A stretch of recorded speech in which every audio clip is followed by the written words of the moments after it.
claimed refugee status for illegitimate reasons. They should, in many cases, be immediately sent home. And while we will always have a big heart for places and people that are struggling and truly compassionate, answers will be given.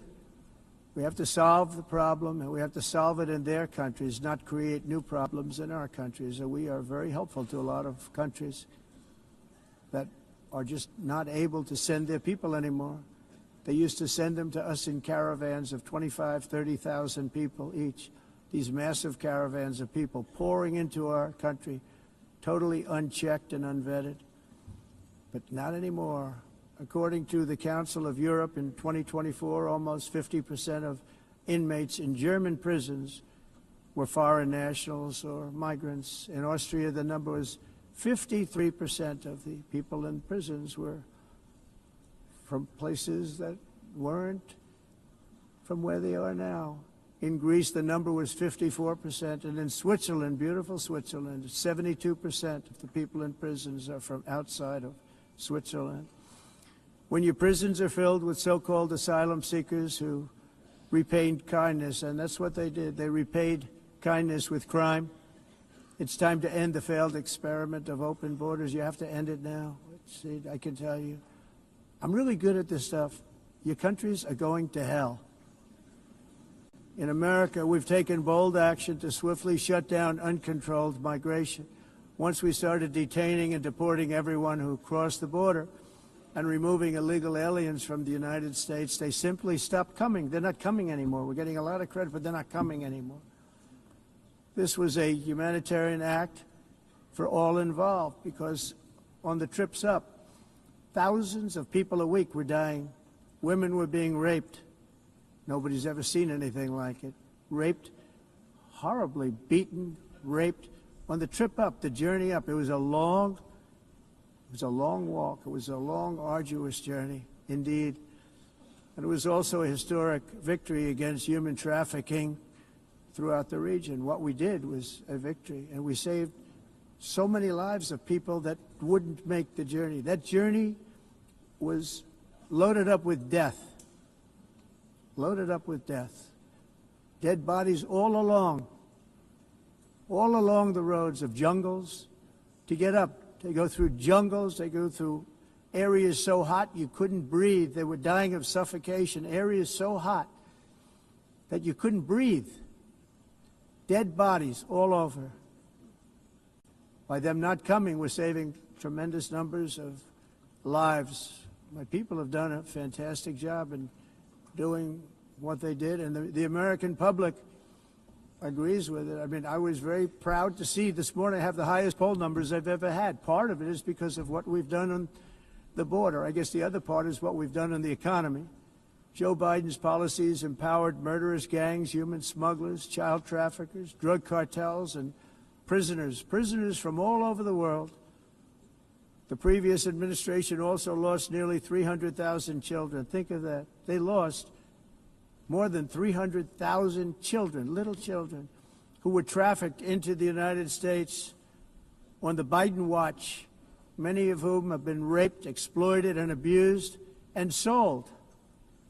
Sold. Nobody talks about that. The fake news doesn't write about it. With many others, young children who are missing or dead. And we found a lot of these children, and we're sending them back, and we've been sending them back to their parents. They said, nobody knows who they are. They said, where do you come from? And they'll give us a country, and we'll find out, and we'll figure it out, and we'll bring them back to their homes. And the mother and father rush to the door, and their tears in their eyes. They can't believe that they're seeing their son or daughter, their little son or daughter again. We've done almost 30,000 of them so far. Any system that results in the mass trafficking of children is inherently evil. Yet that is exactly what the globalist migration agenda has done, and it's what it's all about. In America, those days, as you know, are over. The Trump administration is working, and we are continuing to work to track down the villains that are causing this problem, and also, as I said, to get back the 30,000 we've already returned. Now I think we're going to have another. We're going to find a lot. You're not going to find all of them. 300, more than 300,000. They're lost or they're dead. They're lost or they're dead because of the animals that did this. To protect our citizens, I've also designated multiple savage drug cartels as far as and you see this, and you see it happening right before your eyes.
Drugs, 300,000. Fentanyl and other drugs. Each boat that we sink carries drugs that would kill more than 25,000 Americans. We will not let that happen. Energy is another area where the United States is now thriving like never before. We're getting rid of the falsely named renewables. By the way, they're a joke. They don't work. They're too expensive. They're not strong enough to fire up the plants that you need to make your country great. The wind doesn't blow. Those big windmills are so pathetic and so bad, so expensive to operate. And they have to be rebuilt all the time, and they start to rust and rot. Most expensive energy ever conceived, and it's actually energy. You're supposed to make money with energy, not lose money. You lose money, the governments have to subsidize. You can't put them out without massive subsidies. And most of them are built in China, and I give China a lot of credit. They build them, but they very few wind farms. So why is it that they build them and they send them all over the world, but they barely use them? You know what they use? Coal. They use gas. They use almost anything, but they don't like wind. But they sure as hell like selling the windmills. Europe, on the other hand, has a long way to go, with many countries being on the brink of destruction because of the green energy agenda. And I give a lot of credit to Germany. Germany was being led down a very sick path, both on immigration, by the way, and on energy. They were going green, and they were going bankrupt. And the new leadership came in, and they went back to where they were, with fossil fuel and with nuclear, which is good. It's now safe, and you can do it properly. But they went back to where they were, and they opened up a lot of different plants, energy-producing plants, and they're doing well. I give Germany a lot of credit for that. They've said this is a disaster, what's happening. They were going all green. All green is all bankrupt. That's what it represents. And it's not politically correct. I'll be very badly criticized for saying it, but I'm here to tell the truth. I don't care. It doesn't matter to me. I'm in New York City. I'm feeling a lot safer. Crime, we're getting crime down. And by the way, speaking of crime, Washington, D.C. was the crime capital of America. Now it's after 12 days, it's a totally safe city. Everyone's going out to dinner. They're going out to restaurants. Your wife can walk down the middle of the street with or without you. Nothing's going to happen. My people have done a fantastic job. And yes, I called in the National Guard, and the National Guard took care of business, and they weren't politically correct, but they took care of business. We got 1,700 career criminals out, brought them back to where they came from, the countries where they came from, or put them in jails. Washington, D.C. is now a totally safe city again, and I welcome you to come. In fact, we'll have dinner together at a local restaurant, and we'll be able to walk. We don't have to go by an armor-plated vehicle. We'll walk right over there from the White House. They've given up their powerful edge, a lot of the countries that we're talking about, in oil and gas, such as essentially closing the great North Sea oil. Oh, the North Sea, I know it so well. Aberdeen was the oil capital of Europe, and there's tremendous oil that hasn't been found in the North Sea. Tremendous oil. And I was with the Prime Minister I respect and like a lot, and I said, you're sitting with the greatest asset. They essentially closed it by making it so highly taxed that no developer, no oil company can go there. They have tremendous oil left, and more importantly, they have tremendous oil that hasn't even been found yet. And what a tremendous asset for the United Kingdom. And I hope the Prime Minister is listening, because I told it to him 3 days in a row. That's all he heard. North Sea oil, North Sea, because I want to see them do well. I want to stop seeing them ruining that beautiful Scottish and English countryside with windmills and massive solar panels that go 7 miles by 7 miles, taking away farmland. But we're not letting this happen in America. In 1982, the executive director of the United Nations Environmental Program predicted that by the year 2000, climate change would cause a global catastrophe. He said that it will be irreversible, as any nuclear holocaust would be. This is what they said at the United Nations. What happened? Here we are. Another UN official stated in 1989 that within a decade, entire nations could be wiped off the map by global warming. Not happening. You know, it used to be global cooling. If you look back years ago in the 1920s and the 1930s, they said, global cooling will kill the world. We have to do something. Then they said global warming will kill the world. But then it started getting cooler. So now they could just call it climate change, because that way they can't miss. It's climate change. Because if it goes higher or lower, whatever the hell happens, there's climate change. It's the greatest con job ever perpetrated on the world, in my opinion. Climate change, no matter what happens, you're involved in that. No more global warming, no more global cooling. All of these predictions made by the United Nations and many others, often for bad reasons, were wrong. They were made by stupid people that have cost their countries fortunes and given those same countries no chance for success. If you don't get away from this green scam, your country is going to fail.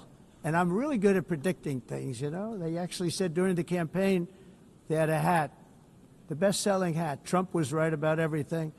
And I don't say that in a braggadocious way, but it's true. I've been right about everything. And I'm telling you that if you don't get away from the green energy scam, your country is going to fail.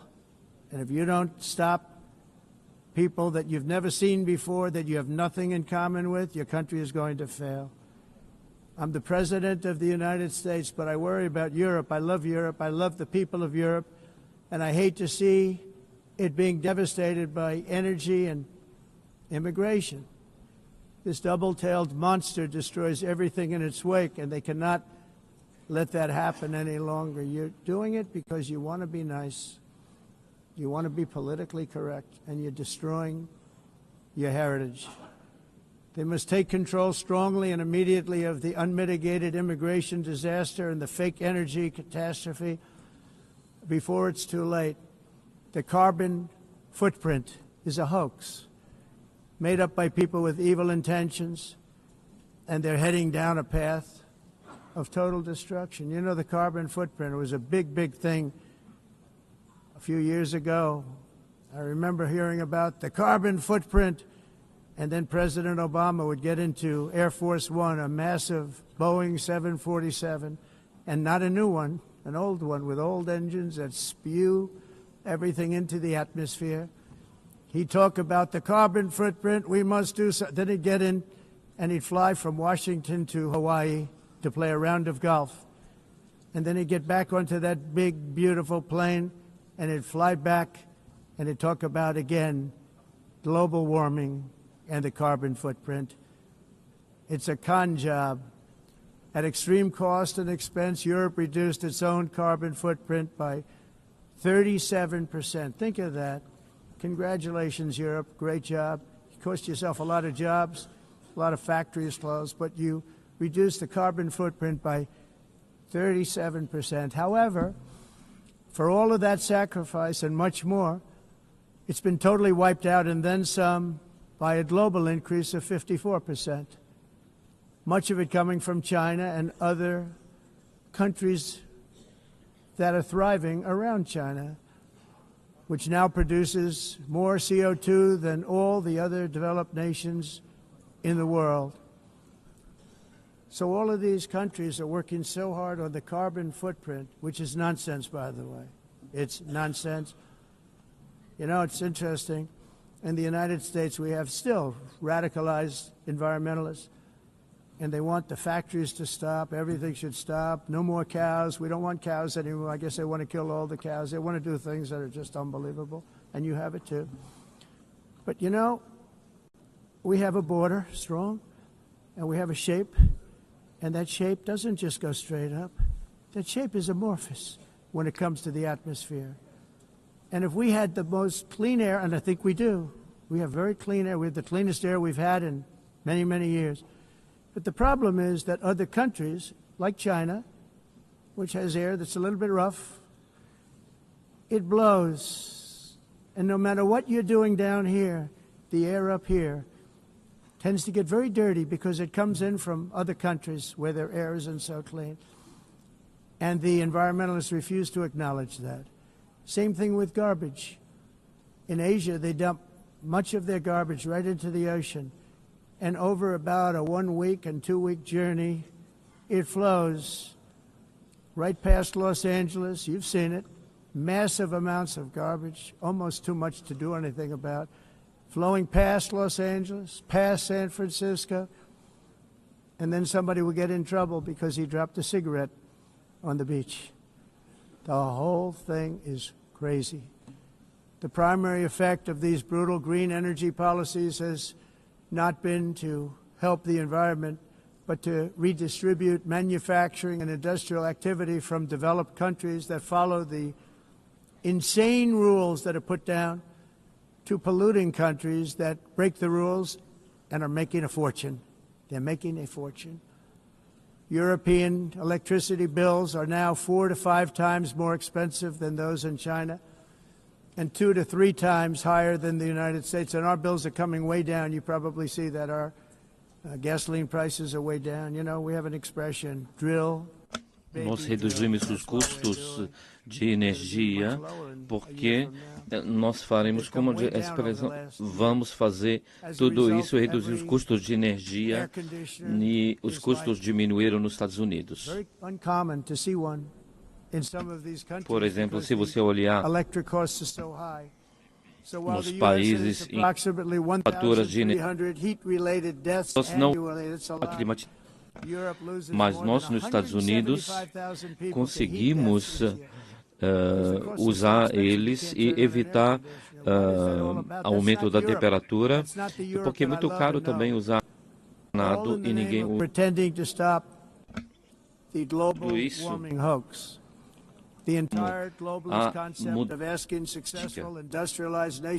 Essa agenda mundialista não tem nenhum sentido. País That's why in America I withdrew from the fake Paris Climate Accord, where, by the way, America was paying so much more than every country. Others weren't paying. China didn't have to pay until 2030.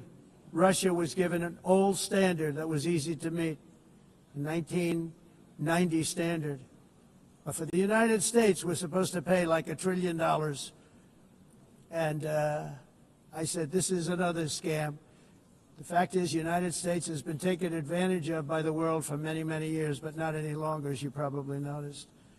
I unleashed massive energy production and signed historic executive orders to hunt for oil, but we don't have to do much hunting because we have the most oil of any nation anywhere, oil and gas in the world. And if you add coal, we have the most of any nation in the world. Clean, I call it clean, beautiful coal. You can do things today with coal that you couldn't have done 10 years ago, 15 years.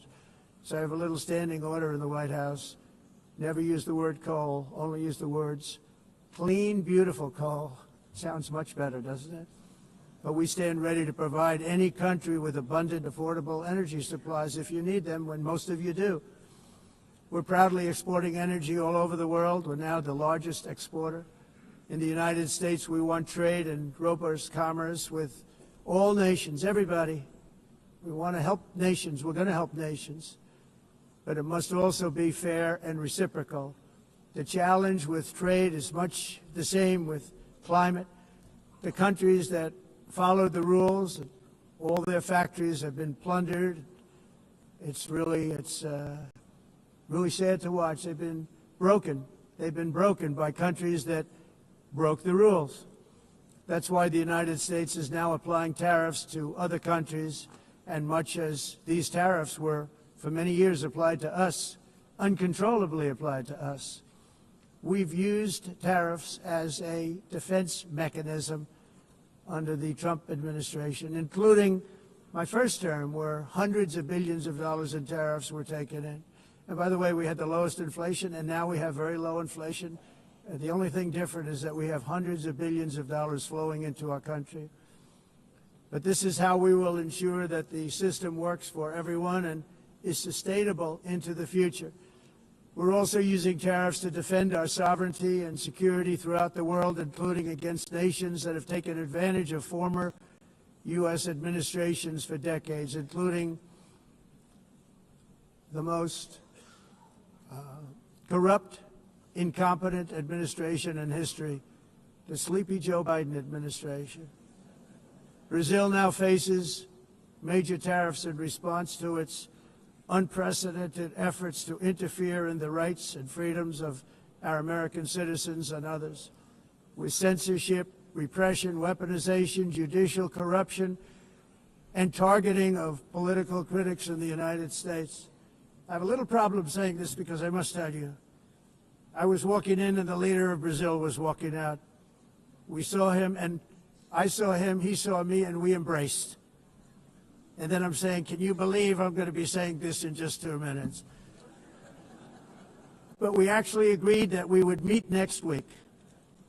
We didn't have much time to talk, like about 20 seconds. They were in retrospect, I'm glad I waited because this thing didn't work out too well.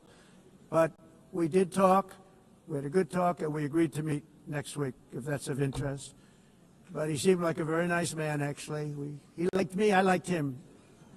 But if you, and I only do business with people I like. When I don't like them, I don't like them. But we had, at least for about 39 seconds, we had excellent chemistry. It's a good sign.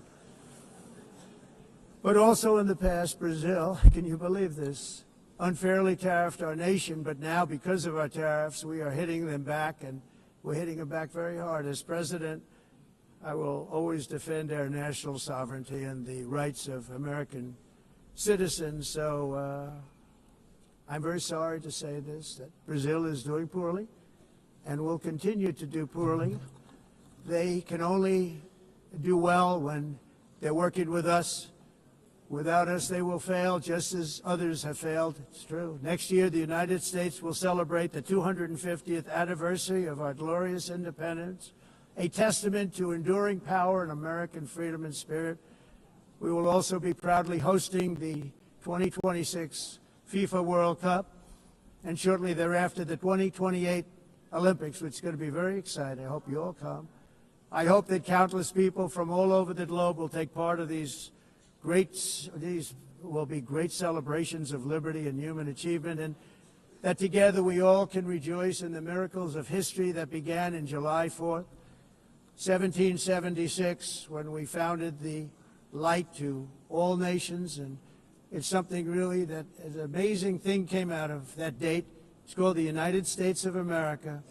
In honor of this momentous anniversary, I hope that all countries who find inspiration in our example will join us in renewing our commitment, values, and those values, really, that we hold so dear together.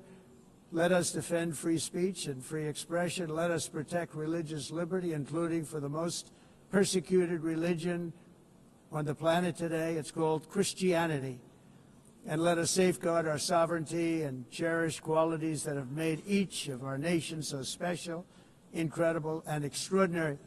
In closing, I just want to repeat that immigration and the high cost of so-called green renewable energy is destroying a large part of the free world and a large part of our planet. Countries that cherish freedom are fading fast because of their policies on these two subjects. You need strong borders and traditional energy sources if you are going to be great again. Whether you have come from north or south, east or west, near or far, every leader in this beautiful hall today represents a rich culture, a noble history, and a proud heritage that makes each nation majestic and unique, unlike anything else in human history or any other place on the face of the earth. From London to Lima, from Rome to Athens, from Paris to Seoul, from Cairo to Tokyo and Amsterdam to right here in New York City, we stand on the shoulders of the leaders and legends, generals and giants, heroes and titans who won and built our beloved nations, all of our nations, with their own courage, strength, spirit, and skill. Our ancestors climbed mountains, conquered oceans, crossed deserts, and trekked over wide open plains. They charged into thunderous battles, plunged into grave dangers, and they were soldiers and farmers and workers and warriors and explorers and patriots. They built towns into cities, tribes into kingdoms, ideas into industries, and small islands into mighty empires. You're a part of all of that. They were champions for their people who never gave up and who never, ever gave in. Their values defined our national identities. Their visions forged our magnificent destiny. Everybody in this room is a part of it in your own way. Each of us inherits the deeds and the myths, the triumphs, the legacies of our own heroes and founders who so bravely showed us the way. Our ancestors gave everything for homelands that they defended with pride, with sweat, with blood, with life, and with death. Now the righteous task of protecting the nations that they built belongs to each and every one of us. So together let us uphold our sacred duty to our people and to our citizens. Let us protect their borders, ensure their safety, preserve their cultures, treasure, and traditions, and fight, fight, fight for their precious dreams and their cherished freedoms. And in friendship and really a beautiful vision, let us all work together to build a bright, beautiful planet, a planet that we all share, a planet of peace and a world that is richer, better, and more beautiful than ever before. That can happen. It will happen. It will happen, and I hope it can happen and start right now, right at this moment. We'll turn it around. We're going to make our countries better, safer, more beautiful. We're going to take care of our people. Thank you very much. It's been an honor. God bless the nations of the world. Thank you very much. Bye.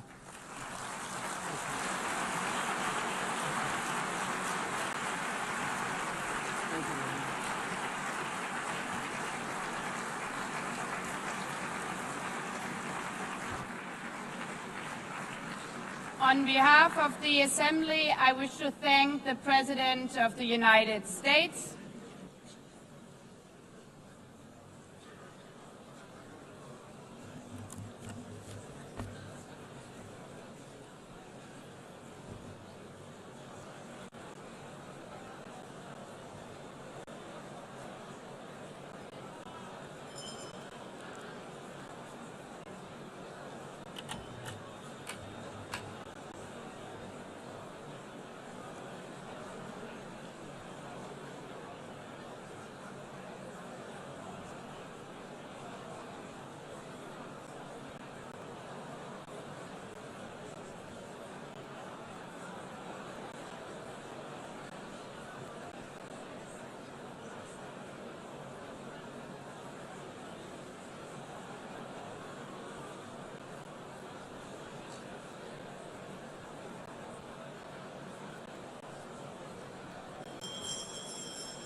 be seated.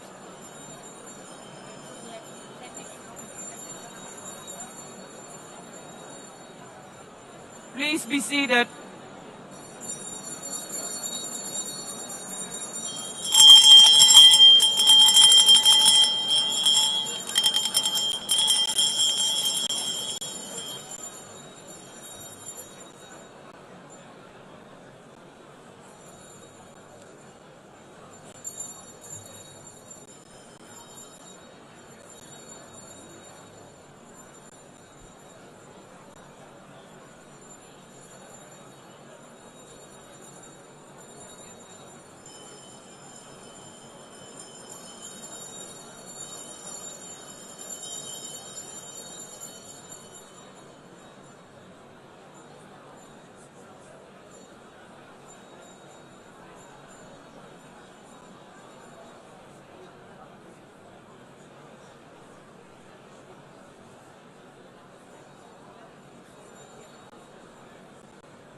Excellencies, could you please take your seats in due respect to the next speakers?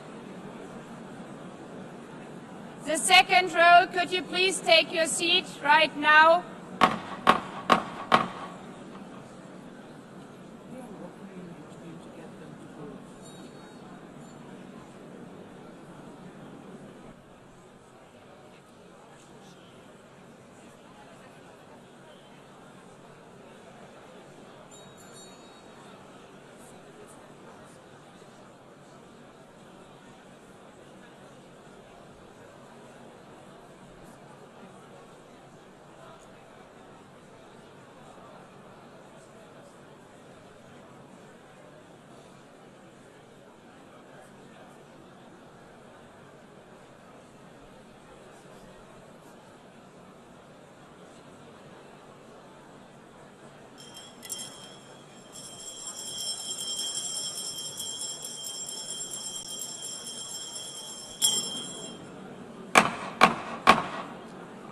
Please take a seat now.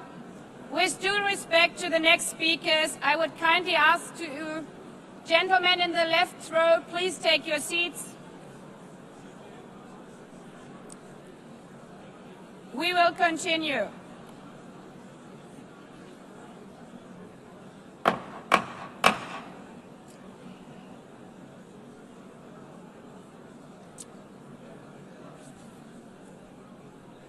Excellencies, as we are receiving queries, I would like to assure you that don't worry, the UN teleprompters are working perfectly. And by this technical note, I would like to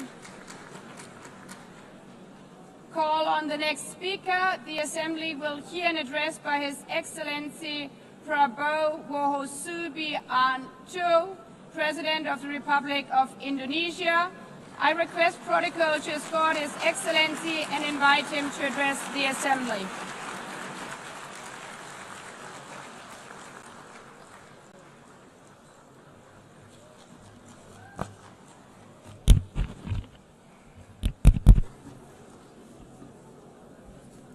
His Excellency Mr. Antonio Guterres, Secretary General of the United Nations, Her Excellency Madame Annalena Baerbock, President of the United Nations General Assembly, His Excellency Mr.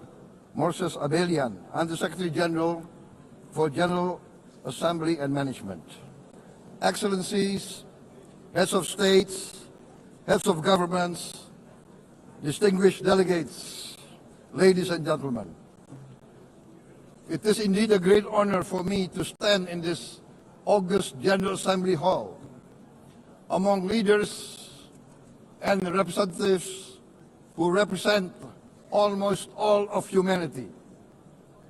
We differ in race, religion, and nationality, yet we gather together today as one human family. We are here first and foremost as fellow human beings, each created equal, endowed with unalienable rights to life, liberty, and the pursuit of happiness.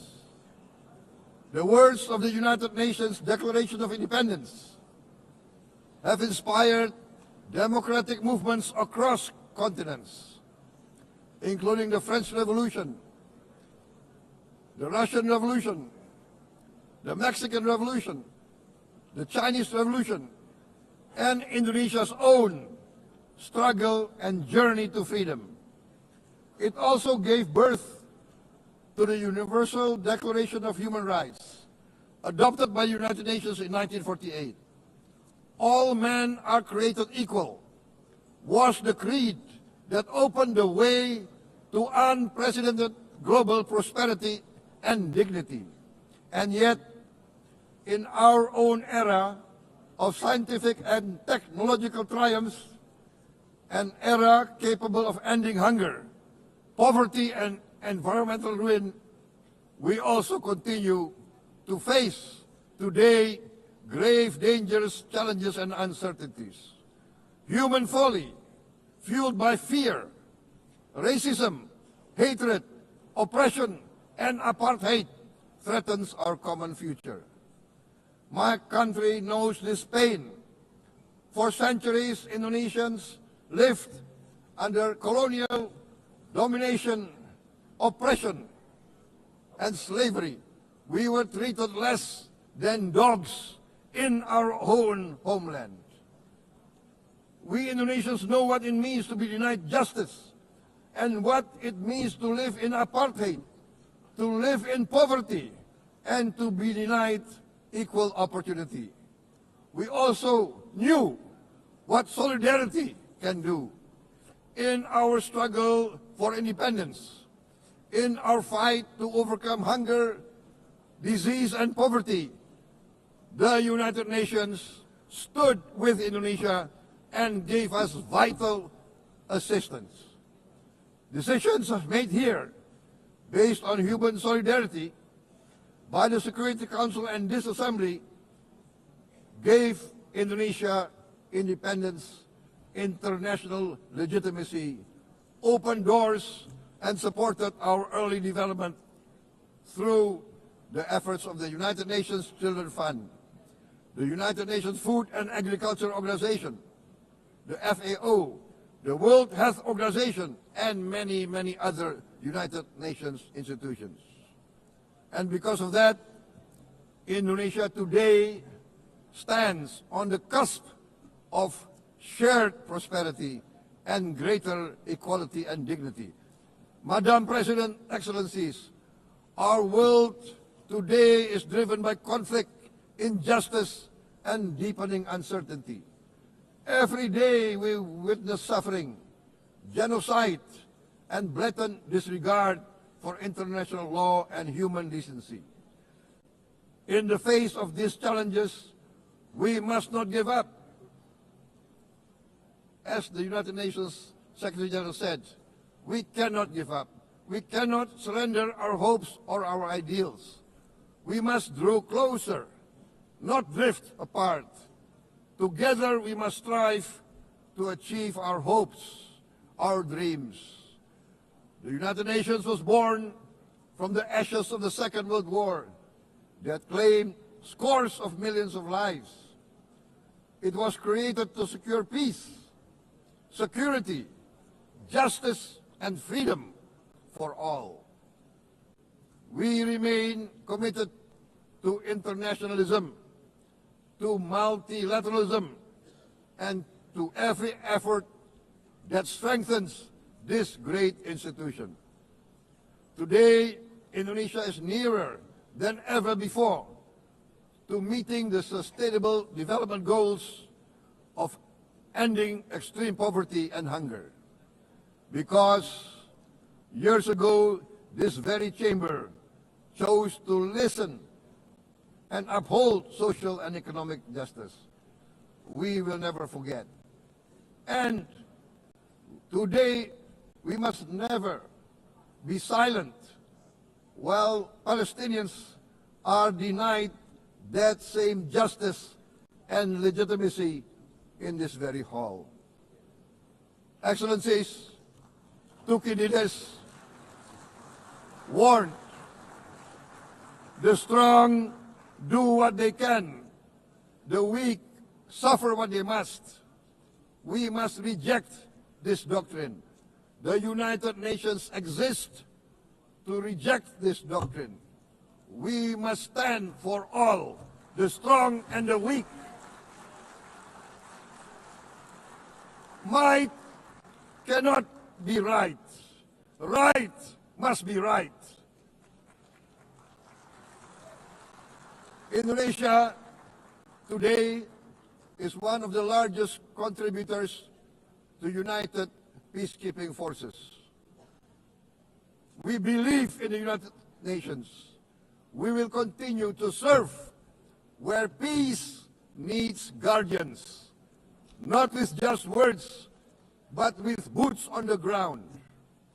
If and when the United Nations Security Council and this great assembly decide Indonesia is prepared to deploy 20,000 or even more of our sons and daughters to help secure peace in Gaza or elsewhere, in Ukraine, in Sudan, in Libya, everywhere when the peace needs to be enforced, peace needs to be guarded, we are ready. We will take our share of the burden, not only with our sons and daughters, we are also willing to contribute financially to support the great mission to achieve peace by the United Nations. Madam President, Excellencies, I propose to this Assembly a message of hope and optimism, grounded in action and execution. Today, we heard the speech of Madam President, the President of the United Nations General Assembly. Yes, it is true what she said. Without the International Civil Aviation Organization, will we be here today? Will we sit in this great hall? Without the United Nations, we cannot be safe. No country can feel secure.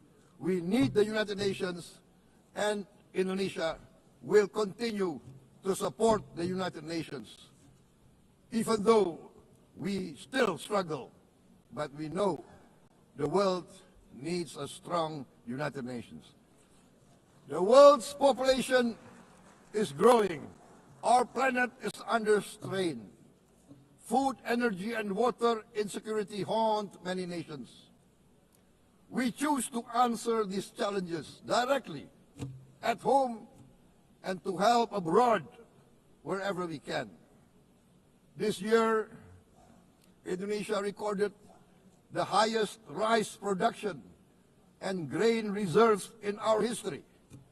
We are now self-sufficient in rice, and we are starting now to export rice to other nations in need, including providing rice for Palestine. We are building resilient food supply chains, strengthening farmer productivity, investing in climate-smart agriculture to ensure food security for our children and for the children of the world. We are confident in a few years' time, Indonesia will be the granary of the world.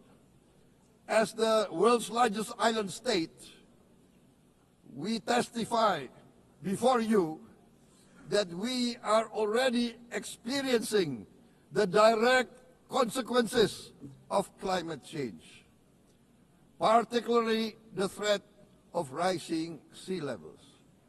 The sea level on the north coast of our capital city is increasing by 5 centimeters every year. Can you imagine in 10 years? Can you imagine in 20 years? For this, we are forced to build a giant seawall, 480 kilometers in length. It will take us maybe 20 years, but we have no choice. We have to start now.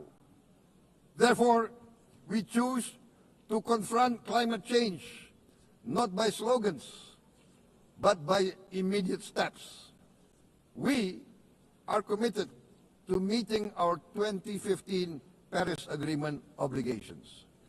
We aim to achieve net zero emission by 2060, and we are very confident we can achieve net zero emission much earlier. We aim to reforest more than 12 million hectares of degraded forest, to reduce forest degradation, to empower local communities with quality green jobs for the future. Indonesia is shifting decisively from fossil fuel-based development towards renewable-based development. From next year, most of our additional power generation capacity will come from renewables. Our goal is clear: to lift all of our citizens out of poverty and make Indonesia a hub for solutions to food, energy, and water security. Madam President, Excellencies, we live in a time when hatred and violence can seem to be the loudest voices. But beneath this loud noise lies a quieter truth, that every person longs to be safe, to be respected, to be loved, and to leave a better world to their children. Our children are watching. They are learning leadership, not from textbook, but from our choices. Today, still, a catastrophic situation in Gaza is unfolding before our eyes. At this very moment, the innocent are crying for help, are crying to be saved. Who will save them? Who will save the innocent? Who will save the old and women? Millions are facing danger at this very moment. As we sit here, they are facing trauma. They are facing irreparable damage to their bodies. They are dying of starvation. Can we remain silent? Will there be no answer to their screams? Will we teach them that the human family can rise to the challenge? Madam President, we must act now. Many speakers have said that. We must stand for a multilateral order where peace, prosperity, and progress are not the privilege of a few, but the right of all. With a strong United Nations, we can build a world where the weak do not suffer what they must, but live the justice that they deserve. Let us continue humanity's great journey of ideals, the selfless aspirations that created the United Nations. Let us use science to uplift, not use science to destroy. Let rising nations help others to lift themselves. I am convinced that the leaders of the great world civilizations of the West, of the East, of the North, of the South, leaders of America, Europe, of India, China, the Islamic world, the whole world I am convinced they will rise to their role demanded by history. We are all hopeful that the leaders of the world will show great statesmanship, great wisdom, restraint, humility, overcome hate, overcome suspicion. Madam President, distinguished delegates, we are greatly heartened by the events of the last few days, where significant leading countries of the world have chosen to side with history, to choose the right side of history, the path of the moral high ground, the path of rectitude, the path of justice, the path of humanity, to shun hatred, to overcome suspicion, and to avoid the use of violence. The use of violence will beget violence. No one country can bully the whole community of the human family.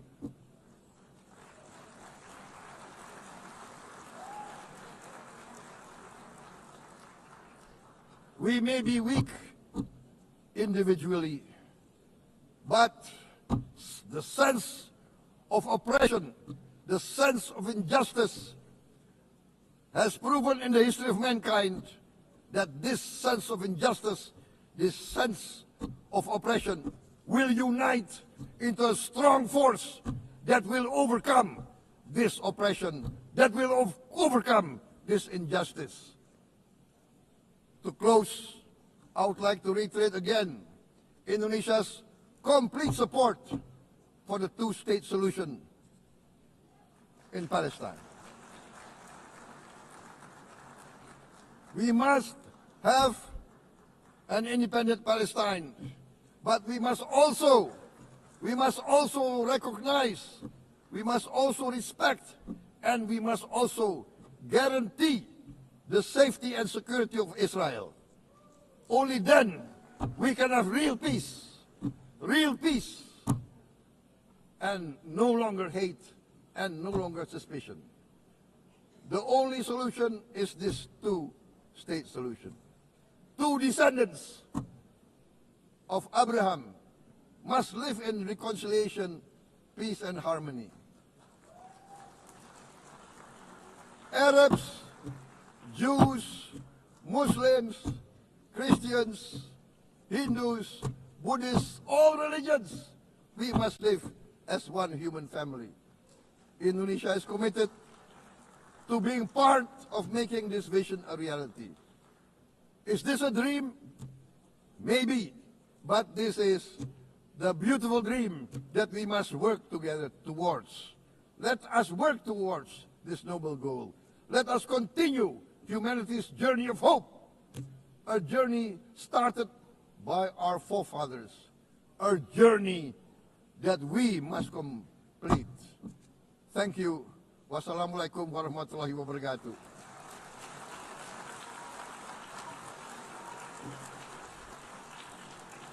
Shalom. Om Santi, Santi, Santi Om. Namo Buddhaya. Thank you very much. May God bless us all. May peace be upon us. Thank you very much. Thank you. On behalf of the Assembly, I wish to thank the President of the Republic of Indonesia.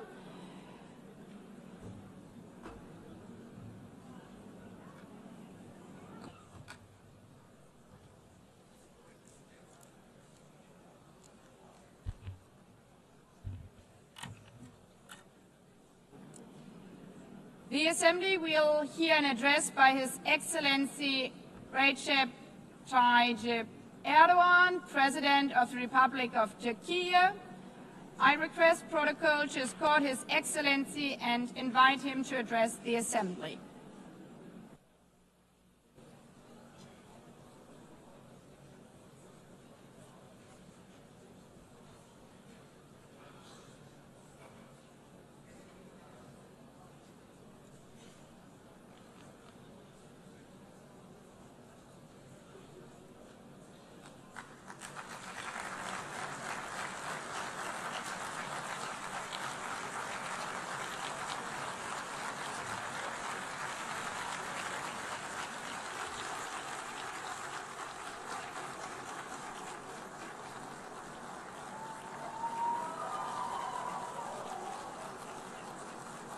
Sayın Başkan, Excellency değerli President of UNGA, devlet ve hükümet başkanları, Excellencies Heads of State and Government, Sayın Genel Sekreter, Distinguished Secretary General, kıymetli delegeler, distinguished sizleri delegation members, şahsım ve milletim on behalf adına of myself and en my kalbi nation, duygularımla I greet you all with selamlıyorum. most heartfelt feelings. Birleşmiş Milletler I wish 80. for the Genel 80th Kurulu'nun United tüm Nations insanlık General için Assembly to hayırlara bring vesile blessings to olmasını all temenni humanity. ediyorum.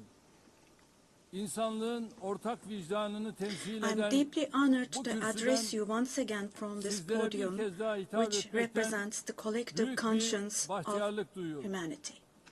Genel Kurul Başkanlığını tamamlayan I congratulate Sayın Mr. Young, Young'ı who tebrik ediyor. has completed Bu his görevi term as devralan President of the General Sayın Assembly, Baerbock'a and I wish başarılar success to diliyorum. Ms.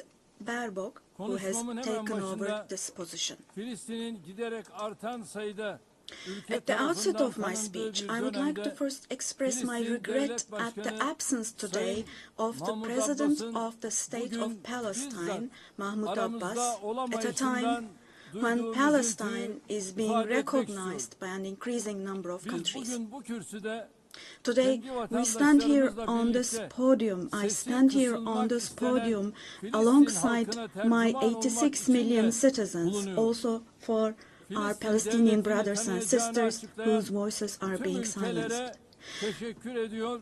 Henüz bu kararı almayan I'd like to devletleri thank all the ise countries bir an who önce announced that they harekete recognize the geçmeye state of çağırıyorum. Palestine, and I call Sayın on Başkan, all the other countries değerli üyeler, who have not done so yet Birleşmiş to do Milletler so to şartı recognize bundan the state of 80 yıl Palestine önce as soon as San possible. Francisco'da imzalandı Esteemed President, ve distinguished members, 24 Ekim the United Nations Charter 1945'te was signed in San yürürlüğe Francisco girdi. 8 years ago, and it Birleşmiş entered into Milletler force on Kuruluş October the Şartı'nın 24th, ilk 1945. maddesinin ilk I kelimelerini would like to recall here burada again the first tekrar words of the hatırlatmak first isterim. article of the UN Charter. Birleşmiş Milletler'in Quote, amacı the uluslararası purpose of barış the United Nations ve is güvenliği to maintain korumaktır. international peace and Evet, security, bizler unquote. bu salonda Birleşmiş As Milletler'in we celebrate the 80th anniversary 80. of the yaşını UN in kutlarken this hall, dünyanın grave events birçok are bölgesinde unfolding in many parts kuruluş of the world şartının that cast ilk a shadow maddesinin over the ilk very first kelimelerine words of gölge the düşürecek UN Charter's vahim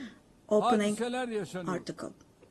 Özellikle Gazze'de gözlerimizin önünde Particularly in 700 Gaza, günü right aşkın before bir our süredir very eyes, soykırım genocide has been going devam on ediyor. for over Biz 700 days toplantı now. halindeyken dahi Even as we Gazze'de gather here, as we şu speak anda now, siviller Israel is currently katlediliyor. massacring civilians in Gazze'de Gaza.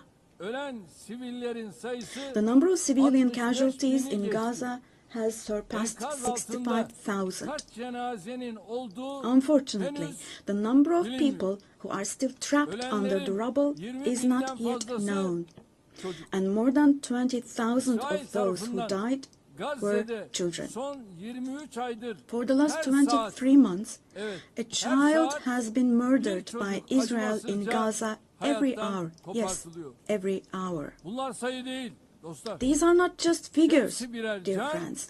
All birer of these, each one masum of insan. these is a Şu anda person, a sadece human being, silahlarla innocent değil, people. People are now being açlık killed not with silahıyla da weapons, insanlar but with the öldürülüyor. weapon of starvation. 21. yüzyılda medeni In the dünyanın 21st bakışları century, altında under the gaze of the civilized world, 428 people died of starvation. açlıktan Out of hayatını those kaybetti 428, ve sayı her geçen gün 146 artıyor. were children, Şimdi and size this number is increasing Gazze'deki every day. günlük hayatı anlatan Now, bir fotoğraf I will show you a göstereceğim. photo, which is a picture from daily life in Birinci Gaza. fotoğraf The first photo, gördüğünüz gibi as you see, ellerinde these are değerli people. kadınlar. These are women Ben with hepimiz these cups that they are elimizi holding in their vicdanımıza koyup hands, cups cevap and verin. buckets. Just 2025 feel your yılında conscience and answer the bir following gaddarlığın question. makul bir sebebi Can we possibly have a olabilir. reasonable reason Fakat for this insanlık brutality adına in bu utanç 2025? manzarası Gazze'de This 23 shameful aydır her gün picture in Gaza has tekrar been ediyor. unfolding and is being repeated 365 every day kilometre for kare içinde 23 yaşayan months now. And there are 2.5 million Gazans who live in 365 square kilometers. And every day, what happens is they are being dragged from one place to another. The healthcare infrastructure of Gaza is completely collapsed. Doctors have been killed or they have disappeared while under custody. Ambulances have been hit. Hospitals targeted and destroyed. Treatment is not possible. Surgery is not possible. It's not possible to find medications. Now, dear friends, now, as Tayyip Erdogan, with a heavy heart, with my heart bleeding here, I'm telling you, innocent little ones, just 2 or 3 years old, without hands, arms, or legs, have become, unfortunately, a common sight to see in Gaza.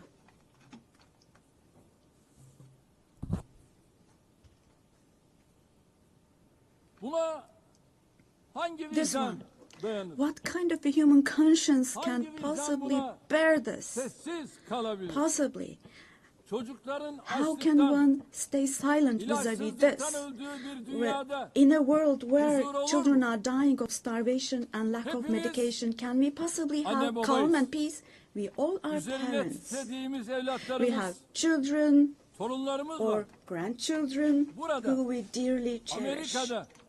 Here, say in America or in Europe, anywhere in the world, when a small rose thorn hurts a child's hand, the hearts of parents break. But in Gaza, children's hands, arms, and legs are being amputated without anesthesia. Now, I'm extremely sorry to say, but this represents the lowest point of humanity. Human history has not witnessed such bloodshed within the last century. All of this is happening before our very eyes.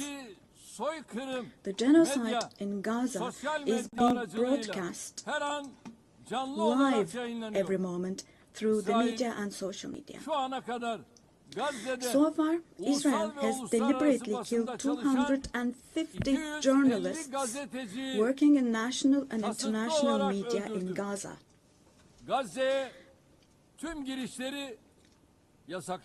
And they have closed all the entrance into Gaza, but they still have not been able to cover up the genocide.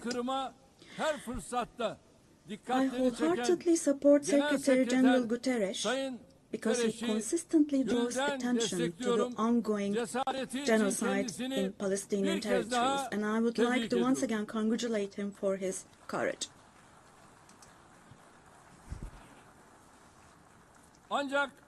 But the United Nations has not even been able to protect its own personnel in Gaza, unfortunately.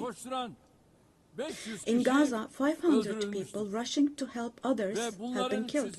Out of those 500, 326 were UN staff members. Esteemed President, distinguished members, now, genocide, like the Holocaust, is a shameful concept which refers to the mass extermination of people. It's a barbaric concept. Today, it's not only people who are being killed in Gaza, mind you. Animals are being targeted and killed in Gaza. In Gaza, agricultural land, gardens, trees, grass, century-old olive trees are being destroyed. In Gaza, water supplies are being destroyed and polluted. Buildings, homes, libraries, hospitals, schools, mosques, churches, and historical structures in Gaza are being deliberately destroyed. The soil of Gaza is being rendered useless for humans, for animals, and for plants. sizlere So bir başka fotoğraf now daha. let me show you yet Şimdi another size photo. soruyorum. And let me ask you Elimdeki here, şu fotoğrafın look at this güvenlik arayışıyla ne ilgisi var? What could this photo here Bunun adı possibly have to do with security canlıya concerns? düşmanlık. Hayata This is being düşmanlık değil. against Bu kürsüden life. açık açık ifade ediyorum. Don't you think? Gazze'de Let bir me savaş state yok. this openly from this podium. Gazze'de There is iki no taraftan war in Gaza. söz edilemez. We cannot possibly talk about the Gazze'de bir presence yanda of two sides elinde in en Gaza. modern, Because en in öldürücü Gaza, on silahlar one olan side, there is a düzenli regular ordu, army diğer with the most tarafta ise modern, most masum lethal weapons, siviller, and on the masum other hand, there are çocuklar var. innocent civilians, Bu innocent terörle children. mücadele değildir. This is not fight Bu against 7 Ekim terrorism. olayı öne sürülerek yürütülen bir işgal, tehcir, This is an occupation, sürgün, deportation, soykırım, daha exile, doğrusu genocide, bir toplu and kıyım life politikası. destruction, mass destruction Bugün policy Gazze, carried out by Hamas invoking the bahanesiyle events of yok October the edilirken, 7th. eş Today, zamanlı while olarak Gaza is being destroyed Hamas'ın under the yönetimde pretext of olmadığı Hamas, Batı Şeria'da concurrently, adım adım simultaneously, işgal the edilmekte, West Bank, where Hamas infazlarla is not in power, masum siviller is also being katledilmektedir. occupied step by step, Üstelik and innocent İsrail, civilians are being Gazze massacred through ve Batı executions. Şeria ile Moreover, sınırlı kalmıyor. Israel is not limiting Suriye'ye, itself to Gaza and the İran'a, West Bank only. Yemen'e, By launching attacks Lübnan'a on Syria, saldırılar on düzenleyerek Iran, Yemen, and bölge Lebanon, barışını da Israel tehdit ediyor. is also threatening son regional peace. arabulucu Just Katar'da recently, an Israeli ateşkes attack took müzakereleri place için against a toplantı delegation, yapan delegation İsrail meeting in saldırısı Qatar for gerçekleşmiş. ceasefire negotiations. Katar'a yönelik saldırı göstermiştir The ki attack on Qatar İsrail has also yönetimi shown that tamamen the Israeli leadership kontrolü is now kaybetmiş. completely out of control.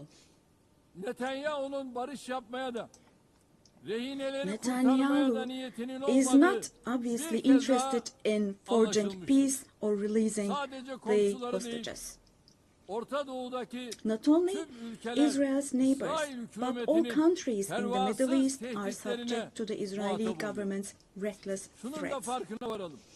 And we must realize, İsrail'in artan following. saldırganlığı sebebiyle Avrupa başta due to olmak the üzere increasing aggression Batı'da of İkinci Israel Dünya Savaşı sonrası in Europe and ortaya the West çıkan in general, değerlerde the values çok that ağır emerged after yara the almıştır. Second World War have been En temel eroded. insan hakları, ifade The özgürlüğü, most fundamental basın human rights, özgürlüğü, such as freedom of gösteri ve expression, protesto freedom of özgürlüğü, the press, kadın freedom of hakları, assembly and protest, çocuk women's hakları, rights, children's rights, demokrasi, democracy, eşitlik, equality, adalet and gibi justice kavramlar have rafa been kaldırılmış. shelved away.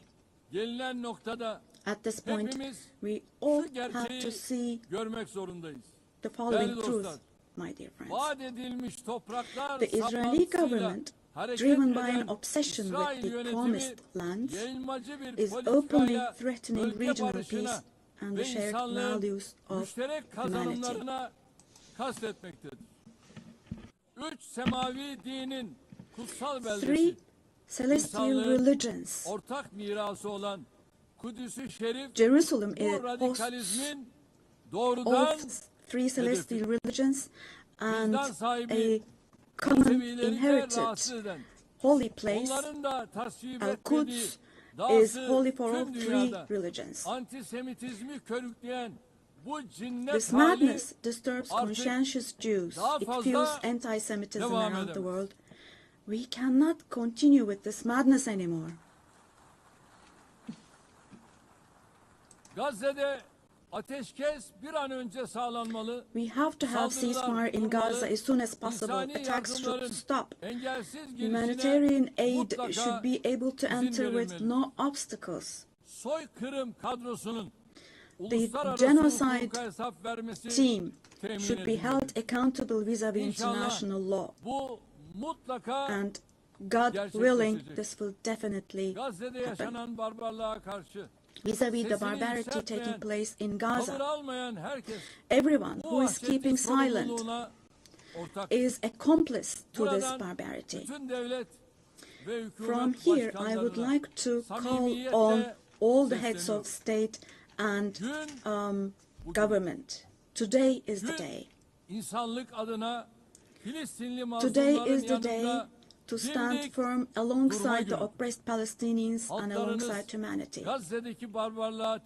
While your peoples back home are reacting to the barbarity in Gaza, do show the courage to take action here. Fulfill your humanitarian duty toward Gaza, where children are raising children. On this occasion, I would like to say the following. There are peoples all around the world who are taken to the streets. Unarmed activists and volunteers from different countries of the world, academicians, students, journalists, everyone, all the defenders of Palestine. I would like to say to them, thank you so much, and clear bows and favorable winds for their actions. Esteemed delegation members, for 13 years, I have spoken to you from this platform about the oppression and conflicts in our neighbor, Syria. Just as I raise my voice today for the oppressed people of Gaza, likely for 13 years, I have also drawn attention to the cries of the Syrians, and here I became their voice and breath as well. The persecution that caused the deaths of 1 million people and that forced millions more to flee their homeland has, thankfully, become a thing of the past with the December 8th revolution. Our Syrian brothers and sisters opened the doors to a new period as of December the 8th. I believe that the people of Syria who fought against a bloodthirsty regime will also be able to carry the victory they achieved at great cost to its rightful place, God willing. We'll support with all our means the vision of a one and unified Syria with no forms of terrorism, especially ISIS, being present. A free Syria where security is established is what we want. As stability takes root in Syria, the winners for sure will be all the neighboring countries, our entire region, along with Syrians, and the brotherly countries in the Gulf. I would like to thank them for their contributions for Syria to recuperate. All the regional and international actors who share the same principles with us, God willing, we will continue with our cooperation with all those actors in the same manner. Esteemed friends, we hope that the nuclear issue with our neighbor Iran will be resolved through diplomacy as soon as possible. It should not be forgotten that our region cannot tolerate yet another crisis. Meanwhile, the stability, security and prosperity of our neighbor Iraq are extremely important for the well-being of our region.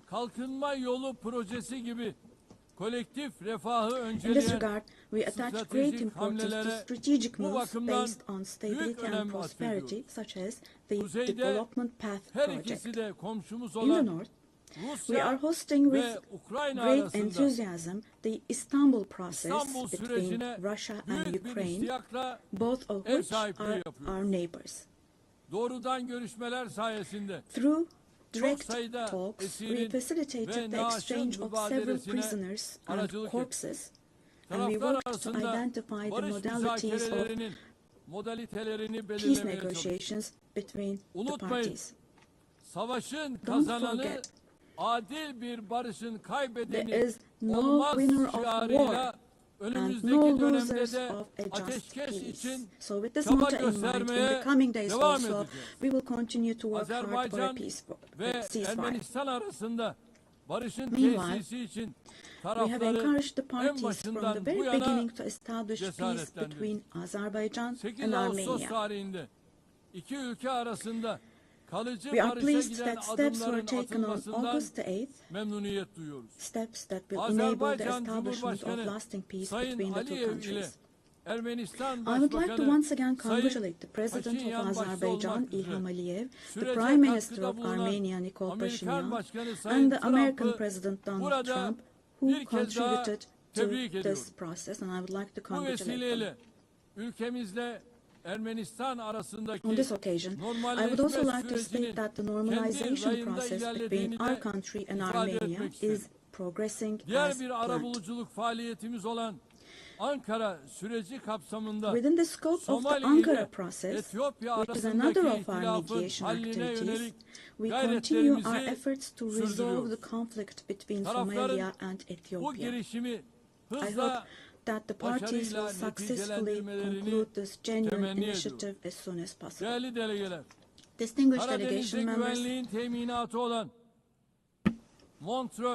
we have been implementing the Montreux Convention, which guarantees security in the Black Sea. And we have been implementing this convention impartially and to the letter for exactly 89 years now. We want to see the Aegean Sea and the Eastern Mediterranean as a basin of stability and prosperity where the legitimate interests of all parties involved are respected. We are ready for constructive cooperation on all issues, particularly on energy and the environment, and we expect the same approach from our neighbors. On this occasion, I would like to particularly underline that projects which exclude Turkey and the Turkish Republic of Northern Cyprus in the Eastern Mediterranean, such projects which exclude us will not be successful. Turkey has rights and authority in the western part of the island of Cyprus, while the Turkish Cypriots have legitimate rights in the areas surrounding.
Sayın Başkan, değerli üyeler, önümüzdeki dönemde in the coming period, Avrupa Birliği ilişkilerinde we desire a new beginning and vision in Turkey-European Union relations. Arzuluyoruz. Bu vizyon This should not be a vision that just saves the day, but rather a vision that redefines the horizon and shapes our shared future. For this, it is of course important that the European Union is as willing and determined as we are. As a net security provider, we continue to contribute to the operations and missions of the United Nations, NATO, OSCE, and the European Union. The annual NATO summit next year will be held in Turkey, in Ankara. The USA, who is our NATO ally, our relations with them are continuing on trade, investments, energy, defense industry, in addition to other many areas, and we're strengthening our relations with them.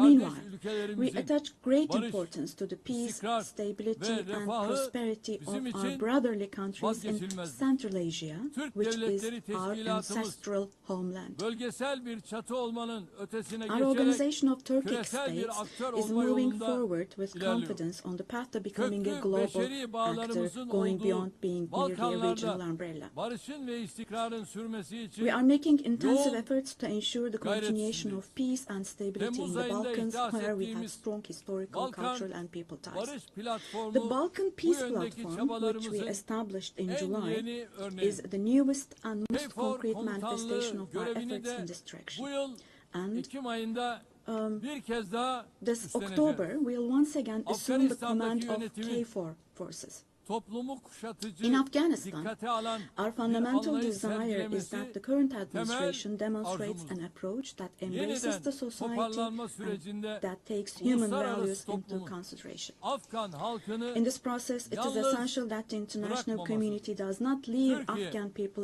ve alone, Türk milleti olarak and Afgan as kardeşlerimizin Turkey her and daim as the Turkish yanında nation olmaya will devam stand edeceğiz. by the Afghan people Değerli dostlar, Güney Asya'da at all barış ve times. istikrarın Esteemed friends, in muhafazasını South Asia, son derece we önemli consider the görüyoruz. preservation of peace and Nisan stability ayında to be of utmost Pakistan importance. ve We Hindistan are pleased arasındaki with the çatışmaya varan ceasefire achieved bu following gerilimde the tensions varılan last April between ateşkesten Pakistan and memnuniyet India, duyuyoruz. the tension which had İki ülke escalated into a arasında conflict. terörle mücadelede işbirliğini önemsiyoruz. It is important to see a Keşmir cooperation between the meselesinin two countries when it Birleşmiş comes to Milletler counterterrorism. Güvenlik Konseyi The kararları issue of temelinde Kashmir should Keşmirli be kardeşlerimizin resolved on beklentileri the basis of ekseninde resolutions of the diyalogla UN çözülmesini for the best destekliyoruz. for our brothers and sisters in Afrika Kashmir kıtasıyla through dialogue with hope. eğitimden sağlığa, In the altyapıdan continent of ticarete Africa, kadar from education geniş bir to yelpazede health, from infrastructure ilişkilerimiz to yıldan in yıla other areas, güçleniyor.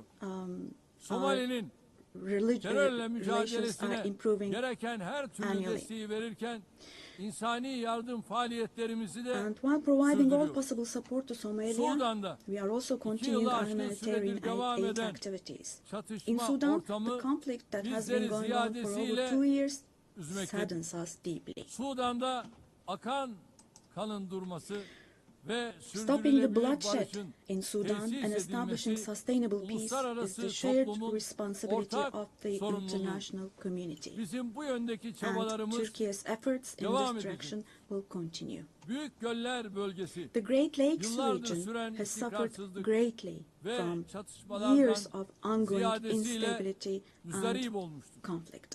Kongo Demokratik Cumhuriyeti'nin doğusunda yaşanan Our hope is çatışmalar that these conflicts bir an in the önce east of the Democratic çözülmelidir. Republic of the Congo will give Amerika'nın way to arabuluculuğu lasting peace and ve stability. Katar'ın We wholeheartedly support the efforts being carried out under the mediation of the US and the facilitation of Qatar. bilhassa The sahil increasing havzasında terrorist activities artan in terör West Africa, faaliyetlerini de particularly in the endişeyle Sahel Basin, takip ediyoruz. are also of great concern Tarihi to us. bağlarımızın bulunduğu bu We will bölge continue our halklarının unwavering huzura efforts to ve ensure istikrara peace, kavuşmaları tranquility, için and stability çabalarımız for the peoples of devam this region with whom we share İlhamını historical ties. çift başlı Drawing Selçuklu inspiration kartalından from the alan historical bizim de double-headed 360 Turkish derecelik Selçuk eagle, yaklaşımla yürüttüğümüz I would like to emphasize that our dış relations with politikasında Asian countries Asya in Turkish ülkeleriyle foreign policy ilişkilerimiz are of büyük great stratejik strategic öneme importance. sahip. We pursue a Yeniden 360-degree approach Asya in this policy. girişimimiz çerçevesinde Within the framework ASEAN of our Return to başta olmak Asia üzere initiative, we bölgesel are deepening our kuruluşlarla engagement with angajmanımız regional giderek organizations derinleşiyor. such as Latin ASEAN, Amerika the Indian ve Ocean Ring Karayipler bölgesiyle Association, münasebetlerimizi for example. We ortaklık will continue to ruhuyla develop new ve partnerships with kazan Asian countries, kazan and we yaklaşımıyla attach great importance geliştirmeye to developing büyük our önem relations with atfediyoruz. Latin America and the Caribbean Bölgedeki region in a tüm spirit of ülkelerle partnership and a kurmuş win-win olduğumuz approach. dostane We are bağları determined to daha further ileriye strengthen taşıma the friendly irademiz ties we have bakidir. established with all the countries in the region. Kıymetli delegeler, Esteemed delegation uluslararası members, ticarette artan korumacılık increasing eğilimleri protectionist ve trends in tedarik international trade zincirlerinde and yaşanan disruptions in kırılmalar supply chains dünya are ekonomisinde leading to esaslı fundamental değişimlere changes in the yol global açıyor. economy. Mevcut sınamalarla başarılı mücadele için To successfully Dünya address current Ticaret challenges, Örgütü'nün yer we aldığı support the kurallara reform dayalı of rules-based uluslararası international trade, ticaretin reforme including the edilmesini World Trade destekliyoruz. Organization. Ucuz, güvenli ve I believe sürdürülebilir access to enerjiye affordable, erişimi safe and sustainable özellikle energy is gelişmekte essential, olan particularly ülkelerin for developing kalkınma countries, hedeflerinin to be able to gerçekleştirilmesi achieve için their development goals. vazgeçilmez buluyorum. Çin'den Avrupa'ya uzanan ve stratejik We önemi are haiz resolutely pazar advancing the geçişli strategically important Doğu-Batı Trans-Caspian Ortak Koridoru East-West Middle projesini Corridor project, ilerletiyoruz. which extends Modern from China ulaştırma to Europe. altyapımız ve Bakü We contribute Tiflis to the Kars development of hattıyla world trade with dünya our modern ticaretinin transportation infrastructure gelişimine and the katkı sunuyoruz. Baku-Tbilisi-Kars Tabiata saygılı line. bir gelecek inşa etme On our journey to hedefiyle build a future that çıktığımız yolda respects nature, we are 2053 moving forward with net determination sıfır towards the emisyon hedefine doğru 2053 net kararlılıkla zero emission ilerliyoruz. target. Eşim Emine Erdoğan'ın himayesinde yürüyen We are pleased sıfır to atık observe that the hareketinin Zero Waste tüm movement, dünyada under the her yıl patronage dalga of dalga my büyüyen, wife Emine daha fazla Erdoğan, insana has grown ve in waves kalbe around the ulaşan world every bir year, farkındalık reaching halkasına more dönüştüğünü people görmek and bizim için hearts. ayrı bir bahtiyarlıktır. Bu süreçte gelişmiş ülkelerin In this process, sorumluluklarını it yerine is no longer a getirmesi choice for artık developed bir countries to fulfill their tercihten öte responsibilities. yükümlülük haline It has gelmiş. now become an obligation Dünyada for en them. fazla kalkınma yardımı yapan As one of the ülkelerden biri countries olarak providing the most Birleşmiş development Milletler'in aid in the world, sürdürülebilir we are striving to kalkınma achieve the hedeflerine UN ulaşılması Sustainable için Development çaba Goals. harcıyoruz. 2030 hedeflerine erişmek ve dünyanın dört bir yanındaki To yüz achieve the milyonlarca insanı 2030 goals onurlu yaşama and to enable kavuşturmak hundreds için of millions of people küresel around the world to live finansman with dignity, mimarisinin we advocate kimseyi for aligning the geride global bırakmama financial anlayışıyla architecture with the uyumlu hale principle of getirilmesini leaving no one savunuyoruz. behind. Burada şunu da And here, özellikle let me also dikkatinizi particularly çekerek draw your söylemek istiyorum. attention to Biz the following. jeopolitik sınamalarla uğraşırken While insanlık we grapple with yapay geopolitical zeka challenges, alanında humanity is also olağanüstü bir witnessing an sıçramaya extraordinary şahitlik leap forward in artificial çığır açan bu intelligence, AI. teknolojilerin dönüştürücü gücü ve The transformative sunduğu power nimetlerden and the benefits hiçbir offered by these toplumun technologies, mahrum no bırakılmaması society should gerekiyor. be deprived of Yapay these zeka benefits. teknolojileri yeni bir AI tahakküm aracı technologies olarak should değil, be used for insanlığın the benefit lehine of humanity, kullanılmalı. not as a new Ev tool of sahipliğini domination. yaptığımız en az gelişmiş ülkeler The için UN Technology Birleşmiş Bank for the Milletler least developed countries, which Teknoloji we host Bankası in Turkey, dijital plays ve a critical role teknolojik in açığın closing the digital kapatılmasında and kritik technological rol oynuyor. gap. Hazırladığımız ve evrensel mutabakatla yakında imzaya açacağımız We have prepared dijital dünyada çocuk hakları sözleşmesinin Children's bu Rights alanda Convention in the küresel bir digital world, farkındalık and we will oluşturacağına soon open inanıyor. this up for ratification. Çabalarımıza I'm sure this will güçlü create desteğinizi a lot of awareness in bekliyoruz. this area, Diğer taraftan and we expect your ırkçılık, support for this. yabancı On the other karşıtlığı hand, ve in bilhassa today's İslam world, while düşmanlığının racism, vahim xenophobia, boyutlara and ulaştığı particularly günümüzde Islamophobia have bir reached arada alarming levels, yaşama kültürünü tehdit combating eden these bu trends that akımlarla directly mücadele threaten the culture of insanlık için coexistence has now zaruret become halini an essential almıştır. duty for humanity. Medeniyetler İttifakı yüksek It is temsilcisi significant that Sayın Mr. Moratinos, Moratinos'un High Representative of Birleşmiş the Alliance of Milletler Genel Civilizations, Sekreterinin has also been appointed İslamofobi as the ile UN mücadele Secretary General's özel Special temsilcisi Envoy on olarak da combating atanması Islamophobia. kıymetlidir. Geçen sene burada ifade ettiğim gibi As aile I stated kurumu here last year, günümüzde the daha institution önce of the olmadığı family kadar is under threat tehdit today altında. as never before. Kadın ve erkekten oluşan Defending the aileyi family, savunmak, consisting aynı of a zamanda woman and a insanı, man, means fıtratı, defending yaşamı humanity, ve defending nature, geleceği savunmak life, demektir. and the future. Türkiye olarak artan saldırılar Turkey will karşısında continue to aileyi defend the family savunmaya in devam the face edeceğiz. of ever-increasing attacks. Kıymetli delegeler, Distinguished delegation members, insanlığın bir daha savaş felaketi yaşamaması için the roots of the kurulan UN Birleşmiş established to Milletler'in prevent kökleri humanity from içinde experiencing bulunduğumuz the disaster of war karanlık again döneme are ışık filled with tutacak values değerlerle that dolu. will eliminate the dark Genel era we Sekreter are in. Sayın Guterres'in teşkilatımızı We fully etkin support ve the verimli hale UN getirmek 80 amacıyla initiative başlattığı launched by Secretary Birleşmiş General Milletler Guterres to make 80 our girişimine organization more desteğimiz effective and tamdır. more Bu efficient. girişimin Birleşmiş Milletler'in tüm faaliyetlerini daha da I hope this güçlendirecek bir initiative süreç succeeds olarak as a process that başarıya will further ulaşmasını strengthen all the temenni ediyorum. activities of Bu the UN. sürece İstanbul'u bir Birleşmiş I Milletler express our merkezi readiness to haline provide strong getirme support to this vizyonumuzdan process, da also hareketle driven by our vision güçlü of destek making vermeye hazırız. Istanbul a UN 80. hub. yılda Birleşmiş Milletleri kuruluş ruhuna döndürecek I sincerely adımları believe that atmak it is our shared hepimizin responsibility to ortak take steps sorumluluğu. that will restore the Biz founding spirit of the UN güçlünün haklı olduğu in değil, its 80th year. We will haklının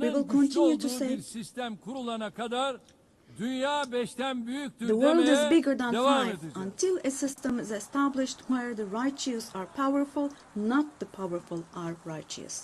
Görevimiz sistemi Our terk duty etmek is değil, not to abandon the system, onarmak, but rather to yeniden repair it işler hale and to getirmek. make it work again. Hiç şüphesiz Without a doubt, daha adil a bir more dünya just, a mümkündür. fairer world is Türkiye possible. daha adil bir Turkey dünyanın will inşası patiently için continue its fight for the mücadelesini construction of sabırla a more devam just world. ettirecektir. Rabbim yar ve So, yardımcımız may God olsun help diyorum. and aid us Hepinizi all. bir kez Once daha again, sevgi let me ve greet you all saygıyla selamlıyorum. with Kalın kind regards sağlıcakla. and thank you.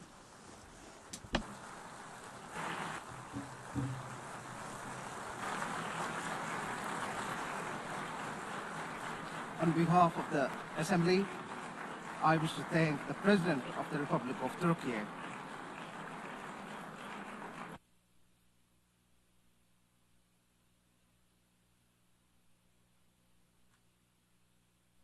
Assembly will hear an address by Her Excellency Dina Ercilia Boluarte Segara, President of the Republic of Peru.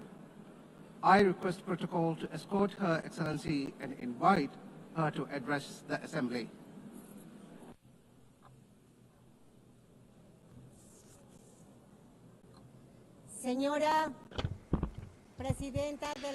Madam President of the General Assembly, Annalena Baerbock, Secretary General of the United Nations, Antonio Guterres, ladies and gentlemen, heads of state, ladies and gentlemen present here in this august forum. Peru is the center and cradle of great millennial civilizations, the last of which was the Inca Empire, which left us a legacy of greatness. We are also heirs of the Viceroyalty of Peru, which encompassed 2/3 of South America. We are a mestizo nation, a fundamental mix between Hispanic and Andean peoples, proud to be the heirs of the two greatest empires of Europe and America of the 16th century. The Peruvian people today are resilient, entrepreneurial, supportive and lovers of peace, freedom and democracy. Our great writers, Mario Vargas Llosa and José María Arguedas, shared the idea that Peru is a country of all bloods. Our identity creatively expresses that we are the unity of the diverse, united under the same red and white Peruvian flag.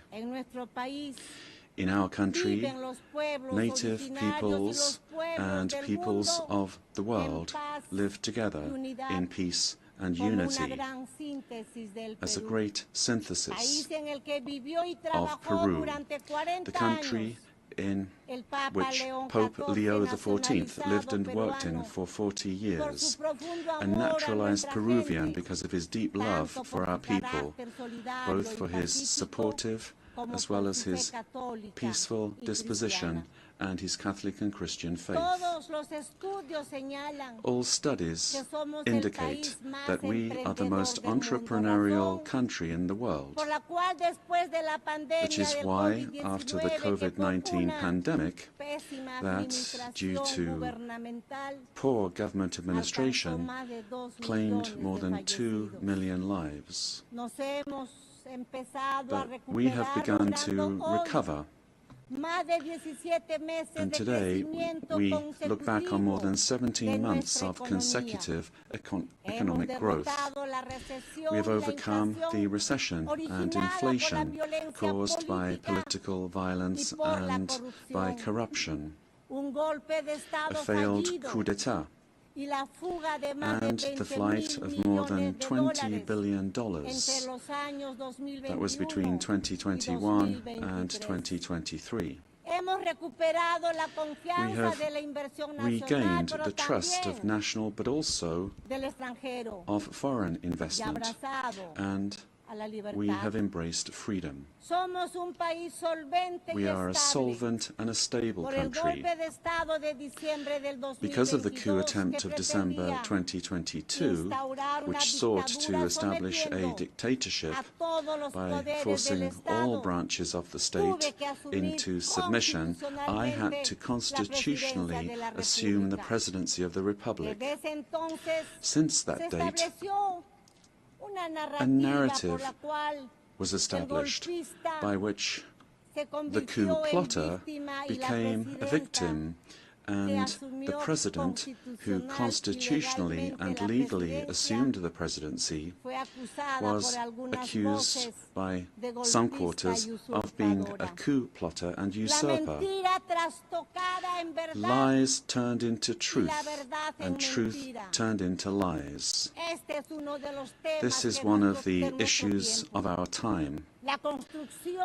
The building of false narratives to attempt to defend anti-democratic political projects.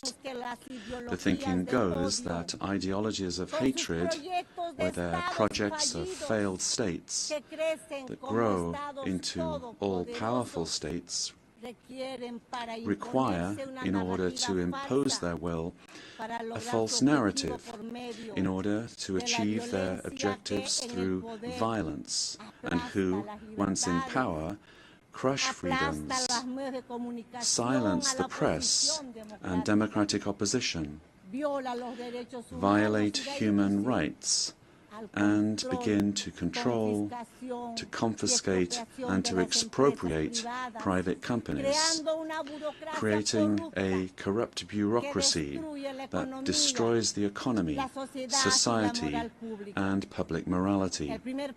The first step for achieving all of this is to build a narrative in order to lie, to deceive, and to manipulate. The ideology of class hatred is very skillful at distorting reality and building false narratives, because it uses the totalitarian method of repeating a lie ad infinitum, as was done in the world before the Second World War, and as is happening again today, because totalitarianism renews itself, presents itself with other faces, but it remains a serious threat to countries and to the world. The cynical narrative is reinforced by interventionism in the internal affairs of countries, supporting and spreading falsehoods to destroy democracy and eliminate freedom. In Peru, we have overcome strong, organized and persistent political violence that sought the return of the coup plotter's government, and since 2024, progress has been made in restoring stability and confidence. And This is why the Peruvian economy managed to grow this year by 3.3%, and in the current year, 2025, is exceeding 3.5% growth, with forecasts that in 2026 the trend of economic growth will continue. The government guarantees 3 years of economic growth, being the leader in South America. Inflation is below 2% annually. International reserves amount to more than $88 billion, and our currency remains stable, and it's getting stronger every day. Our external debt is less than 32.2% of GDP, one of the lowest in the Americas and in the world. And our fiscal deficit this year will be 2.2% annually. Madam President of this magnificent General Assembly, on October 24th, the UN was created after World War II, when one of the greatest totalitarian political projects built on an ideology of hatred, leading to the most serious genocide in human history, the Holocaust, was defeated. And this is something that we must never, I say never, forget. That dreadful war caused the death of 60 million human beings. All ideologies of hate, class hatred, and its elevation as a principle and driver of history, racial hatred, nationalist hatred, religious hatred, ethnic hatred, hatred against women, amongst others, are the causes for the worst crimes committed in human history. Ideologies of hatred build narratives as absolute truths that instrumentalize people and nations. The political constitution of my homeland, Peru, affirms that the defense of the individual and their dignity is the supreme goal of society and of the state. Peru, therefore, rejects the two principal hate narratives in the world, namely class hatred and religious hatred. These are the origins of wars and inhumane violence.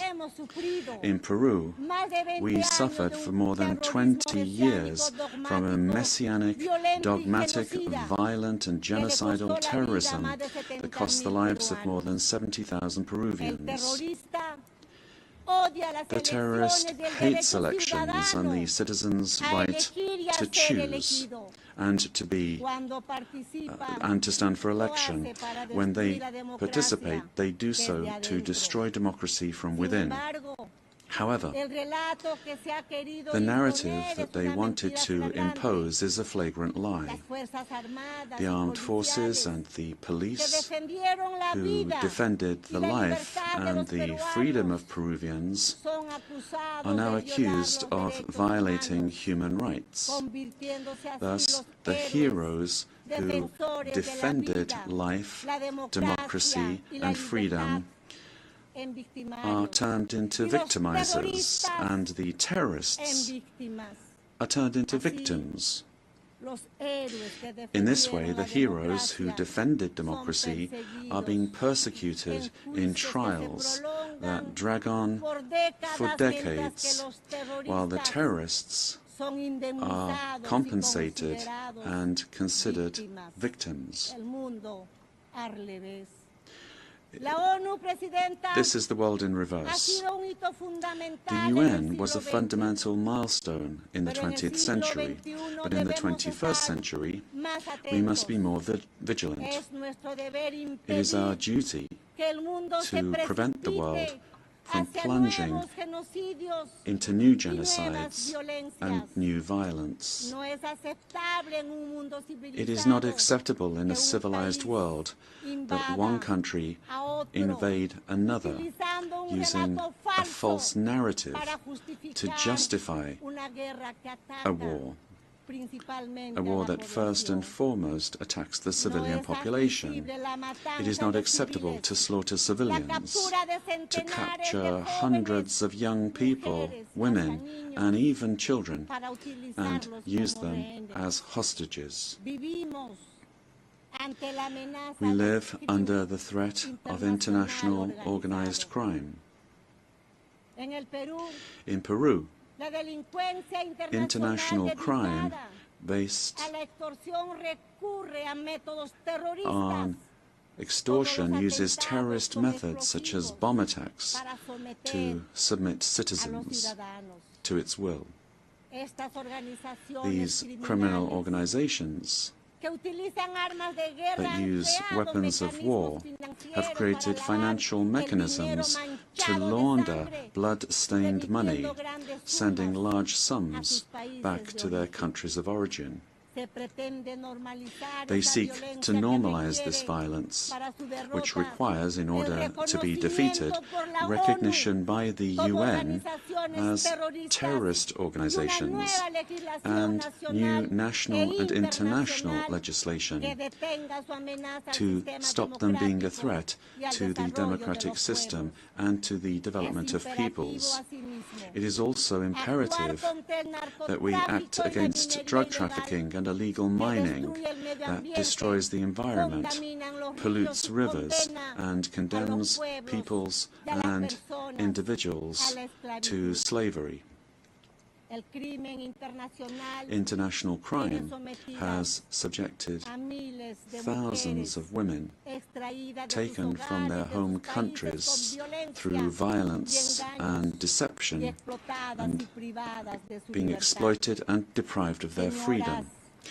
Ladies and gentlemen, we are living through times that recall the darkest chapters of our modern history, and Peru is convinced that the world does not need less UN, but more and a better UN, one that is in tune with the times, in times in which ideologies of hatred that cause so much damage to humanity have taken refuge in lies, in misinformation, and which have penetrated democratic societies. Peru, as a founding member, is committed to an open multilateral system.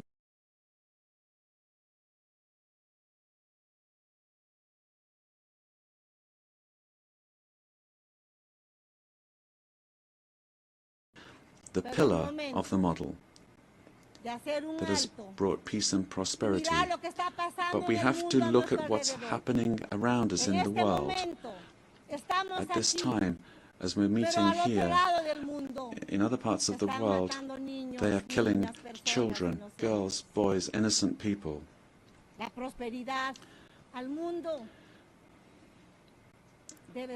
Prosperity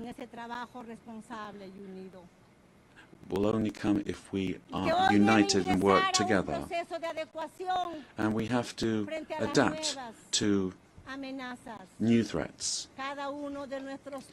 Each of our countries has the duty to make their contribution towards finding solutions to the problems that we all face together. And my country is striving to do this. But the interconnection of our societies and economies means that it is only through international cooperation that we can resolve the crises which we face. If we do not reform the United Nations, our common home, to restore representativeness and effectiveness to its action, then we run the very serious risk of seeing one of the most precious instruments that the international community has for world stability disappearing. For this reason, Peru supports the work of the UNTV initiative, launched by the Secretary-General, placing particular emphasis on the need to refocus the organization on its fundamental functions, bringing it closer to the needs of peoples, and at the same time making it more efficient. UNTV must be an opportunity to strengthen multilateralism and ensure that the organization is better prepared to achieve its essential goals. This reform can only truly become fully effective if it is complemented by a transformation in UN governance that prevents institutional stalemates when it comes to decision-making, while ensuring its suitability. Ladies and gentlemen, in Peru, our government is working to meet its commitments, both to our citizens as well as to the international community, facing the threat of organized crime resulting from the collapse of tyrannical governments that led to migration to other countries. This is true of our country. From day one, my government has fought to restore governance in the country and to defeat polarization and violence. In Peru, there is full separation of powers, the rule of law, respect for freedom and human rights. My government is the most stable of the last 5 years, during which 5 presidents have succeeded one another. We are fighting for citizen security, facing crime that takes advantage of the rise in the price of gold, and drug trafficking. We have achieved positive, verifiable results in these areas. We are working to strengthen human capital. We are fighting child malnutrition and anemia. And we are building schools and hospitals throughout the country, which has not been done in recent years.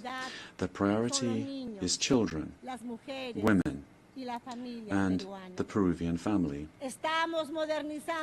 We are modernizing the country's infrastructure, ports, airports, roads, bridges, designing an economy that is better connected to the world, as well as a firm policy for fighting corruption. Our goal is to guarantee free and impartial elections, defeating the attempt of a violent minority that seeks their failure. Ladies and gentlemen, the United Nations organization has always been present in the modern history of my country, particularly in its most difficult moments. Similarly to what is happening elsewhere in the world, and despite our efforts, Peru today finds its democratic institutions and the rule of law under attack by the polarization of politics, the cause and consequence of the return of extremist violence. We suffer from the scourge of transnational organized terrorist crime, which causes deaths, attacks, insecurity, and drug trafficking that destroys the social fabric. We face the threat of climate change that is destroying our Amazon, causing the melting of our glaciers, and putting our biodiversity at risk. We promote inclusive and sustainable growth in a context of opposing powers. But none of these problems is merely national, but global. This is why We need the United Nations to once again be a forum for dialogue and cooperation. I wish to recall the legacy of Ambassador Javier Pérez de Cuellar, who managed to do relevant work in the organization despite the Cold War. With that example in mind, and in view of our region's adherence to the purposes of the Charter, and in order to ensure better representation, we believe it is time for the next Secretary General to come from Latin America. Ladies and gentlemen, Peru is committed to ensuring that this General Assembly this year is not a mere commemoration, but the reaffirmation of our commitment to collective action that will revitalize the United Nations as a tool that supports peace and global unity, as well as development. We must stand firm in the truth, in the face of narratives that try to conceal it, pervert it, or openly lie in order to hide agendas that do not correspond to our time, much less to the destiny of humanity. For this reason, it is essential that we strengthen truth against narratives that are based on hatred, the lie repeated that seeks to impose itself and only leads to destruction. But despite all of these obstacles, truth will find a way, and truth will set us free. Peace and unity for Peru and for the world, for all those on the planet. Ama Chiqnikuspa, ama Yuyacuspa, buscando el desarrollo de nuestro pueblo. Let us seek the development of our peoples, presidents of the world. Together, let us work together, without hating one another. Let us work for the development of our peoples. Yes to life, no to violence, and no to war. Thank you very much.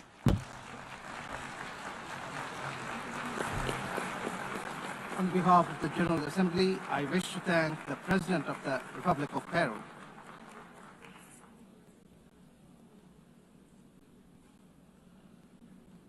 The Assembly will hear an address by His Majesty King Abdullah II Ibn al-Hussein, King of the Hashemite Kingdom of Jordan. I request protocol to escort His Majesty and invite him to address the Assembly.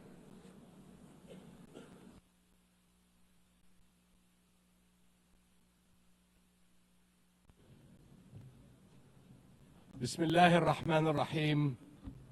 Madam President, Mr. Secretary General, in the name of God, the compassionate, the merciful.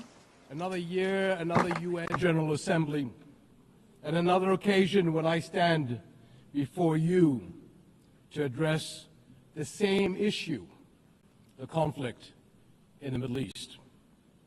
And not for the first time, developments on the ground have made me question the worth and utility of words in capturing the magnitude of the crisis.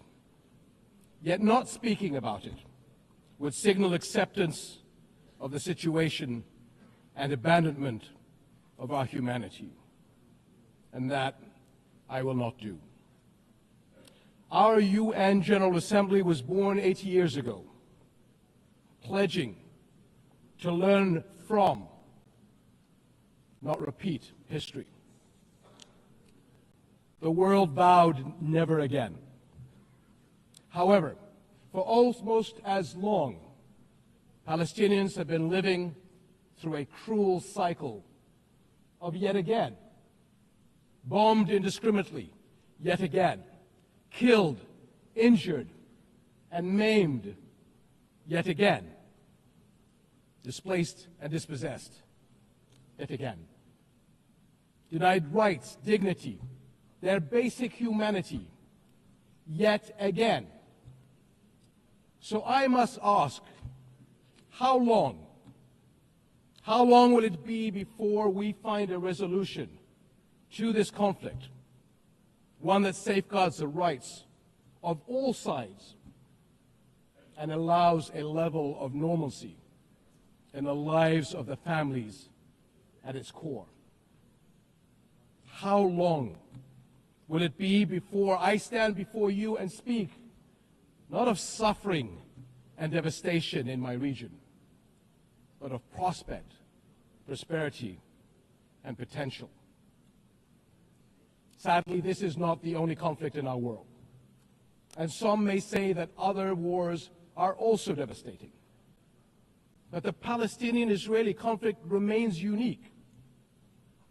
It is the longest-standing conflict in the world, an illegal occupation of a helpless population by a self-declared democratic nation, and a flagrant violation of repeated UN resolutions, international law, and human rights conventions. A failure that should have elicited outrage and action, especially from major democracies. Instead, it has been met with decades of inertia. My friends, the war in Gaza marks one of the darkest moments in this institution's history. But although it is today's horror, the injustice stretches back decades. The Palestinian-Israeli conflict has been on the UN agenda throughout its 8 decades of existence. How long will we be satisfied with condemnation after condemnation without concrete action? When it comes to the Palestinian-Israeli conflict, it seems that what unfolds in the halls of power is theory. The struggles and suffering on the ground is reality. For decades, we have seen several attempts to achieve a solution by interim agreements and temporary stopgaps, none that delivered on the endgame. In fact, many would argue these processes served as a distraction, as Israel grabbed more land, expanded illegal settlements, demolished homes, and displaced entire neighborhoods. Muslim and Christian holy sites in Jerusalem have been vandalized and desecrated by those under government protection. And throughout all these years, Israeli families, too, have not been able to live in true security because military action cannot bring the safety they need. Nowhere is that more evident than in Gaza. More than 60,000 Palestinians killed, 50,000 children injured or killed, miles of burnt-out rubble, neighborhoods, hospitals, schools, farms, even mosques and churches in ruins, widespread starvation. And what we are seeing is only a glimpse, because never in our modern history has the lenses of international media been obstructed like this from capturing the reality on the ground. Almost 2 years in, and the cruelty of this military campaign continues unabated. Furthermore, the current Israeli government's provocative calls for a so-called Greater Israel can only be realized through the blatant violation of the sovereignty and territorial integrity of its neighbors. And there is nothing great about that. I can't help but wonder if a similar outrageous call were made by an Arab leader, would it be met with the same global apathy? The international community must stop entertaining the illusion that this government is a willing partner for peace. Far from it.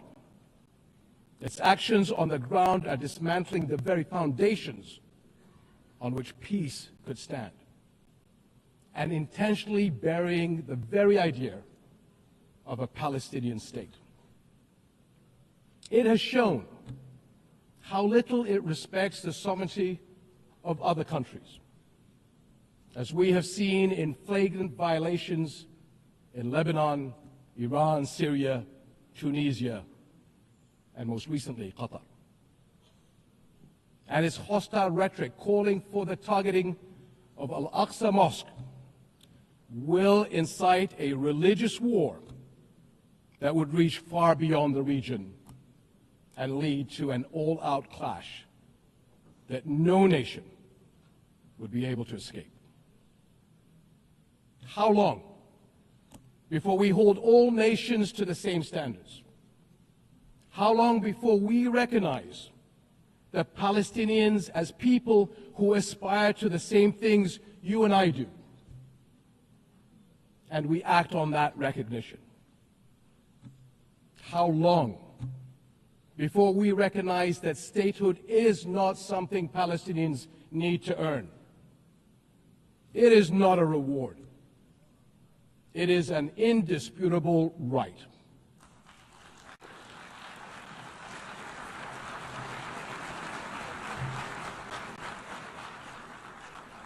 In Jordan, we are determined to work for a world in which people are secure in their homes, are safe to practice their faiths, and are able to live and thrive in dignity.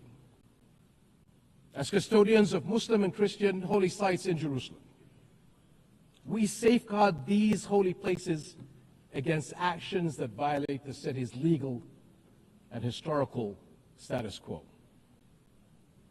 Compromising the delicate balance in the holy city will turn it into a tinderbox that ignites global conflict. And Jordan is serving as the main base for international humanitarian response in Gaza, working by all possible means to provide critical supplies of aid and food. And we appreciate our regional and international partners.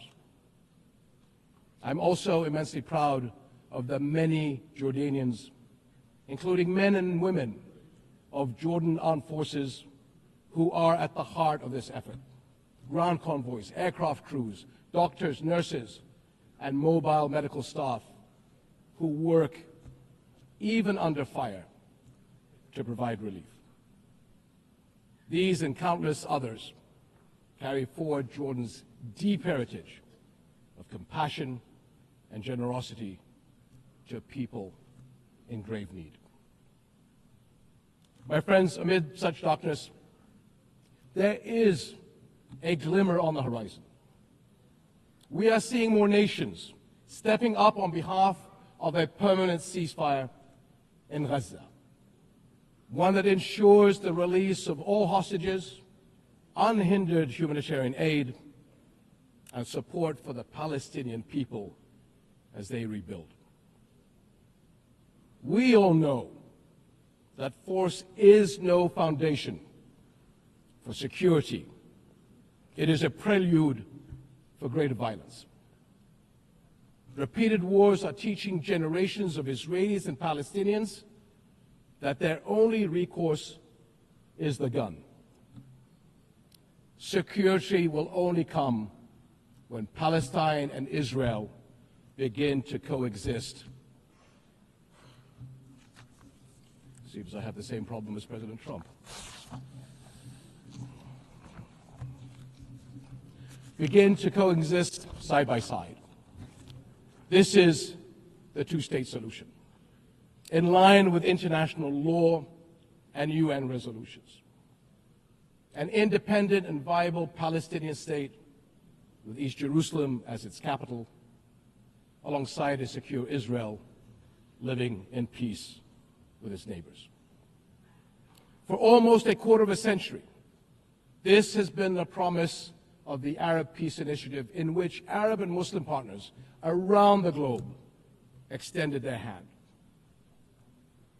My friends, for the past 2 years, we have finally seen the world's conscience stirring in the courage of ordinary people from every walk of life and every corner of the globe, raising their voices as one and declaring, "It has been too long."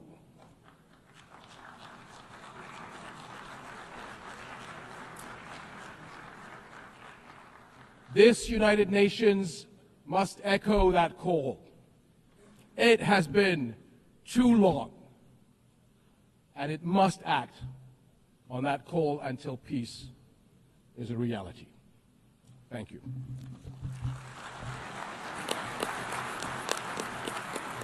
On behalf of the Assembly, I wish to thank the King of the Hashemite Kingdom of Jordan. The Assembly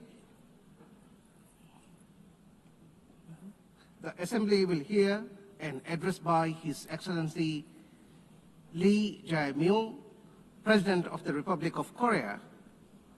I request protocol to escort His Excellency and invite him to address the Assembly.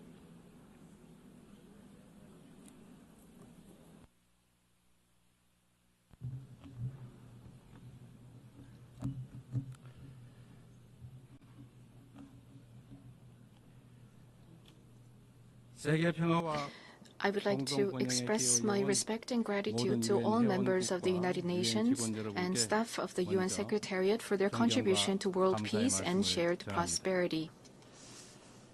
I extend my sincere congratulations to Her Excellency Annalena Baerbock on assuming the presidency of the 18th session of the UN General Assembly.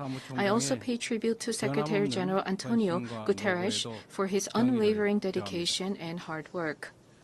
I hope the 18th session of the UN General Assembly will achieve even more meaningful results under their outstanding leadership. Madam President, Mr. Secretary, and distinguished delegates, this year is a meaningful year marking the 80th anniversary of the founding of the United Nations. The past 80 years of the UN has been a valuable journey of protecting the dignity and values of humanity and at seeking a path forward for future generations. If someone asks what the UN has achieved, I would confidently reply, look at the 80-year history of the Republic of Korea. It is no exaggeration to say that the Republic of Korea's history, dotted with challenges and responses, is the history of the United Nations, which has constantly confronted enormous challenges facing humanity. Liberated from colonial rule the very year that the United Nations was founded, the Republic of Korea emerged from the scars of division and ashes of war through UN assistance, maintaining national identity while achieving industrialization and blooming into a democracy. Therefore, the Republic of Korea in itself is a country that has proven the value of the UN's existence. Whenever the Republic of Korea revived the hopes of lives as precious as the weight of the universe amidst horrific wars and disasters, the UN flag fluttered at the center of that intense solidarity. The United Nations has strived to provide equal rights and opportunities to everyone without discrimination, and has provided education and vaccines to make children's lives blossom. The small country in the East, which rose with the support of the UN and the international community, has become a proud UN member that is drawing the world's attention. It is raising its role and responsibility as a member of the international community more rapidly than any other country.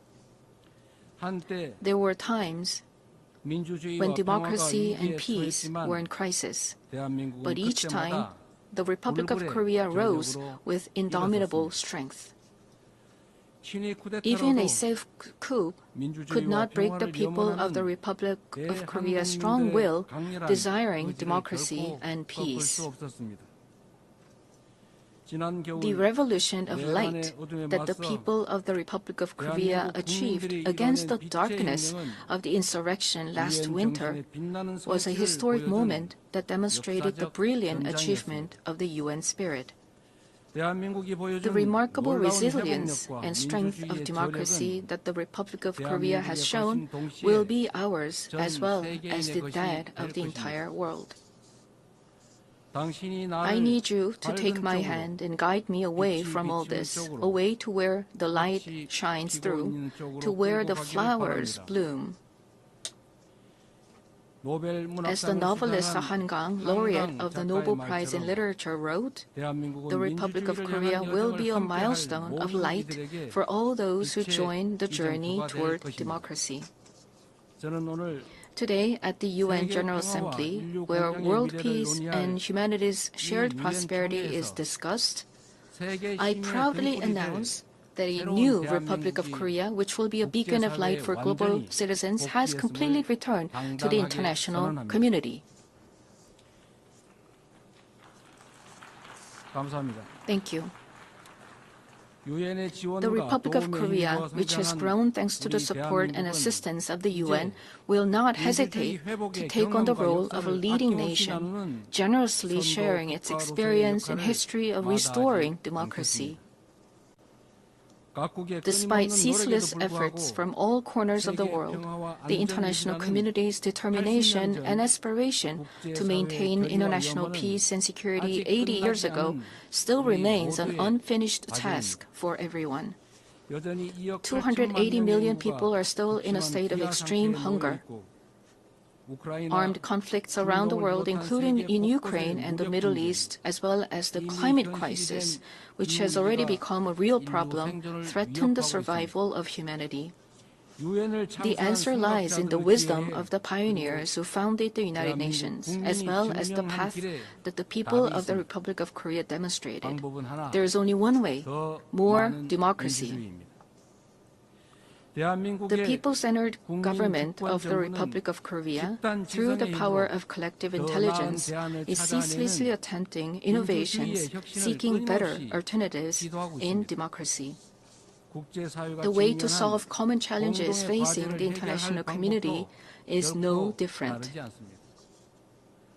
When all the countries experiencing the same problems gather here at the United Nations and continue multilateral cooperation, putting their heads together, we will all be able to move toward a bright future of peace and prosperity.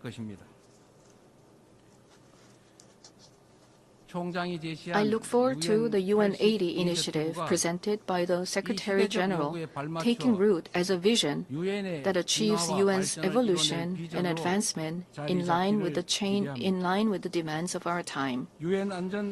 I also hope the UN Security Council can increase the number of seats of non-permanent members reflecting changes in the international environment and enhance its effectiveness and representation. As a member of the UN Security Council for the term 2024 to 2025, the Republic of Korea is making efforts so that the UN Security Council can respond proactively to threats to the international peace and security. Madam President, Mr. Secretary General, and distinguished delegates, the Republic of Korea, having restored democracy, dreams of a better future. The Republic of Korea will fulfill its responsibility as a responsible global power that steadfastly upholds the values of freedom, human rights, inclusiveness, and solidarity championed by the United Nations. We will further develop our institutions and cultures so that everyone residing in the Republic of Korea, both nationals and foreigners, can be respected as an equal member of society in all fields of life. The Republic of Korea will strengthen and lead cooperation with the international community while realizing the value of respect for human rights. In a time of crisis where immediate survival is urgent, words like solidarity, coexistence, and cooperation may feel somewhat distant. However, humanity has always dreamed of hopes as high as its deep despair and has achieved the progress we see today through a passion for a better tomorrow. The more difficult the times are, the more we must return to the basic spirit of the UN, which is trust in universal values of humankind. Just as the determination to not pass down the devastation of wars led to the founding of the UN and has prevented conflicts and preserved peace, we today must cooperate more, trust more, and join hands more firmly in order to build a better future, a better world for future generations. Democratic Korea will lead the way in multilateral cooperation toward a sustainable future. Peace is a value that is more important than anything else. In the Republic of Korea, as well as elsewhere in the world, peace is the basic foundation for democracy and economic development. The disputes and conflicts we are currently facing vividly show how easily the ideals of human dignity and sustainable development can crumble without peace. Today, the Republic of Korea is fulfilling its responsibility as a key contributor to the United Nations peacekeeping and peacebuilding activities. Our brave soldiers, who have steadfastly defended the Republic of Korea, a divided nation, are helping to pave the way towards sustainable peace led by the UN. Threats to peace are not only physical elements. In an era where artificial intelligence technology is critical to security capabilities and cyber attacks threaten national security, we must confront not only visible enemies, but also invisible enemies. If we passively let ourselves be dragged along by the changes of the AI era, we will meet a dystopia of deepening polarization and inequality, unable to shake off the dark shadows of human rights abuses caused by the misuse of technology. However, if we proactively respond to these changes, we can use the high productivity as a driving force to build a foundation for innovation and prosperity and create a useful base for strengthening direct democracy.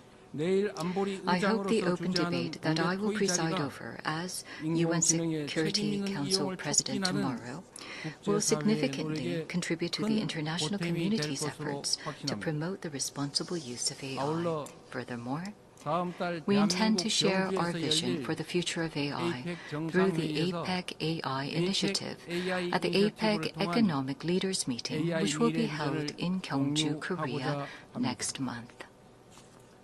We will strive to ensure that the vision of AI for all, where advances in cutting-edge technology contribute to the universal values of humanity, becomes a new normal for the international community. AI-driven technological innovations will be an important new tool for solving global challenges like the climate crisis. Over the past 80 years, the United Nations has paved the way for sustainable development and spearheaded efforts to address climate crisis threatening the survival of humanity. Nations around the world must respond to these efforts. The Republic of Korea is pursuing a great energy transition, leveraging science and technology and digital innovation to increase energy efficiency and expand the share of renewable energy. We will submit a responsible, nationally determined contribution within this year, joining the united will of the international community. At the 4th UN Ocean Conference that will be co-hosted by the Republic of Korea and Chile in 2028, we will also work to build substantive solidarity for the sustainable development of oceans. Such efforts by the Republic of Korea to actively address global challenges are based on a firm commitment to fulfilling humanity's shared promise of sustainable development. Since the United Nations established the Sustainable Development Goals 10 years ago, the international community has made much progress in eradicating poverty and reducing inequality. However, the demand for development financing is continuously increasing, and the most vulnerable are still suffering. Let us squarely face this grave reality and create new momentum for change. We must move toward structurally reforming global development governance while enhancing the quality of financial resources. I trust that we will pull together in order to bring about more cases like the Republic of Korea growing and developing from an aid recipient country to an aid donor country. This year marks the 80th anniversary of the founding of the United Nations, as well as the 80th anniversary of the division of the Korean Peninsula. New challenges, as well as unresolved tasks, await us. Democratic Korea will begin a new journey toward peaceful coexistence and shared growth on the Korean Peninsula. The first step will be to restore broken inter-Korean trust and shift to a stance of mutual respect. The government of the Republic of Korea clearly reaffirms that it respects the North's current system, that it will not pursue any form of unification by absorption, and that it has no intention of engaging in hostile acts.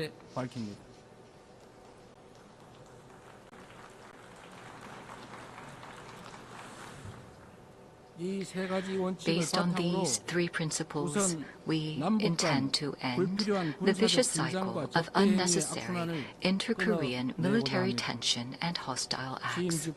That is a reason why we have proactively taken measures, including halting the launch of leaflets and suspending broadcasts toward the north.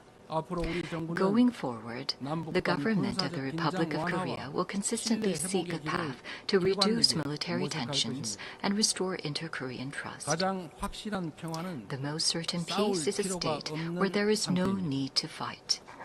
Through comprehensive dialogue centered on exchange, normalization, and denuclearization, in other words, END, we must end the era of hostility and confrontation on the Korean Peninsula and usher in a new era of peaceful coexistence and shared growth. The fact that exchanges and cooperation are a shortcut to peace is a timeless lesson demonstrated by the history of fraught inter-Korean relations. By gradually expanding inter-Korean exchanges and cooperation, we will pave the way for sustainable peace on the Korean Peninsula. It is crucial for both the ROK and the DPRK, as well as the international community, to work together to establish peace on the Korean Peninsula. While striving to advance inter-Korean relations, we will provide our active support and cooperation for efforts to normalize relations with the international community, including between the United States and the DPRK. Denuclearization is undoubtedly a grave task, but it is time to seek realistic and rational solutions based on a cool-headed perception that denuclearization cannot be achieved in the short term. The international community must gather its wisdom in a pragmatic and phased solution, beginning with a stop in the sophistication of nuclear and missile capabilities, going through a reduction process, and reaching dismantlement. Realizing lasting peace on the Korean Peninsula would present new hope and possibility to humanity suffering from conflict. The Republic of Korea will end the Cold War on the Korean Peninsula through the END initiative and fulfill its responsibility and role to contribute to world peace and prosperity. A future where people from different nations cooperate and overcome global challenges together may sound like a rosy, dream-like vision. However, this is by no means an impossible dream. Peace is not merely the absence of armed conflict, but the realization of a community where differences are respected and people coexist. As long as respect and aspiration for diversity is inside us, we can always unite and embrace one another. K culture is connecting people all over the world beyond borders, language, and cultural differences. The success and spread of K culture prove that universal empathy is possible, transcending differences in all backgrounds. Gathering the energy of solidarity, coexistence, and consideration, the Republic of Korea, having ushered in a new diplomatic republic, is ready to move toward a sustainable future and a new page in human history. Though a difficult journey is expected, humanity has been able to grow and come this far by not giving up on challenges, even in the face of adversity. As the people of the Republic of Korea raised colorful cheering sticks in the face of a crisis in democracy, I call on the international community and the United Nations to lift the lantern of hope that will light the future of humanity. The Republic of Korea will boldly lead the way toward a new era of peaceful coexistence and shared growth on the Korean Peninsula toward a better future together. Thank you very much for your attention. On behalf of the Assembly, I wish to thank the President of the Republic of Korea.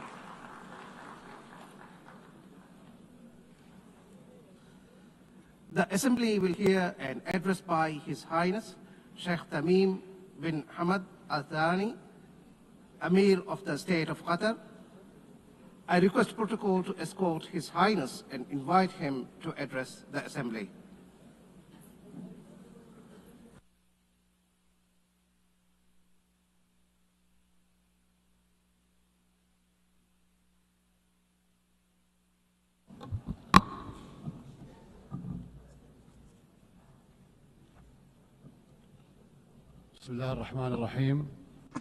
In the name of God, most compassionate, most merciful, Your Excellency, President of the General Assembly, Your Excellency, Mr. Secretary General, may the peace of God be upon you. The United Nations has been established 8 decades ago on the basis of principles that humanity has reached after 2 world wars.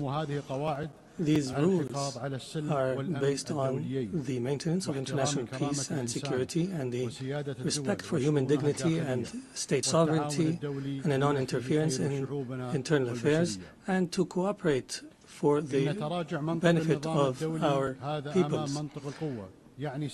This means if we allow violations to continue, it means allowing the rule of the jungle, where perpetrators and violators enjoy benefits just because they can.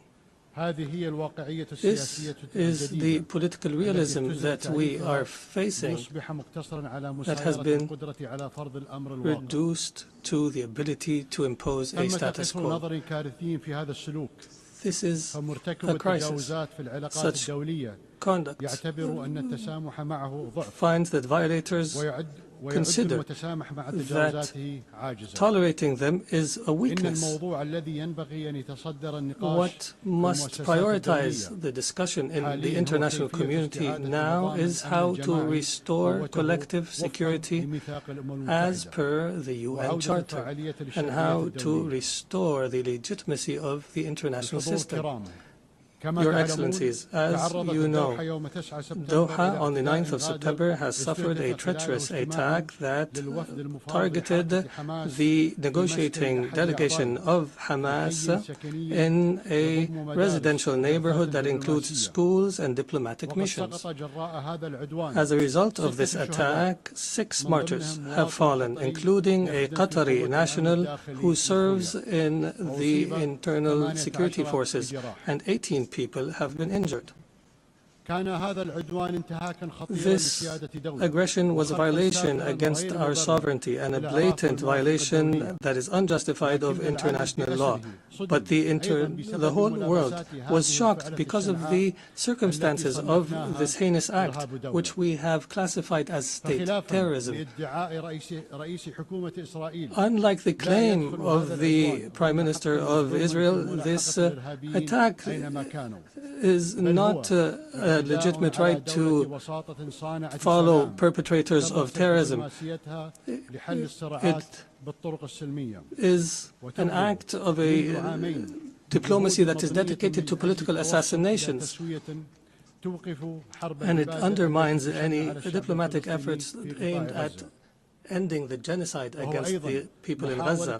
It is also an attempt to kill politicians who are members of a delegation that engages in negotiations with Israel while they were studying an American proposal. As you know, Qatar hosts, as a mediator during the negotiations, hosts delegations of Hamas and Israel.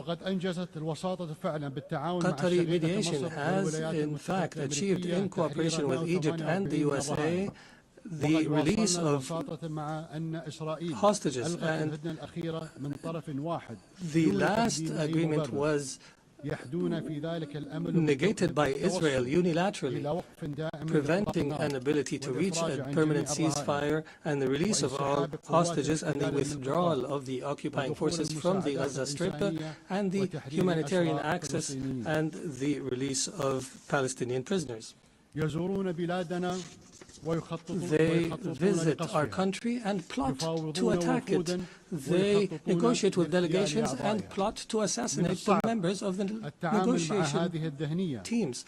It is difficult to cooperate with such a mentality that does not respect the most minimum standards of cooperation. It is impossible. Is this not the definition of a government? The delegation, they consider negotiations a continuation of war in other means and a way to delude the Israeli public opinion. If the release of Israeli hostages is the end of war, the government of Israel is abandoning the notion of releasing the hostages. Their goal is to destroy Gaza so that it is unlivable and where no one can study or receive treatment.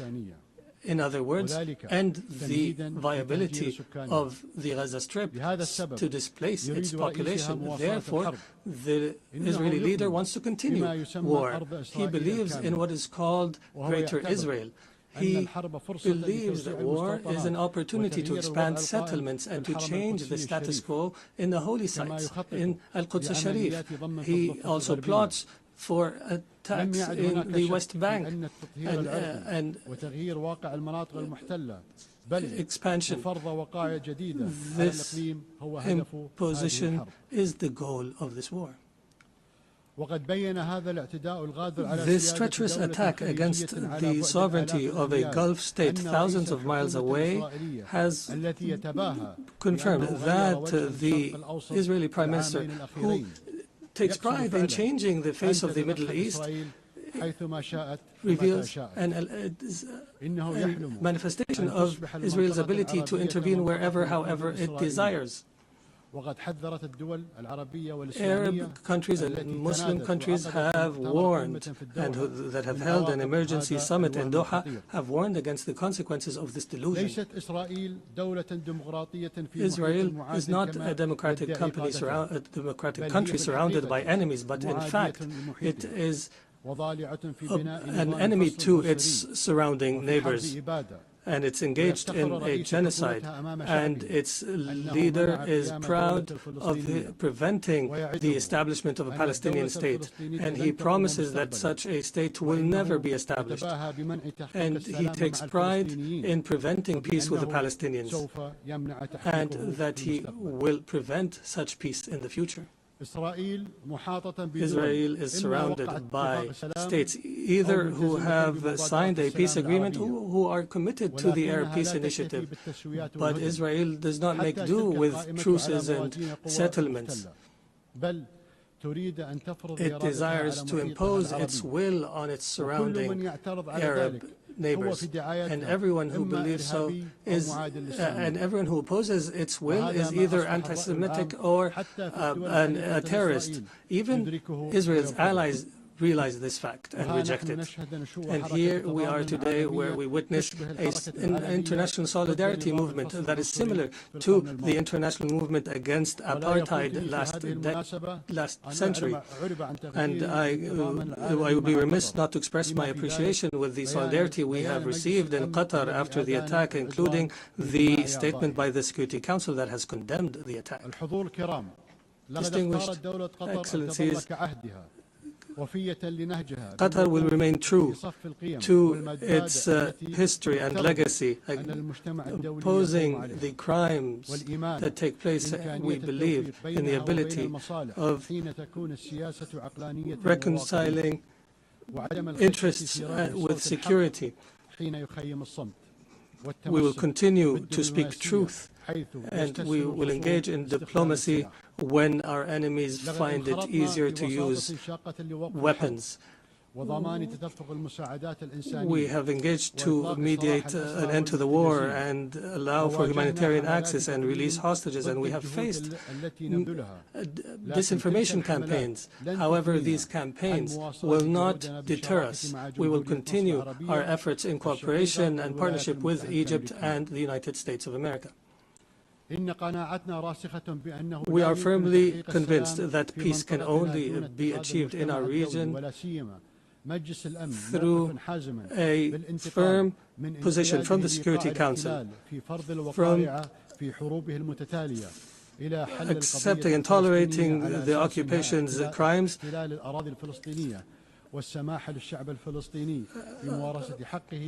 until allowing to the Palestinian people to enjoy their right to self-determination and establish their state with East Jerusalem as its capital on the borders of 1967 as per UN resolutions and the two-state solution that has been the consensus of the international community.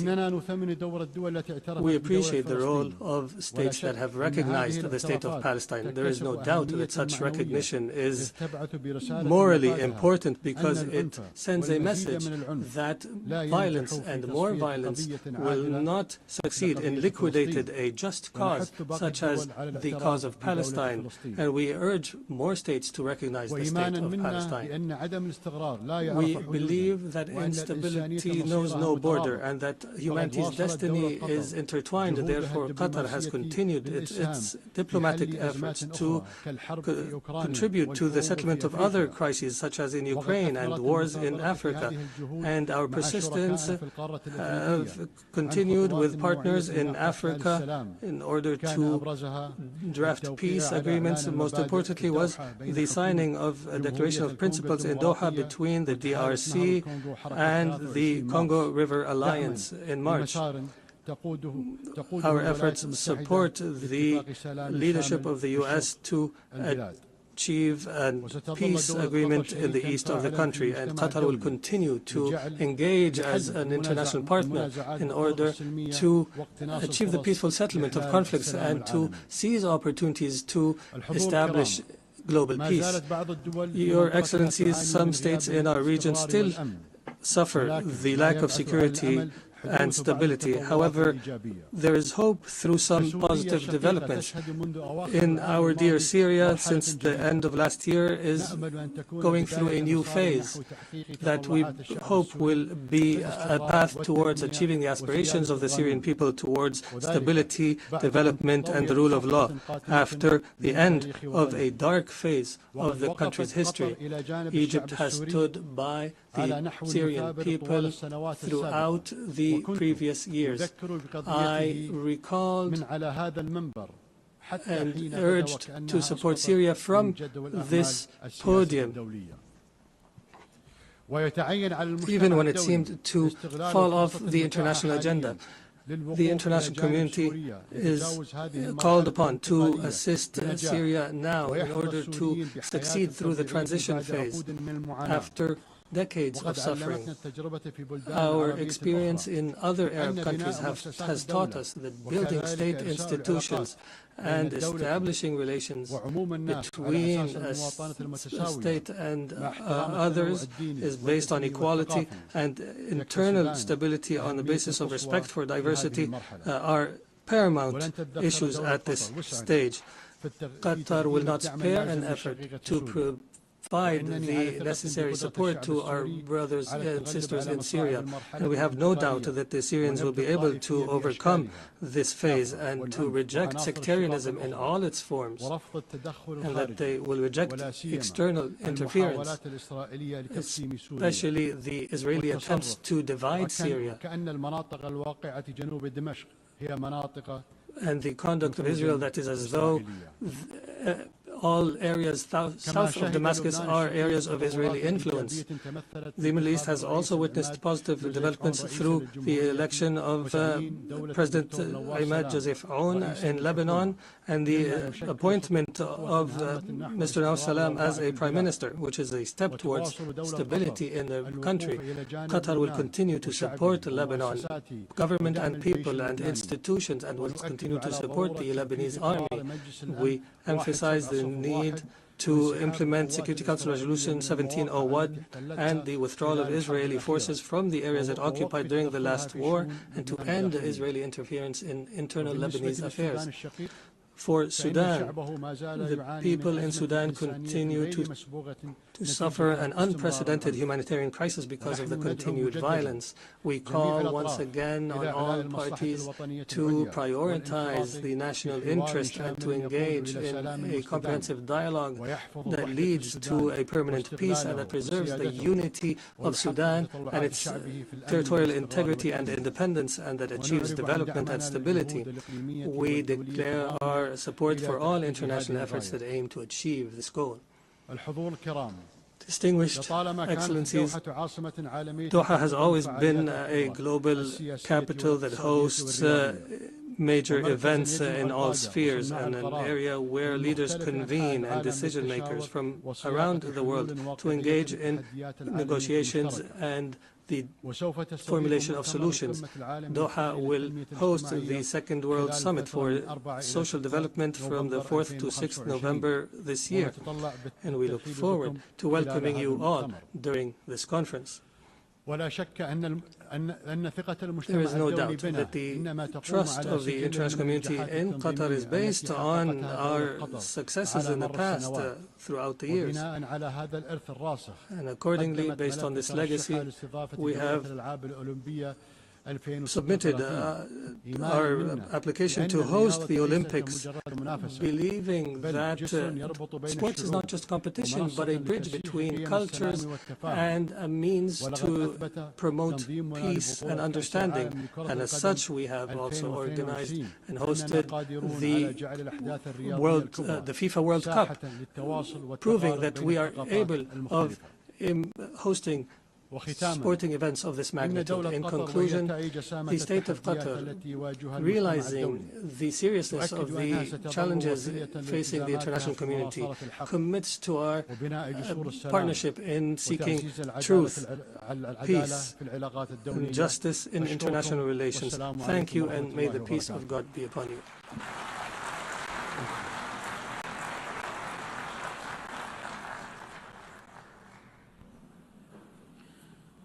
On behalf of the Assembly, I wish to thank the Emir of the State of Qatar.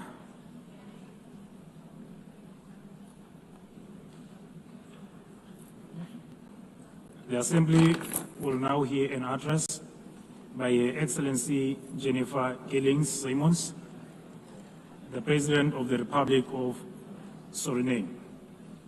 I request the protocol to escort Her Excellency and invite her to address the Assembly.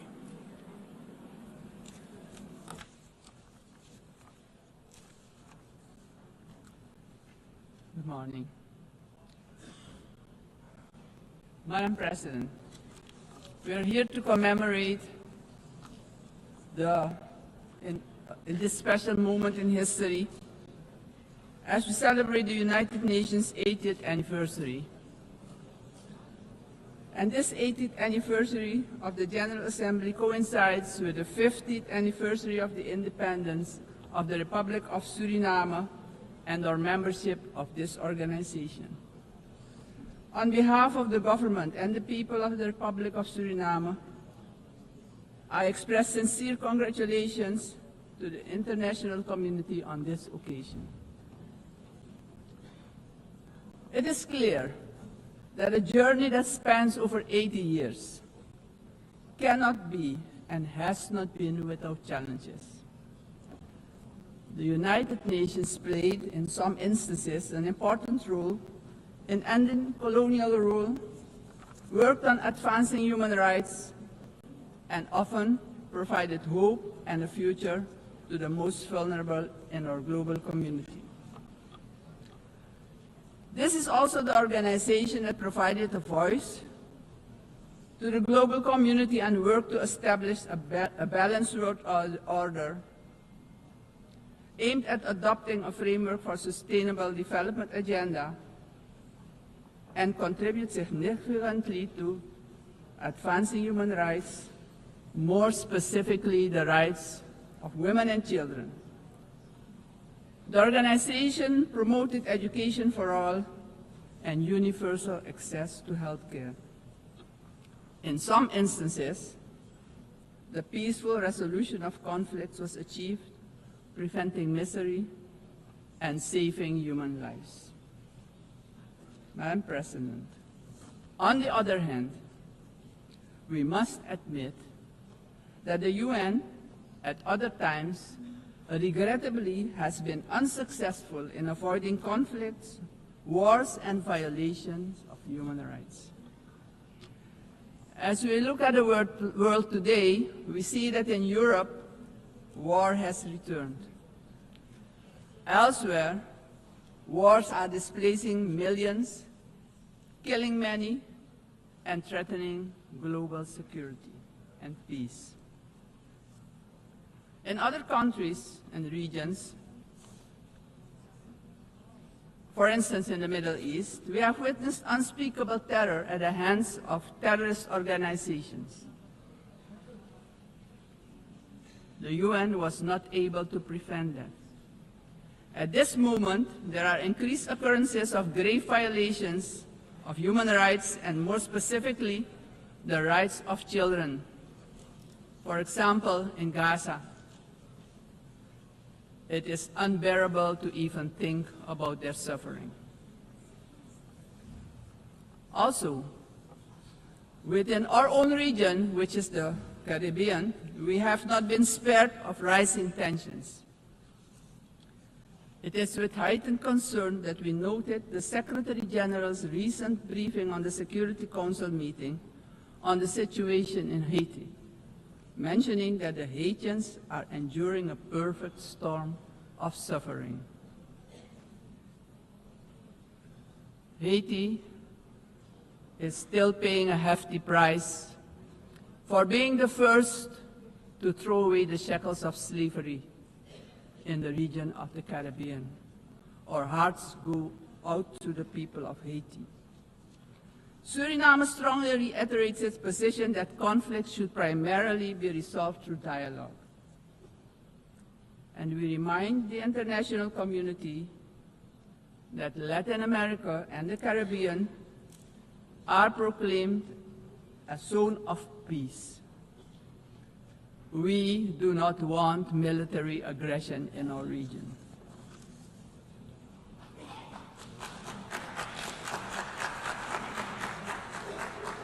Madam President, this is the moment, on the 80th anniversary, we should reflect and ponder on the next 80 years. What do we have to change and what needs to be done differently? We all must underscore and repeat it ceaselessly today that the United Nations will only be successful if all nations without exception, adhere to the resolutions we adopt.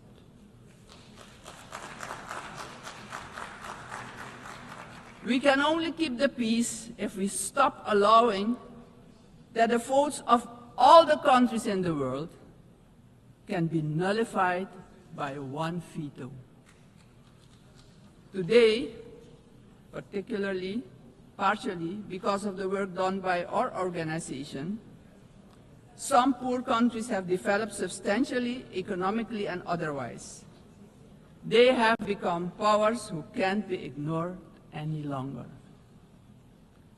We have to remind ourselves that the world in which the United Nations was established 80 years ago does no longer exist.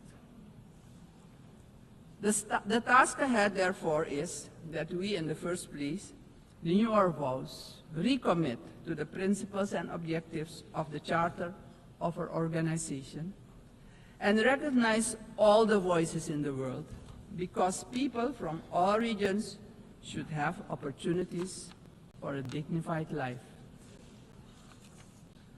Furthermore, the UN should adjust to the world we currently live in. This means, for example, the Security Council should expand to include all nations who exert major influence in the world. Exclusion of these players will only increase the risk of conflict and obstruct the beneficial cooperation necessary for humanity to develop and prosper. It is of great importance that all economically and otherwise strong nations and countries maintain a healthy competition that promotes the scientific advancement we need for sustainable development. On the other hand, these countries need to work together to guarantee global peace, so crucial for the existence and growth of the developing states and for their own countries. In this context, Suriname endorses the inclusion of, amongst others, Brazil, India, and the representation of the African continent for equal membership of the Council. Equally, we support the CARICOM position for a non-permanent rotating seat for the small island developing states and low-lying coastal countries. I would also like to remind the member states that my country, Suriname, has presented its candidacy as a non-permanent member of the Council for the period 2043 to 2044. Madam President, the United Nations must be a genuine unity of nations. If our organization, moving forward, wants to play a crucial role in creating a prosperous future for humanity, we have no choice than to genuinely unite, all of us. Suriname stands firmly for global peace, for the rule of law, and for the equal value of every human life. Considering this, Suriname once again calls for the lifting of the long-standing, unjust embargo against Cuba, bringing misery to its people. Madam President, Suriname is a country with people of indigenous, Maroon, Javanese, Hindustani, Creole, African, Chinese, and European descent. We all live together in a mosaic of cultures and faiths. The persons from Surinamese origin living abroad are part of this mosaic of our population and can contribute to the socio-economic development of the nation. We consider this diversity a great asset. Actually, Suriname does not have diversity. Suriname is diversity, and we keep working together to protect and grow our national unity for our own well-being and as an example of harmony in this often divided world. My country also carries immense natural wealth. and it is our vision to create an economy that is resilient, sustainable, and inclusive. Together we strive to build this more diverse economy by developing, among others, our tourism and agricultural sectors, strengthen our educational system, and work towards universal access to basic health care. Suriname has a vast tourism potential. With its green and lustrous hinterland, many waterfalls, rapids, and great rivers for relaxation, as well as for unforgettable adventures, if you're inclined to that. Rich biodiversity, cultural treasures, and the UNESCO-acknowledged historical city of Paramaribo. Through cooperation in the agriculture sector with our neighbors, we aim at improving food security within Suriname and the Caribbean community.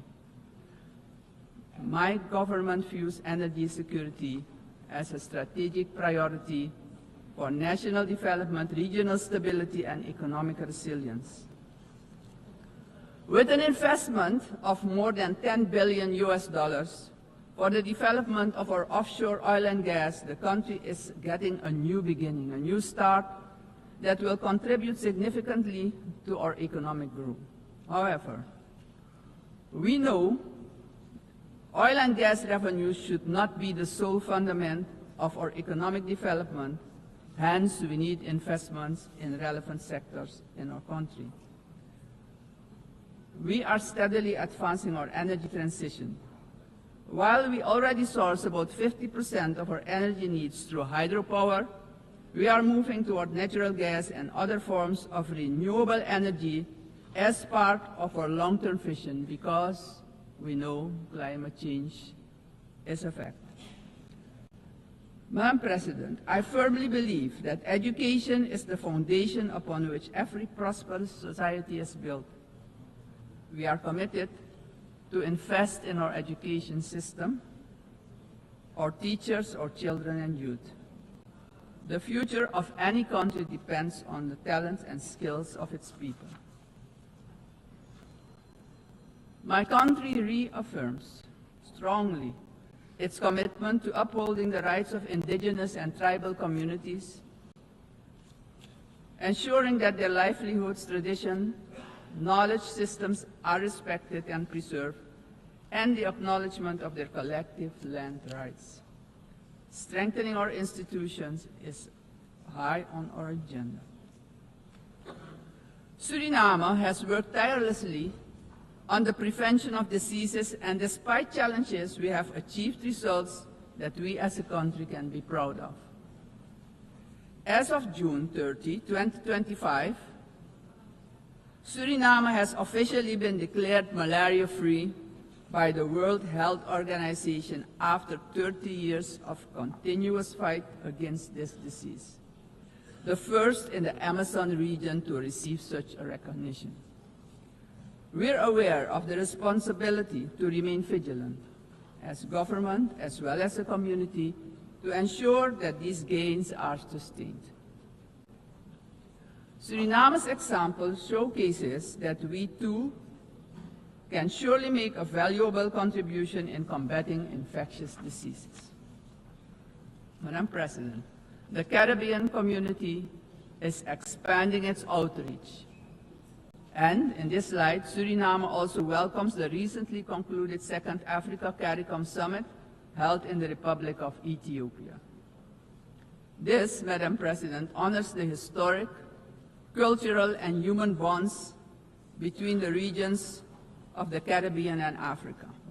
Suriname also acknowledges the CARICOM 10-point plan for reparatory justice, which has our full and strong endorsement.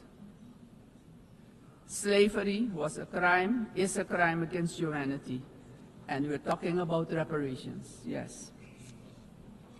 We will furthermore continue to contribute with CARICOM, aiming at enhancing the organization's geopolitical influence. Despite our commitment as a country to the Paris Agreement 10 years ago, we see that the climate crisis is worsening. It's worse than we feared. Our countries have least contributed to climate change and carbon emissions, but are hit the hardest by its effects, directly impacting the livelihood and economic growth of our peoples. Suriname calls for the urgent attention of the international community to address the detrimental impact of climate change facing the small island developing states and countries with low-lying coastal areas. Our forests stand strong.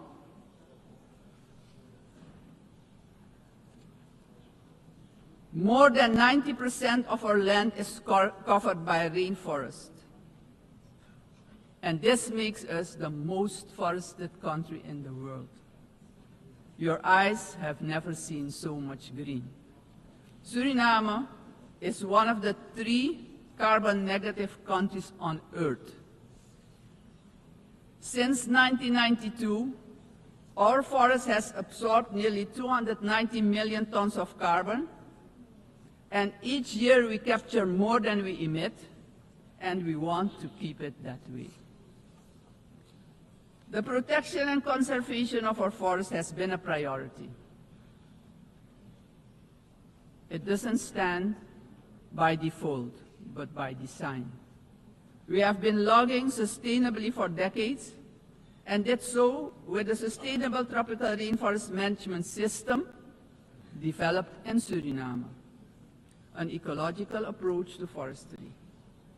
Also, the indigenous and tribal communities protect the forest by their continued stewardship.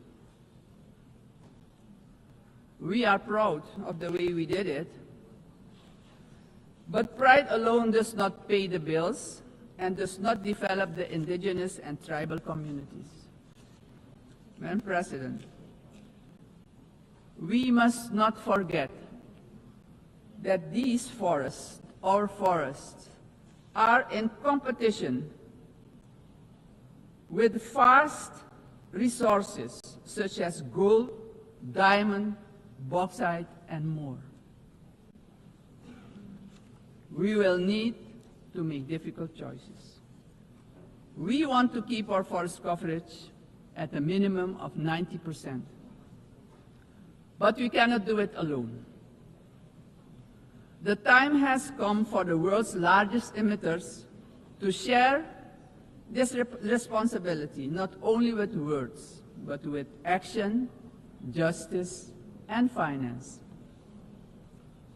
Suriname strongly calls for global action, predictable climate finance for high forested, low deforestation countries, fair recognition of real carbon removals, and direct support for the communities who live in and protect these forests. Suriname, Madam President, therefore endorses the initiative of the COP30 presidency to launch the Tropical Forest Forever facility and calls upon the international community to contribute to its success. Suriname, as mentioned previously, takes pride in being an example of peaceful coexistence, having different cultures, religions, and the traditions to live together in respect and solidarity. This is our gift to the world. The second gift, because we also have a forest that is delivering services to the whole world. This gift proves that harmony can prevail. As stated upon our admission to the United Nations in 1975, our republic indicated our willingness to engage with the international community. My country reiterates its strong commitment to multilateralism, one of humanity's most important achievements, which needs our protection in this time of change. In closing, aggression and military force should be replaced with peaceful resolution and dialogue, because it doesn't solve problems, it creates destruction and misery. As a matter of urgency, I call on every member state to keep the peace, protect the planet and all human rights. Suriname has shown the world that living sustainably together is possible. We are really better together. Thank you, Grantanye, and may God be with you.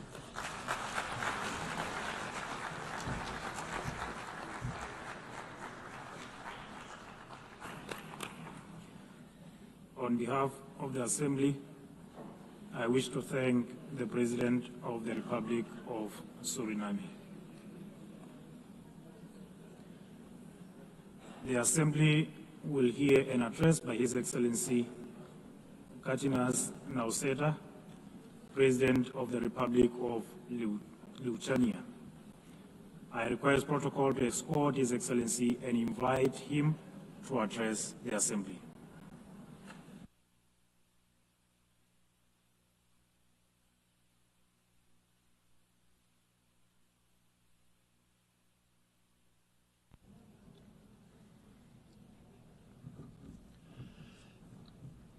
Dear Mr. Chairman, Excellencies, ladies and gentlemen.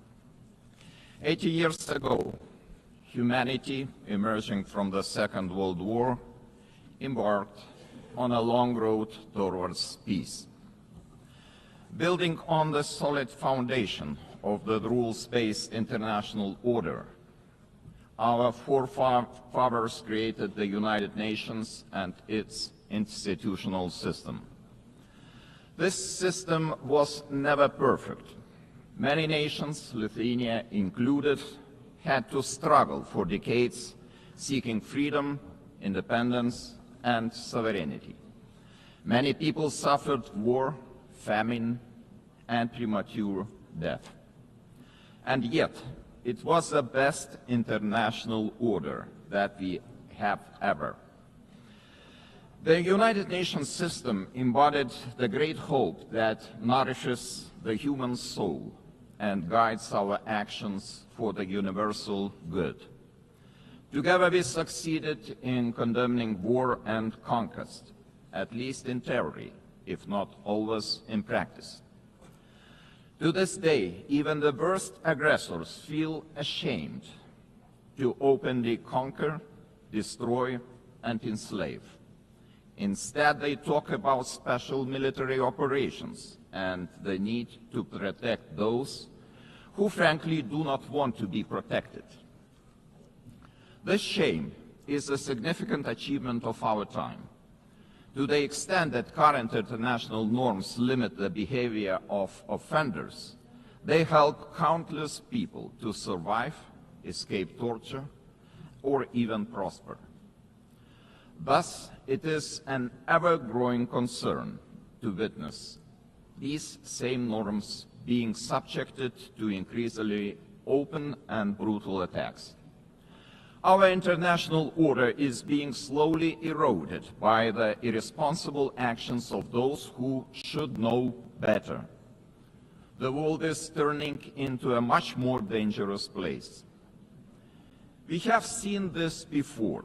We cannot ignore the striking parallels between the present day and the events of 1938, a time when the world chose appeasement over international law and diplomacy over deterrence, culminating in the infamous Munich Pact.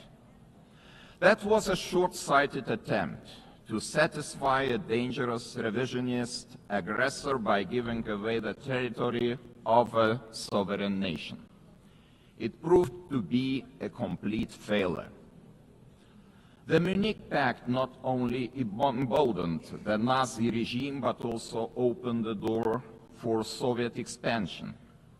Soon after, the secret protocols of the Molotov-Ribbentrop Pact carved Europe into spheres of influence and sealed the fate of many independent states.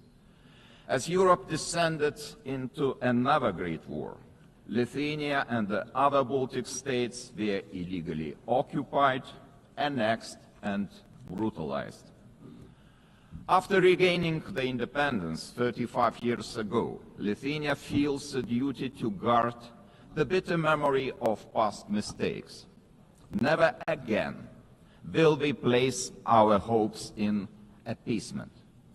Never again will we stand aside. Never again shall Pandora's box be opened. In 1938, it was Czechoslovakia that was abandoned. Today we cannot abandon Ukraine alone. The war in Ukraine is well into its 4th year.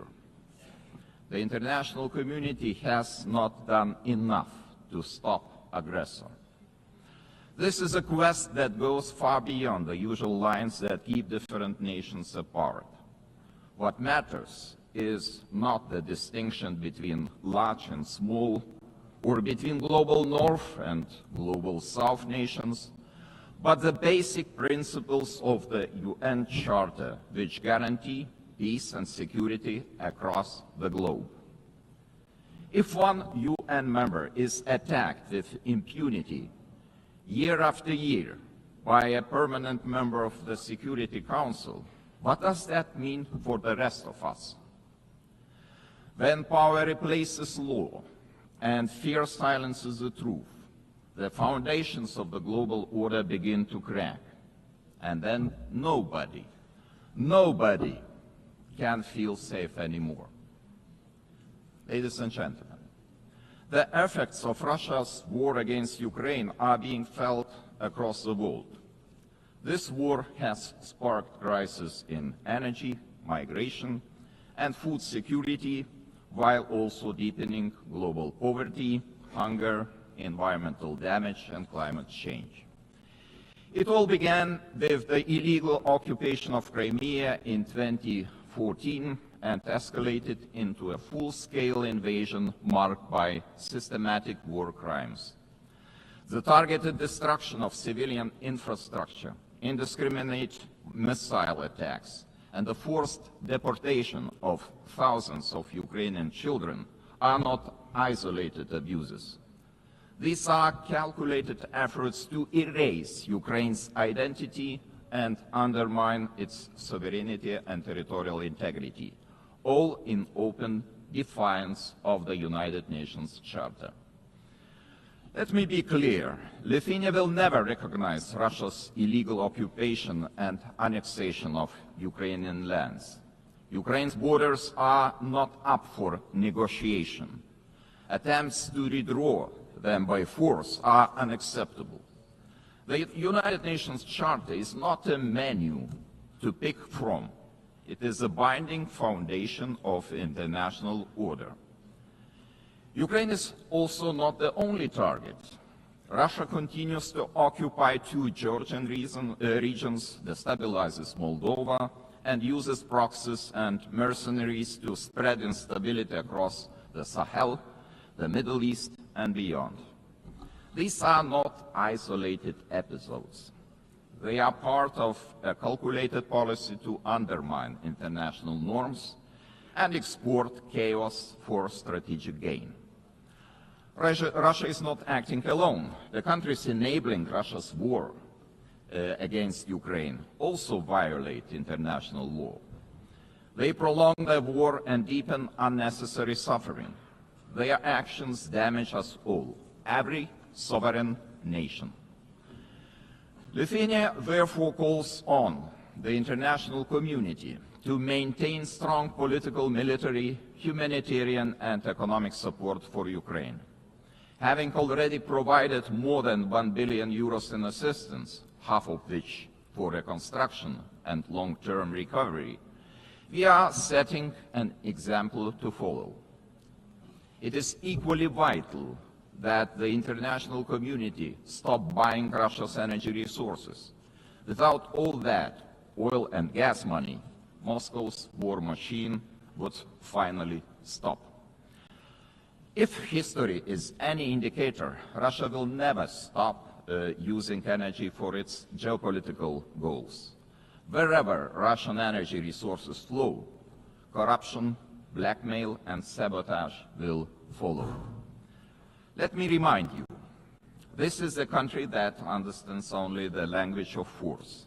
Ukraine's ability to deter aggression will be the decisive factor in the future. Moreover, peace will never be sustainable without justice. Russia's numerous war crimes, from mass killings and attacks on hospitals to the abduction, deportation, and indoctrination of children, demand accountability. My country strongly supports the Special Tribunal for the Crime of Aggression under the auspices of the Council of Europe. We call on all states to endorse this initiative. Accountability must have real consequences, legal, political, and financial. As a co-founder of Register of Damage for Ukraine, Lithuania calls on all eligible states to join this vital effort. Russia's frozen assets must eventually be used to help Ukraine defend itself and rebuild.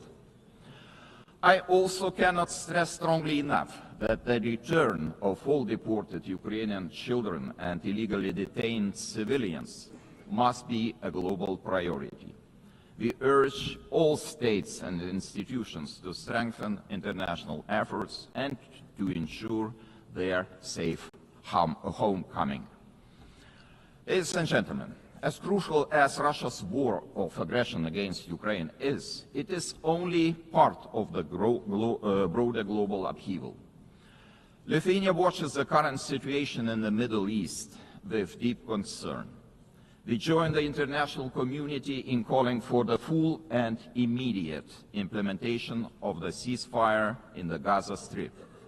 To prevent starvation, humanitarian aid must be allowed to reach those in need without obstruction. At the same time, the unconditional release of all remaining Israeli hostages remains a crucial step towards ending hostilities. Lithuania is firmly committed to a just and lasting peace in the Middle East. We condemn all the actions that undermine this goal. The ongoing mediation efforts led by the United States, Qatar, and Egypt deserve our full support.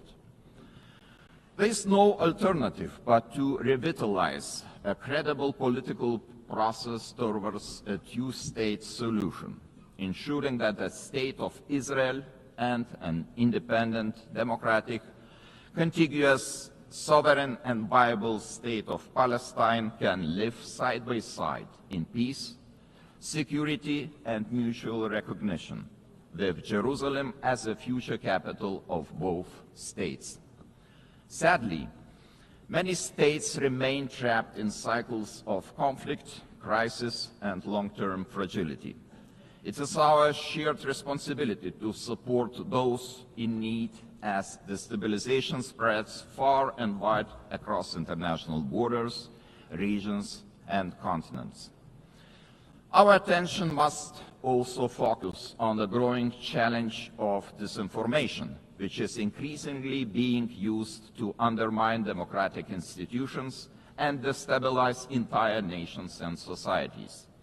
Lithuania calls on all members of the international community to defend truth as the supreme value and to fight attempts to rewrite history. Historical memory must be preserved.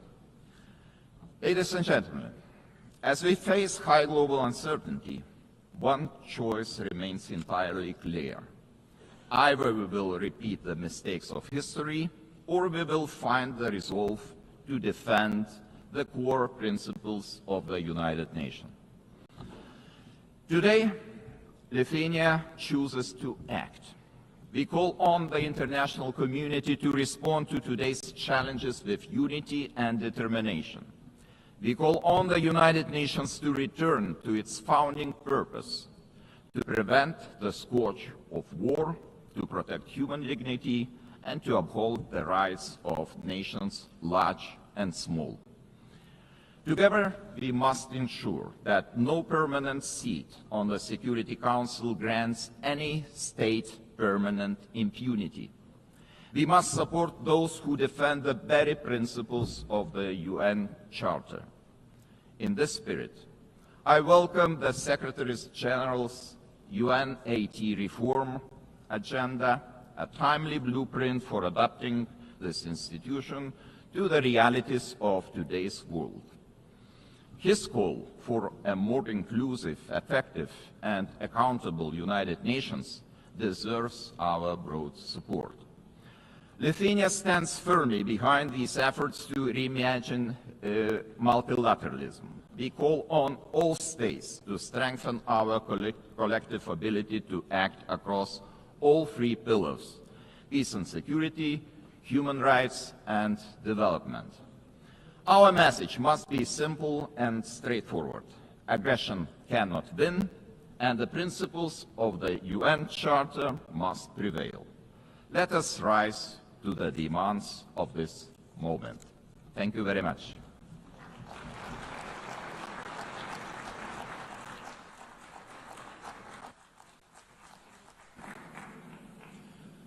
On behalf of the Assembly, I wish to thank His Excellency, the President of the Republic of Lithuania. The Assembly will hear an address by His Excellency Marcelo Rebelo da Sousa, the President of the Portuguese Republic. I request protocol to escort His Excellency and invite him to address the Assembly.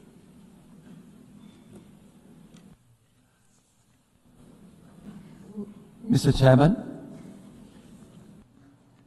Excellencies, symbolic moment this one for United Nations. The celebration of 80 years, and for us, Portuguese, 70 years of membership. The time of judgment, of compromise, of renewal, multilateral ambition. Portugal is today what always aspired to be: a noble country to the world, listening, dialoguing, building bridges, deeply multilateralist and guided by the Charter of United Nations. A world with more cooperation and respect for international law is safer, more predictable, stable, peaceful, prosperous, plural, representative, and able to respond collectively to global challenges. 70 years ago, we were living still in dictatorship. And we found in this community the space to rediscover the real values and contributing to global solutions. And even now, in a changed world, fragmented, polarized, unpredictable, this community is a key community to defend basic principles of a coexistence between nations, cultures, civilizations. And it is with this coherence and the sense of responsibility, with the conscience of the need of contributing, acting, and deciding, guided by values and principles, that will be candidates to the Security Council in 27-28, a decision we formalized in 2013. Excellencies, let me pay tribute to the former President of the General Assembly for his support to the adoption of the Pact for the Future. Let me congratulate the present President of this session, wishing the success in her term. But I would very specifically, and in Portuguese this time, say a word about the remarkable work of the Secretary General António Guterres. O seu humanismo. His humanism. O apego ao direito internacional. Devotion to international law. As reformas por que tem lutado. The reforms he has championed. Since 2017. Que inclui agora now including UNAT and the Pact for the Future. And the Pact for the Future. São a sua marca e o seu lugar. Are testaments to his work and will be his legacy. And legacy. It is a pride for me. É orgulho para mim. Having a Portuguese as Secretary-General of the United Nations. Ter português como Secretário-Geral das Nações Unidas. someone is projecting a Portuguese way of acting in international relations, uma forma portuguesa de estar nas relações internacionais, he will always be supported by Portugal. Contará sempre com o apoio de Portugal. And I must congratulate him for his speech, because he said, I will never give up. I know him ever since we were teenagers. He never gave up, ever. And he's right. It's true we live at a time of multiple crises and persistent crises. Division, polarization, violations of international law, cleavage between power exercise and responsibility, technology and ethics, urgency of crisis and capacity of response and action. United Nations faces an existential moment. Without change, without renewal, the United Nations will be marginalized, and we could be left to the law of force. No G1, no G2, no G3, no G1 plus 1, 1 plus 2, or 2 plus 1 will be an alternative. No absence of multilateralism will avoid the need of multilateralism. The world is multipolar, will be multipolar. Just think of the situation in Ukraine or the situation in the Middle East. In Ukraine, for years, and now for months, for 8 months, one is waiting the mediation of the most powerful in the world. Do we have a ceasefire? No, we don't. In the case of Middle East, we waited and waited for the intervention of the most powerful in the world. Did we have a ceasefire?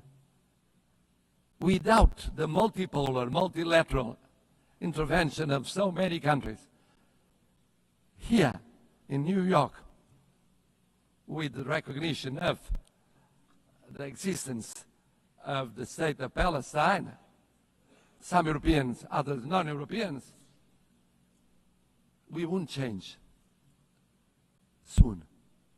This means we need United Nations, we need multilateralism, we need dialogue between countries from every continent. And the same for international law. We need international law. We need international law for the reform of United Nations.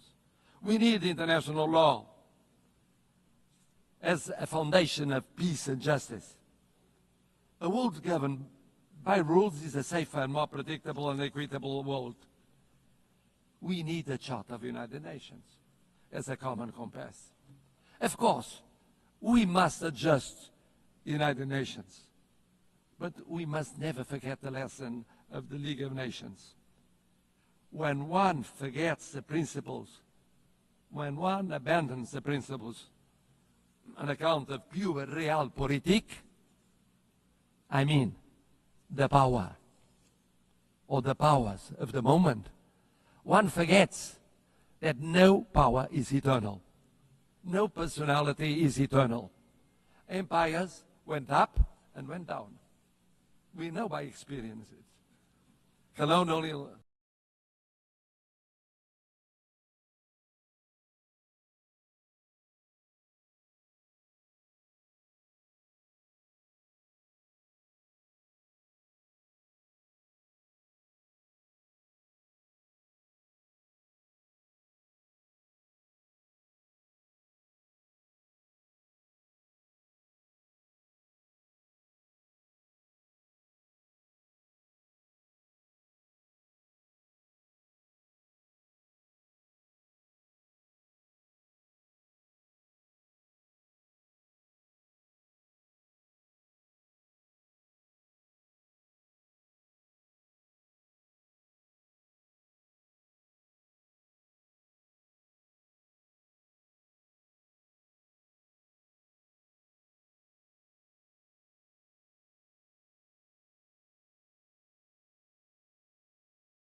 A party to a conflict shall not be the judge of its own case.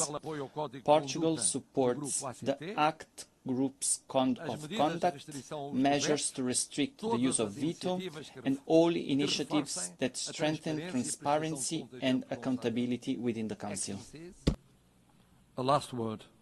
Portugal is presenting itself to the Security Council without hidden agendas, but rather with an agenda aligned with the values and objectives of the UN, with humility, but with confidence, contributing to a council that is more effective, representative, and close to those who expect protection from it. We are a predictable country, a bridge builder, a reliable partner, an uncompromising defender of the UN Charter. It is in this spirit that we want to serve, that we reaffirm our commitment to the United Nations today, and that we hope will earn your trust for the future of the United Nations, but mostly for the future of the world. More peaceful, more just, more respectful of dignity, human dignity, in so many conflicts that represent a shame for all of us. Thank you.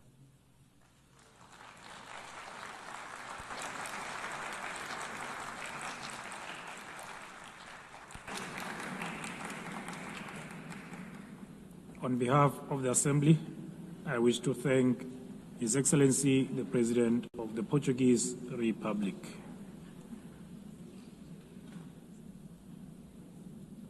The Assembly will hear an address by His Excellency Yomandu Usi, President of the Eastern Republic of Uruguay. I request protocol to escort His Excellency and invite him to address the Assembly.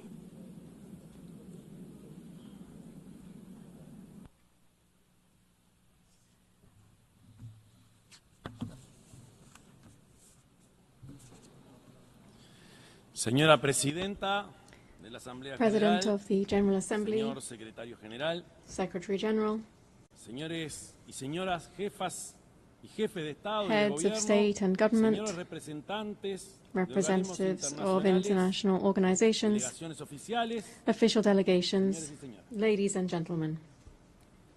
Vengo de una república I come from situada al a oriente republic del río that Uruguay, lies to the east que el of the mapa, Uruguay la River, historia y la one cultura which on maps in history ubican and en in una pequeña culture esquina del occupies sur del a sur small del mundo. corner of the southernmost tip of the Un país world. pradera, This con is a balcón al country mar, of grasslands donde la overlooking the tranquilidad y ocean, hospitalidad de su which gente stands out for the es una de sus tranquility and principales señas de hospitality identidad. of its people. Vengo de un país I come from a donde ya es country práctica where it is corriente now que un common presidente practice for a president concurra a países to vecinos, visit neighboring acompañado por countries, sus antecesores o accompanied con sus by his antecesores predecessors from de otros partidos other políticos. political parties. Un país donde la This is a alternancia country de los where the partidos en un handover gobierno between governing no se traduce parties en una does not crisis trigger de carácter an institucional. institutional Es crisis. más, esa alternancia On se the contrary, constituye this en un acto handover de pura represents normalidad. business as usual.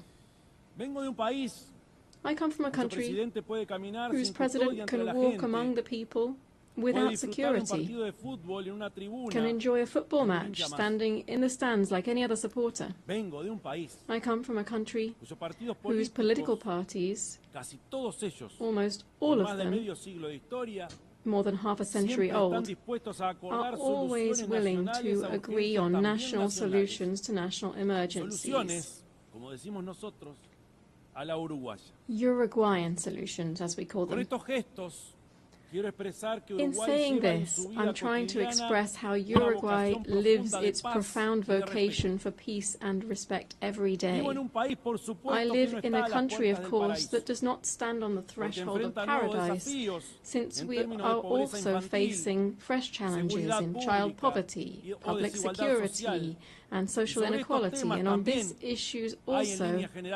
there is, generally speaking, national consensus.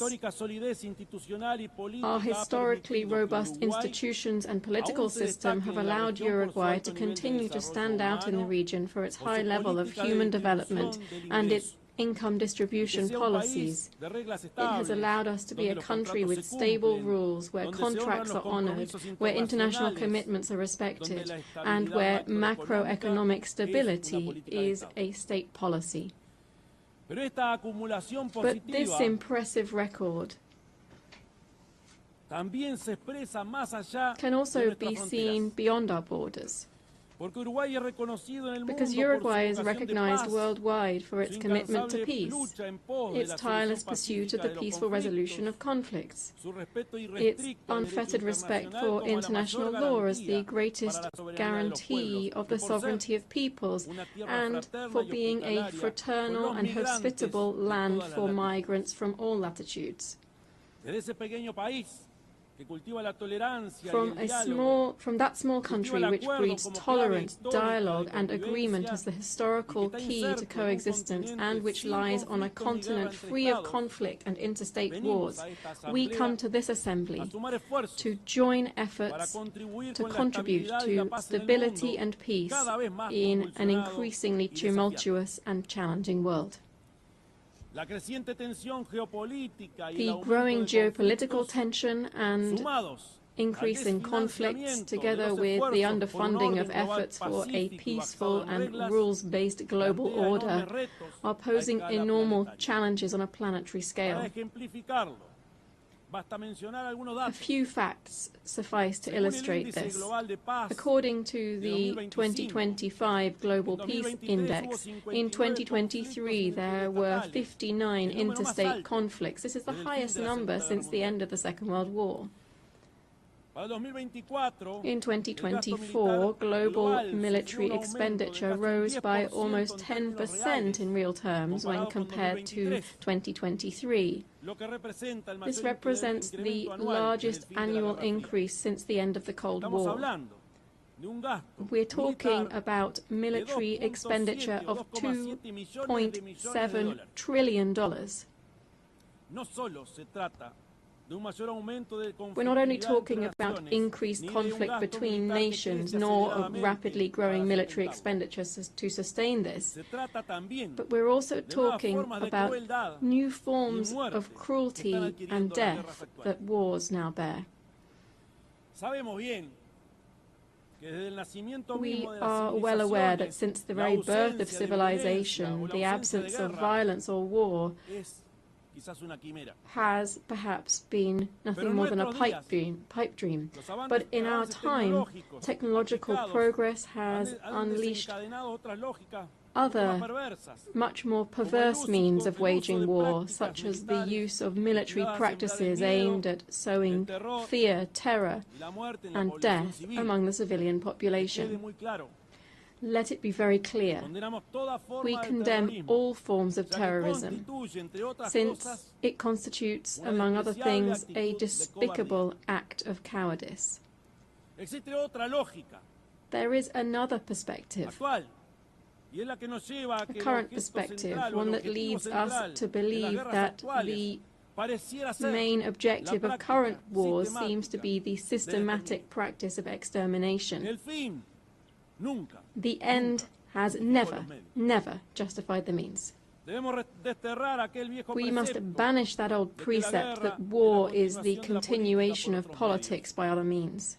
All war is criminal, irrespective of where it occurs, irrespective of the God invoked to justify it, and it will always deserve our most visceral condemnation.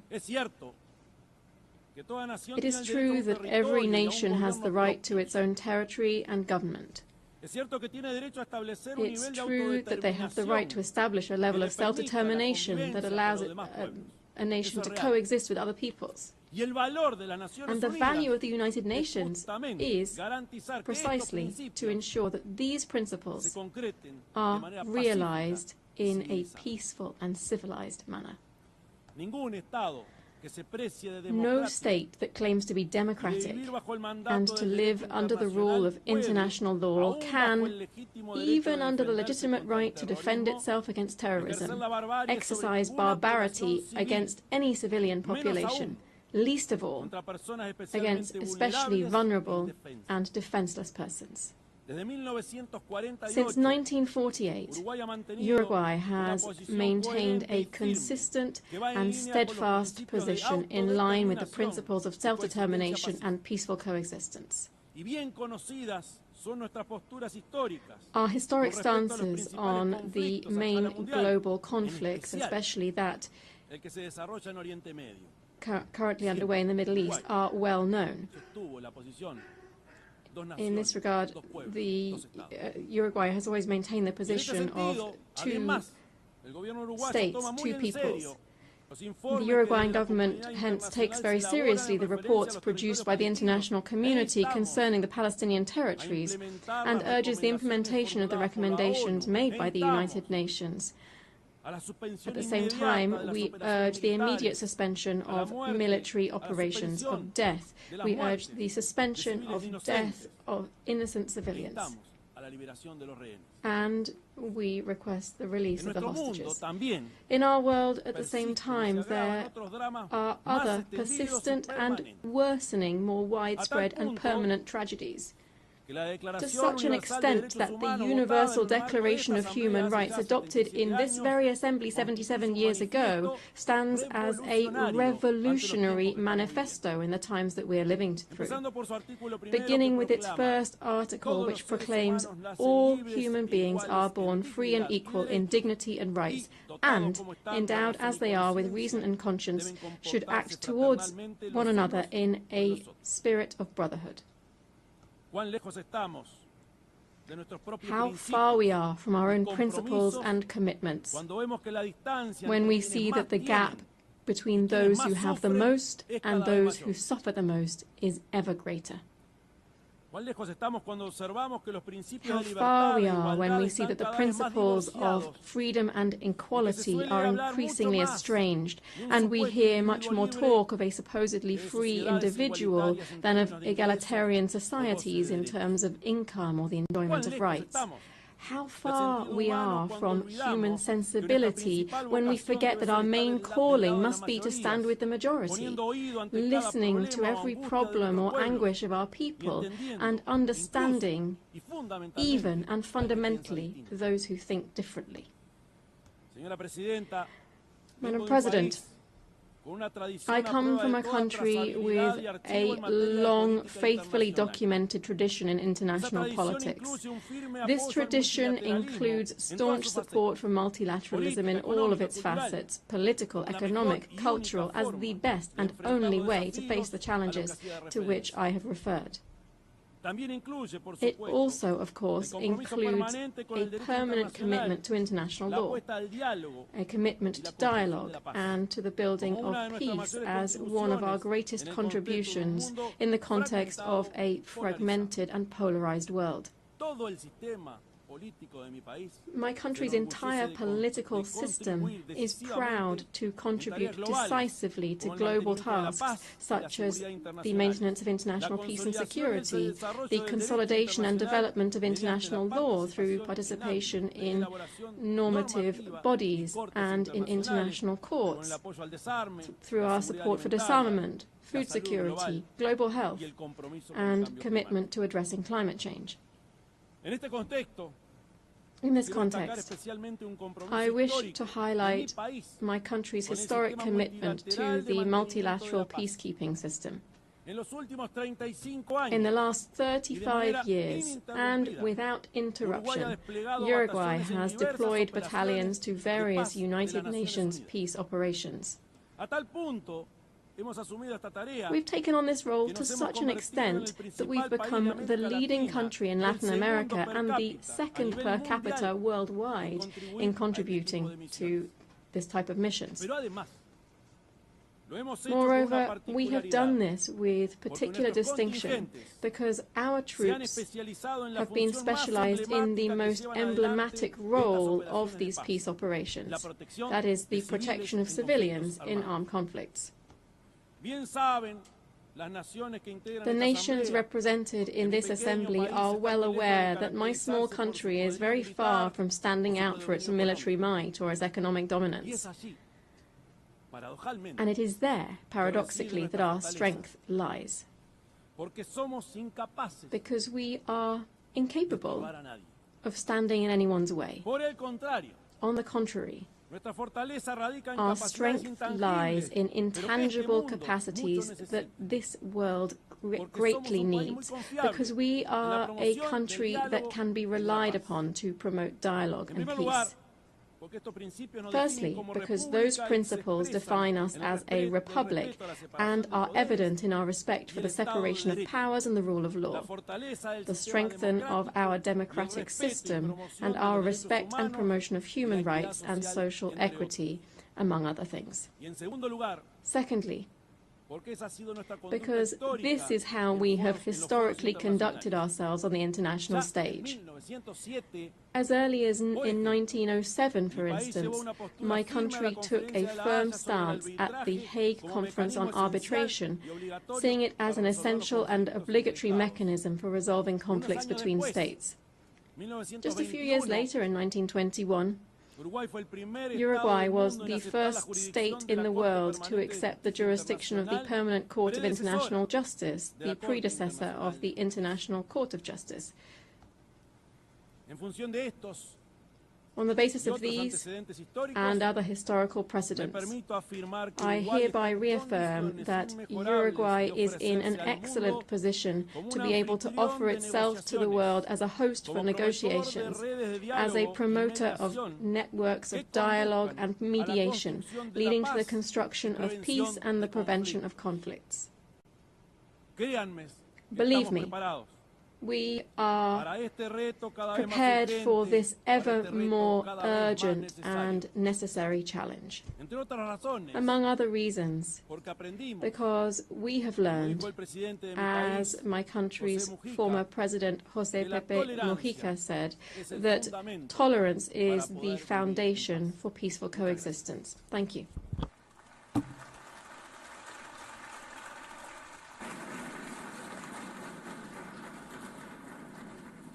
On behalf of the Assembly, I wish to thank the President of the Eastern Republic of Uruguay. The Assembly will hear an address by Her Excellency Nataša Pirc-Musar, the President of the Republic of Slovenia. I request protocol to escort Her Excellency and invite her to address the Assembly.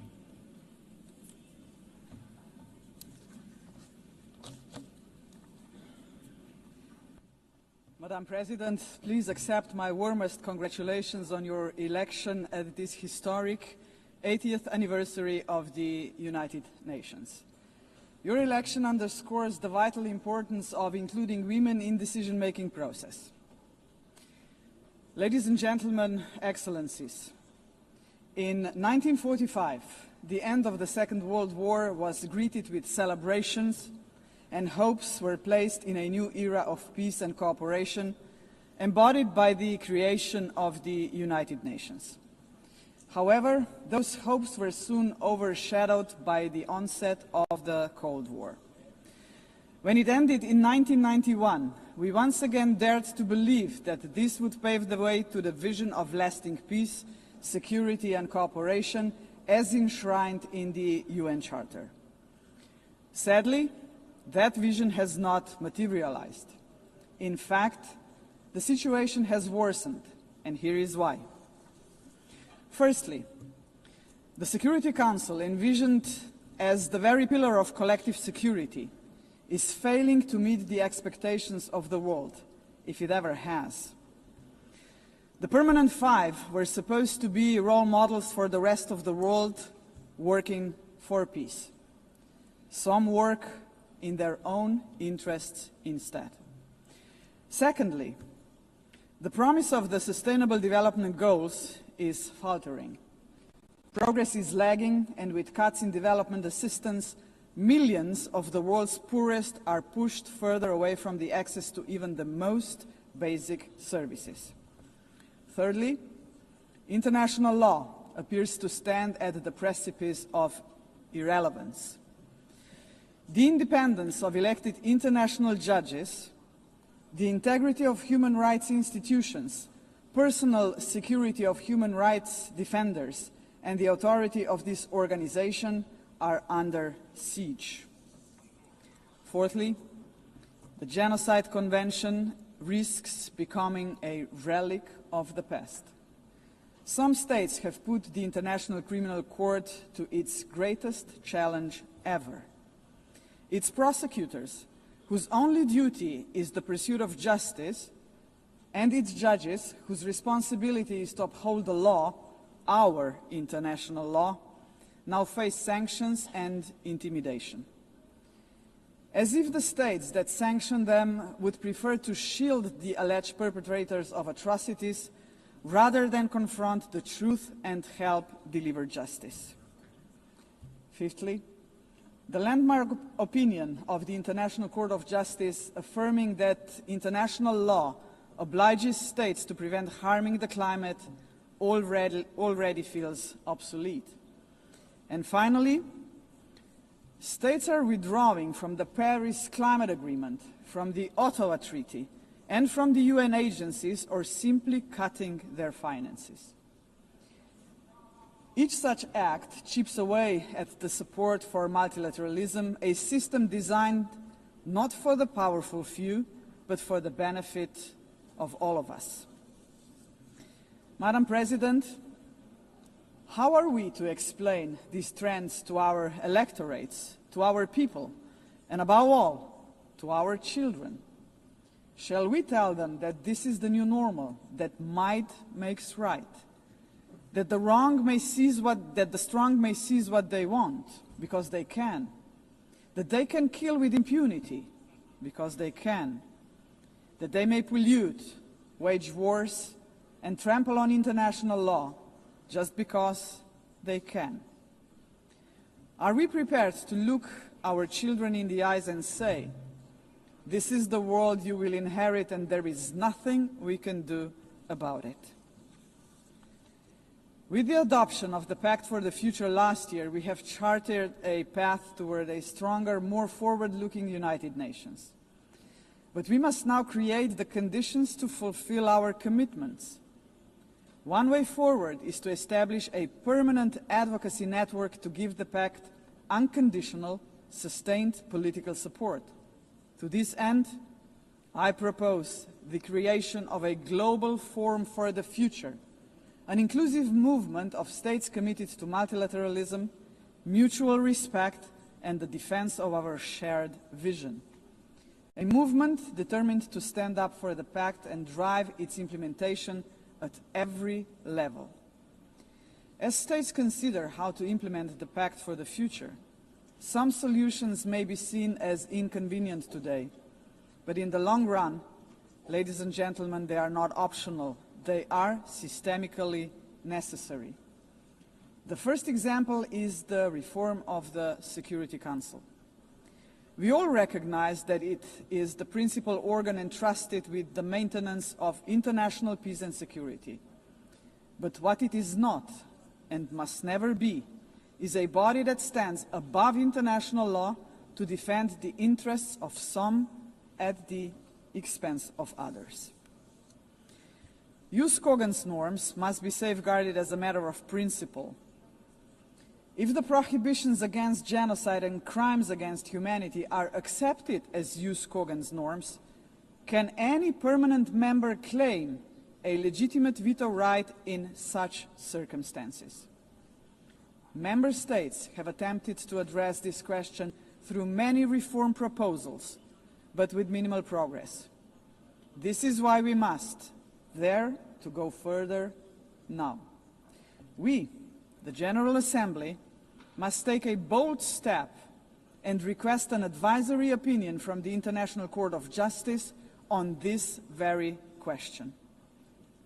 Second, we must confront the gap between our words and actions on gender equity. Progress has been made, but far too modestly.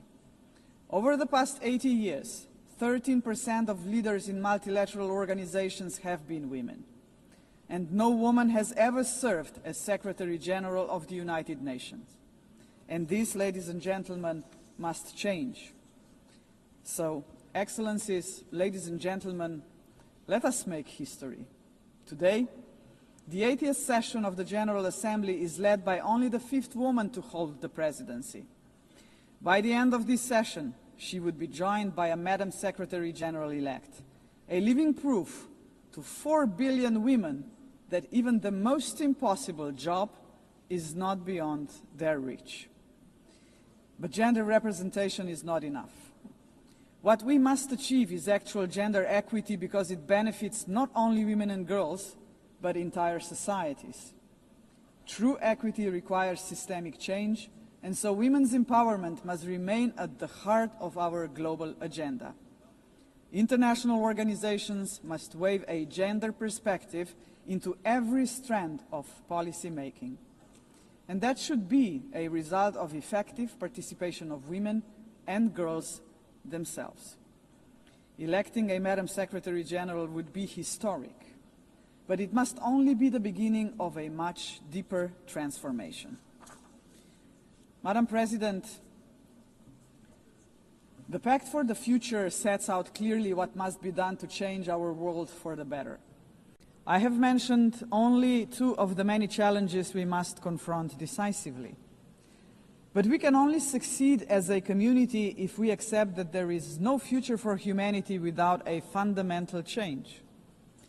The mandate of the Global Forum for the Future would be to push towards such a change. This is why it must be inclusive. It must not be merely a coalition of countries. It must inspire hundreds of millions of people. For when it comes to human dignity, the constituency of like-minded individuals is vast, diverse, and knows no borders. Human dignity is indivisible. We must fight for it no matter how great the obstacles are. And there are many, we know that. Think of hunger. Time and again, humanity rose across continents to confront the scourge of hunger, to no avail.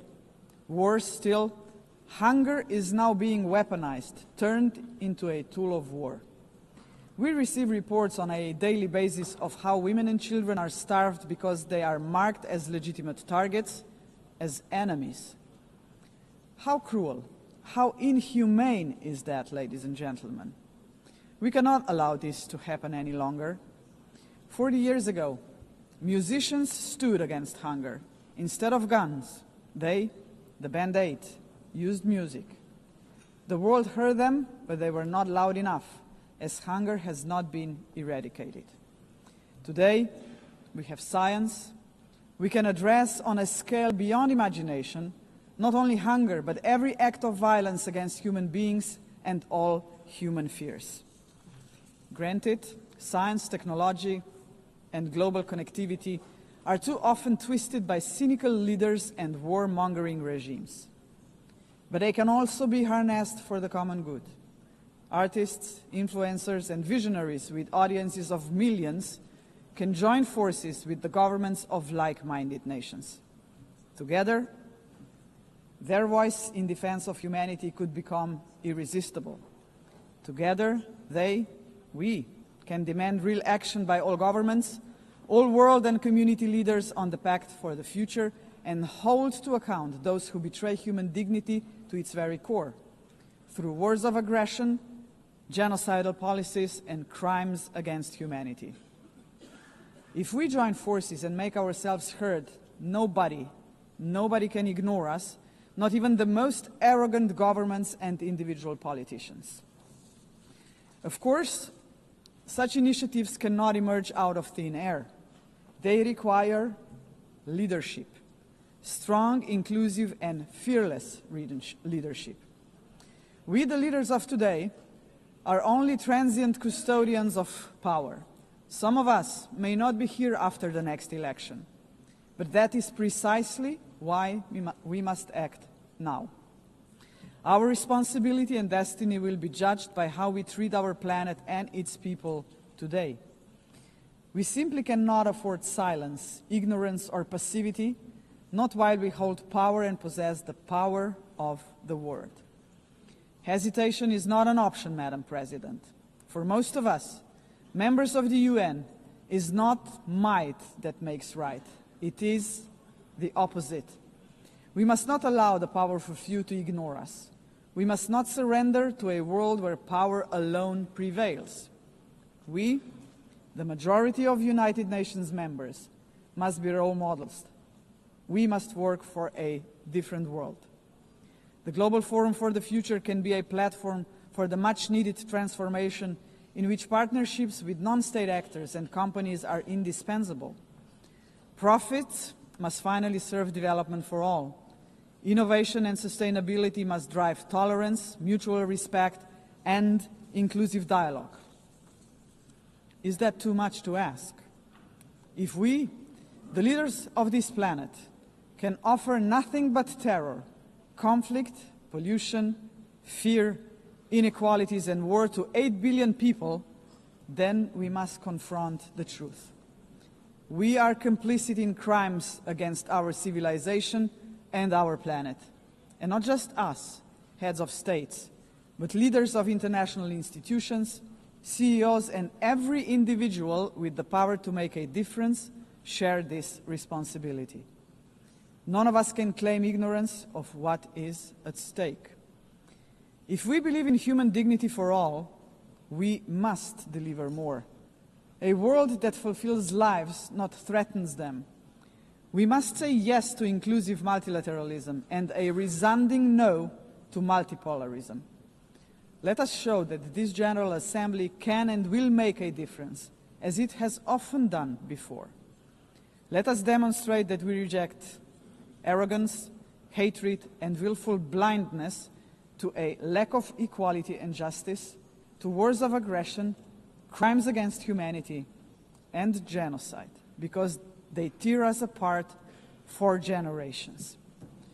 And let us proclaim in all seriousness and sincerity that we embrace personal and collective responsibility to uphold humanity, sustainable development, and international law, because this will keep us together as a civilization for generations. And Madam President, let me end on a personal note. For the sake of future generations, to fulfill our responsibility as human beings, to ensure that we are on the right side of the history, we should do the right thing. We did not stop the Holocaust. We did not stop the genocide in Rwanda. We did not stop the genocide in Srebrenica. We must stop the genocide in Gaza. There are no excuses anymore. None. Ladies and gentlemen, thank you very much. On behalf of the Assembly, I wish to thank the President of the Republic of Slovenia. The Assembly will hear an address by His Excellency Kasim Jomart Tokayev, the President of the Republic of Kazakhstan. I request protocol to escort His Excellency and invite him to address the Assembly.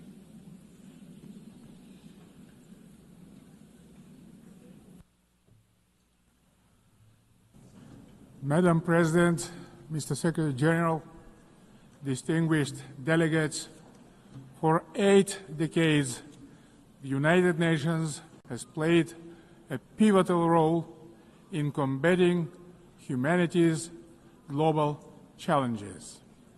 Over that time, it has led our common efforts on collective security, nuclear non-proliferation, peacekeeping, development, poverty reduction, sustainability, and human rights. But we must also face the truth.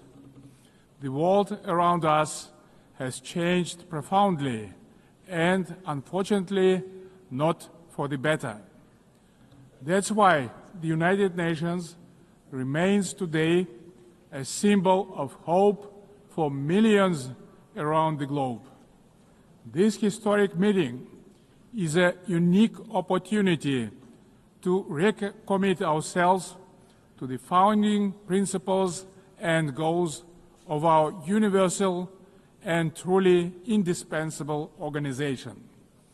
However, we cannot turn a blind eye to the real crisis thrust in multilateral institutions.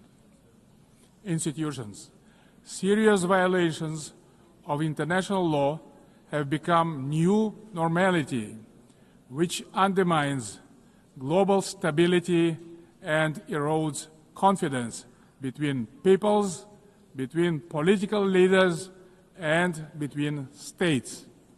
In this challenging time, we all must empower the United Nations to make it more adjustable to the realities of today's unpredictable world. The spirit of mutual understanding and eagerness to cooperate must prevail over dangerous warmongering. State leaders have a responsibility to move toward making peace. A failure of the current generation of leaders to act is not an option, because future generations will pay a much greater price. In this regard, comprehensive reform of the United Nations is a strategic necessity, not a subject for endless contemplations. We need to establish a new group of truly dedicated people who will highly professionally and without any hesitations make concrete proposals for reforming the United Nations to make it better suited to the challenges of today and objectives of tomorrow. A central pillar of this bold effort to renew the United Nations should be a reform of the Security Council. Major powers of Asia, Africa, and Latin America should be represented in the Security Council on the rotational basis. In addition, Kazakhstan strongly believes that the voices of responsible middle powers also need to be seriously amplified in the Security Council. In fact, they have already started to play a larger positive role in international relations, bringing balance and building trust. They can act as bridges within the United Nations when major powers are divided or failing to resolve pressing issues of common concern.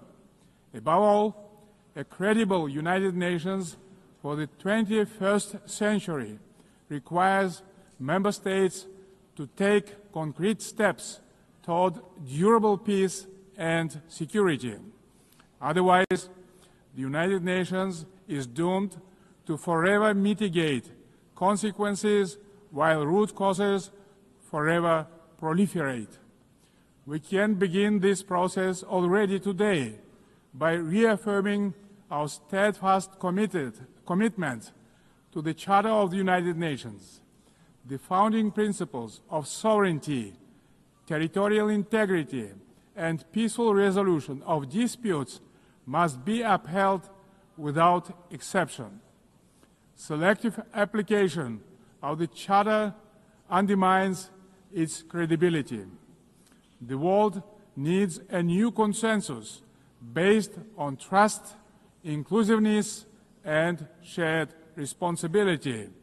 For example, the enemy state clauses of the Charter, historical remnants of the Second World War, have already been recognized by the overwhelming majority of the international community is obsolete. For all these reasons, it's time to have a serious conversation about Charter review.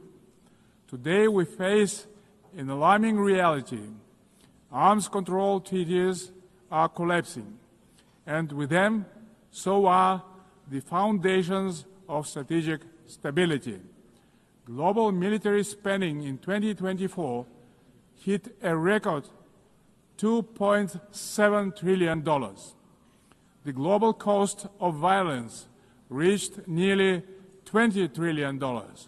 Therefore, rebuilding a robust global security architecture should remain a top priority for the international community. We advocate relaunching high-level dialogue among nuclear powers and stronger multilateral action to drastically reduce the looming threat of nuclear weapons. More widely, we must begin the hard work of getting rid of the militant mindset. We can do so by tracking closely how much our countries invest in peace. Kazakhstan is ready to host a new dialogue on nuclear disarmament and non-proliferation. We can focus on informal, inclusive exchanges that reinforce the NPT and support progress toward the CTBT. We also call to advance our proposal to establish International Agency for Biological Safety and Security. Kazakhstan remains concerned by the Ukrainian crisis, which continues to seriously harm civilians, damage global trust, and undermine international security. Nonetheless, bilateral and international diplomatic efforts on this conflict should continue along with political flexibility to meet the long-term interests of both states. Territorial disputes are never easy to resolve and require mutual restraint and responsibility for the sake of future generations.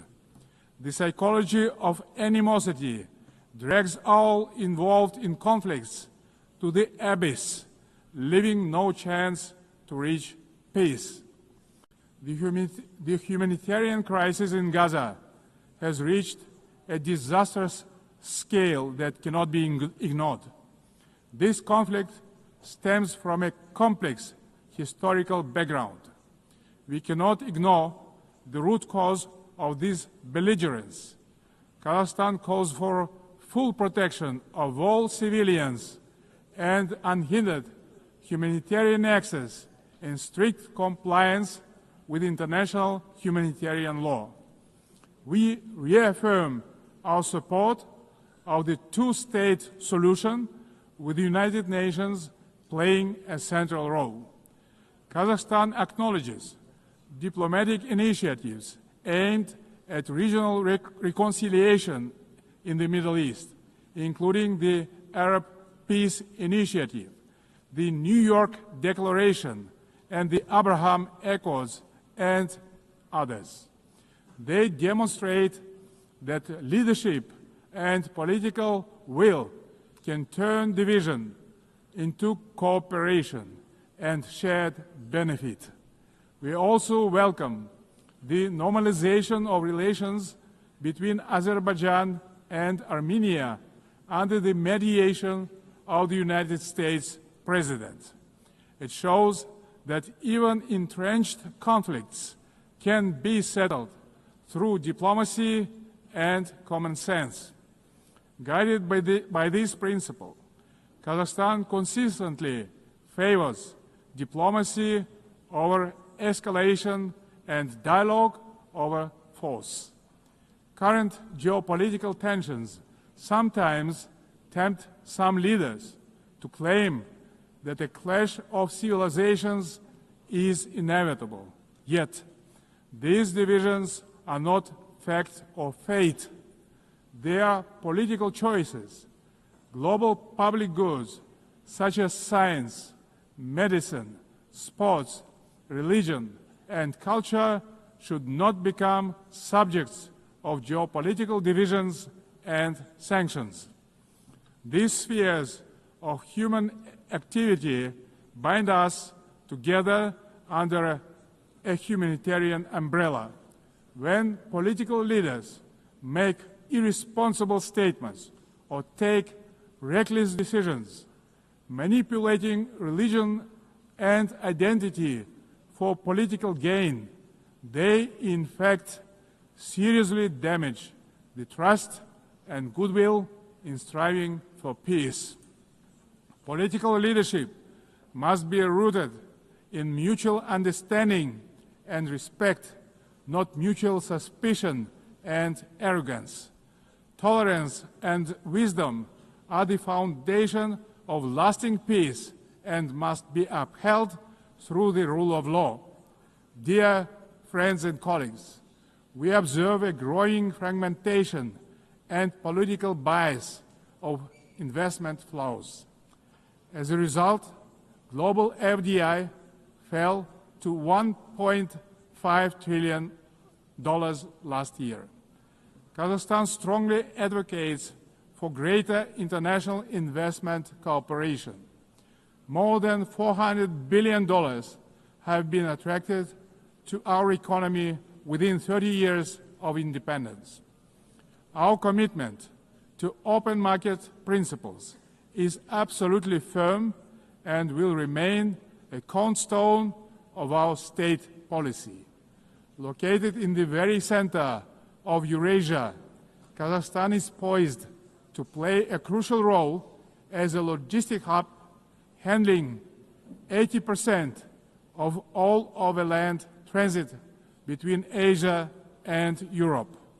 We are investing tens of billions of dollars in our transport and transit infrastructure, including the Belt and Road Initiative, the North, South, and Trans-Caspian transit corridors. Kazakhstan will continue to develop regional supply chains that are the heart of the emerging global transport network. By 2029, we plan to build 5,000 kilometers of new railway lines. Kazakhstan has made the Sustainable Development Goals a core pillar of its national agenda, integrating their targets into state planning and budgeting.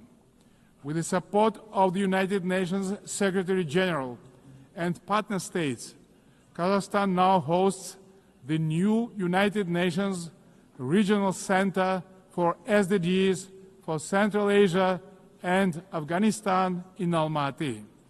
Today, Central Asia is demonstrating a renewed sense of unity and mutual trust. It is emerging as a proactive contributor to international peace and progress.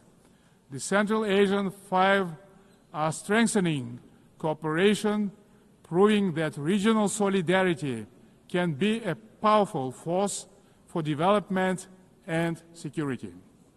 This has enabled our region to engage key global partners in the unique Central Asia Plus dialogue format. Kazakhstan believes that inclusive development in Afghanistan is a basis for long-term regional peace and stability. We continue to support the Afghan people through humanitarian assistance and cooperation in trade, food security, infrastructure, and transport connectivity. Distinguished delegates, last year was the hottest year in human history, and Central Asia is warming at twice the global rate. The melting of glaciers in the Alatau Mountains is accelerating, multiplying threats to water and food security for millions. Kazakhstan has drawn profound lessons from the tragedy of the Aral Sea. Thanks to our consistent efforts, including at the international level, we succeeded in preserving the northern part of the sea. As the current chair of the International Fund for Saving the Aral Sea, Kazakhstan will continue to play a proactive role in this common priority. Meanwhile, the Caspian Sea is rapidly shrinking. It is no longer just a regional concern. It is a global warning signal. Therefore, we call for urgent steps to preserve the Caspian water resources with our partners across the region and the wider international community. Last year, Kazakhstan co-organized the One Water Summit with France, Saudi Arabia, and the World Bank. Looking forward, stronger coordination, investments, and sustainable solutions are urgently needed to prevent future water crises. To help advance this agenda, Kazakhstan will host a regional ecological summit in Astana in April next year, to be convened in partnership with the United Nations and other international organizations. As part of our broader environmental commitment, Kazakhstan is implementing a nationwide Clean Kazakhstan campaign. This national movement mobilizes millions of volunteers in cleanup actions, waste reduction, and eco-education. At this initiative of Kazakhstan, the United Nations declared 2026 the International Year of Volunteers for Sustainable Development. We invite all member states to collaborate on this important endeavor. In this spirit, I propose that the General Assembly adopt a resolution proclaiming April 22 as the International Day of Greening the Planet. Dear friends, Kazakhstan views artificial intelligence not as one more technological advancement, but as a major breakthrough that can be a true engine of human progress. Yet, as artificial intelligence accelerates, so do the related risks, specifically deepening technological, economic, and geopolitical divides. At the same time, we should not let ethical norms fall behind this rapid evolution. Pressing questions of fairness, accountability, and individual rights must be addressed with clarity and urgency. We must act collectively to ensure that every country can benefit from AI. Kazakhstan welcomes the establishment under UN auspices of the Global Dialogue on AI Governance. We stand ready to actively contribute to this platform to help ensure that AI remains safe, inclusive, and human-centered. In Kazakhstan, artificial intelligence will be integrated across all sectors of economy and public services. The basic infrastructure to deliver this plan is being built, and our bright young people are getting ready to turn this vision into reality. Our strategic goal is to transform Kazakhstan into a fully digital power within the next 3 years. Large-scale digitalization and widespread use of AI have become a national priority in Kazakhstan. E-government is an important pillar of our national development strategy. Around 90% of public services are already digitalized. Kazakhstan has recently launched its fastest national supercomputer ever. But AI and automation are expected to threaten jobs in many countries. That's why digital progress must go hand in hand with professional education. Therefore, Kazakhstan believes it is imperative not just to increase employment, but to valorize the technical professions. Ladies and gentlemen, amid global turbulence, Kazakhstan is pursuing a bold national renewal to build a truly just and fair state. Over the last 3 years, we have carried out large-scale political and economic reforms that are unprecedented in our part of the world. Through a national referendum, we introduced a single 7-year presidential term, thereby strengthening democratic accountability. We remain committed to the formula of strong president, influential parliament, and accountable government. Guided by strong wish to modernize Kazakhstan, I have proposed a single-chamber parliament for a national referendum to consider. Our objective is to continuously embrace the political system to make it more transparent, effective, and reflective of people's aspirations.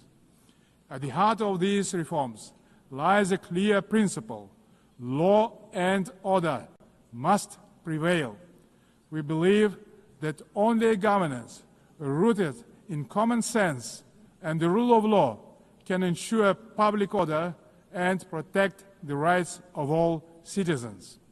It creates good conditions for international investment, trade, cooperation, and more broadly, the dynamic development of our country. The interests of law-abiding people and decent citizens must always come first, maintained through justice, accountability, and mutual respect. Kazakhstan's economy is showing clear signs of sustainability and resilience. This year, economic growth is expected to exceed 6%, underscoring the sustainability of our economy as the largest in our part of the world. But we are not complacent. We will continue our efforts to ensure a long-term growth.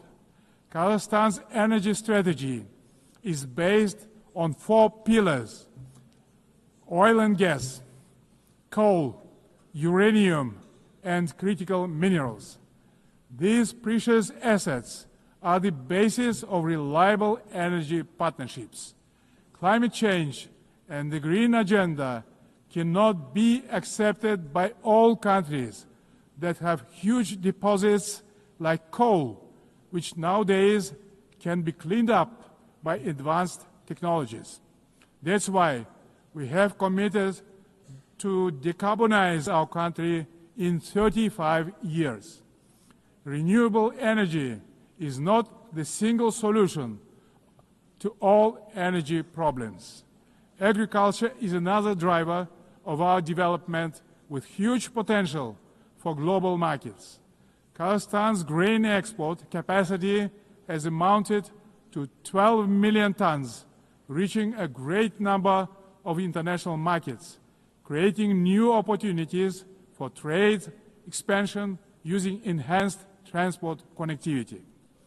We will continue our cooperation with all major international partners and regional stakeholders to further diversify our external trade and economy, making it more inclusive and resilient. Excellencies, we will remain firmly on this path, deepening governance reforms at home while supporting global governance abroad. Kazakhstan will continue to serve as a bridge builder and peacemaker. It will also continue to choose balance over domination, cooperation over confrontation, and peace over war. We stand ready in cooperation with other players, stakeholders in the international community to renew the promise of the United Nations as a beacon of peace, justice, and cooperation. Thank you very much.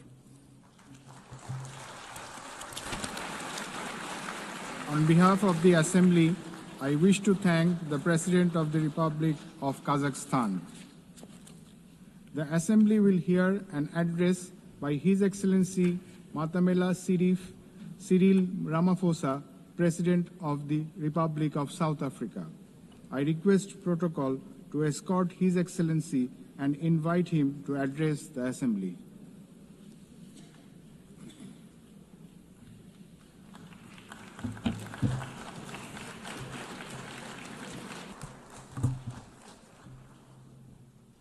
Thank you, President of the 80th session of the UN General Assembly, United Nations Secretary General, Excellencies, heads of state and government, and ladies and gentlemen.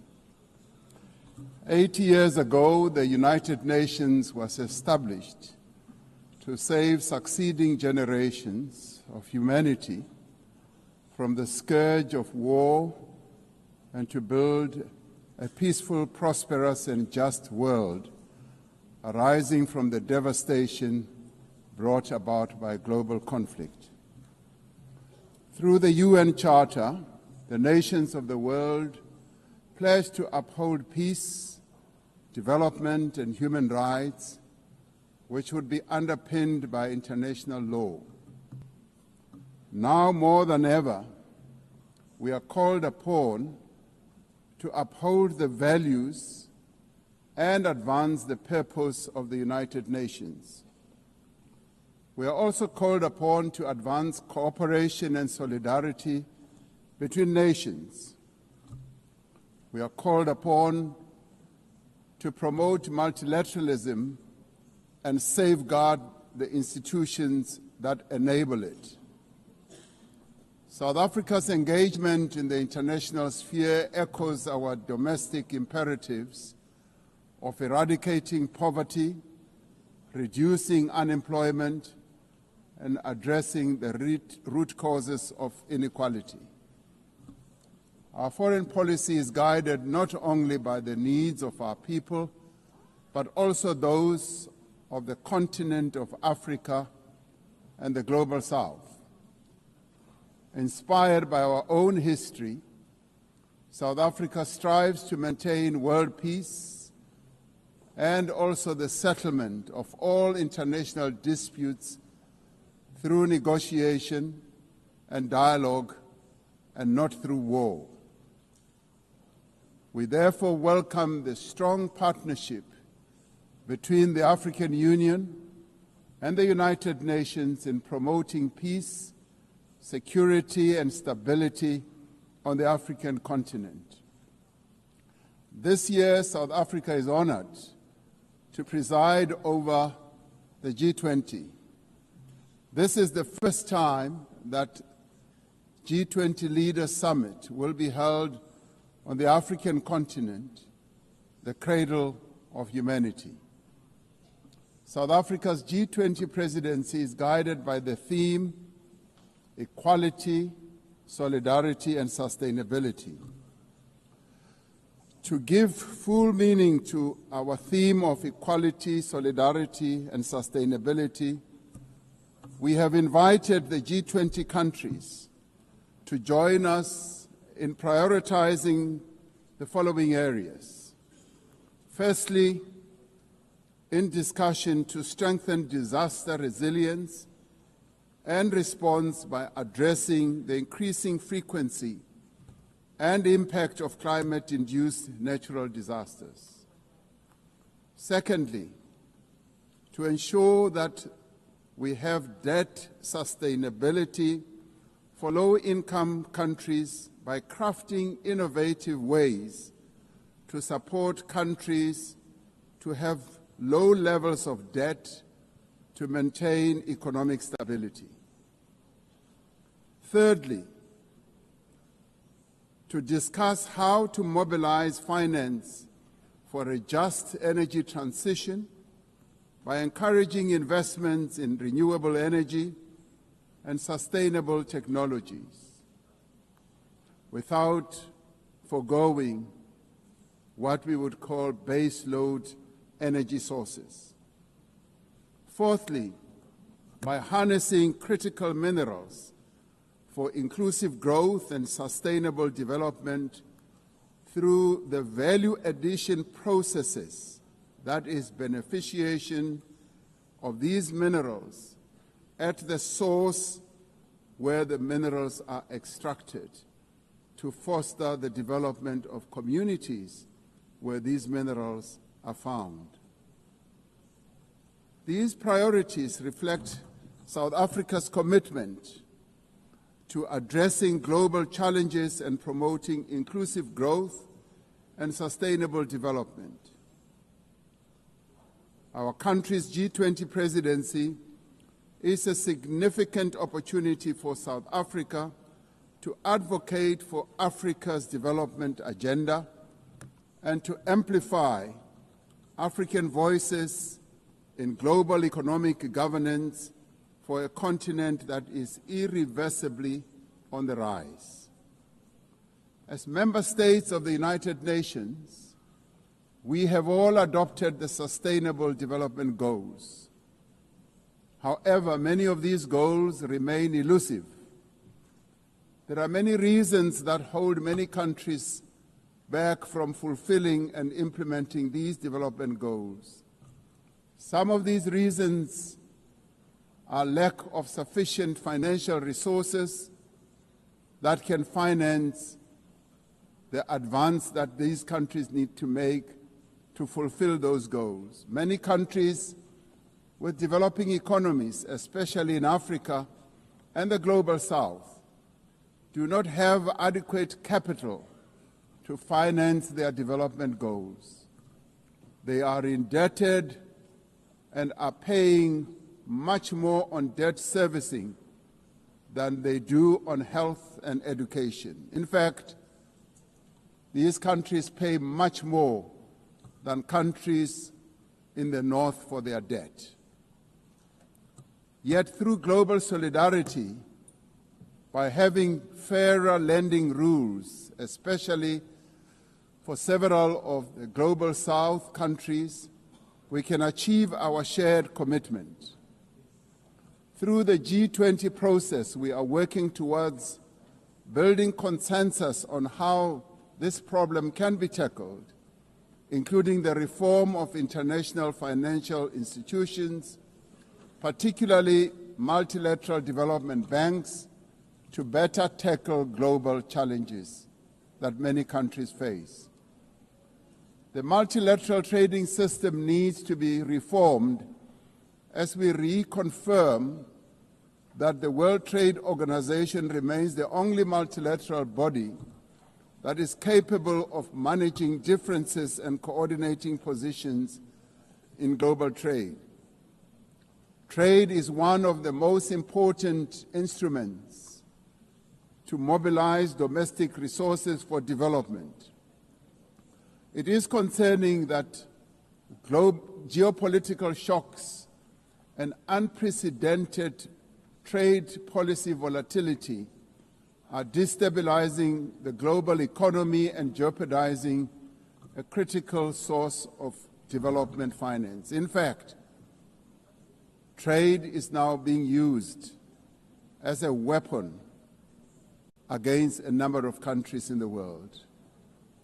We must redouble our efforts to strengthen the link between trade and development.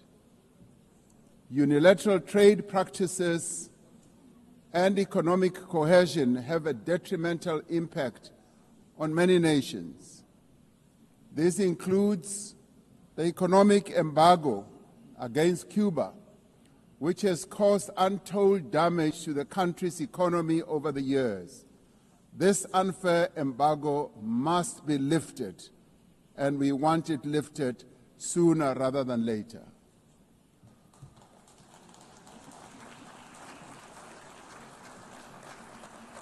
In the midst of global trade uncertainty, the African continent is providing a pragmatic example of constructive collaboration and cooperation by using the African Continental Free Trade Area as an engine for sustainable growth and development. This will, with commitment, become the central pillar of economic cooperation and integration for our continent. As part of the effort to build more inclusive economies, South Africa's G20 presidency has launched an extraordinary committee of independent experts on global wealth inequality. This committee, chaired by Professor Joseph Stiglitz, a Nobel laureate, will deliver the first ever report on global inequality to G20 leaders when they meet in November in Johannesburg in South Africa. Climate change is an existential threat. We are failing future generations by our inability to reduce global warming. Climate change is reversing economic growth and development gains in many countries, especially in the global south.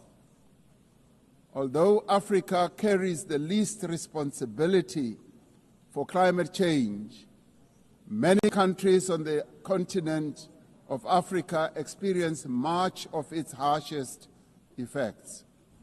Extreme weather events like floods and droughts are driving food insecurity, displacing populations, causing damage to infrastructure, and leading to the unnecessary loss of livelihoods.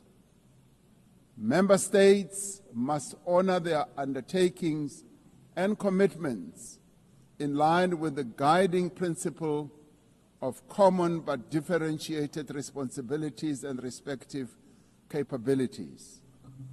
The Secretary General recently reported that global military expenditure has reached historic highs, just as the world is falling behind on its core development promises. We are building weapons when we should be building social infrastructure that advance the lives of our people. We are fighting wars that cause death and destruction when we should be fighting poverty and developing the livelihoods of vulnerable people. We must act decisively to silence all the guns everywhere to realize the goal of sustainable development and global peace. And I do believe that this is an objective that is possible to reach.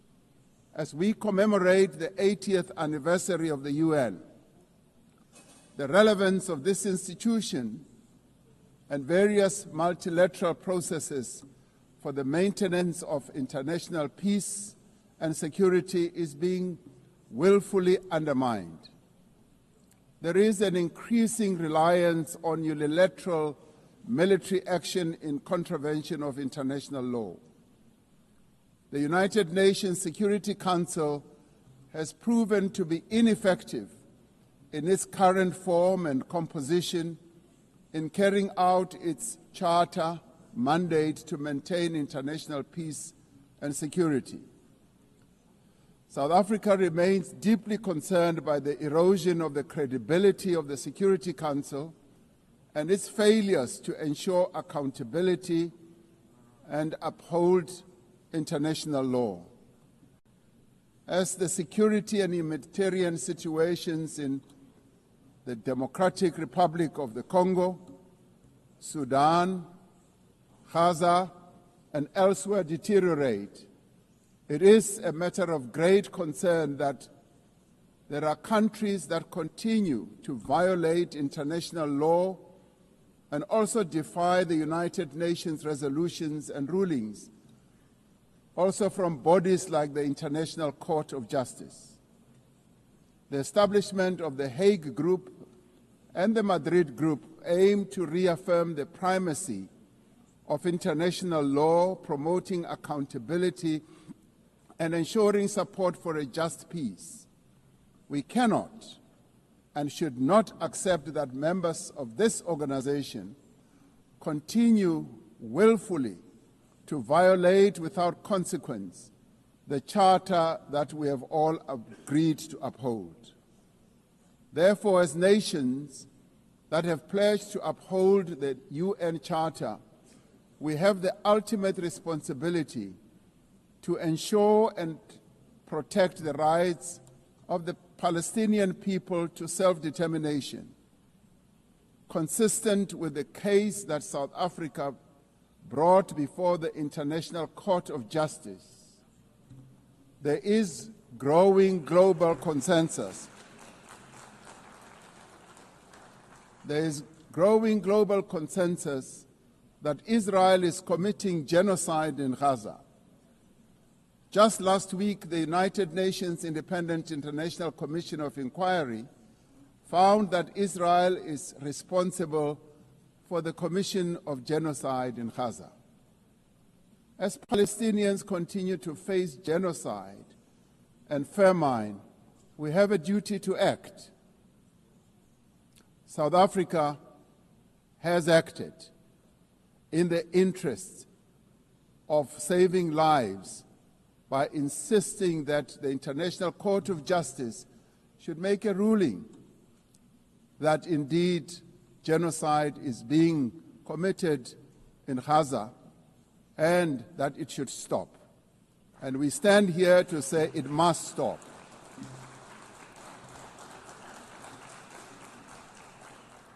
We welcome the historic high-level meeting held yesterday on the two-state solution yesterday in this very chamber. This reflects the determination of the global majority, a global majority that now stands at 142 and more countries, that Palestinians deserve a peaceful state alongside a peaceful Israel. Many nations in the world are calling for that, and that is the voice that we believe that Israel should heed, and those powerful nations that can make a two-state solution viable and possible and implementable should act in that regard. The long overdue announcement by increasing number of countries to recognize the state of Palestine is testament to this determination. We have a responsibility as the member states of the United Nations to reaffirm the right also of self-determination of the people of Western Sahara.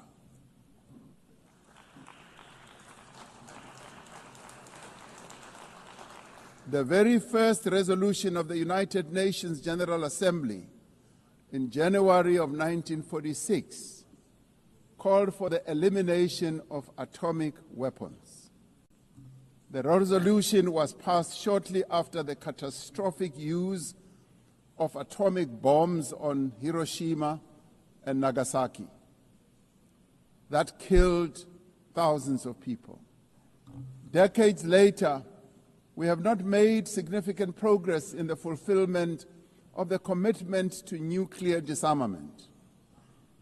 In 2026, next year, South Africa will be presiding over the first review conference of the Treaty on the Prohibition of Nuclear Weapons.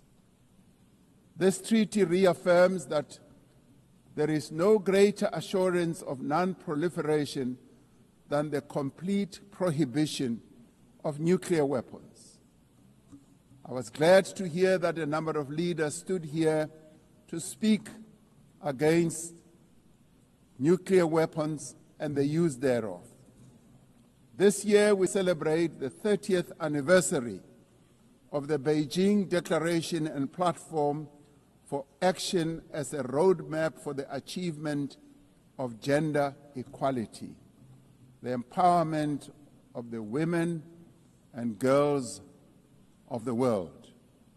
South Africa reaffirms its unwavering commitment to the empowerment of women and their full, equal, and meaningful participation in all spheres of life.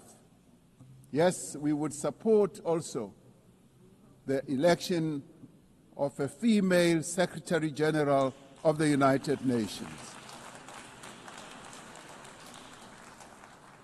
The Beijing conference milestone reminds us of our shared responsibility to advance human rights, dignity, and justice for all.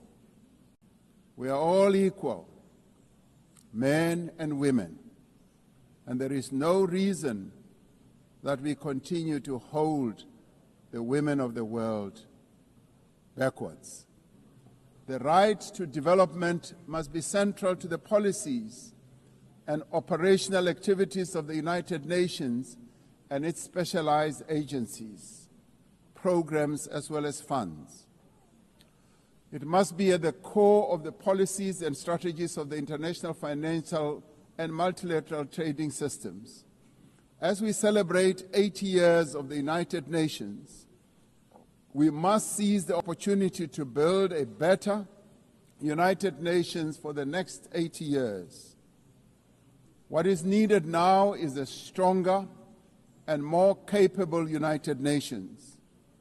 A United Nations that is based on the renewed commitment to its founding principles. We must invigorate the negotiations on the Security Council reform at the intergovernmental negotiations in the General Assembly, including by initiating text-based negotiations. The Security Council must be accountable. It must also be representative. It must be democratic and effective in executing its mandate. We can no longer accept that a large portion of the world's population is not represented in the United Nations Security Council. My own continent, Africa, home to 1.4 billion people, as well as South America, are not represented in the United Nations Security Council. This is unjust, this is unacceptable, and it must end. We want representation in the Security Council. We look forward to working with the Secretary General on the UNTV initiative to ensure that our organization works more effectively and efficiently. Mandates given by member states must be implemented, and the necessary structural changes and program realignment must be implemented across the UN system. In the face of the decrease in funding to the United Nations to fulfill its mandate, the UNTV initiative is important to maintain the integrity of the multilateral system and to uphold international law.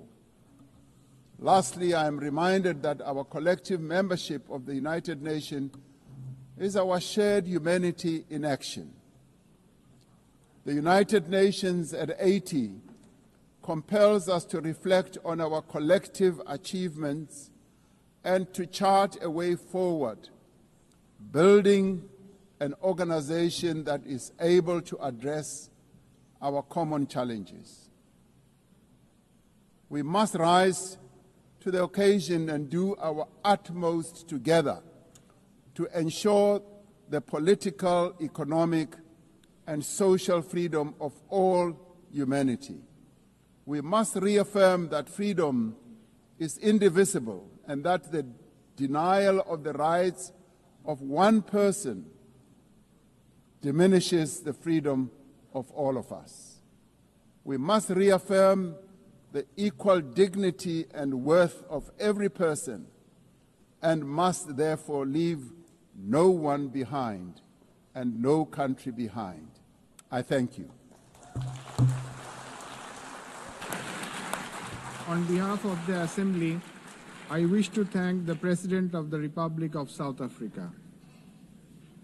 The Assembly will hear an address by His Excellency Shavkat Mirziyoyev, President of the Republic of Uzbekistan. I request protocol to escort His Excellency and invite him to address the Assembly.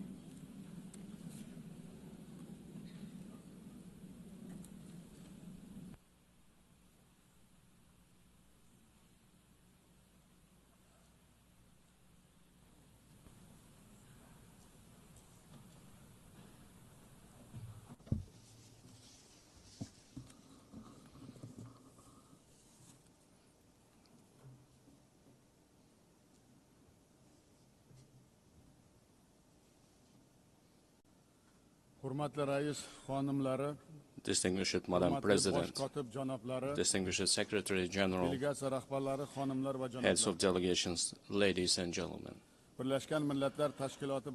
I am truly delighted to extend my congratulations to you with the 80th anniversary session of the United Nations General Assembly. Our meeting today is taking place in a complex, rapidly changing global situation that calls for new approaches to the work of our organization and its future. Today, across the world, the role and place of international institutions are weakening. Confrontations, conflicts, and wars are intensifying. Technological and social inequality is increasing. An economic and humanitarian crisis are deepening. All of this is creating an entirely new and unsettling geopolitical reality. We highly commend the efforts of His Excellency Secretary General Antonio Guterres aimed at maintaining our organization as a main platform for the peaceful resolution of the most difficult and pressing global issues. In this regard, we fully support the UNAT initiative and reaffirm our strong commitment to the Pact for the Future. We support the transformation of the United Nations Security Council and the expansion of its membership in order to effectively address current threats and challenges and protect the interests of the developing countries. Distinguished participants of the session, we are pursuing a policy to build a democratic, law government, social, and secular new Uzbekistan in full alignment with the Sustainable Development Goals. To this end, we are consistently continuing our irreversible reforms. Our top priority goal is to fundamentally transform the lives of each and every family and citizen in our country to enhance human dignity and well-being. In recent years, we have managed to reduce the poverty rate in Uzbekistan from 35% to 6.6%. We have achieved this result primarily through the transformation of the education and science sector, establishment of innovative industries and high-tech manufacturing enterprises, modernization of green energy and transport infrastructure, comprehensive development of small businesses, and as a result, the creation of millions of jobs. In our country, preschool education coverage has increased from 27% to 78%, while the higher education uptake among our youth has risen from 9% to 42%. Most importantly, we consider enhancing the prestige of the teaching profession as a key issue. In order to create a single international platform for the exchange of teachers' experience and knowledge, we propose to hold a World Summit on Professional Education in Uzbekistan. We are also creating an advanced healthcare system in our country. We invite all our foreign partners to participate in a high-level event dedicated to the fight against childhood cancer and other serious diseases, which will be held tomorrow at our initiative at the United Nations headquarters. Another important area is gender policy. We aim to further strengthen the role of women in social, political, and business life of our country. We advocate for holding the Asian Women's Forum on a regular basis in our region, turning it into a permanent platform. I would like to emphasize once again, we remain committed to our obligations in achieving the Sustainable Development Goals. By the year 2030, we intend to join the ranks of upper middle income countries. To this end, we will consistently continue our open and pragmatic policy. Ladies and gentlemen, 8 years ago, from this esteemed podium, we declared our firm determination to transform Central Asia into a region of peace, good neighborliness, and partnership. Today, we can confidently declare that we have achieved this strategic goal. The era of closed borders, unresolved disputes, and conflicts is in the past. In recent years, the volume of mutual trade, investments, and transportation of goods in our region has increased fivefold. We are implementing joint investment funds, cross-border trade, and industrial cooperation zones, and major infrastructure projects. We also recognize as a common achievement that the consultative meeting of the heads of the state of Central Asia have become an effective mechanism for deepening regional integration. I can confidently affirm that as of now, we are at the beginning stage of the forming a new Central Asia. Our region, thanks to its unity, stability, and distinct identity, is steadily securing a stronger position in the system of international relations as an independent actor. In order to achieve our goals, we intend to give top priority to expanding mutually beneficial ties with all our foreign partners. In this regard, together with UN structures, we propose to implement a number of new projects and programs in our region.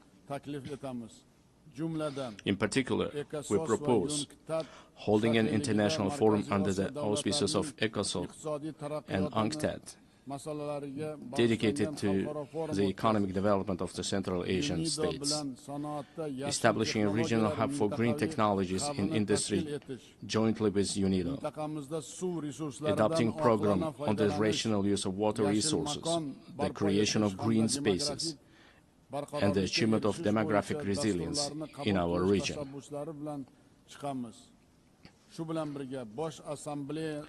In addition, we propose the adoption of UN General Assembly resolution supporting the efforts of the Central Asian countries aimed at deepening regional partnership and economic integration.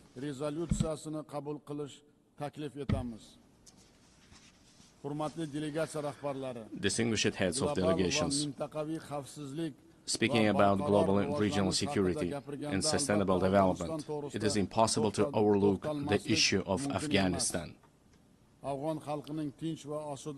Supporting the aspirations of Afghan people for a peaceful and stable life requires the united efforts of the international community.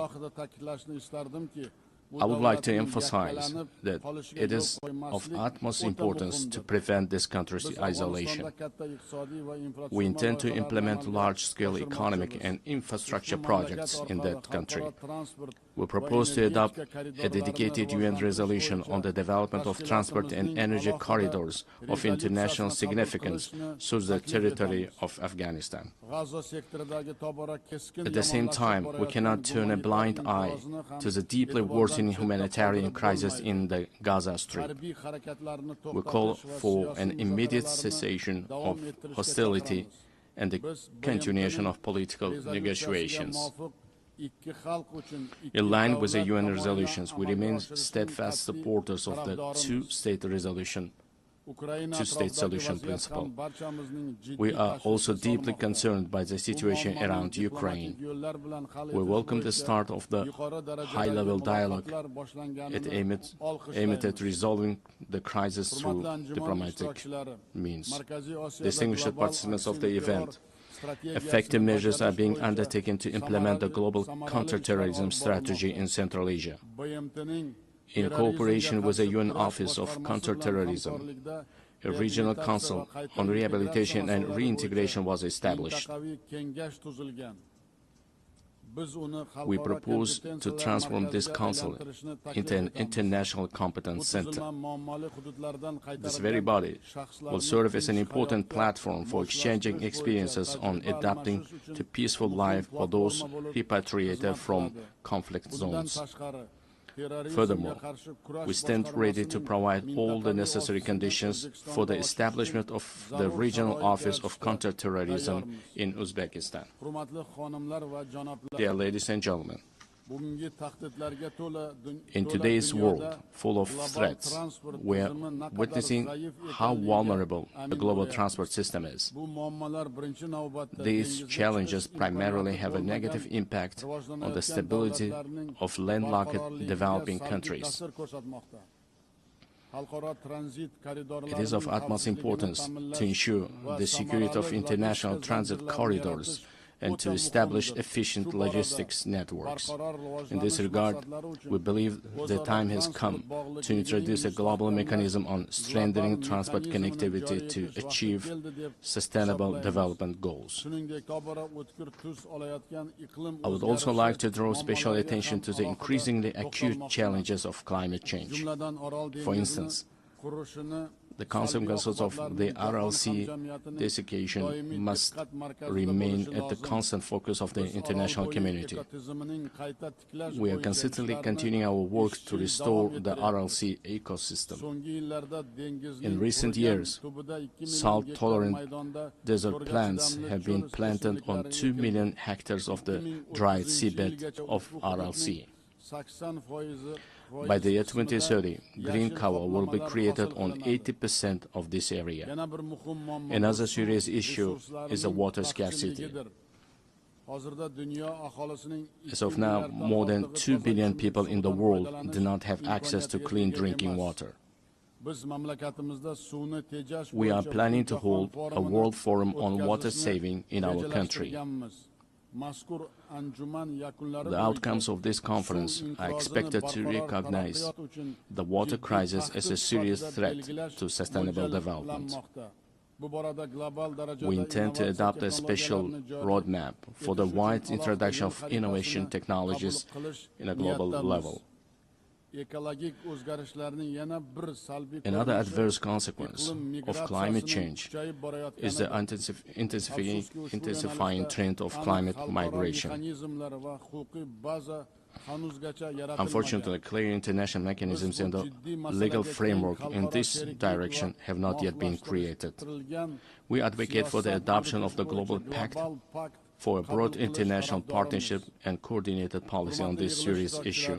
Dear participants of the meeting,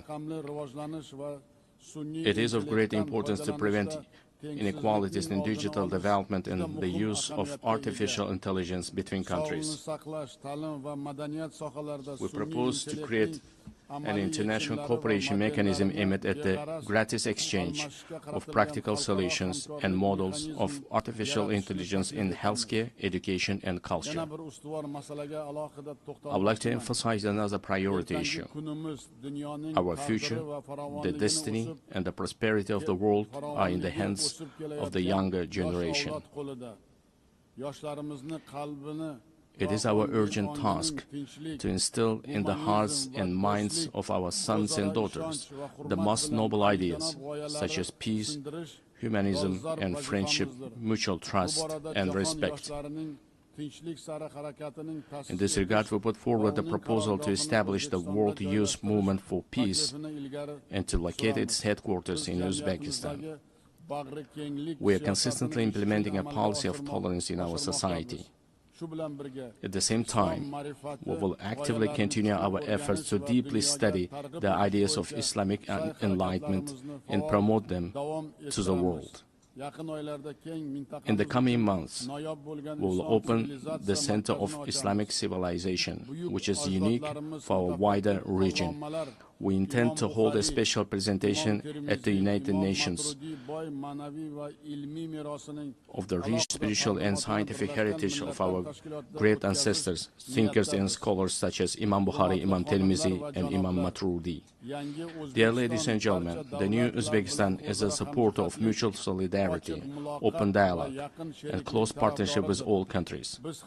We are always ready to contribute to strengthening dialogue among peoples, cultures, and civilizations, and to achieving universal human goals. I thank you very much for your attention. On behalf of the Assembly, I wish to thank the President of the Republic of Uzbekistan. We have heard the last speaker in the general debate for this meeting. The next plenary meeting to continue with the general debate will be held immediately following the adjournment of this meeting. The meeting is adjourned.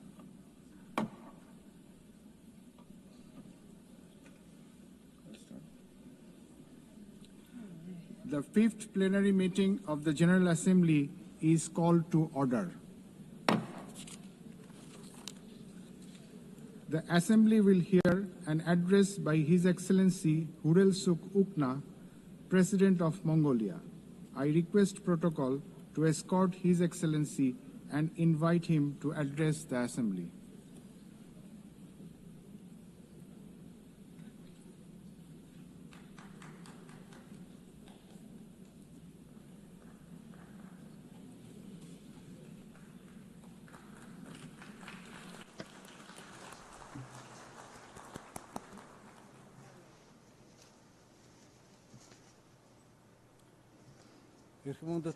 Madam President,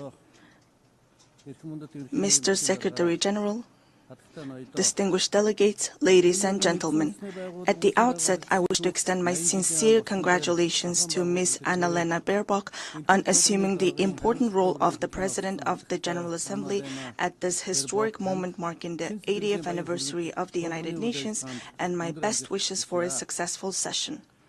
8 centuries ago, the great Genghis Khan established the great Mongolian Empire, bringing together the West and the East under the rule of justice and principled statecraft.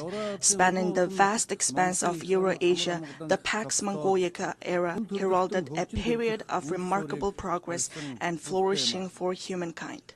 The Pax Mongolica embodied progressive ideals that form the basis of today's collective efforts to maintain global peace and stability.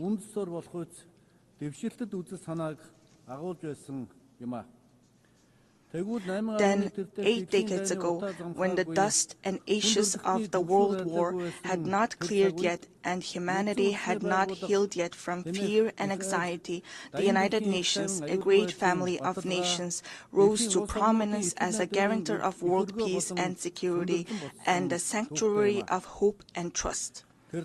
Since its establishment, the United Nations has illuminated humanity's path, serving as a steadfast beacon of hope and trust for nations to maintain peaceful coexistence and share a prosperous future. In today's volatile and challenging international environment, we welcome Better Together, 80 years and more for peace, development, and human rights as the theme for the 80th session of the General Assembly and the general debate.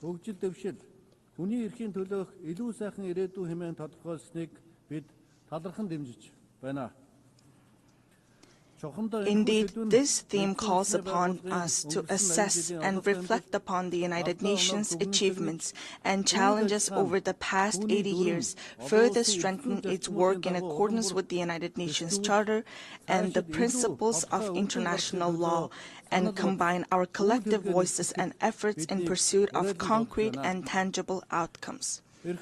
Distinguished delegates, Mongolia has consistently upheld the United Nations Charter and universally recognized principles and norms of international law, respecting the independence, sovereignty, and territorial integrity of all states, resolving disputes by peaceful means, respecting human rights and freedoms, and fostering equal and mutually beneficial cooperation. Since becoming a full-fledged member of the United Nations in 1961, Mongolia has steadfastly supported the organization's efforts to strengthen international peace and security. It has demonstrated its enduring commitments to disarmament and non-proliferation and declared its territories nuclear weapon-free status. Furthermore, Mongolia has actively collaborated with the United Nations at all levels, including establishing a dialogue mechanism in Northeast Asia, participating in the United Nations peacekeeping operations, and putting forward various proposals and initiatives in the areas of socio-economic development, environment, and climate change to advance the implementation of development policy and goals. During his visit to Mongolia in 2022, United Nations Secretary General Mr. Antonio Guterres described our nation as a symbol of peace in a troubled world. It is a profound recognition of Mongolia's humble contributions and dedication to the work of the United Nations and its enduring commitment to the cause of peace. Over the past 23 years, Mongolia has continuously deployed personnel from its armed forces to United Nations peacekeeping operations, making a meaningful contribution to global and regional peace and security. During this period, Mongolia has deployed more than 23,000 peacekeepers to 16 United Nations peacekeeping missions and consistently ranked among the top 20 troop and police contributing countries out of more than 120 member states. As we mark the 25th anniversary of UN Security Council Resolution 1325 on women, peace, and security, it is a pleasure to announce that through the steady increase in the deployment of female military personnel, the proportion of women peacekeepers from Mongolia has reached 14% in 2025. Mongolia will continue to extend its unwavering support to the United Nations in its efforts to maintain international peace and security, and it remains committed to contributing to peacekeeping operations. Distinguished delegates, at this critical juncture, with only 5 years remaining until the 2030 agenda deadline, global progress toward achieving the Sustainable Development Goals stands at the mere 17%. According to the Sustainable Development Report 2025, Mongolia's implementation of the SDGs has reached 66.7%, ranking it 14th in the United Nations Multilateralism Index. This is a testament to our decades-long efforts and a worthy achievement. I want to acknowledge the tremendous efforts of the international community and all member states in advancing the implementation of the Sustainable Development Goals. We welcome the outcomes of the 4th International Conference on Financing for Development, held recently in Seville, Spain, where a broad consensus was reached on the crucial role of financing in achieving the Sustainable Development Goals. We also appreciate that the conference agreed to increase the engagement of developing countries and take comprehensive actions aimed at reforming the current international financial architecture. Within the framework of implementing the Seville commitment adopted at the conference, it is essential to direct international development cooperation towards supporting the most vulnerable groups and addressing their challenges.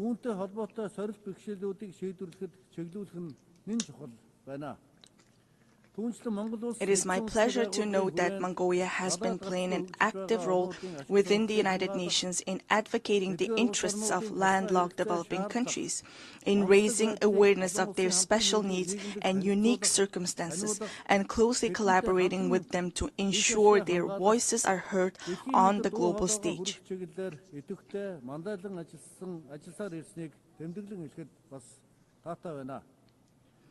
The 3rd United Nations Conference on Landlocked Developing Countries convened in August in Turkmenistan and adopted the Avaza Program of Action for 2024 and 2034.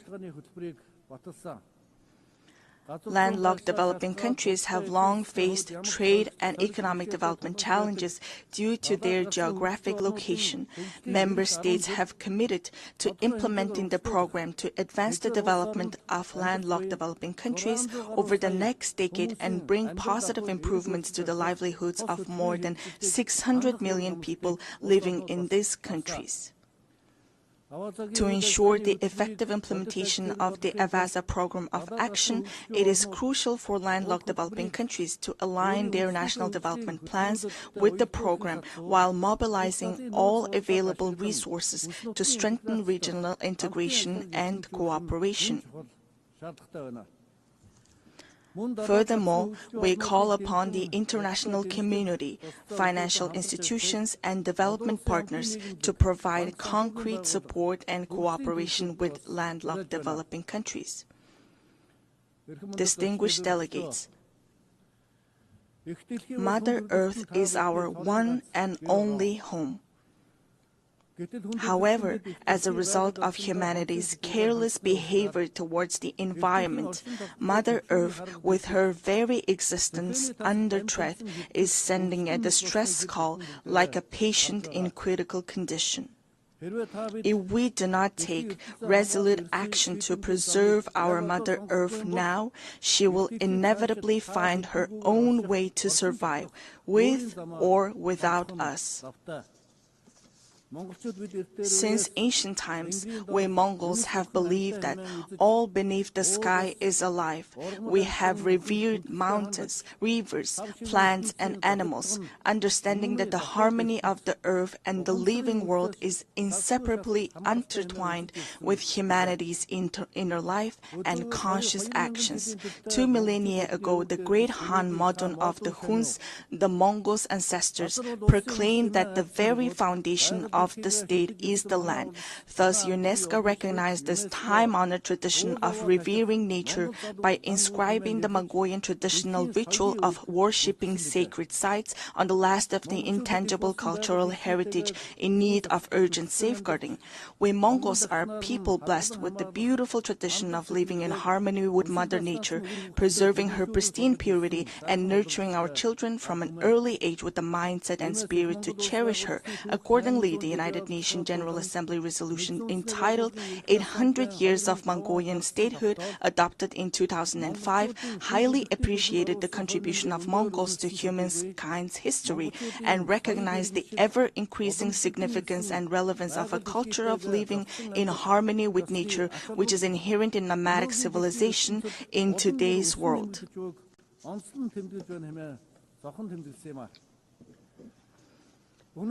Today, we are committed to sharing our cultural heritage and traditional knowledge, rooted in a profound respect for living in harmony with nature, with the international community as a valuable contribution to building resilience and enhancing adaptation to climate change. In 2026, Mongolia will host the 17th session of the Conference of the Parties to the United Nations Convention to Combat Desertification and observe the International Year of Rangelands and Pastoralists. In this spirit, our country, in partnership with the United Nations, spearheads the international 10-year Rangeland Flagship Initiative. We warmly invite you to join us in supporting and collaborating on this important endeavor. Mongolian people say, the source of life is water, and the source of water is tree. Access to safe drinking water is declining worldwide, with 3.6 billion people currently affected by water scarcity.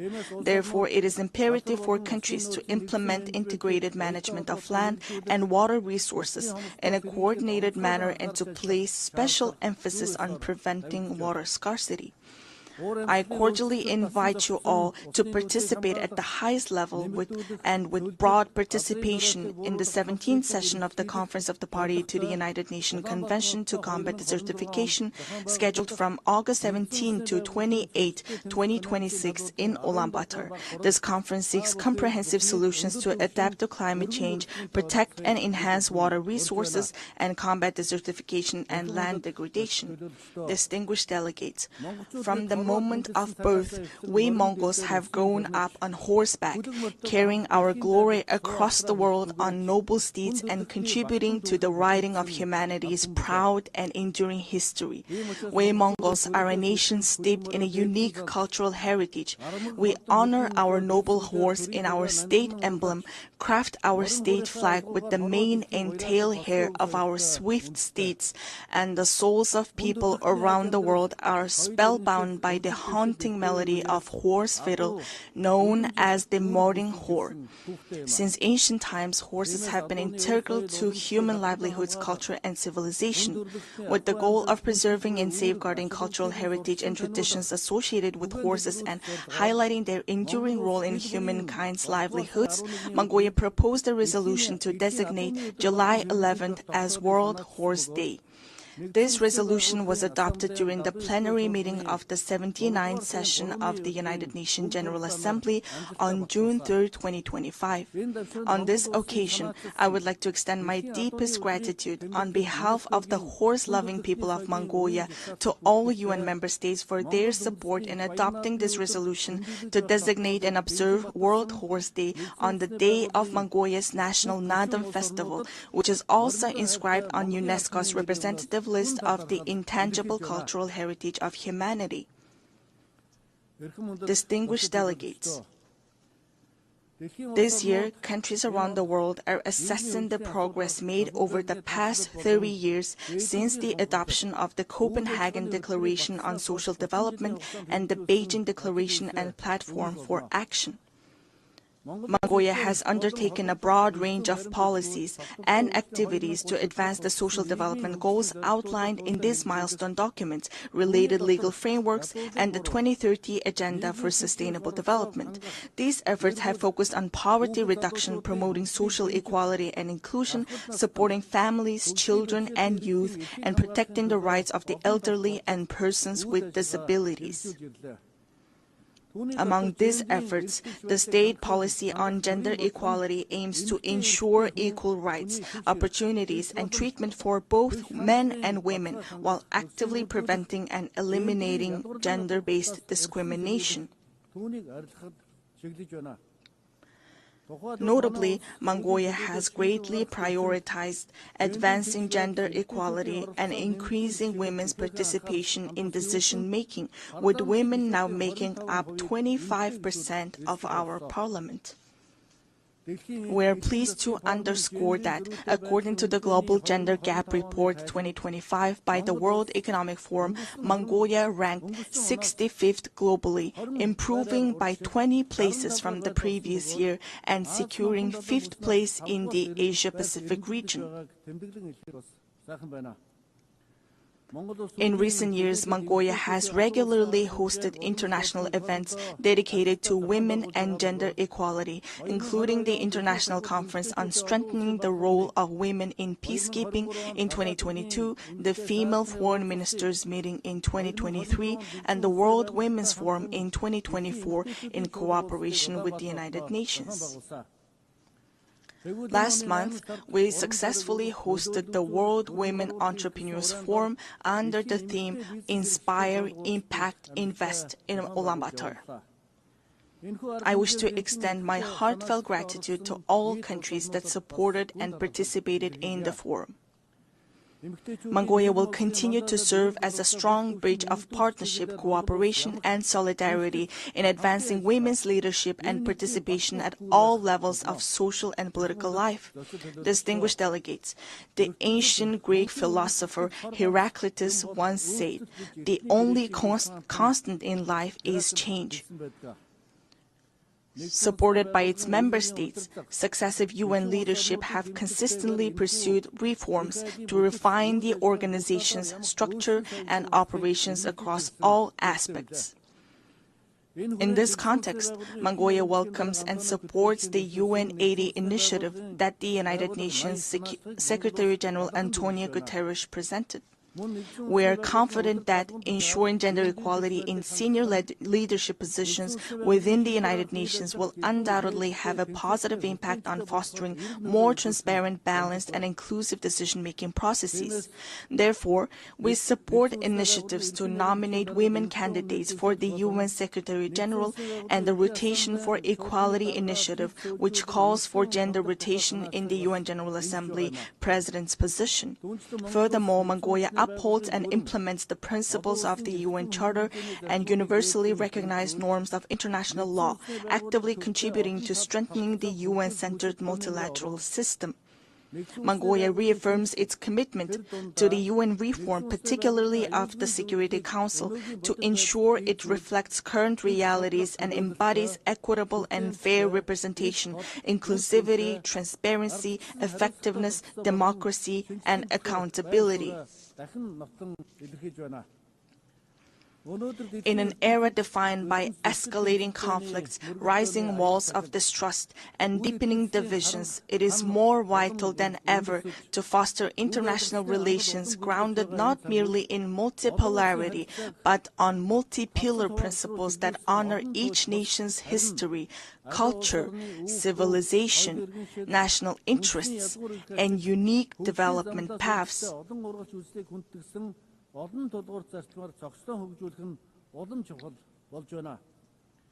The United Nations was established 80 years ago with the noble goals of saving humanity from the scourge of war and maintaining international peace and security.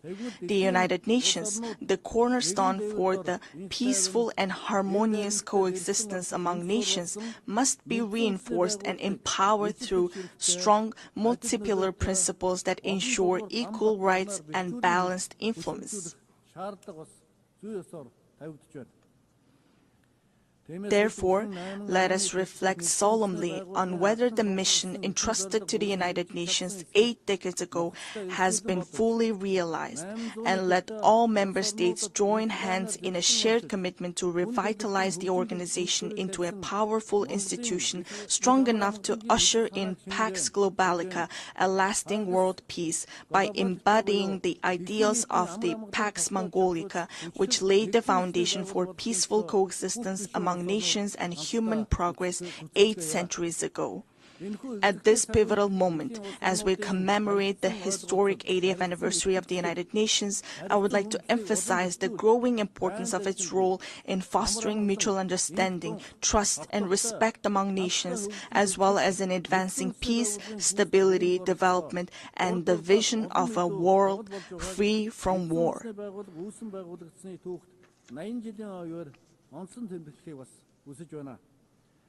Mongolia has consistently pursued a peace-loving and multi-pillar foreign policy, made tangible contributions to international peace and sustainable development, and remains committed to fulfilling this responsibility with honor. I extend my heartfelt congratulations to you all on the momentous occasion of the 80th anniversary of the United Nations. May the eternal blue sky bless us with peace throughout the world. Thank you for your attention.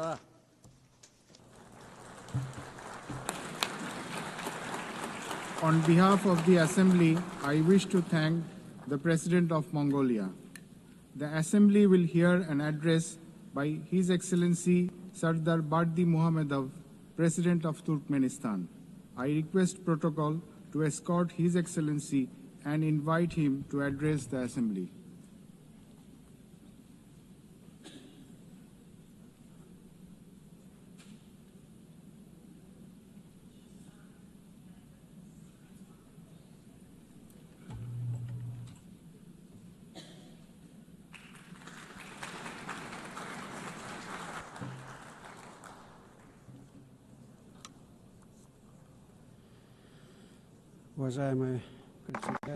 Distinguished Mr. President, distinguished heads and members of delegations, ladies and gentlemen, first of all, allow me to congratulate you on the opening of the 80th session of the United Nations General Assembly and to wish you a productive session.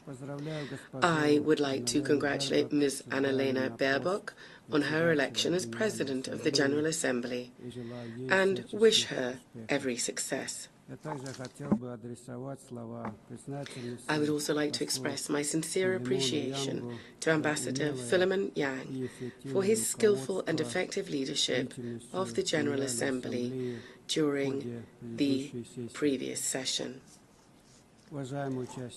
Distinguished participants, the current state of global affairs, as well as the nature and trends of political, economic and social processes, objectively require a decisive shift towards coordinated interaction among states and international organizations in order to achieve our shared overarching goal, the maintenance of peace and security, the creation of conditions for further progressive development, and the preservation of the legal foundations underpinning the modern world order. It is precisely from this standpoint that Turkmenistan views the main objectives of the 80th session of the General Assembly, placing great hopes in its role in shaping a robust, balanced and secure global architecture. A key area of Turkmenistan's cooperation with the United Nations is ensuring international peace and security. Recognizing its responsibility as a permanently neutral state, Turkmenistan stands ready to take further practical steps to foster an atmosphere of cooperation, mutual understanding and respectful dialogue. These are the principal defining conditions for ensuring stability and sustainable development at the global and regional levels. We are convinced that one of the most effective mechanisms for advancing and achieving these goals today is the practical application of the principle of neutrality. In this regard, Turkmenistan has initiated the inclusion of a separate item on the agenda of the 80th session of the United Nations General Assembly, entitled Neutrality for Peace and Security. We deem this important in light of the growing recognition by the international community of the significance of neutrality, as well as the awareness of its potential and utility in the context of the UN's peace-building strategy. In line with this, during this session, Turkmenistan will propose a draft resolution entitled The Role and Importance of the Policy of Neutrality in Maintaining and Strengthening International Peace, Security and the Process of Sustainable Development. As you are well aware, this year has been proclaimed by the General Assembly the International Year of Peace and Trust on the initiative of Turkmenistan. This landmark event coincides with the anniversary of the establishment of the United Nations. In December this year, Turkmenistan will host a major high-level international forum on the Year of Peace and Trust. We see this as a tangible contribution to achieving the strategic goals of the United Nations, and we look forward to broad and representative international participation. We believe that harmonizing national approaches to global development trends, as well as to establishing and strengthening trust and mutual understanding, should be systematic and consistent. In this regard, Turkmenistan is seeking to initiate the convening of a World Summit on a culture of peace and trust.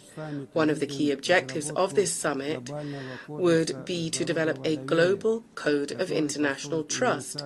This would serve as a universal foundation for building relations between states based on the respect for sovereignty and territorial integrity, as well as on cooperation and joint efforts to address global problems.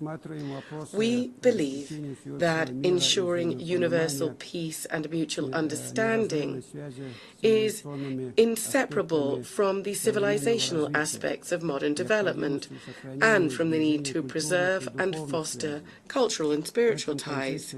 In this context, Central Asia, which for centuries has played a clear role as a bridge spanning the civilizations of East and West, is now called upon to revive its historic mission to become a space for dialogue, cooperation and the convergence of values and worldviews. Therefore, during this session, Turkmenistan will propose, in cooperation with the United Nations, an international forum to be held entitled Central Asia, a Space of Peaceful Coexistence. Countries of the region will participate, as well as other interested states and international institutions. Turkmenistan will also submit a draft resolution to the General Assembly on proclaiming an International Day of Mediation. This would emphasize the importance of diplomacy and neutral platforms in preventing and resolving conflicts. One of our country's priorities remains our active involvement in implementing the Sustainable Development Goals and in strengthening cooperation in key areas such as transport and energy. As Turkmenistan is one of the centers of multilateral dialogue on these issues, we will continue to contribute to establishing a fair, balanced, and inclusive international development system. During this session, Turkmenistan will initiate the proclamation of a United Nations Decade for Sustainable Transport for the period 2026-2035 and will submit the relevant draft resolution. We are convinced that this will help to consolidate the efforts of the international community in developing transport corridors, enhancing their sustainability and ensuring accessibility for all countries. Our country will also submit a draft resolution to the General Assembly entitled "The Key Role of Reliable and Stable Energy Connectivity in Ensuring Sustainable Development." At present, one of the priority issues on the development agenda is the digital transformation. We are convinced that this transformation must be balanced. It must reflect the realities and legitimate interests of all states, including the developing world, and also must be free from politicization and bias. In this regard, Turkmenistan intends to put forward an initiative to establish a world platform on digital integration. This is to be based on the principles of equality, trust, and on preventing the use of information and communication technologies to harm peace, security, and sustainable development. During the 80th session, Turkmenistan will continue its work on environmental and climate issues. It will strive for them to be taken into consideration systematically, as they are basic components of ensuring security, and we will advocate for the establishment of multilateral mechanisms to monitor and respond to climate, environmental and man-made disasters. Turkmenistan will seek to bring about a regional center to combat desertification for Central Asian countries. It is our belief that the establishment of such a center would contribute to building regional capacity, to strengthening cooperation in the field of environmental protection, and would also make a significant contribution to achieving the Sustainable Development Goals, particularly in combating climate change and protecting land-based ecosystems. Our country will promote the Caspian Environmental Initiative, proposed at the 78th session of the United Nations General Assembly, which is intended to become an international platform to preserve the Caspian Sea ecosystem. An important step in this direction is the Caspian Environmental Forum, which we propose holding in 2026. We are convinced that now it is especially important to strengthen the role of the UN in fostering broad humanitarian cooperation, in promoting rapprochement and mutual understanding among peoples, and in overcoming value and spiritual barriers, as well as engaging effective channels of cultural diplomacy. To develop intercultural dialogue and to lend practical support to General Assembly resolutions on multilingualism in international relations, we are proposing proclaiming an International Day of Multilingual Diplomacy as well. Distinguished heads and members of delegations, all of Turkmenistan's international initiatives and actions are always measured against and aligned with the UN Charter and its founding documents, as well as with its long-term goals. It is no coincidence that we always emphasize that cooperation with the UN is a strategic priority for Turkmenistan. We say this with a conviction that the UN is the only international organization endowed with universal legitimacy. In this regard, it must remain the guarantor of peace and development and be the backbone of global security and stability. Turkmenistan will continue to advocate consistently for strengthening the central role of the UN in international affairs. We consider strengthening the primacy of international law and in improving the international legal framework and increasing the effectiveness of the implementation of UN conventions, treaties, agreements, and other multilateral documents as key factors in this regard. In this context, Turkmenistan is initiating the proclamation of the Year of International Law in 2028. This will become an important step in strengthening the international legal foundations of peace and cooperation. Ladies and gentlemen, this session holds special significance for Turkmenistan. 30 years ago, within these very walls, the United Nations General Assembly unanimously adopted the resolution on the permanent neutrality of Turkmenistan. For our country, this was a momentous, historic event. In essence, it determined the entire subsequent course of Turkmenistan's foreign and international policy. International recognition of our neutrality also contributed to boosting the country's domestic development by providing favorable external conditions for this.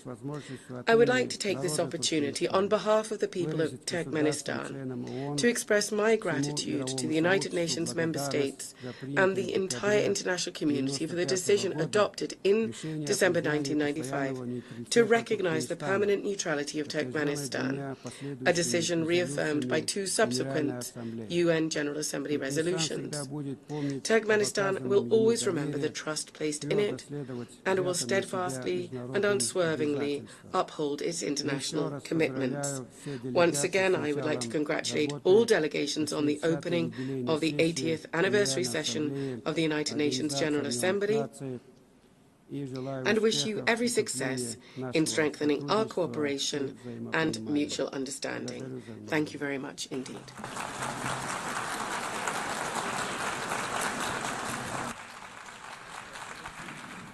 On behalf of the Assembly, I wish to thank the President of Turkmenistan.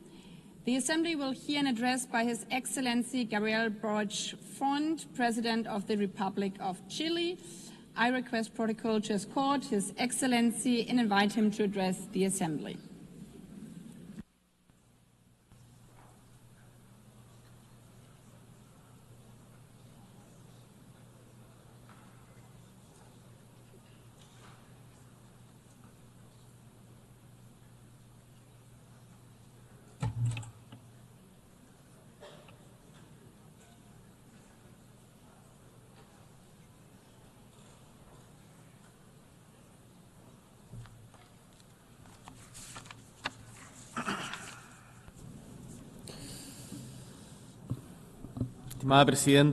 Distinguished President, members of the United Nations General Assembly, guests, peoples of the world, residents of New York, 80 years have elapsed since the creation of the United Nations. 80 years have also elapsed since Gabriela Mistral, a Chilean woman who came from the Elqui Valley, won the Nobel Literature Prize. Her voice as a poet, a teacher, as a diplomat, continues to ring out in our homeland and across the world. And it was precisely here in New York in 1955 that the Chilean ambassador, José Massa, conveyed a message about human rights that was written by Gabriela Mistral. That message said, "I would be happy if our noble strength, our noble struggle to obtain human rights was taken up faithfully and loyally by all nations of the world.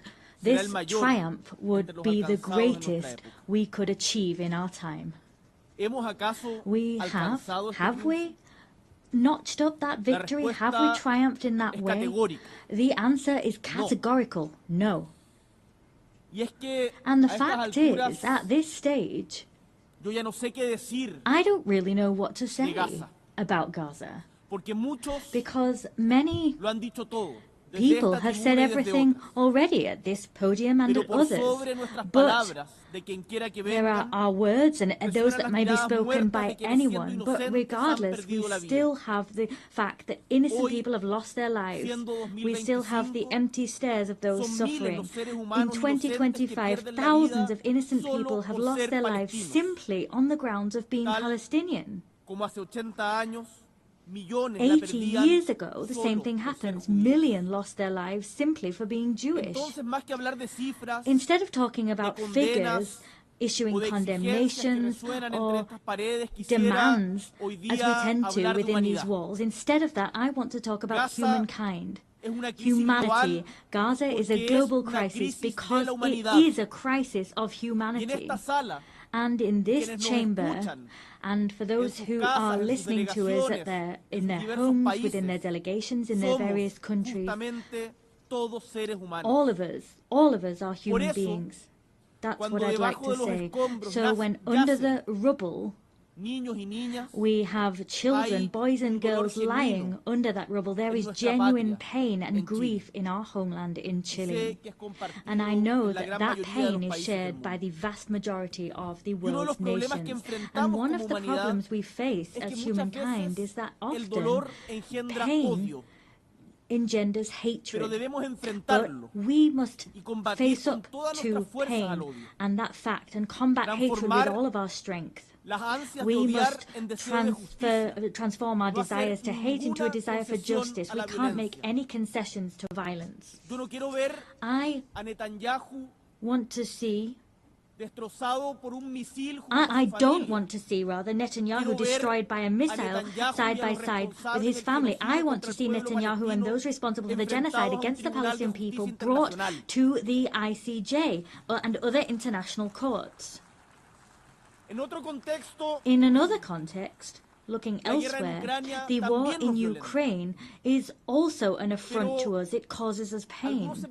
But some people might ask themselves, what's that got to do with Chile? What's happening in Ukraine got to do with Chile? They're so far apart, we don't understand their language. Some people level those arguments against us and our homeland. We say back to them that we have to see ourselves in the people in Palestine that are searching for food. We have to identify and stand in the shoes of the kidnapped children that have been taken away by Russia. We're all human beings, and one of the reasons we come here and meet today together is that we perhaps continue to have faith in humankind. That's principally what brings us here. Our hearts cannot cease to be moved by pain, and we cannot cease to be moved by the needs of others like ourselves. It's for that reason that we have set down rules which are steps forward for civilizations, and they come from the lessons we've learned from the major challenges we've affronted as humankind. And these rules, we should say this loud and clear from this rostrum and take action here. These principles, these values are not being respected. Let's say that loud and clear. It's not okay to invite people to negotiate, to invite a neutral country to negotiate and then assassinate someone that's helping negotiations. That's what happens with Qatar. We can't bomb the nuclear facilities of another country. We can't invade countries like Iraq, saying that there are weapons of mass destruction that don't exist. That's not okay. It's not okay to invade a sovereign country like Ukraine and then impose negotiations on those people. And we all seem to resign ourselves to the fact that that's going on, as was recalled by the French writer Albert Camus when he talked about the experience of the Second World War. If we don't believe in anything, if nothing makes sense, and we can't invoke any values, well, in that case, everything is allowed. There's no good, no evil, and nothing is important. So, if we were to accept that reasoning, we'd have to admit that reason stands on the side of the successful party and no one else, and the rule which we use to assess humankind, the yardstick, would simply be effectiveness. So, in other words, the law of might is right. I want to say to you that ultimately this way of reasoning is the justification of killing. In a world where that occurs, the life of a woman, a man, or their children will always depend on fate or some whims of good or evil, arbitrary decisions. In a world like that, all of those that live without condemning hatred with all of their might are as guilty of homicide as the person dropping a bomb or pulling a trigger. Particularly if you have the voice and the power to say enough, as we do, as all the leaders that we are in this room, we have, with that in mind, greater responsibility.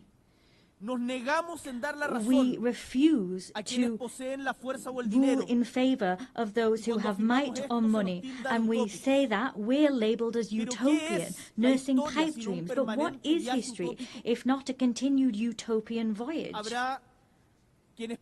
There will be people who simply want to do things that produce short-term results.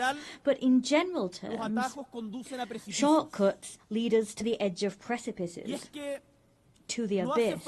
And the fact is, we don't need to be successful in the way we understand success today in the Western world to continue fighting for a fairer world, because we know that this what we have together has allowed us to change the world, to make it more just, have more loyalty, more solidarity, more inclusion. We've done that. So, distinguished delegates, when we are invited to submit, to bow down, when it is said that intelligence is somehow irrelevant, when people want to show us that you can lie to get an advantage, to get ahead, we want to say no. We're not giving way to cunning trickery, violence or passivity. Let us say no to all of that. I can and I must respect the person who likes blue more than red, someone who is of a faith that's not my own, the person who thinks it's better to increase or reduce taxes according to the circumstances. Ultimately, I can and I must respect diversity of opinion. But at the same time as I respect different opinions, the opinions of those who think different to me, I face the outrage, the fact that people lie. And what's all the more outrageous is that they're aware that they're lying. For example, it's been said at this very rostrum today that there's no such thing as global warming. This is not an opinion. It's a lie. And lies must be fought against. Of course, we can discuss the best way of tackling global warming, or we can talk about who are more responsible than others, but we can't deny global warming. We can argue, we can discuss how the Nazis managed to govern such vast swathes of Europe, but we can't deny the Holocaust. We can study the secondary effects of a vaccine, but we cannot state with no evidence whatsoever that vaccines cause autism. The world needs a true, genuine dialogue between those of us who think differently, between people who have different visions of the world. It's for that reason that we created the United Nations, for that precise reason, to have dialogue and to decide that brutality is not acceptable, to decide that human rights must be protected regardless of ideologies or who's the victim or who's the torturer. The international law is the guarantee that reason will prevail over might always. Opposed against this dialogue, the other direction is lies and silence, and both will bring us to the edge of an abyss, into deepest suffering. So what is the task before us today? We have to chart the course that we want as humankind and work with the United Nations who are paving this path. Chile is rallying behind this shared vision, this shared respect for democracy, human rights, social justice, equity, unfettered respect for the freedom of expression, climate action, all of these things that stand as pillars of hope and action to address the difficult changes and weather these current storms. Today we need to say loud and clear that we defend a commitment to democracy always in an nuanced fashion with no excuses whatsoever. For that reason, this week, together with Brazil, Spain and Uruguay and Colombia, we convened the second meeting for the defense of democracy. That was a collected effort that began here in the United Nations a year ago. We want to build bridges so that we can identify the shortcomings of democracy. We want to look at ways of remedying these shortcomings and of improving the quality of life of our peoples. We will not settle with simply pointing out what we don't like about the world. We will not settle for saying that doesn't represent us. We want to propose ideas that we want to see and champion them. With all of that in mind, I'd like to briefly dwell on one particular issue. I come from Chile, that is a tricontinental country. Tricontinental. It has inextricable ties to the ocean. We have more than 6,700 kilometers of coastline. We are a country that looks at the ocean, and as such we are proud of having been the first country in America and the second in the world to have ratified the BBNJ agreement to extend governed ocean area beyond areas of national jurisdiction. In recent weeks, we saw the 60th ratification necessary for it to enter into force. As such, the first part of that agreement will be held next year. We do hope it will be held early next year.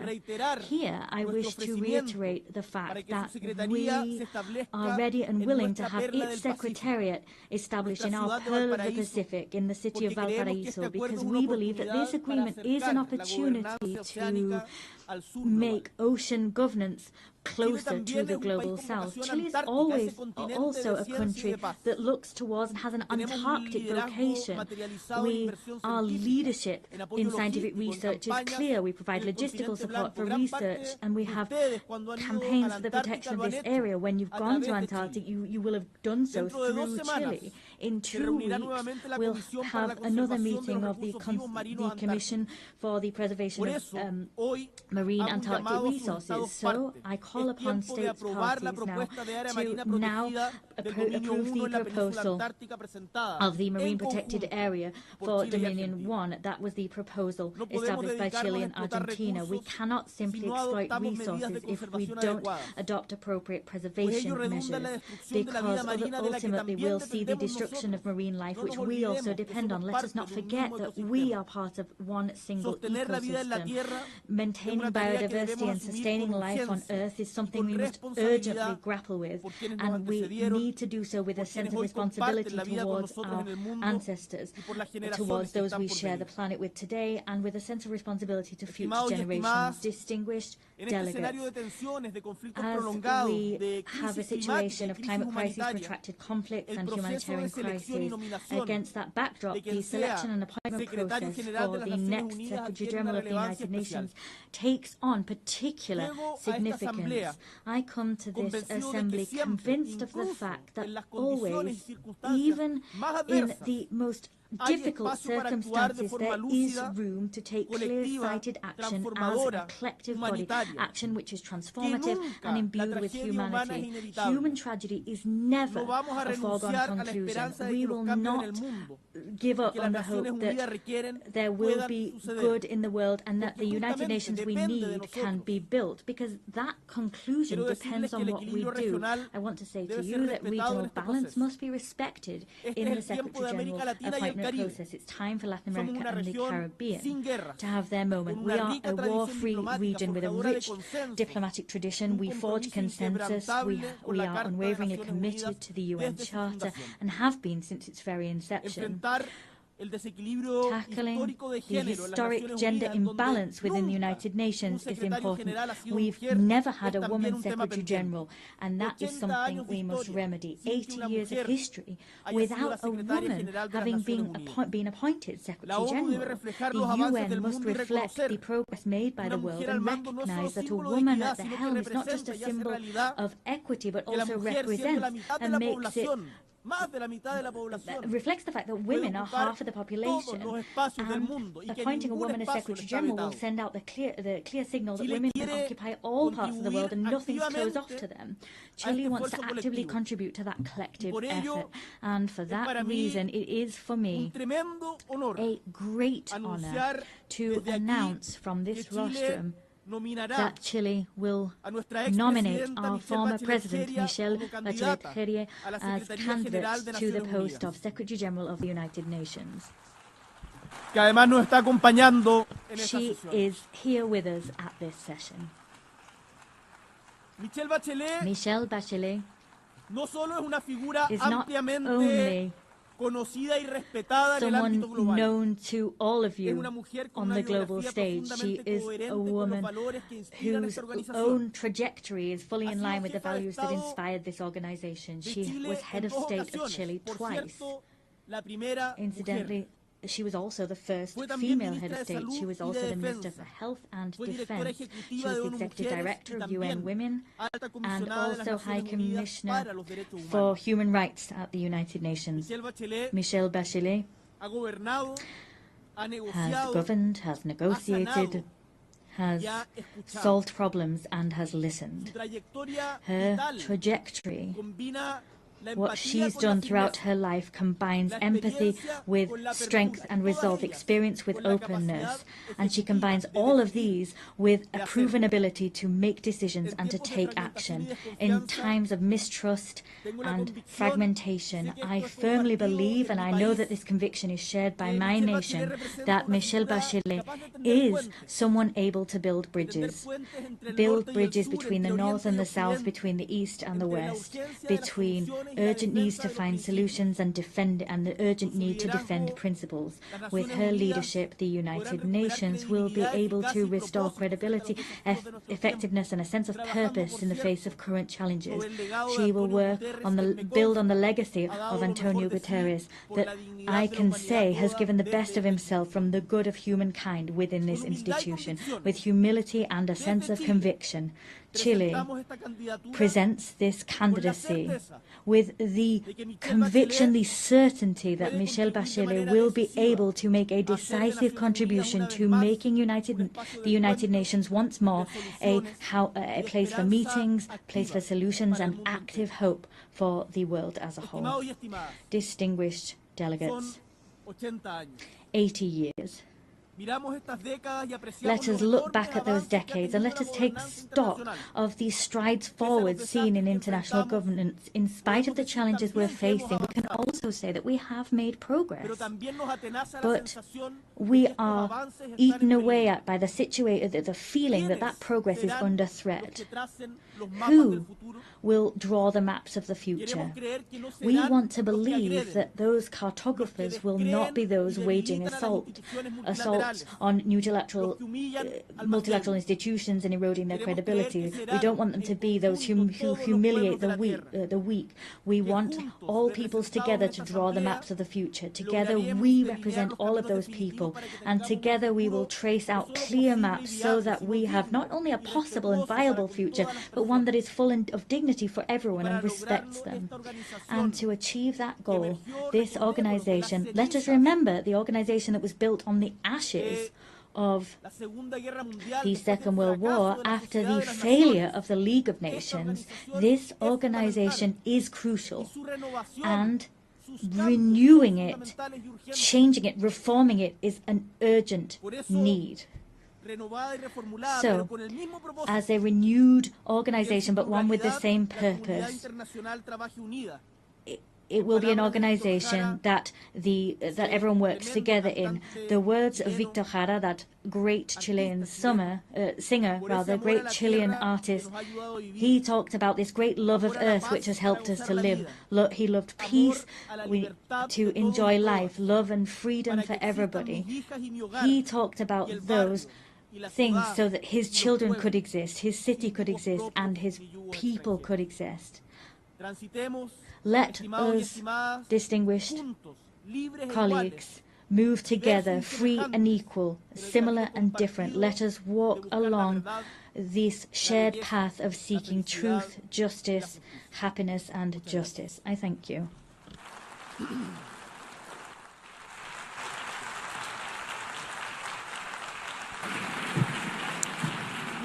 Muchas gracias. On behalf of the Assembly, I wish to thank the President of the Republic of Chile.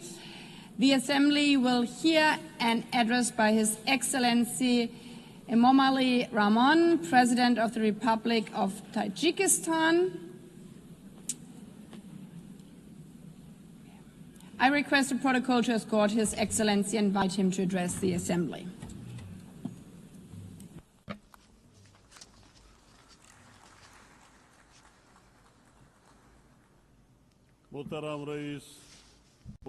Your Excellency, Madam President, Excellency, ladies and gentlemen, today as we commemorate the 80th anniversary of the adoption of the United Nations Charter, I extend to all member states my heartfelt congratulations and best wishes on this occasion. The contemporary world is undeniably experiencing a period of instability, turbulence, unpredictability, and escalating complexity. Geopolitical tensions, efforts to reshape a framework of international relations, conflicts and confrontations in different parts of the world, along with series of security threats and challenges have posed significant risks to lasting peace and safety. At the same time, the consequences of climate change and growing social inequality impose restrictions on the process of sustainable development and sustainable global development. In such a complex and turbulent circumstances, the role of the United Nations as a platform for inclusive dialogue, cooperation and the promotion of peace and security worldwide becomes more important than ever. In this regard, our countries should make joint and consistent efforts in international practice to protect this principle, return to full compliance with international law. In this process, strengthening equal cooperation among small and large states is also considered to be an important and timely step. Madam President, Tajikistan's National Development Strategy 2030 is fully aligned with the Sustainable Development Goals, and we support a full and timely implementation of this item of global agenda. Unfortunately, developing countries, particularly those mountainous and landlocked, face multiple challenges and difficulties in achieving these goals. Particularly vulnerable countries feel the need to take serious measures to ensure sustainable development, financing, and improve access to financial resources. Despite significant attempts in this field, the amount of funding for sustainable development offered by the international community continues to be insufficient to address their current need. This situation necessitates timely response, the allocation of additional funds, and a review of approach to the international financial architecture and system. Tajikistan advocates for effective and fair reforms of international financial instruments. At present, we are observing varying degrees of economic progress among nations, and the influence of developed nations and international financial organizations could play a significant role in tackling this issue. Many developing and less developed countries remain vulnerable to the impacts of economic and financial crisis, poverty, infectious diseases, including COVID, natural disasters, and food insecurity. They need to implement effective financial support measures, including debt relief. In our view, now is the high time to seriously consider this important item.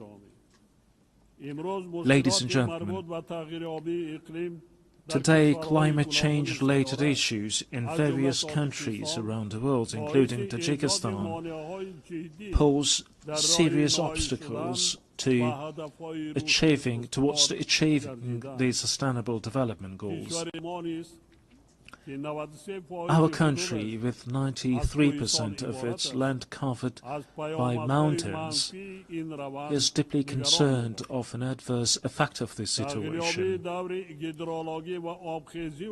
Changes in the hydrological cycle, a series of floods and droughts, and severe dust storms over the past decades have had a direct impact on Tajikistan's water and energy resources and food security.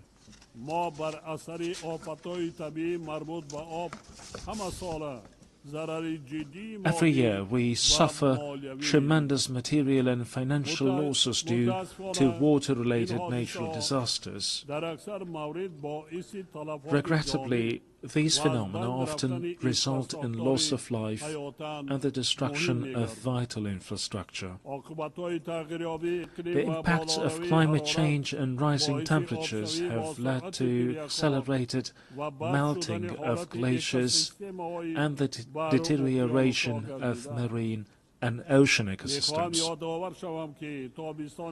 I would like to recall that Tajikistan hosted the high-level international conference on glaciers preservation this summer in Dushanbe. This meeting brought the international community together to intensely deliberate on issues related to the cryosphere. It is worth noting that of Tajikistan's 14,000 glaciers, which are one of the region's main sources of drinking water, more than 1,300 have completely melted, and the rate of melting of these ices is accelerating. This is even though Tajikistan's glaciers and other water sources account for up to 60% of St. Asia's water resources.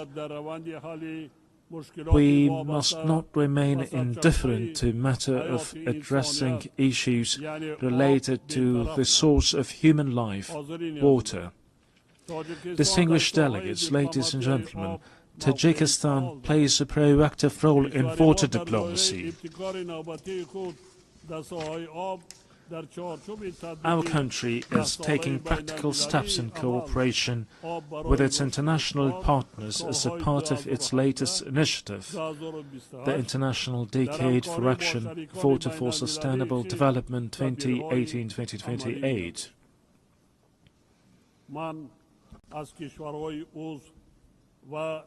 I call on member states and stakeholders to actively participate in the next event within the Dushanbe water process, the high-level international conference which will be held in Tajikistan next year. This event will undoubtedly give a new impetus to our continued joint efforts within the framework of the Water Action Agenda. We are confident that it will also serve as a solid foundation for preparations for the 2028 United Nations Water Conference in Dushanbe. Madam President, strong institutions and legal literacy are the ground of a just and stable society. Today, the international community is witnessing disrespect for and violation of international law, which is the foundation of order, peace and stability throughout the world. We emphasize the need for strict adherence to international law and the resolution of all disputes and disagreements within the framework of the law. Being deeply aware of this reality, Tajikistan proposes that the United Nations General Assembly considers proclaiming an International Year of Legal Literacy. We call on all member states to join this initiative and strengthen the global culture of transparency and justice. Ladies and gentlemen, the rapid adoption of digital technologies and the effective use of artificial intelligence can noticeably contribute to the achievement of the Sustainable Development Goals. I would like to extend my profound gratitude to all member states for their unwavering support of Tajikistan's proposal to adopt a special resolution entitled "The Role of Artificial Intelligence in Creating New Opportunities for Sustainable Development in Central Asia." I'm confident that the resolution adopted by the General Assembly on July 25th of this year will serve as a key instrument for the safe and equitable use of artificial intelligence in our region. We, in this context, consider the establishment of a regional center for artificial intelligence in Dushanbe to be favorable. This centre would undoubtedly facilitate an implementation of joint initiatives and projects among Central Asian countries in the field of artificial intelligence. It is worth noting that, along with the improvement of digital technologies, a number of new security threats, particularly cybercrime, is also growing. We therefore emphasize that cybersecurity must be an important component of collective security. It is evident that, along with cybercrime, terrorism, extremism, illegal weapons smuggling, drug trafficking, and other forms of transnational organized crime continue to pose a serious threat to the global security. Tajikistan supports the further expansion of international cooperation on global security within the framework of the Dushanbe counter-terrorism process. We are determined and willing to establish constructive interaction within this process with international organizations and the UN member states to even more enhance efforts to counter the aforementioned threats and security risks. We believe that relevant UN agencies, in particular the Office of Counterterrorism, can make an effective contribution to the comprehensive implementation of global counterterrorism strategies and programs and strengthen their support to all member states in this area. Distinguished participants, Tajikistan gives full support of the resolution of all disputes and conflicts through political and diplomatic means. We must redouble our efforts to enduring, lasting and comprehensive peace based on international law. A year ago, from this podium, I proposed considering a special United Nations resolution proclaiming a decade of promotion of peace for future generations. A year later, the adoption of such a resolution has become even more pressing. In today's complex and volatile world, this initiative will create conditions for international cooperation to achieve lasting peace. I call on all UN member states to support this proposal for the sake of our current stability and a better and prosperous life for the generations to come. Ladies and gentlemen, we emphasize our principled, invariable position on the Palestinian issue. We believe that lasting peace in the Middle East is possible only through the implementation of the United Nations resolutions and the principle of the two-state solution. In this regard, we recall the need to resolve this issue exclusively through negotiations and diplomatic means in accordance with the international law, particularly the Charter of the United Nations. We call for a lasting ceasefire in Gaza and access to humanitarian aid.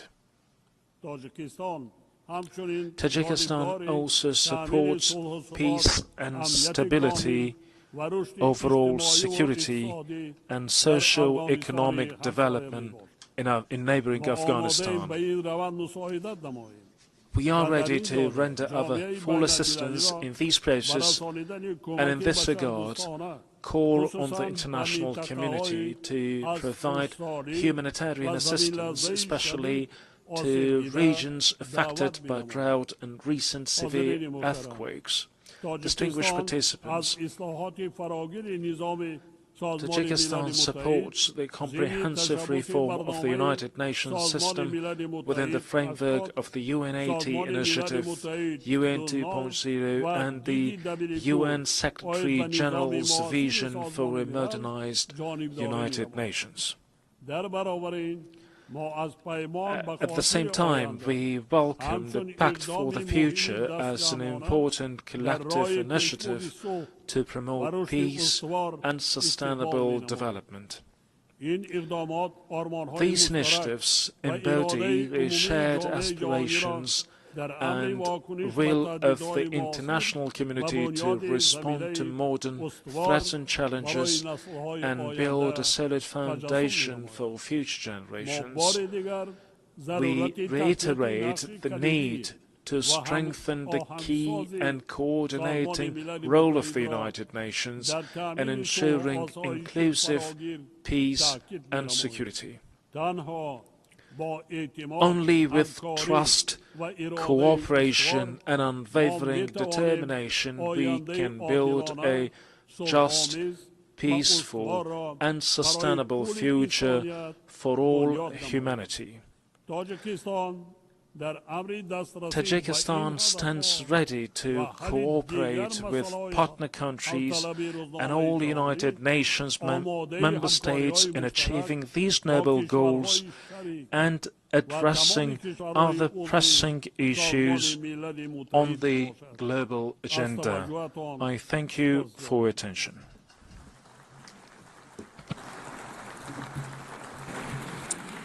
On behalf of the Assembly, I wish to thank the President of the Republic of Tajikistan. The Assembly will hear an address by His Excellency Joseph Aoun, President of the Lebanese Republic. I request protocol to escort His Excellency and invite him to address the Assembly.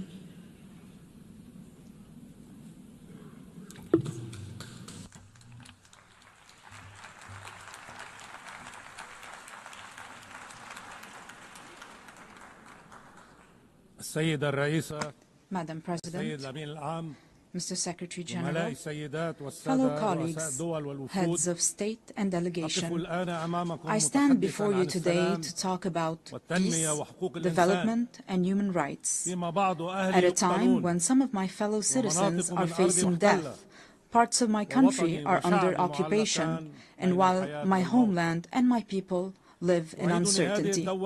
This situation takes me back some 77 years ago to the drafting committee of the Universal Declaration of Human Rights in 1948. During one of the debates, the late, great Eleanor Roosevelt stepped in to support one member's opinion so that he is not left alone, as she said to those in attendance. The dissenting member respectfully responded, "Honorable lady, my concern is not to side with the majority or the minority, but to align with the truth." The author of these words was no other than Charles Malik, the Lebanese philosopher who worked alongside other great minds of the time to give humanity this eternal declaration. He was also granted the honor of presiding over this august assembly from 1958 to 1959 to represent my country, Lebanon. Madam President, Mr. Secretary General, colleagues, ladies and gentlemen, I recall this incident today, first, to express my profound sense of pride and my heightened sense of responsibility as I stand before you today for the first time in my capacity as President of Lebanon on the 80th anniversary of this great organization. Second, because our session focuses on examining the inherent relationship between three human virtues: peace, development, and human rights, and between these three virtues and my country, Lebanon. The Lebanese experience, alongside lessons from our region and the world, have shown that there can be no development without peace, For growth cannot take place within chaos, and prosperity cannot be achieved amid conflicts and wars. Peace is the only foundation for development. Experience has taught us that just as there is no development without peace, there can be no peace without justice, and no justice without human rights, particularly the right to live in dignity. Without dignity, peace becomes an illusion, and the only growth will be in poverty, underdevelopment, violence, and bloodshed. Since the establishment of this great organization, its charter stipulated the need to save succeeding generations from the scourge of war, to live together in peace with one another as good neighbors, and to employ international machinery for the promotion of the economic and social advancement of all peoples. These noble principles remained on paper for 80 years, as the blood of our people was spilled on the ground. The reasons might be numerous. One can attribute them to the authoritarian nature of man, the nature of relations between countries based on power struggle, hegemony, and the race for absolute dominance in all fields. However, another reason has stirred this tragedy. At least 30 years ago,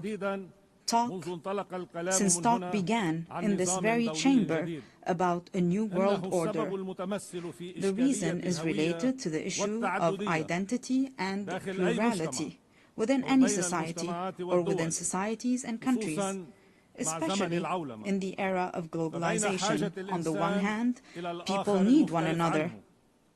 On the other hand, they fear for their identity. This led to an emerging issue that drove humanity back to the path of conflict. Let us acknowledge here that religion remains a primary factor in defining the identities of human groups.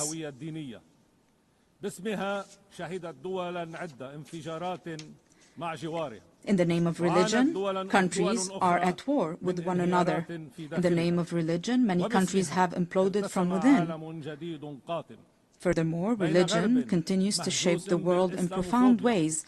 While Islamophobia and xenophobia grow in the West, the East is still haunted by the memory of colonialism and the remnants of old religious wars.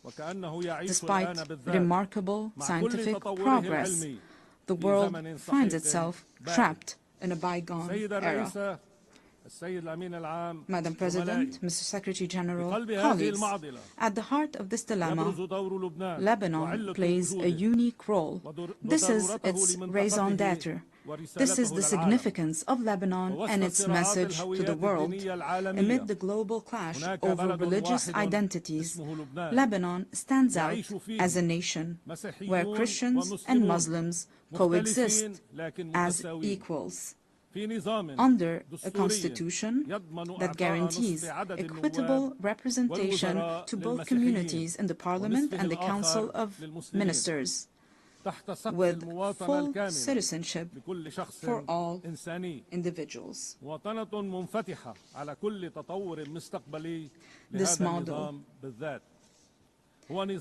is open for progress. This model was criticized by some. However, it offers a unique, evolving approach.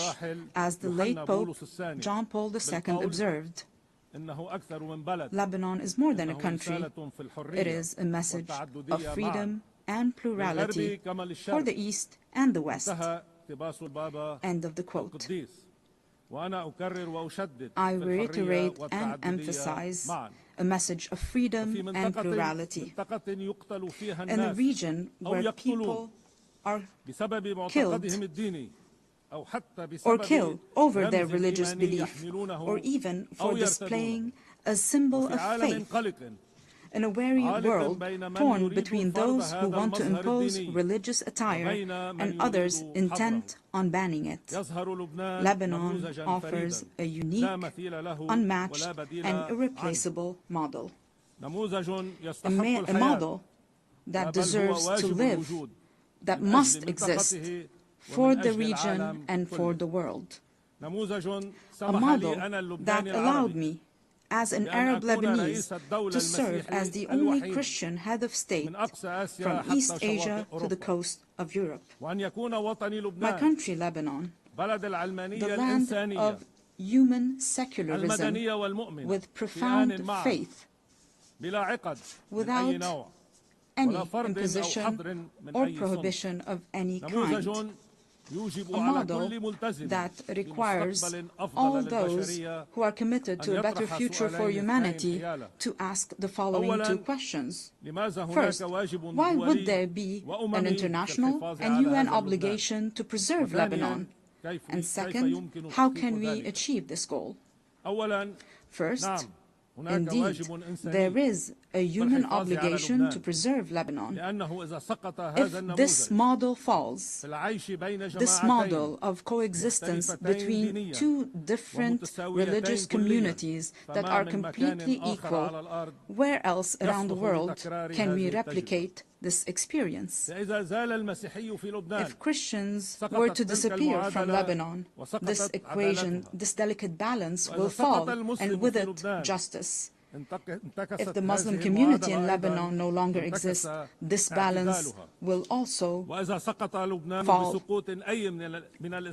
and this will also undermine justice. The fall of Lebanon, precipitated by the loss of any of its integral components, would foster the rise of extremism, violence, and bloodshed both in our region and in the world. It is clear to me today that many of the underlying causes of the war on Lebanon, as well as the deeper, more insidious motivations behind it, have been aimed at dismantling Lebanon's unique model. These actions serve to justify an Orient fractured by conflicting identities and perpetual ethnic rivalries, destined to remain in a state of ongoing conflict. While certain may benefit from this situation, however, it is ultimately in the interest of the world and humanity to strive for international peace. Hence, the success of the Lebanese experience will set a benchmark for any country.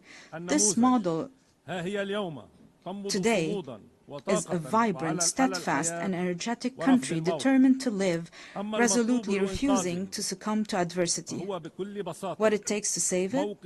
Simply a clear and firm stand, in words and action, aimed at liberating all the Lebanese territory and securing the exclusive sovereignty of the Lebanese state, enforced solely by its legitimate and legal armed forces over its land. This is the unanimous will of the Lebanese people since the Declaration of November 27, 2024, which was adopted with the support of the United States and France and this very organization as a mechanism to enforce UN Security Council Resolution 1701. I reaffirmed this commitment in my inaugural address following my election as president in January 2024, and it was also approved by the government in its ministerial statement of February 2024. Throughout our negotiations with President Trump's envoy, Ambassador Tom Barak, we worked on drafting a paper to guarantee full stability on our land, to which we are still bound and still await the same commitment by other concerned parties on our borders as well. This is what Lebanon seeks. Let me be more frank. Allow me to feel some pride for my country and my people, for they do deserve it. Ladies and gentlemen, we are truly an exceptional country by all measures. We are a country that each year receives people from the Lebanese diaspora, the equivalent of a third of the country's residents. This underlines the unwavering connection between the Lebanese people and their homeland. There is hardly a major project in our region that does not bear the signature of a Lebanese person, nor a cultural or artistic event that lacks a Lebanese imprint. In fact, it is almost certain that Lebanese contributions can be found in every significant endeavor among the member states of this distinguished organization. One could scarcely find a nation that does not have within its borders a member of the Lebanese diaspora who is engaged, productive, and creative. These individuals integrate harmoniously with their host societies. We, ladies and gentlemen, are a country capable of embracing modernization, and we have started already implementing a gradual program of financial and economic recovery. Together with an independent financial audit, a fair restructuring of the banking sector, and the modernization of the administration, we have also taken on the fight against corruption and organized crime to rebuild the trust of the Lebanese people in their state and the world's confidence in Lebanon. Simultaneously, we have launched legislative and institutional reforms consecrating the independence of the regulatory bodies of the state's productive sectors and enhanced the independence of the judiciary, aligned with international standards in the fight against money laundering and the financing of terrorism. Our government has also recently joined the United Nations Convention on Biological Diversity, in line with our history of commitment to the principles of international legitimacy. We are also set on advancing public freedom, combating hate speech, and empowering young men and women in the decision-making process. We can only be prosperous if all our citizens live in dignity. Ladies and gentlemen, our country is dedicated to investing in quality education, and we are expanding today this investment to encompass a knowledge economy. Lebanon is also an essential crossroad for global trade corridors.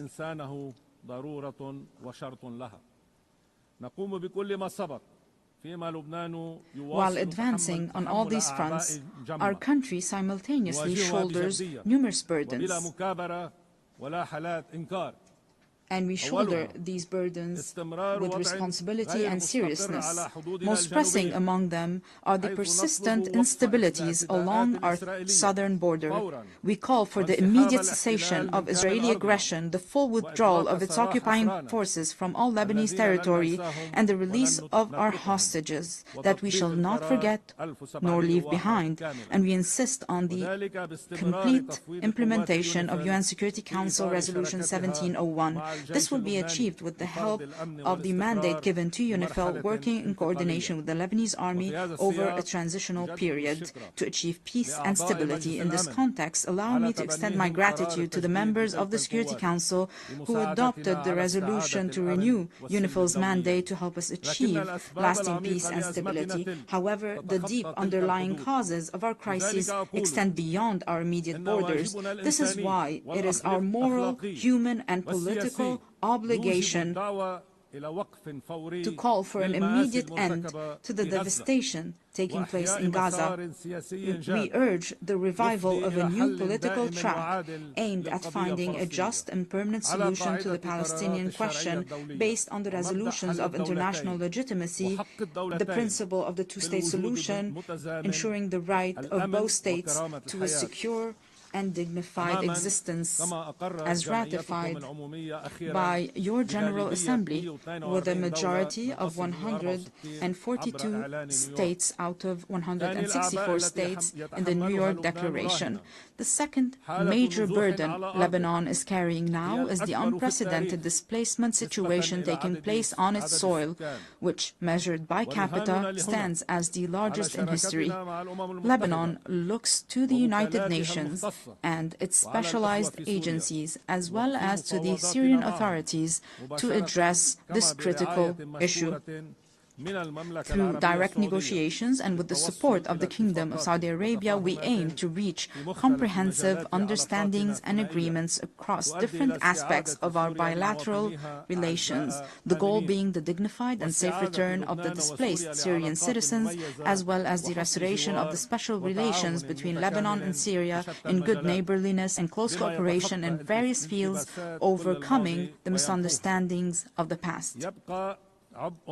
The third burden crippling us today is the reconstruction of Lebanon following the Israeli aggression on our soil, especially with respect to the infrastructure necessary for the return of the Lebanese Authority to the Lebanese border towns and to the rebuilding of homes and villages bulldozed and demolished by the aggression.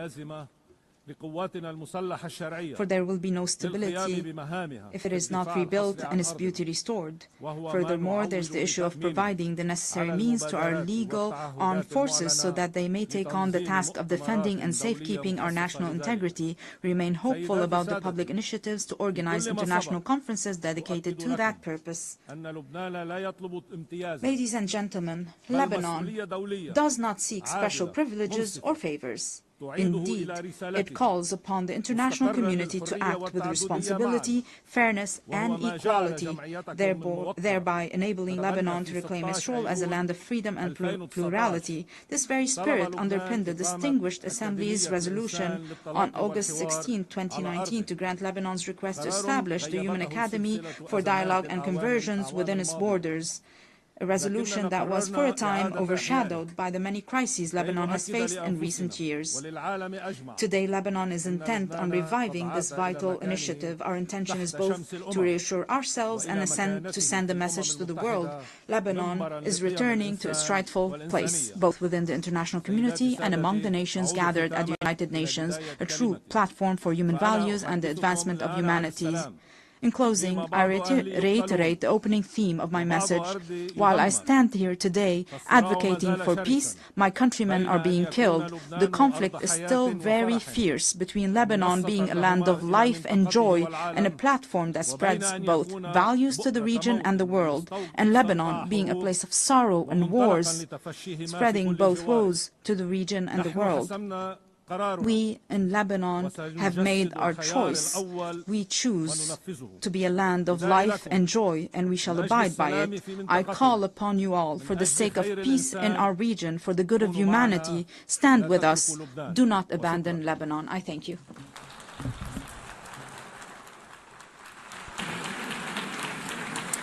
On behalf of the Assembly, I wish to thank the President of the Lebanese Republic. The Assembly will hear an address by His Excellency Emmanuel Macron, President of the French Republic. I request protocol to escort His Excellency and invite him to address the Assembly.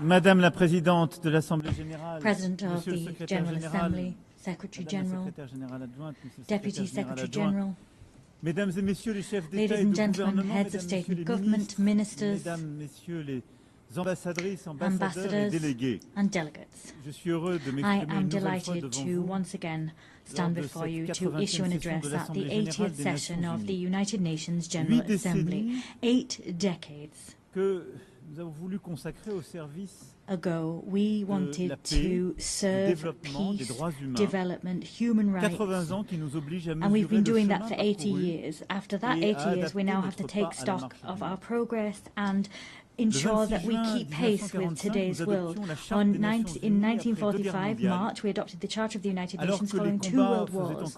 At that time, war was still raging in Asia, decolonization had scarcely begun, the Soviet Union was extending its empire, and we counted deaths in the millions, and we unveiled the horror of the Shoah. Yes, at that stage of the world wasn't yet complete, but at the same time, nevertheless, we were, through resolutions and with resolve, building our desire to spare succeeding generations from the scourge of war, and we declared our faith in the fundamental rights of mankind, and we made a commitment to create the conditions for justice, to foster social progress, to practice tolerance, and to live side by side in peace. We were not dreaming, and we invoked our past to help us. And after 80 years, I want to say before you that we were right to dream. We had the right to dream. Our world today deserves the same resolve we had then in terms of working together. 51 of us were at San Francisco, and now 193 of us are gathered here in the General Assembly. The text that created this organization enshrined the principle of collective action and enshrined common values. It defined robust processes, and I know, nevertheless, how great frustration is. We see that states are unequally represented, particularly on the Security Council, and that fuels frustration, and that's why I unequivocally support its expansion, the reform of the Security Council, particularly its expansion for the African continent. I also know the extent to which political and social balances and states of place have changed, and different actors have taken on more responsibilities. Many people are asking about whether the United Nations promises have been upheld, whether it's in sync with reality, and whether it brings with it any benefits. Let us not kid ourselves. This 80th anniversary is not a fact that we can just accept. Conflicts, international, national, state conflicts are proliferating. Criminal and terrorist activity is proliferating, and people are deliberately trampling on the Geneva Conventions as if war was just about terror, revenge and victory. Haiti, Burma, Ukraine, the Democratic Republic of the Congo. The list is as long as it is unconscionable. There are more and more cases of violence being weathered by people whose nations are at war. Major transformation is also underway for us all across the globe. Climate change is not under control. Biodiversity is collapsing. Efforts that the majority of us are ready to make are coming up against the obstacles of the cynicism of a few that can make a difference but refuse to do just that still. And we see the technology picking up pace. They pave the way to horizons of opportunity, but they also pave the way for dangerous forces because they're not regulated. Global trade is weathering tariff wars, and that's another form of imbalance, globally speaking.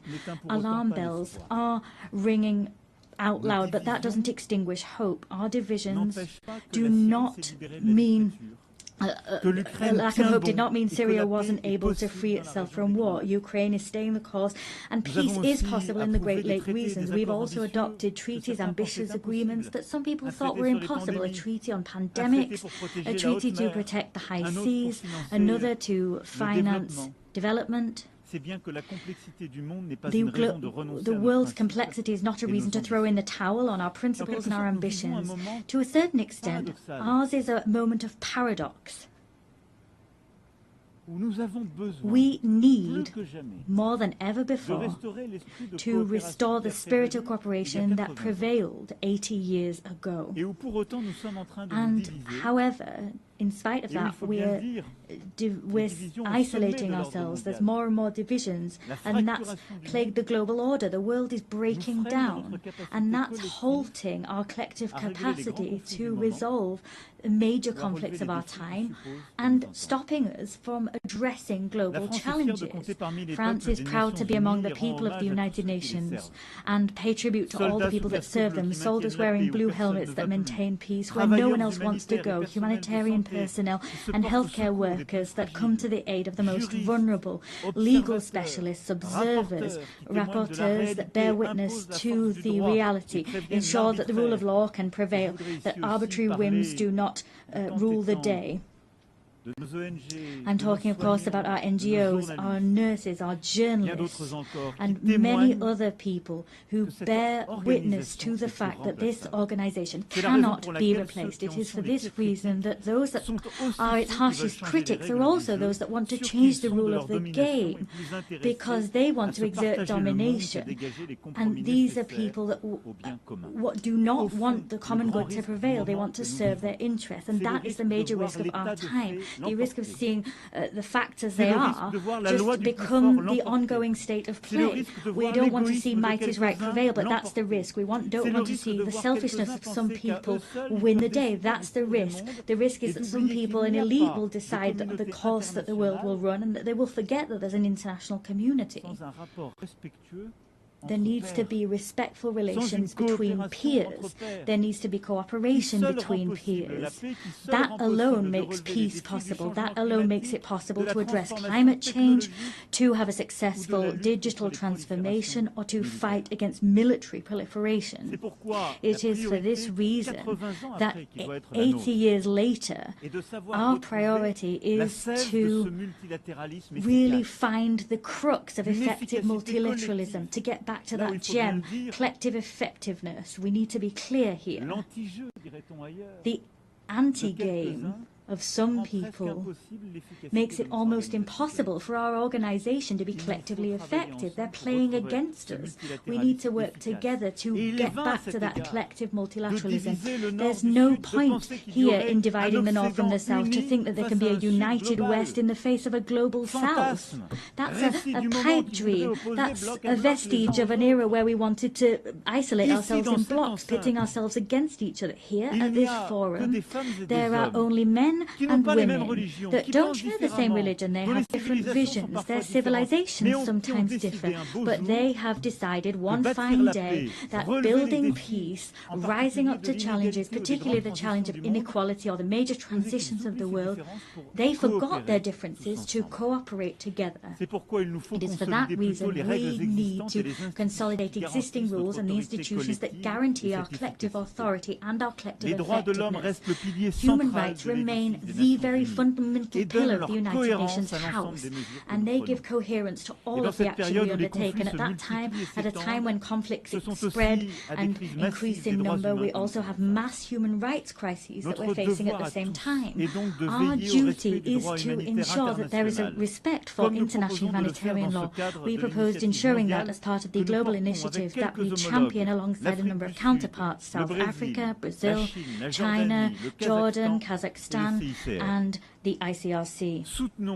Let us support the ICC in its fight against impunity. Let us allow the orders of the ICJ to be implemented, their rulings be upheld.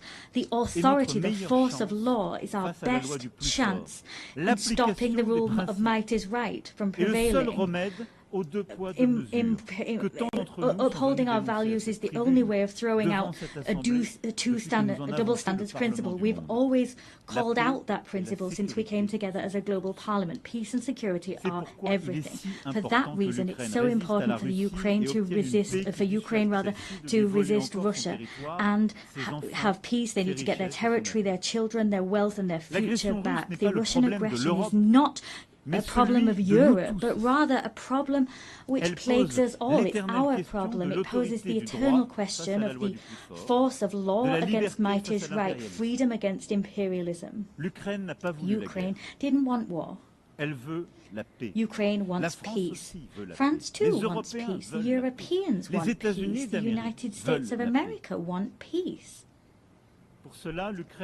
As such, Ukraine has a fundamental right, that is to live in security and to no longer fear that Russia will attack once more. It is for this reason France, with the United Kingdom, built a coalition of the willing, bringing together 35 nations to give Ukraine crucial security guarantees for the long term. As such, we're creating the conditions for a robust, just peace which will allow the Ukrainian people to really be masters of their own fate. And what happened in recent weeks in Poland's airspace, Mr. President, Romania, the provocations that we saw in Estonia and elsewhere are the proof that all European people are also challenged by threats of Russian destabilization.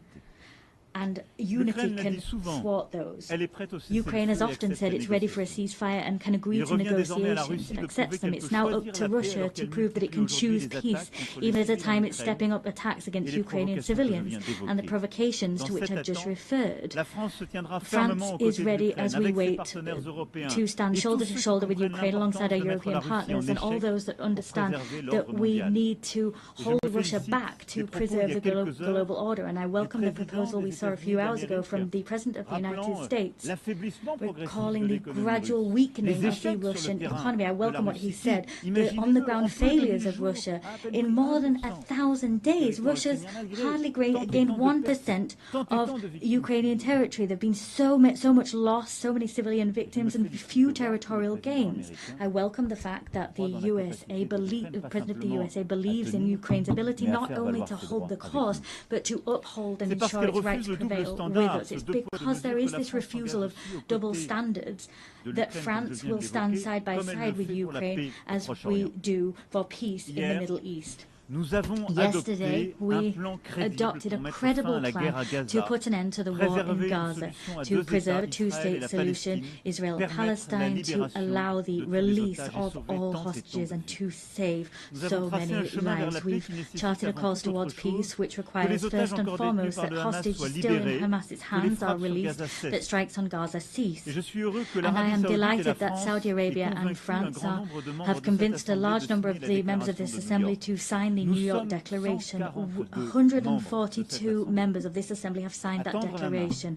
We've held out our hands to forge the path towards peace, immediate peace, release of hostages, ceasefire, stabilization of Gaza, the demilitarization and dismantling of Hamas, and a reciprocal recognition of two states and a Palestinian state which is demilitarized, which recognizes Israel, an Israeli state which recognizes the state of Palestine, and all the states of the region that have not yet done so, we hope will recognize the state of Israel through this mutual recognition. That is, in fact, a path towards peace. It's also the stability of the region as a whole that we seek to build. There cannot be any security or stability for Israel if we have a permanent war being waged with its neighbors. Peace with Palestine, in the West Bank and in Gaza, and throughout Jerusalem. Peace in Lebanon. There, the struggle against terrorism cannot be waged to the detriment of sovereignty of the Lebanese people. And it's for that reason I am delighted at the work that we have undertaken hand in hand with the United States of America, with the United Nations and UNIFIL to build this path that will make it possible to restore Lebanese sovereignty, to make the Lebanese armed forces once again able, with UNIFIL, to really anchor their sovereignty and to build this monopoly over weapons, a monopoly that can only be held by the Lebanese armed forces. Lebanon breathes easier when Hezbollah is weaker, and the rest of Lebanon will breathe even better when all of armed caches, when all of the arms held by Hezbollah are back in the hands of the Lebanese armed forces. There's no other choice. We'll soon hold a support conference for the reconstruction of Lebanon, and we'll also support the conference that our Saudi friends will hold, supporting the Lebanese armed forces. In the same vein, Syria must recover its unity and its sovereignty. Syria is freer since Assad's regime fell. I received the transitional president in Paris. I welcomed him there. I'll see him again tomorrow. And with several states of the region, we are striving so that Syria can respect all components of its civil society, because that's where its strength lies. At the same time, it's in finding that unity once more, they will be able to also fully recover their sovereignty.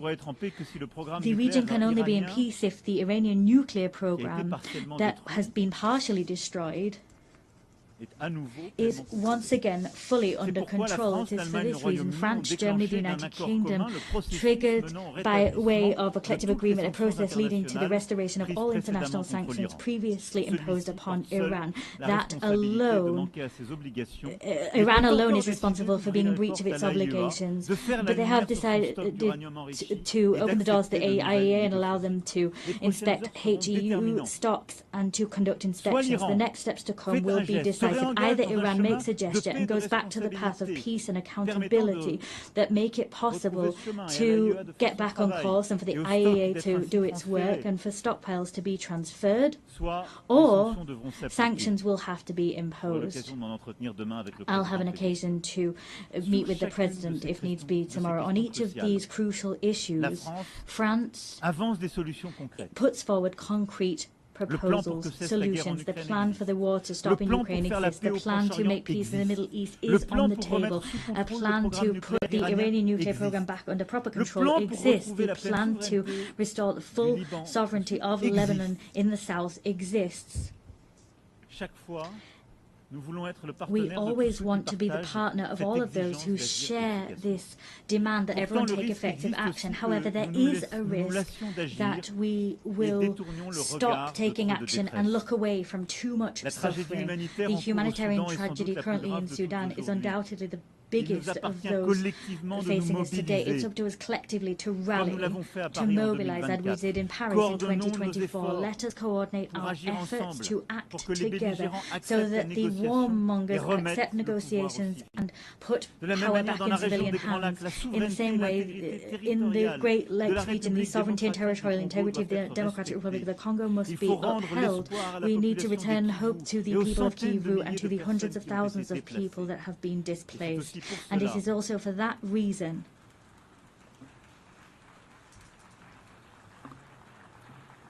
and it's also for that reason that we will meet next month in Paris, all of those able to respond to the humanitarian urgency and bring together initiatives of peace. And I'm delighted at what's been done by the African Union, by so many neighbors, Qatar, USA, but the humanitarian emergency needs to be addressed. We cannot forget any of these conflicts. We have no right at any time to lose heart.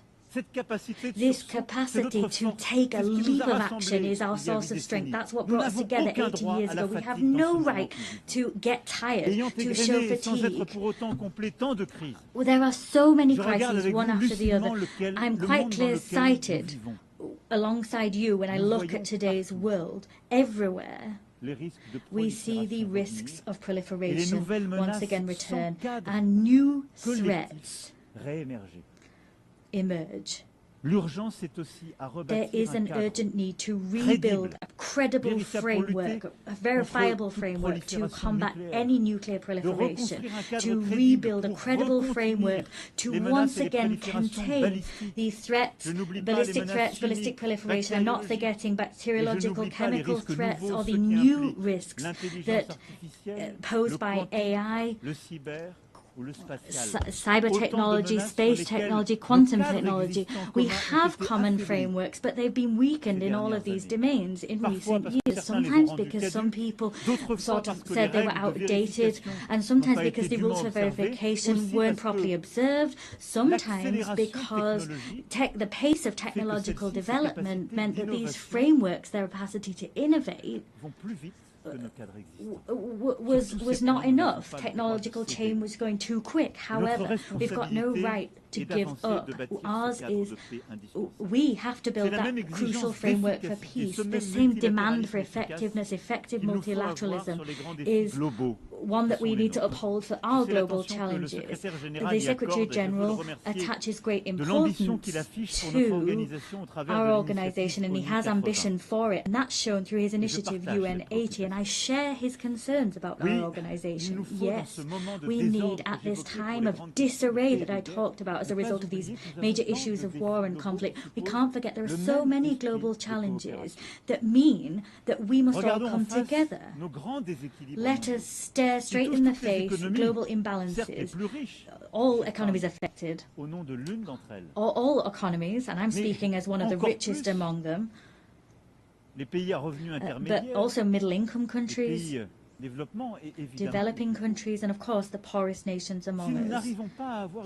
All of us, if we can't have organized international debate on major global imbalances, if our response is a fragmented one and we don't work together, we exacerbate these problems. Today, our challenge is to look at how we can help China to develop the internal demand that it really needs. How can we ensure that productive capacities that China's been able to develop in recent years, these technological capacity, sometimes there's technological transfer and that's good, but they need to be conducted hand in hand with harmonious development and respect for the environment. How can we correct US trade imbalances? How can we do that through corrective measures, not through tariffs that takes the rug out from under international trade?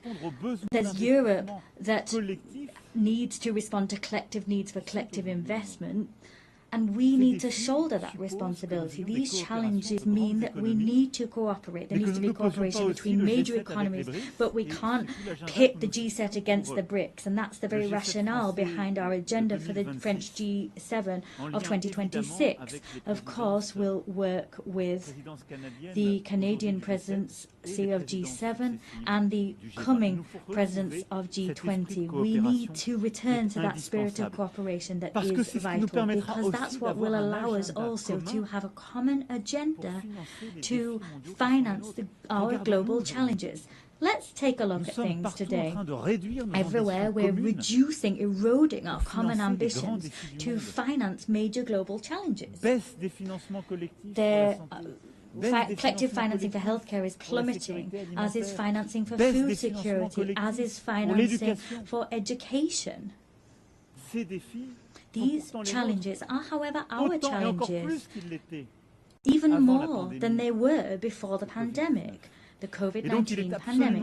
And so it is absolutely pivotal that together we prove ourselves able to develop concrete solutions and find new financing to address our challenges.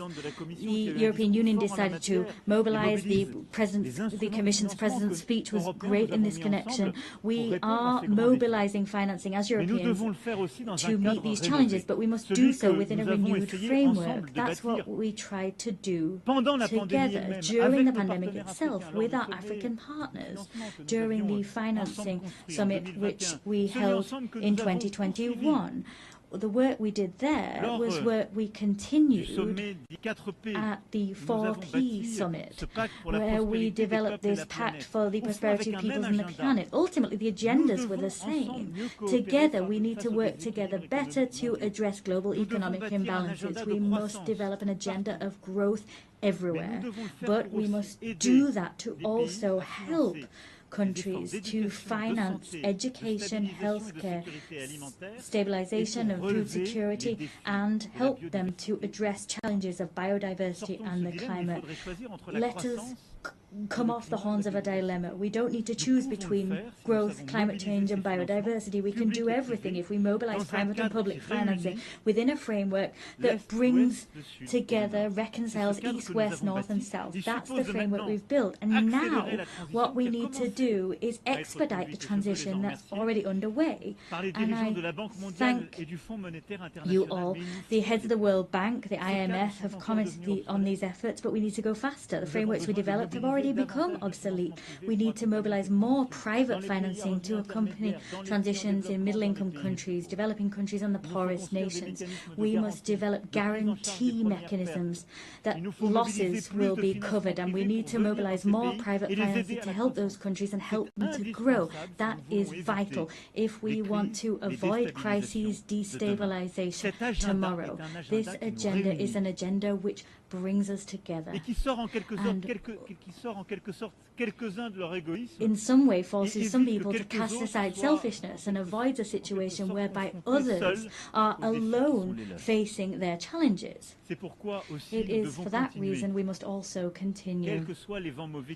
Whatever the ill winds that blow, continue to mobilize to stop biodiversity loss and help the climate. As I was saying, together we were able to notch up victories recently. The Nice Treaty that entered into force through collective rallying, we finally have a regulation framework for our oceans. That was something we've been waiting for decades. The same collective mobilization is what we must see on plastic.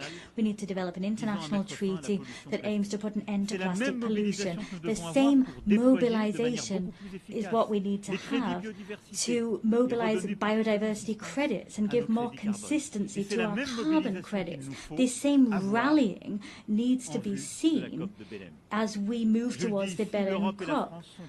France and Europe will be at that meeting, and we will be in step with the 2030 goals. We will mobilize all financing necessary to usher in this transition, whether that be public or private financing. We have no right to turn away, stray from the course towards the goals we set ourselves. We have no right to simply crumble and become isolated. As you've seen, all of these global challenges, education, healthcare, agriculture, food security, biodiversity, climate, the fight ultimately against all inequalities that destabilize our global order require the same spirit of cooperation, the same spirit that I talked about, the spirit we showed in the face of war and destabilization. Our challenge is the fact that crises, there's a plethora of them, they're growing in number. My speech was long and quite comprehensive, but I do reassure you I'm coming to an end. But I forcefully say to you once more, in spite of all that, in spite of the long list that sometimes gives the impression that we might be overwhelmed, our duty is to remain on our feet and to continue to act together. 80 years ago, those that preceded us were facing collapse. The war hadn't finished. The worst had just come to pass. A world already divided was kind of stuttering, and it was up to them to build the treasure that is the United Nations. We could overwhelm our assembly, level criticism against it, reproach it for everything. Not all reproaches are fair, some are. This assembly is us. If it's ineffective, it's because some people are blocking it. Sometimes it's the most powerful. If it's not going fast enough, it's because people don't have enough resolve to make things move forward. The United Nations is all of us. There's one thing. It's that we don't have a right to be cynical. We don't have the right to get fatigued. We can't have this defeated heart, because our world is here before us, and our risk, the risk that we face, is that the fragmentation, that the law mightiest right will prevail, the status quo prevailing, cynicism, and to some extent that we will lose control. Yes, the loss of control. That's what all of our peoples are experiencing. Fear in the face of a future they no longer control. The fear in the face of migrations that they're weathering, a climate that we can no longer control, fear of inequalities that we can't bring under control. The fear in the face of a war we can't stop. This fear has one friend. The strongest friend, the mightiest person that was able to prevail, the cynic that was allowed to prevail. We have one responsibility, that is to act together, build this multilateralism once again with the same faith, with the same resolve as the founding fathers of this assembly. We need to do that with even more effectiveness, but with the same will. We cannot give ground to injustice. We can give nothing to fatality or the sense of the inevitable. We need to act, act, and act. So it's up to us to do just that together. I thank you.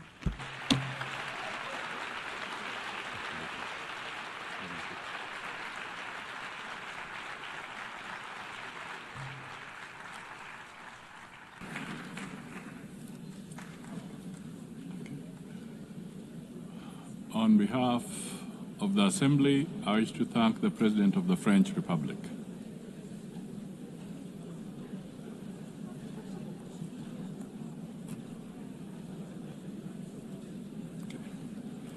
The Assembly will now hear an address by His Excellency Shadia Zaparov, President of the Kyrgyz Republic.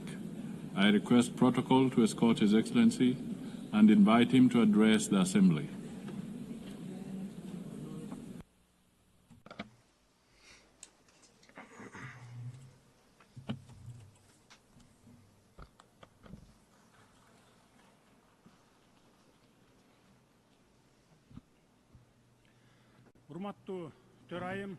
Madam President, Mr. Secretary General, distinguished heads of delegations, ladies and gentlemen, allow me to sincerely congratulate Ms. Annalena Baerbock on her election as the President of the 80th session of the United Nations General Assembly and to wish her every success in her work. This year, we mark the 80th anniversary of the UN, a unique institution that has stood guard over peace, security, and development for nearly a century. Over these 80 years, despite numerous conflicts, the world has fortunately been spared the outbreak of a Third World War. The United Nations has undoubtedly played a key role in this achievement. The organization has become not only an international platform for dialogue, but also played a special role in preventing global conflicts. Today, the trend of regionalism in world politics is strengthening. We are witnessing continued price hikes, a shortage of liquidity, and a war of sanctions in the global economy. The threat of terrorism and extremism has spread across all countries. Despite criticism, the UN remains the only truly universal organization endowed with both moral authority and institutional capacity. Today, Kyrgyzstan takes pride in the political stability it has achieved and in the ongoing social and economic transformation. These achievements did not come easily to us. For us, the price of attaining freedom and independence was very high. But I can state one thing with confidence. We have been able to establish Kyrgyzstan as a state. This achievement allows us to set ambitious goals for the future. International organizations, including the UN, recognize Kyrgyzstan as one of the freest and most stable states on the Eurasian continent with a strong civil society. A large-scale and irreversible fight against corruption and crime is considered a priority area of state policy in Kyrgyzstan. Today, our task is to pursue political modernization and economic development in line with the demands of tomorrow. We are committed to improving the investment climate, building an information society, and establishing fair and transparent public governance. Ladies and gentlemen, every year in New York, leaders of all world's nations gather to once again remind themselves and each other of the great mission for which UN was created. I too have come to New York with this mission. Today, my diplomatic staff have prepared a polite text that takes into account the international diplomatic situation. However, this year, standing at this high podium, I decided not to speak as a diplomat. This year, from this podium, I wish to speak not only as the head of state, but as an ordinary person and a citizen of my country, openly expressing my true thoughts and reflections on the international events happening in the world. This year marks the 4th time I am delivering a speech at the UN General Assembly. For 3 consecutive years, I came here and delivered pleasant, beautiful words. But today, I have decided to speak openly and directly about the problems that trouble the hearts of millions of people. In different parts of the world, in Europe, the Middle East, Africa, and Asia, new armed conflicts and wars are erupting. Millions of people losing their homes are forced to abandon their native lands, and millions become victims. Who suffers the most? First and foremost, ordinary people. We cannot turn a blind eye to the suffering of many peoples. Palestine, Ukraine, Sudan, Syria, and others where hostilities continue. Civilians are dying and human rights are being violated. The world community, applying double standards, prioritizes these conflicts as more or less important, depending on its own geopolitical interests. The conflict in Ukraine has lasted nearly 4 years, with people continuing to die and flee their country. We support the efforts of US President Donald Trump and Russian President Vladimir Putin to seek solutions for a peaceful settlement of conflict in Ukraine. We are interested in this outcome because we too are suffering from the consequences of Russian-Ukraine conflict. Unilateral sanctions negatively affect us as well, a country that is only just getting back on its feet. Kyrgyzstan is making every effort to strengthen its economy independently. Therefore, we view unjustified sanctions as interference in our internal affairs and as pressure that hinders the development of our steel-forming economy. I have always said, I will say again, Kyrgyzstan has strictly fulfilled and will continue to fulfill its international obligations. However, we cannot sacrifice the interests of our citizens and the economic development of our country.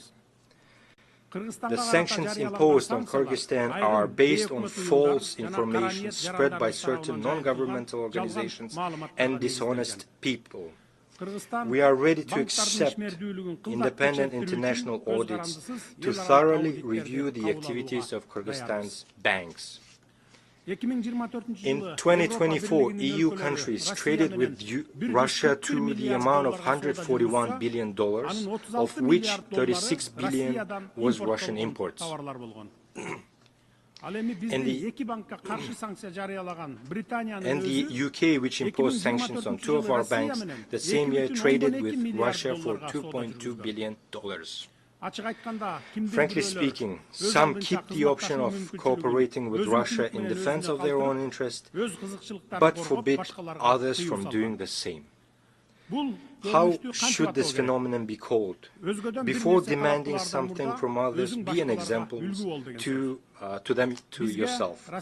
You demand from us not to cooperate with Russia, yet you yourselves are cooperating extensively.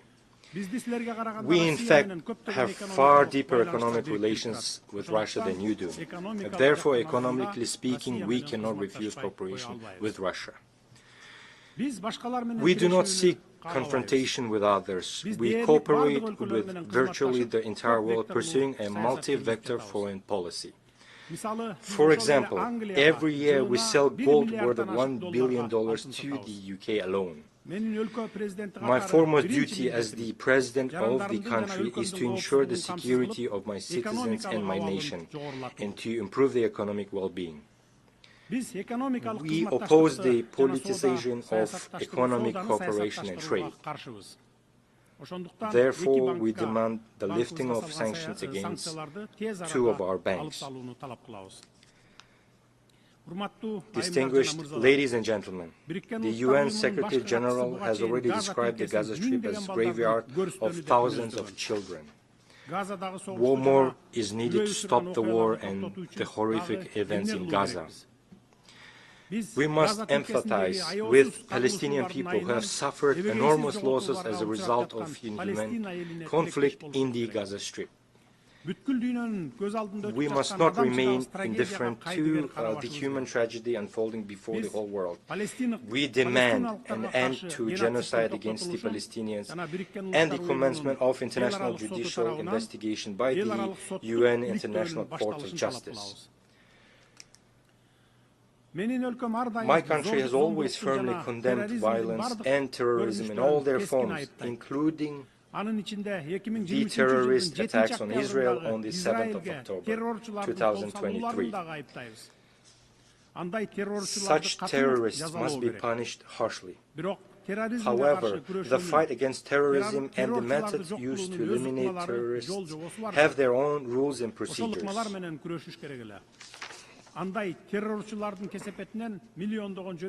Those methods must be used. Because of actions of such terrorists, millions of ordinary civilians should not perish. Why do we allow the mass deaths of ordinary people and innocent children by the hundreds of thousands? The only way to establish a lasting peace is to implement the principle of 2 states for 2 people. Palestine must gain independence based on 1967 borders. We also condemn the recent rocket strikes on the territories of Qatar and Iran, since such attacks infringe on the sovereignty of independent states, create threats to regional stability and security, and run counter to the norms of international law. The fight against terrorism and modern threats in Gaza, Iran, Lebanon, and other regions must be proportionate to their scale and nature. Civilians, women, and children must not suffer and be sacrificed. Distinguished ladies and gentlemen, as a neighboring country, Kyrgyzstan considers it important, especially in these difficult times, to provide comprehensive support to the Afghan people by integrating Afghanistan's economy into the regional and global economic processes. To isolate Afghanistan at the international level and deprive it of foreign assistance is wrong. It is unjust. We believe that the use of financial instruments for geopolitical and ideological gain, thereby deepening the humanitarian crisis, is an act of injustice and inhumanity. Therefore, we are convinced that the assets of Afghanistan frozen by Western countries in the amount of $9 billion must be returned to the Afghan people as soon as possible. These funds could contribute to the restoration of infrastructure, expansion of access to credit through local banks, the development of agriculture, and the creation of new opportunities for millions of people living in poverty. Бул акчаларды ушул тапта өзүңөр колдонуп пайдасын көрүп жатасыңар. Эмне деген уятсыздык. According to the UN data, in 2025, 15 million people in Afghanistan faced hunger and 24 million required humanitarian assistance. As we all know, at the beginning of September, more than 2,000 of our Afghan brothers lost their lives as a result of an earthquake.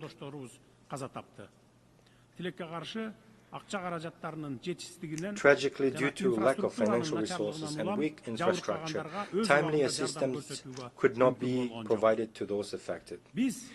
We call upon the leaders of Western countries to immediately return these assets for the sake of future of the Afghan people. If you truly want the Afghan people to overcome poverty, hunger, as soon as possible, return them without delay. Only then will your words about human rights and interstate obligations correspond to your actions. Distinguished participants, today's challenges in African countries, from conflicts to food insecurity, require not sympathy in words, but solidarity in action. Africa is 54 countries with a population of more than 1.5 billion people. It is the second largest continent after Eurasia. Africa possesses enormous reserves of resources, and we are confident that in the near future Africa's role in the global economy and international politics will multiply several times. Therefore, the continent's colossal natural wealth must serve the accelerated development of Africa itself and the fulfillment of its own interests. The peacekeeping work of the UN must be strengthened. My country began sending its peacekeepers on UN missions at the dawn of its independence in the early 1990s. This once again proves that we are sincerely wish to contribute to the cause of strengthening peace and security in the world. The contribution of a state should not be determined by its size, but by the depth of its commitment and sincere desire for peace and solidarity. We support the strengthening of international treaties, including the Treaty on Non-Proliferation of Nuclear Weapons. It is important to educate the younger generation to perceive a world without nuclear weapons. It is essential to raise awareness among young people about the devastating consequences of weapons of mass destruction.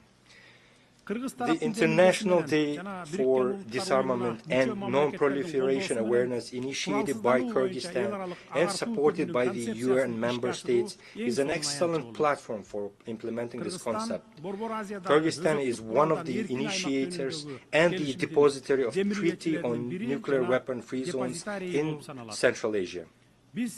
We have acceded to all fundamental international instruments on disarmament and non-proliferation, including the Treaty on Non-Proliferation of Nuclear Weapons and the Comprehensive Nuclear Test Ban Treaty. In line with the principles of consistency, this year the Kyrgyz Republic made the political decision to sign the Treaty on Prohibition of Nuclear Weapons. We firmly believe that our planet must exist without nuclear weapons. This human invention must be used solely for peaceful purposes. Ladies and gentlemen, for sustainable development and regional integration, the countries of Central Asia require equal dialogue and active cooperation. Despite complex historical and geographic factors, Kyrgyzstan has peacefully resolved its border issues with neighboring countries, in particular Tajikistan and Uzbekistan. This process involved lengthy negotiations and at high political levels, expert levels, and was resolved with due respect for the interests of all sides. I can state with confidence that today the borders between Kyrgyzstan, Tajikistan, and Uzbekistan are borders of friendship, trade, and cooperation. This experience confirms that peace is possible where there is political will, respect and dialogue, which enabled us to resolve existing contradictions and embark on a path of creation and development.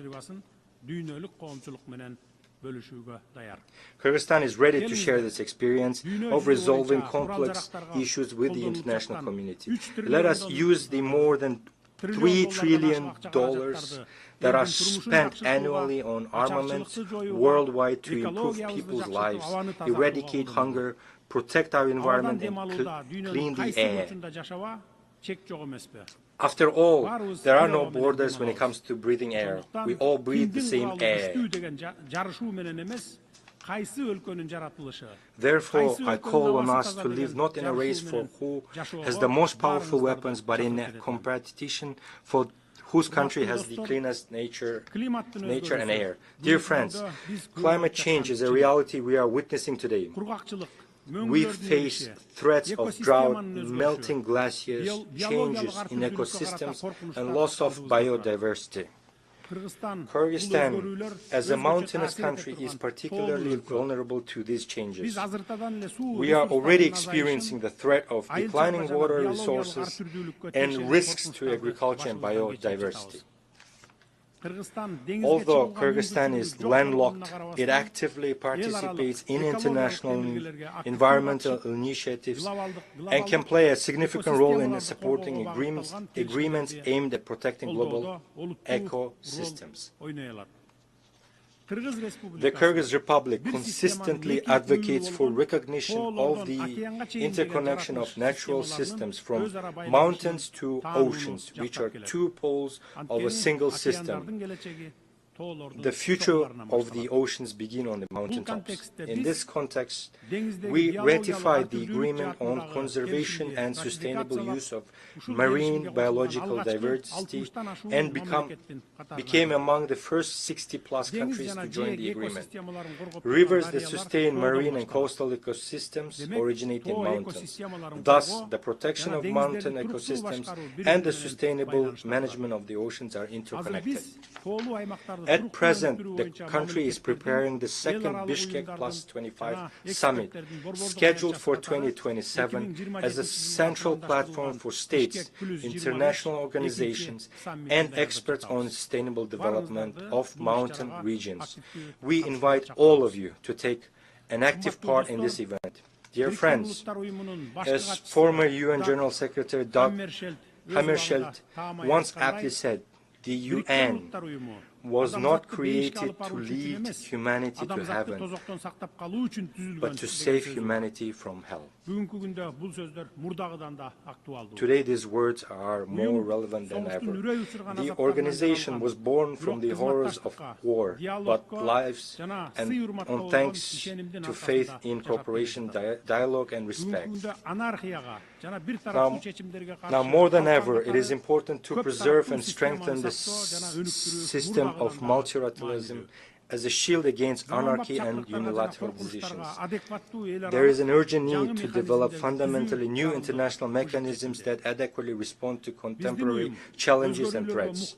Our organization needs to change. This is no longer a choice, but a requirement of time and today's realities. In this context, we support the effort of the Secretary General to reform the UN under the initiative UN80. It is also time to improve the reform work of the UN Security Council. At present, 50 members of the Security Council effectively decide the fate of all world states. Questions of war and peace, security and stability depend on whether they can reach a consolidated position.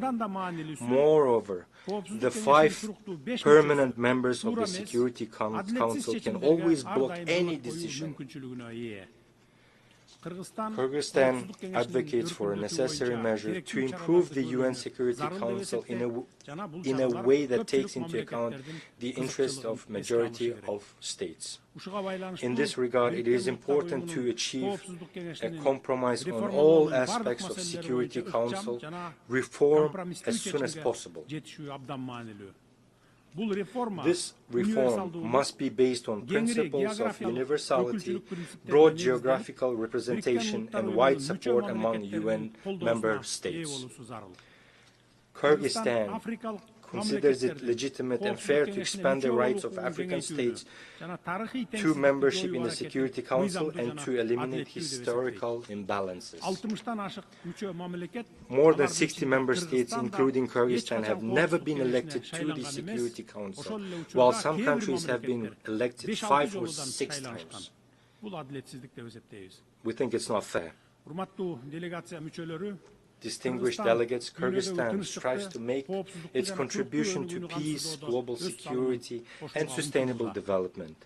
In order to draw the attention of the UN and the world to the challenges faced by small states, Kyrgyzstan has put forward its candidacy for non-permanent membership in the UN Security Council for the period 2027-2028. The support of countries that have never been elected to the Security Council will strengthen confidence in equality among members and thereby raise the authority of organization and reinforce trust in it. We sincerely believe in the principle of justice, and I ask UN member states to support us in the elections in June next year. Every country should have the opportunity to serve as a member of the Council and contribute to the cause of maintaining peace and security. I can confidently say that Kyrgyzstan is among those states with the experience needed to raise meaningful issues in the Security Council. We will firmly uphold international law, justice, the protection of human rights, and support the multilateral system based on mutual respect, balance of interest, and responsibility to future generations. Distinguished ladies and gentlemen, our challenges are shared, and our responses must be united. Our words must match our deeds. We cannot afford inaction. Peace requires effort. The future of our planet is in our shared responsibility. Thank you very much for your attention.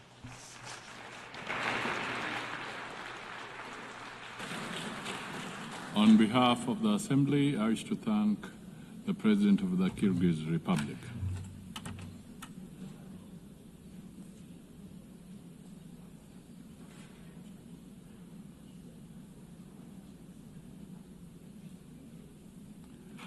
The Assembly will hear an address by His Excellency Gustavo Petro Urrego, President of the Republic of Colombia. I request protocol to escort His Excellency and invite him to address the Assembly.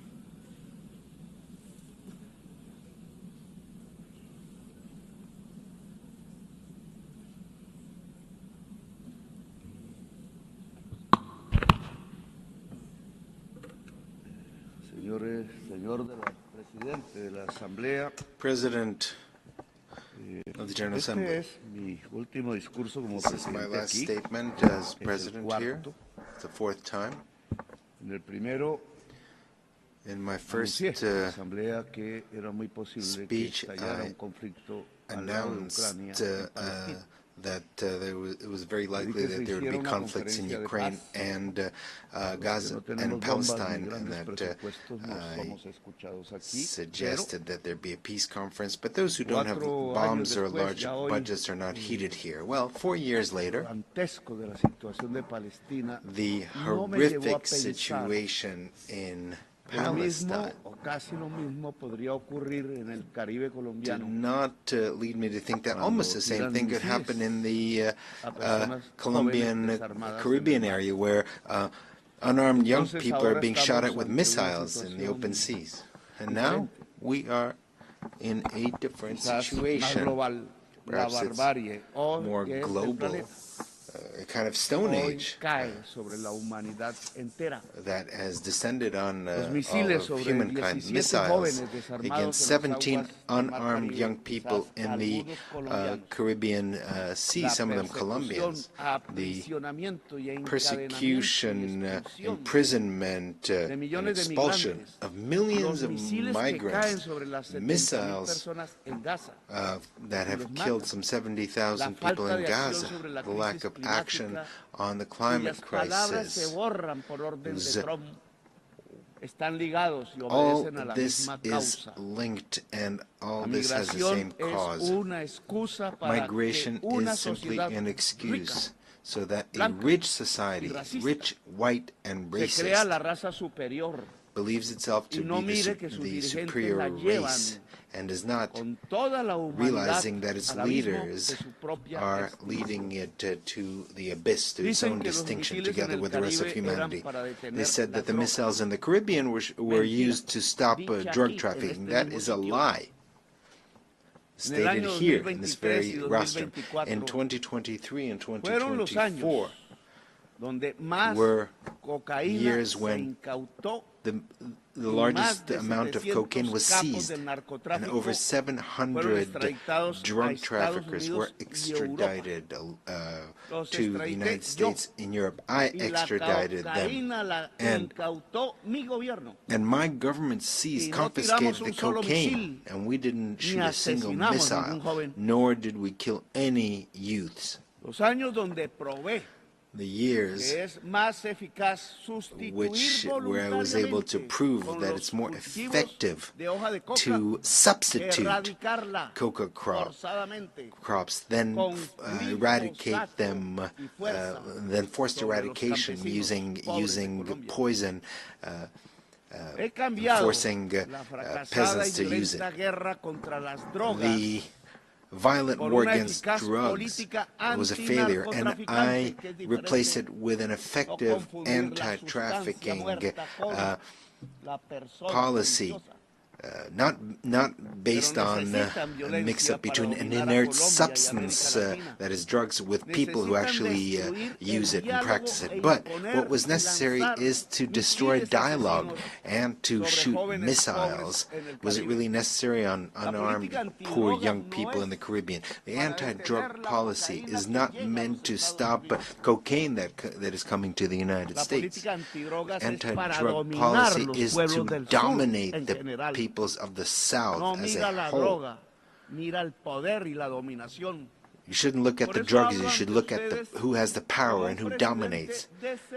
This is why I speak to you as a decertified president. I've been decertified by President Trump, without him having any right to do this, a human right or divine right, or any sensible reason.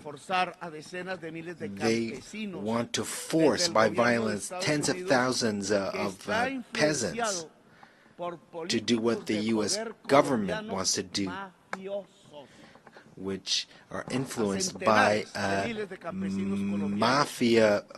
mafia groups in Colombia.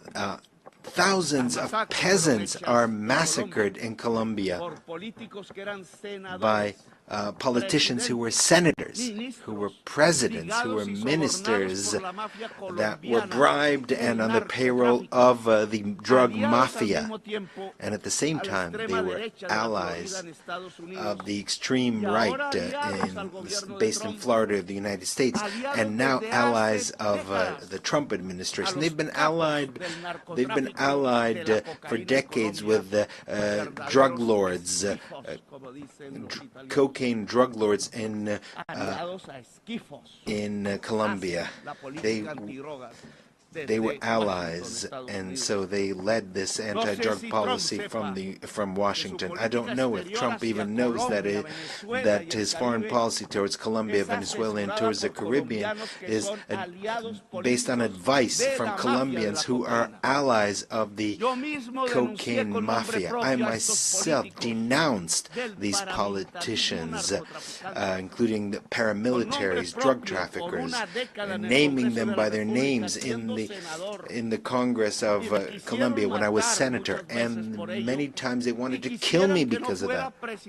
And they did not want me to become president. They wanted me to shut up. And now they don't want another progressive government to be reelected. That is why I've been personally decertified, and they have spread calumny against Colombia.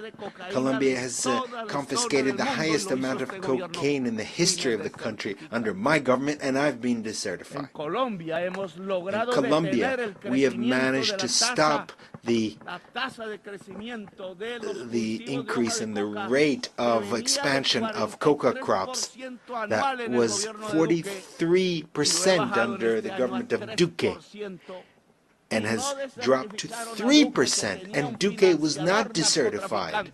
He was who had someone who financed his campaign who was a drug trafficker, and instead they've decertified me. So the anti-drug policy is not aimed at the public health of a society, but rather to prop up a policy of domination. They don't want to give the power to the people. The young people that were killed using missiles in the Caribbean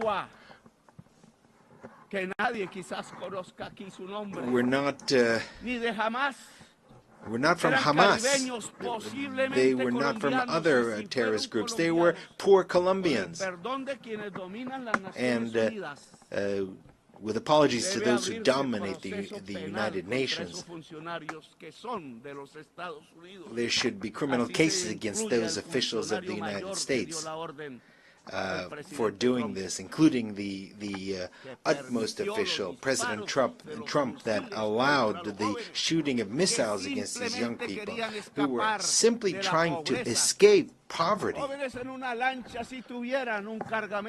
Youths in a speedboat who might have had a certain amount of drugs were not drug traffickers. They were simply poor youth.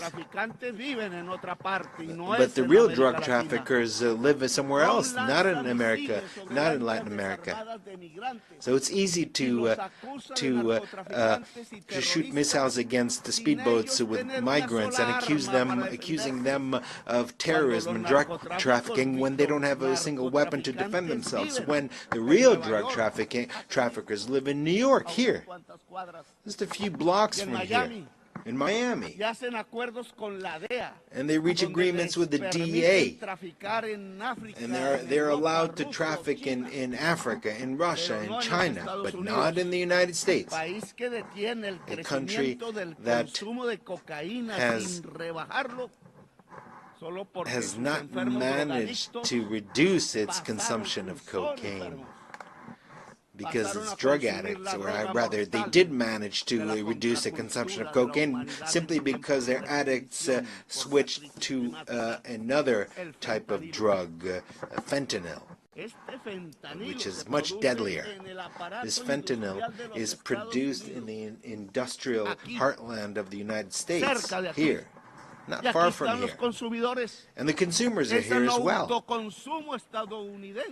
It's produced and consumed in the United States. That is the worst. They're addicted to fentanyl and to gasoline, the two main poisons of life in the world. And gasoline is even worse than fentanyl.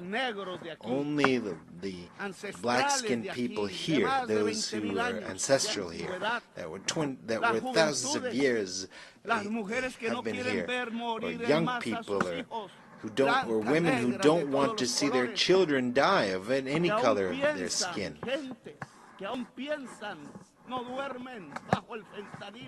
People are still hooked on fentanyl or hooked on television. Only they can stop this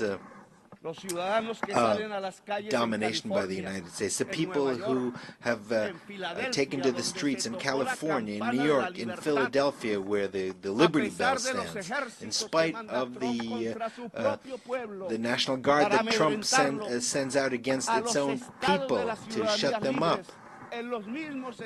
to the states that are free. These states are no longer uniting their efforts in the face of tyranny. The President of the United States does not know that 1 million Latin Americans have died. The largest share of them from Colombia, and another 1 million will die in North America in 10 years because of fentanyl. Cocaine killed 3,000 people a year to date. Fentanyl kills 130 per year, 30 times more. That is the outcome of 30 years by the United States of a policy that is absurd and that is leading its society to the horrific death due to drugs that kill the brain. In this situation, Trump not only allows missiles to be fired at young people in the Caribbean, does not only imprison migrants, but also allows missiles to be killed against children, women, and old people in Gaza. He is an accomplice to genocide. It is a genocide, and we need to prevent it. This forum is a mute witness to a genocide in a world where we thought that this was something only a legacy of Hitler. Here they don't speak of life, of the climate crisis. What is happening is the death of thousands of children. Meanwhile, we in Colombia have not increased the rate of killings. We have the lowest unemployment rate in the country this century. We have the lowest unemployment rates. We have developed our agriculture by 10% and our industry by 5%. We have more tourists than ever who have come to see the beauties of our country, our cultural and natural beauties. And we are seeking peace by negotiating with drug traffickers and with rebels. I will always be ready to discuss, to negotiate, to save lives. and to eradicate coca crops, but based on their own voluntary decision by Colombian peasants. Let us not be bribed by the drug traffickers, as was the case in previous governments in Colombia. And 25,000 hectares have already been eradicated voluntarily. We have been successful in this new policy. It's not an anti-drug policy, but an anti-drug traffickers policy. That is something different. And we're grateful to the countries that have helped us, such as Qatar, Cuba, Mexico, Vatican, Norway, Brazil, and Venezuela. We don't want to thank those who want to sow war between us. People of the world, listen. Latin America does not only mean drug trafficking or coke or cocaine. Latin America has a massive potential for clean electrical energy, renewable alternate energy based on wind, water. The United States has a huge demand for energy, and 70% of it is filled by fossil fuels, in other words, based on carbon, coal, gas. Latin America is developing its clean energy potential, and we can satisfy the entire demand of the United States for energy. What is necessary is investment, and we would make the biggest contribution to fighting climate change. Given the huge potential for clean energy and the capacity to absorb by the Amazon, Latin America can make a tremendous contribution to save the life in this planet. All that is necessary is $600 billion to develop this potential. Africa and Europe can do the same. It is this decarbonization would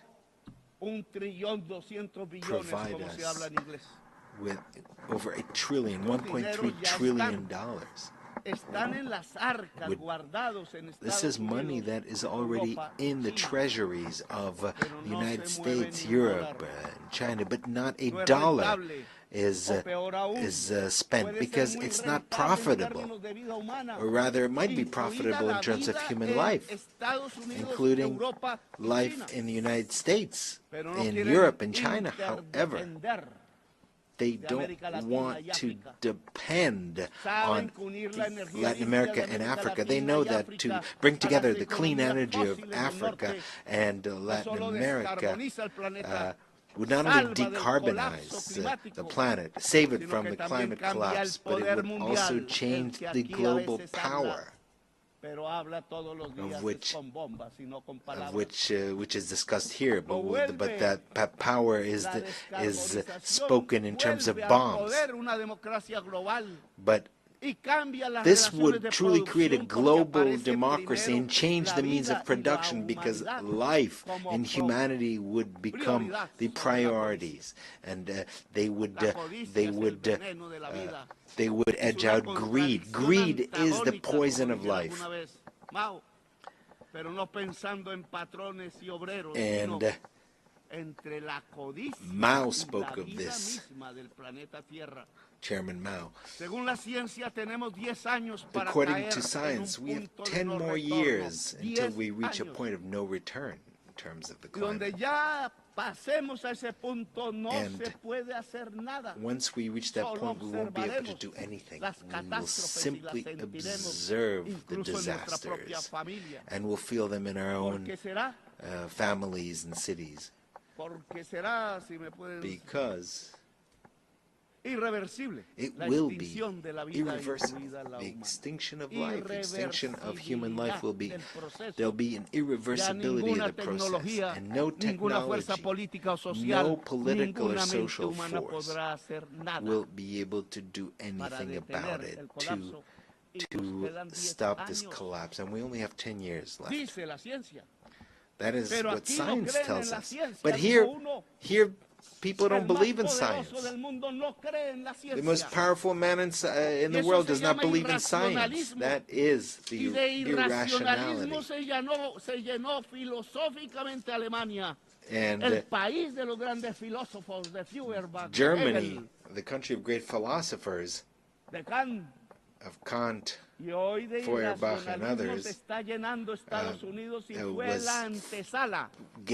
became prey of irrationalism in 1933, and today it's this country that is becoming irrational. The solution is to stop consuming fossil fuels and to quickly switch to water, wind, hydrogen.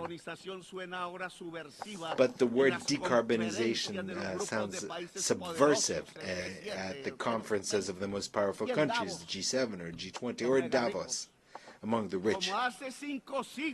Just as 5 centuries ago, the word democracy sounded subversive here, or in Bogota, and in Paris, in Madrid.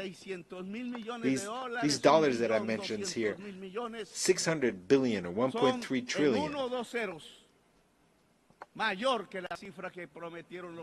This is significant.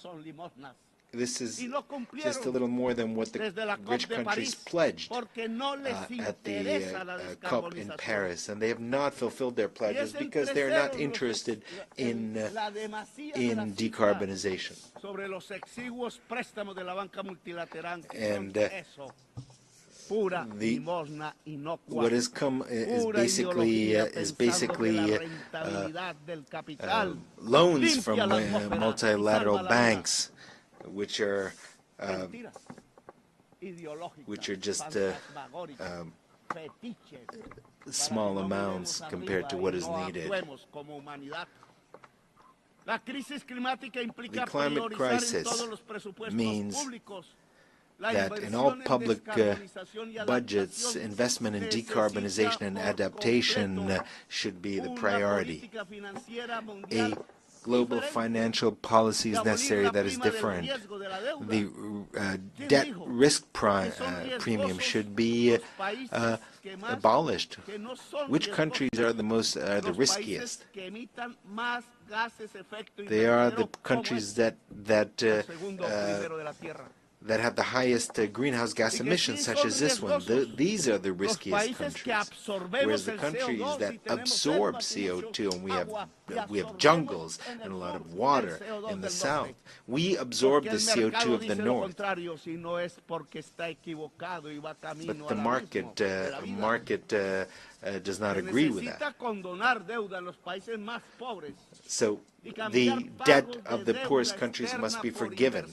There should be swaps, debt swaps for adaptation and mitigation and investment in the climate crisis. So people from the United States and those from Wall Street, from London, you want to collect the interest payments from the debt of our countries. What you will find eventually is cemeteries, because we'll all be dead.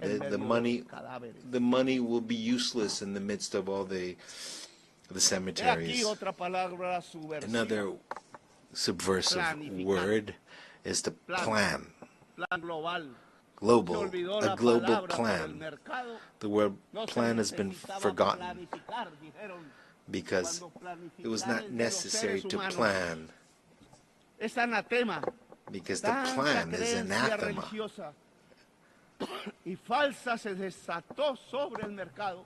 And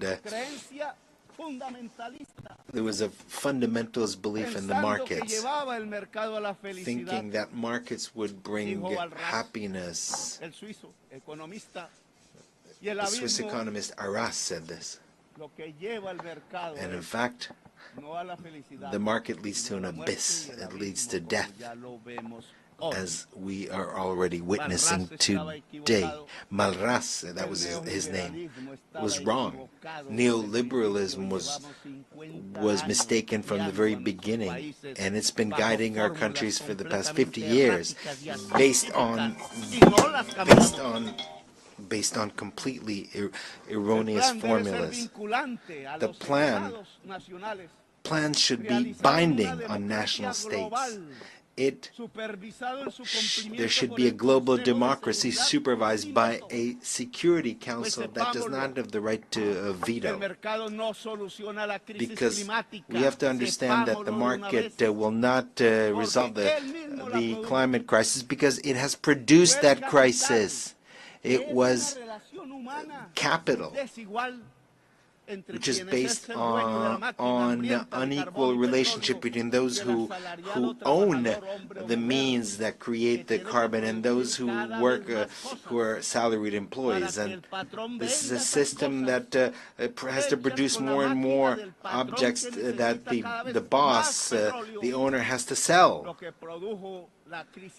And the same thing for the production of fossil fuels. That is what has produced the climate crisis. Produce more, to consume more, to sell more, and thus create more carbon, more oil until we die. But this will not last forever, because carbon and fossil fuels have reached the end, because that is perhaps will mean the end of capital in general, because if it's not the end of capital, it'll be the end of life. The owner of capital is an individual that has power. It's not a thing. It's not some kind of puppet. It is a human being with his greed, a slave to his greed.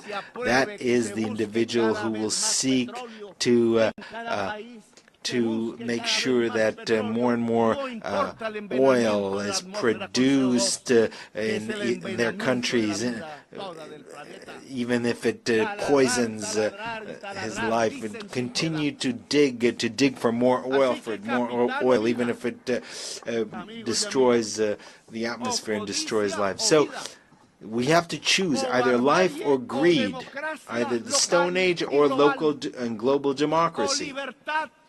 Freedom or death, as Bolivar said, and that was his slogan, his red and black, white and white banner. Freedom red, death black, and possible peace white. That is what is necessary, is a revolution by the peoples of the world to overcome the climate crisis and not to allow this crisis to reach a global collapse. It is a revolution of the united peoples, of civilizations that need to engage in dialogue, more than states themselves. It is a revolution of entire humanity to save life on the planet, and perhaps with the cooperation of certain governments that want to support life. Today, the United Nations is experiencing a crisis, and there's a need to transform it. Today, we have nation-states gathered here who no longer have power, and that no matter how much they vote, they are ignored, because the nation-state has also reached its decadence, its ultimate fall. Because capital has become global. It's not contained in a state. Socialism was supposed to be global. Stalin, in fact, in Yalta condemned a global revolution that was occurring in Spain and in Greece, and it might have occurred in Latin America and other places. So humanity is a new political subject that is emerging rather than the nation state. And so the United Nations has to become a united humanity, even though a diverse but united humanity, a new subject is appearing in human history. And this is very important. I think that this is wonderful, because we have to overcome the idea of a nation-state to convert, to become a humanity, but that humanity must be united. For that, there needs to be democracy around the world. There needs to be permanent dialogue in the midst of diversity. It is our differences that compels us to coordinate our action at the global level. Dialogue, yes. Humanity, yes. Humanity, profoundly democratic, yes. Hopefully, the humanity based on leaders who are free, rather than a humanity that is basically slaves, just to beasts of burden. A humanity that shoots missiles against young people that are defenseless armed people, or shoots missiles in a place of the world near where Jesus was born.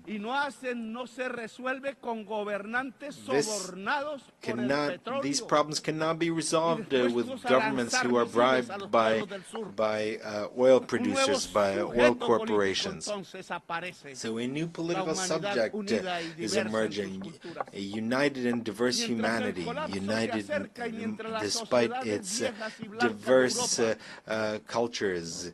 Meanwhile, the old societies of Europe are collapsing, and the United States is applauding its new Hitler. It's not listening to its own young people or its older people who died in Europe in the battlefields of Europe fighting against Hitler and against his criminal ideology. Today, the same thing is being done as Hitler did, building concentration camps for migrants.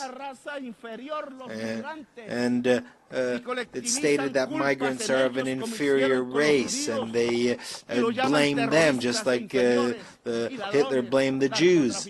They call them drug traffickers and thieves, whereas the majority of drug traffickers are blonde and have blue eyes, and they keep their fortunes in the largest banks in the world. And they don't live in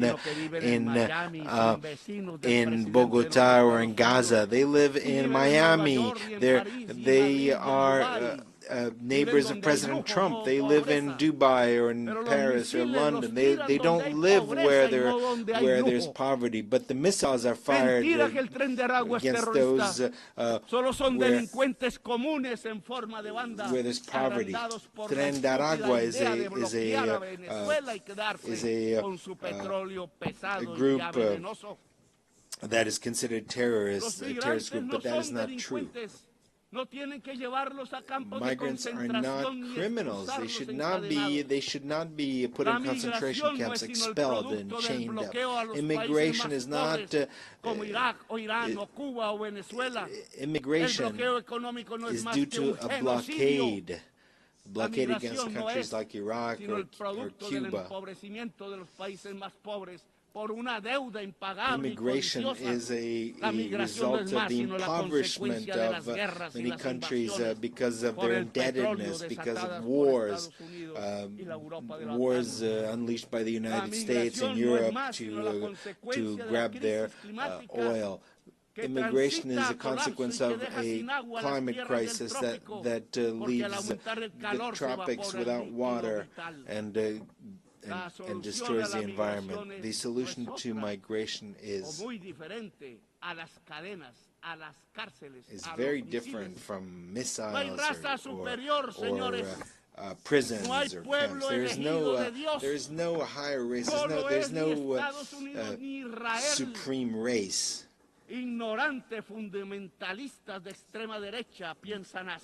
Only ignorant extremists think like that. All of humanity is made in God's image. They use immigration as a scapegoat to do nothing against the climate crisis, which will put an end to life. They use immigration to get the votes of the whites, but what is necessary is to put an end to the consumption of CO2 and oil, and stop drilling and drilling and drilling for oil.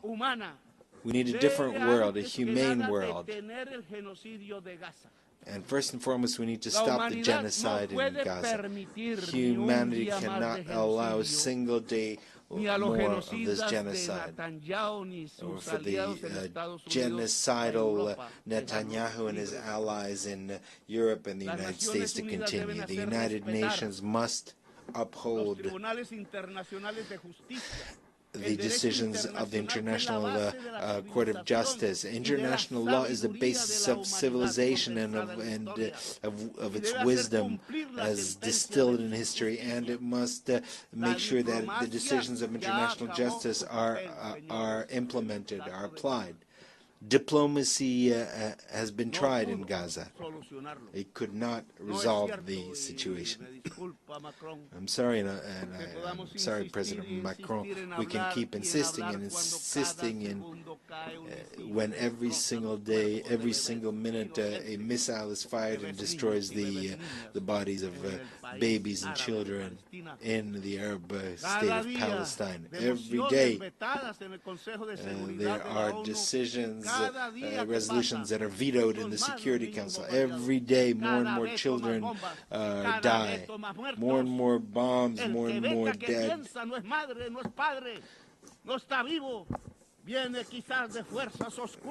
Perhaps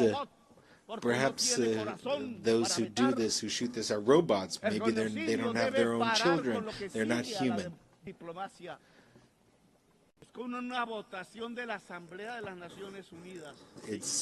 Can we stop the genocide with a vote, the General Assembly? Yes, that's what we should do rather than a vote in the Security Council, because that is vetoed.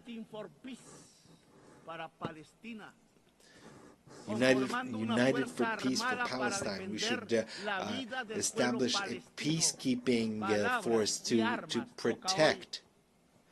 What's necessary today are words, not blue helmets that are often lack training, and they're not ready to do this. No, what we need is a powerful army of countries that do not accept genocide. That is why I invite nations of the world and their peoples, most importantly, as an integral part of humanity, to bring together weapons and armies and to defend Palestine.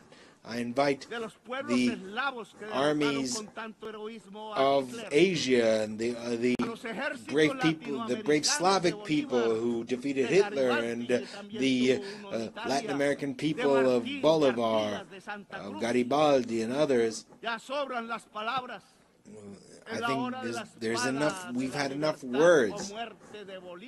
Today, the time has come to use the slogan of Bolivar, freedom or death, because Washington and NATO are killing democracy, and they are spreading totalitarianism at the global level. We need to raise the red and black banner flag,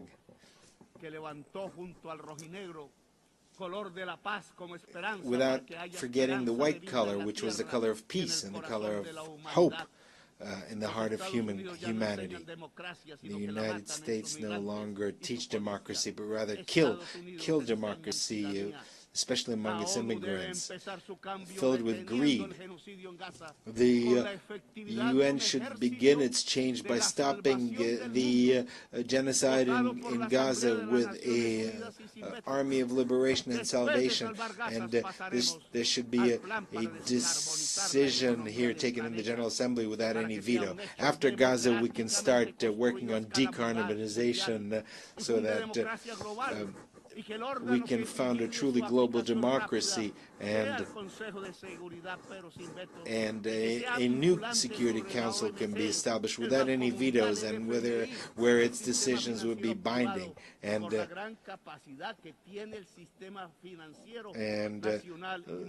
the global and national financial system should be based on decentralized capital. That is the way that humankind can regulate capital, to subordinate capital to life, to regulate it to people. That is the path by which the United Nations will move from an alliance of states to an alliance of cultures and peoples.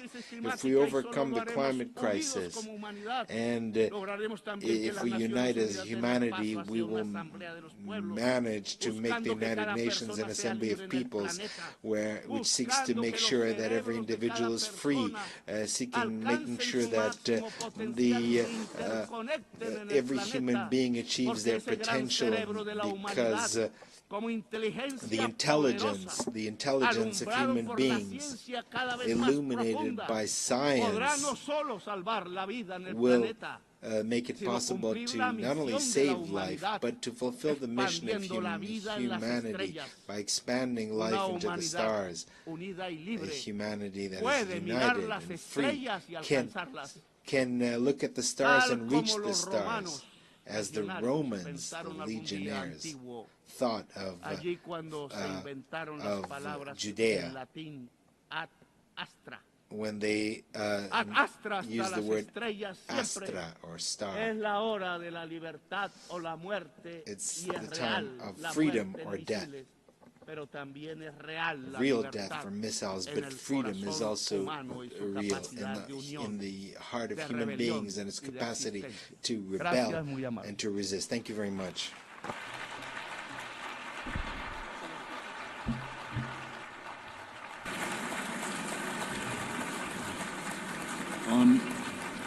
On behalf of the Assembly, I wish to thank the President of the Republic of Colombia.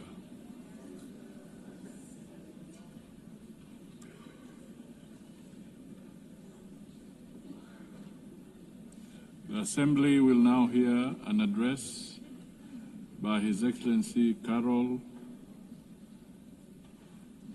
Nawrocki, President of the Republic of Poland. I request protocol to escort His Excellency and invite him to address the Assembly.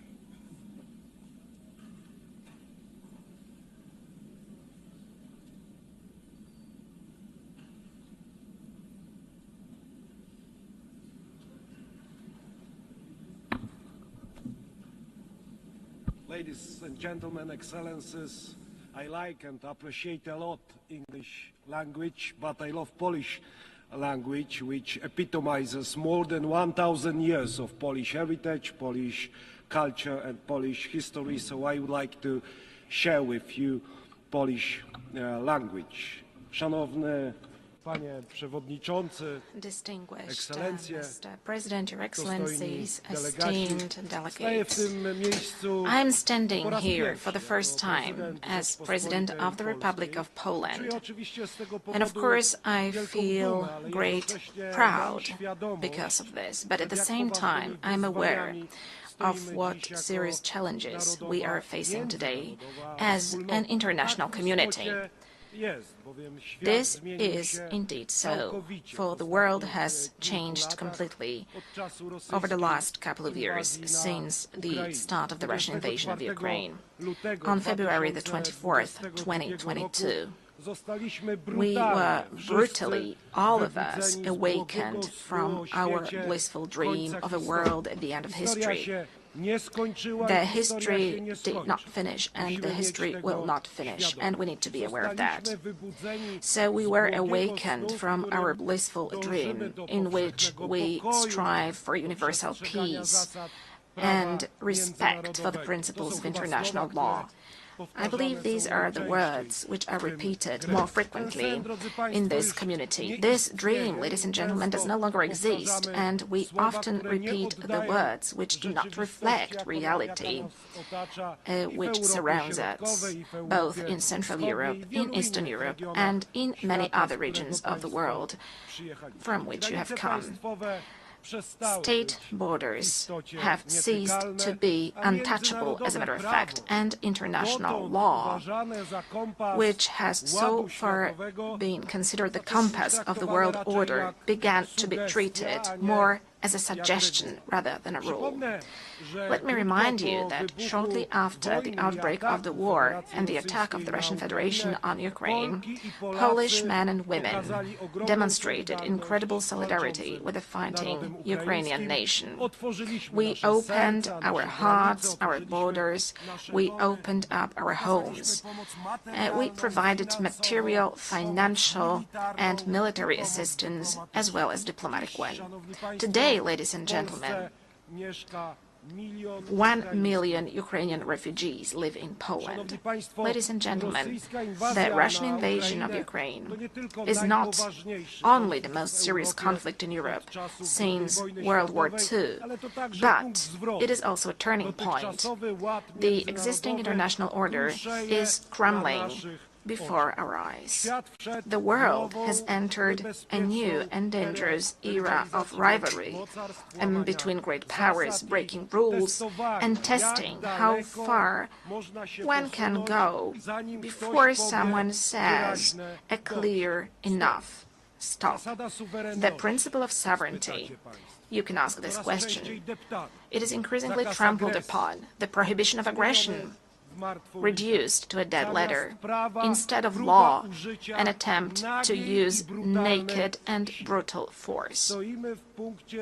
We are at a turning point in history, a time when the decisions made today will have consequences for decades to come. And all of us need to be aware of this.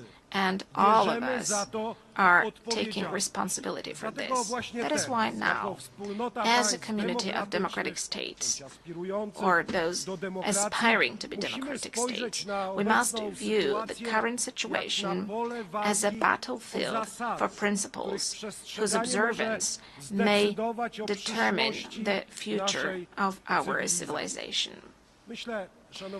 Ladies and gentlemen, I think this is the last moment to take concrete action.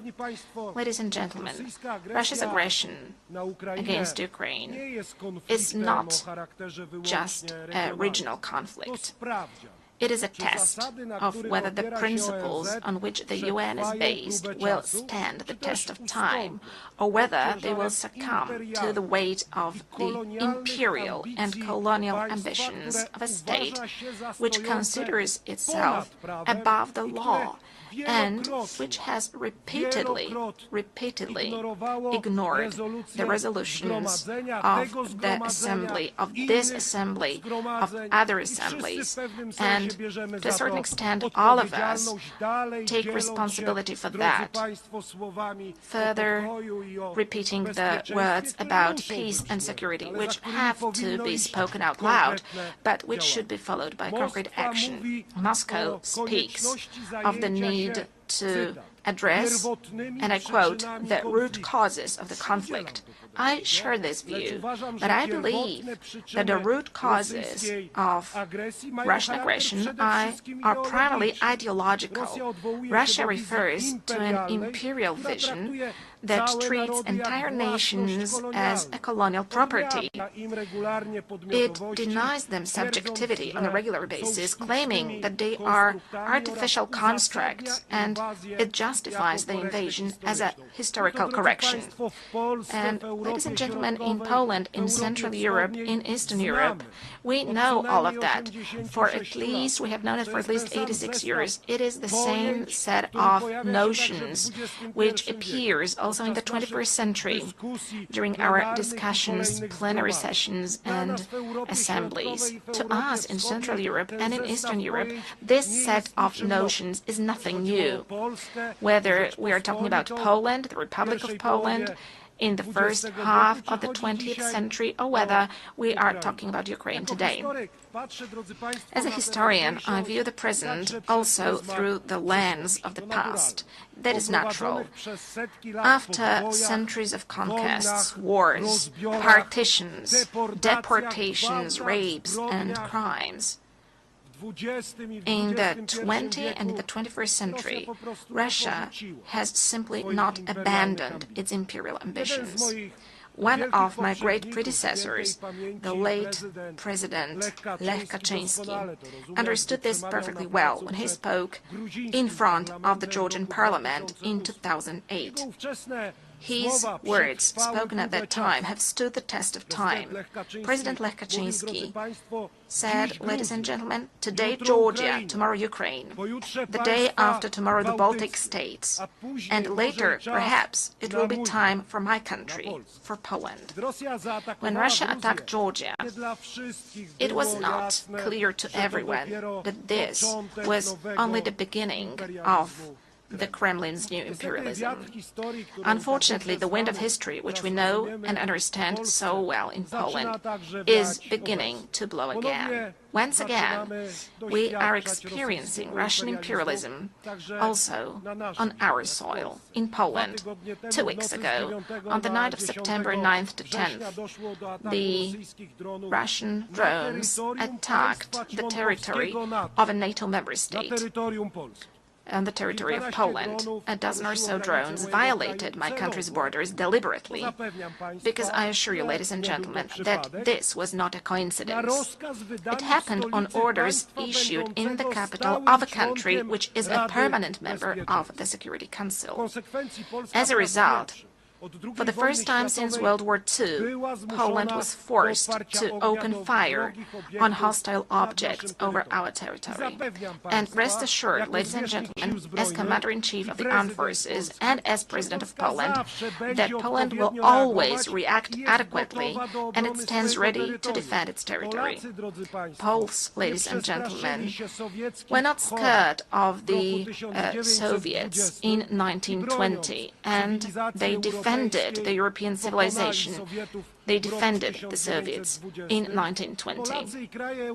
Polish people and the countries of Central Europe did not give up their spirit of freedom and sovereignty for 45 years of Soviet colonialism after 1945. And Polish people, as well as countries of Central and Eastern Europe, will not be scared of Russian drones either. But, ladies and gentlemen, this is not the point. The point is, how long are we going to agree to such acts of violating our international community? And that is precisely why, ladies and gentlemen, in Poland we're allocating significant amounts to develop our defense capabilities. That is why we are building the resilience of our country, but also of our part of Europe. Since the victims of similar provocations by Russia are also the Baltic states, our friends, the Estonians, for example, as well as Romania. As a leader in the region, we are working to strengthen the close ties among the Bucharest 9 countries, and that is why we are developing cooperation within the 3 Seas initiative. As the voice of the region, we emphasize that we do not consent to Moscow's ruthless acts of provocation against us and other European nations, testing our reactions and intimidating our societies. We do not agree to that. Distinguished delegates, neo-imperial and neo-colonial Russia is attempting to destroy the architecture of international security before our eyes. It violates international law, reinforces divisions, and strives to revive the concert of powers. Many countries present in this hall today are well aware of the tragedy of borders drawn by force and decisions taken over the heads of nations. Historical experiences, often so difficult for my country, shows that lasting peace cannot be built on rewarding aggression. We cannot agree to territorial integrity and sovereignty being violated. Russia's current actions do not indicate a willingness to pursue genuine peace, declarations of dialogue, and this is something we know as well, are accompanied by military offensives and attacks on more attacks, with victims being civilians, including children. Always when Moscow says peace, what it actually means is surrender of the one who it considers its enemy. Russia needs to end the war and accept full responsibility for it. Holding Russia accountable should be our common duty. The perpetrators of all international crimes, must be tried before competent courts. And I hope this is going to be the case soon, and that we are going to meet in the coming years, also during my presidency, and discuss things which should be obvious for all of us. That is why Poland supports the work of the International Court of Justice and the International Criminal Court, and endorses the idea of establishing a special ad hoc tribunal to try the perpetrators of aggression. For no war can be profitable for the aggressors. Wars cannot pay off to the aggressors, also in terms of economy. States and nations deserve full compensation also from those who started the Second World War. Because if we want to build a community of states, of democratic states, a common European Union, then we have to agree together that war must not pay off in terms of economy to any aggressor. Ladies and gentlemen, as I mentioned, we are currently facing a whole range of global and local challenges. The eyes of the world, and ours too, are currently looking at the Middle East. Poland, like many other countries in the world, is following with concern the situation in this region, in the Middle East, where, as a result of the brutal attacks by Hamas on October the 7th, 2023, the conflict has escalated. Israel, like any other country, has the right to self-defense. Actions undertaken by Israel, however, must comply with international law, including international humanitarian law.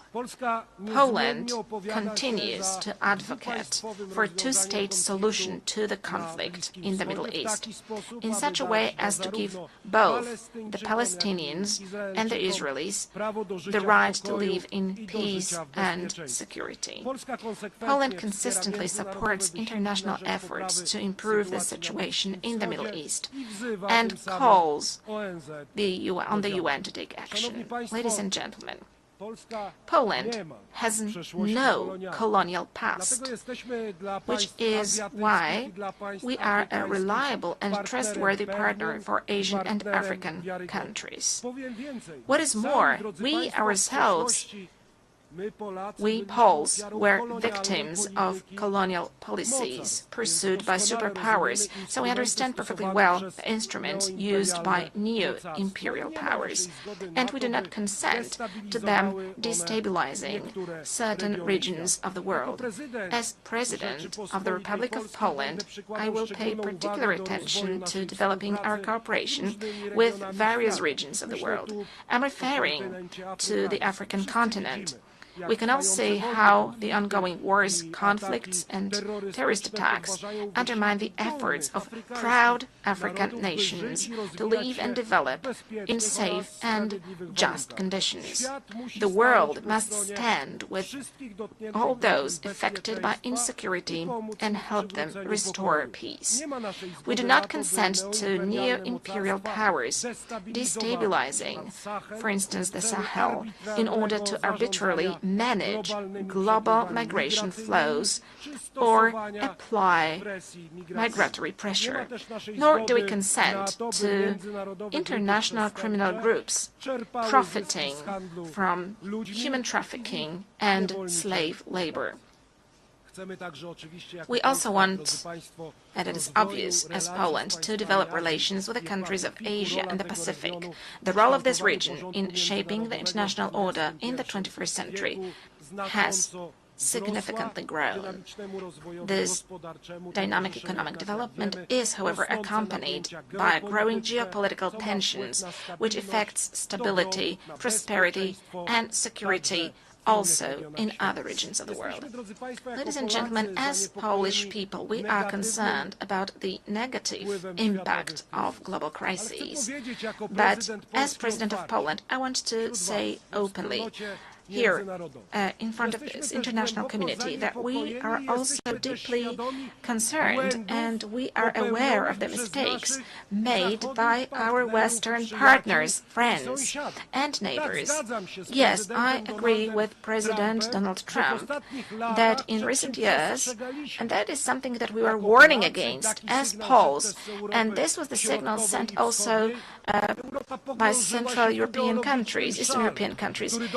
Europe is deep in ideological madness. This led to bad decisions on migration. This led to green craziness, green madness, the Green Deal, which is destroying economic markets and also agricultural markets. Yes, the very same Europe, our friends and our partners with whom we want to build a common European Union.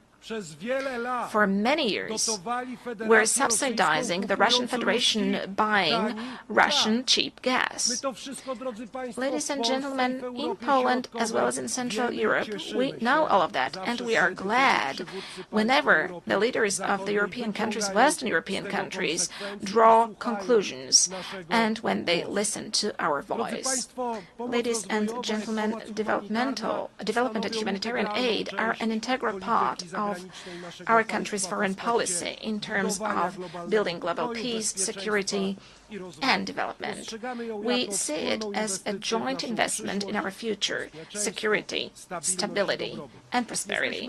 We are present with our support in many areas in Africa, in Eastern Europe, and in the Middle East. Distinguished delegates, Poland, a co-founder of the United Nations, is the world's 20th largest economy and a country which has successfully transformed itself over the past 30 years from a developing country into a developed country and from a centrally planned economy into a market economy. This unique experience allows us to make a significant contribution to UN discussions on development, combining the perspectives of the global East and the global West, as well as North and South. Given our potential and experience, we consistently seek to participate in the works of the G20, a format that serves as a bridge in these turbulent times. We also hope that the invitation to cooperate and to participate in the next summit of the group issued by the United States of America, for which I'm grateful to President Donald Trump, will translate into Poland's permanent presence in this community. Ladies and gentlemen, human rights are one of the three main pillars on which the United Nations system is based. We cannot talk about true peace if we do not protect human rights of everyone, of every person without exception. Peace is not only an absence of armed conflicts, it is also justice, equality, and respect for human dignity. Therefore, the protection of human rights must be a priority in any process of building peace and security. We can clearly see dramatic consequences of the Russian aggression, also in terms of human rights and humanitarian issues. Our priority, the priority of Poland, of Polish people, is also the situation of human rights in Belarus. We must firmly defend human rights also in the most fundamental dimension. I'm speaking about the right to life of the defenseless, from conception to natural death. We are protecting our families as the place of happiness, love, and bringing up children. We are speaking up as Poland in a loud voice for one of the most persecuted groups in the world, Christians. We consider the Human Rights Council to be the main human rights body within the United Nations system, playing a key role in ensuring compliance with human rights standards. That is why Poland has submitted its candidacy for membership of the Human Rights Council for the period 2029-2031. Our candidacy reflects our commitment to promoting and protecting human rights around the world. Distinguished Mr. President, Your Excellencies, esteemed delegates, the United Nations was established 80 years ago. This anniversary shows how far we have come, but also how many challenges still lie ahead. Today we know that international cooperation is not an option, it is a necessity for all of us. It is unacceptable that aggressors begin to march with impunity through other people's territories and perpetrators of war crimes sleep peacefully without accountability every day. Let me remind you that after World War II, there was no room for relativizing crimes, at least in case of the most important commanders who gave orders. There was Nuremberg, there was a court, there was a name and a family name, there was a charge and a sentence, because it was not just about revenge, it was about principles, and today it's also about principles to make sure that crime is not rewarded and that the law is never replaced by force.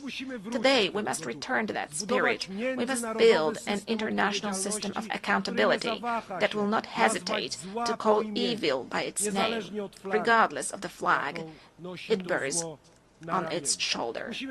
We must make it clear there are borders, there are human rights, there is international law, and anyone who violates it should face severe consequences. But it is not going to happen by itself, ladies and gentlemen, for the world order is not given once and for all. It depends precisely on us, on the governments, institutions, but most importantly, on societies. As one of the Nobel Peace Prize laureates once said, neutrality helps the oppressor always, never the victim. Silence encourages the tormentor, never the tormented. Let these words be not just a warning, but also a call to action. To action here and now. Thank you for your attention.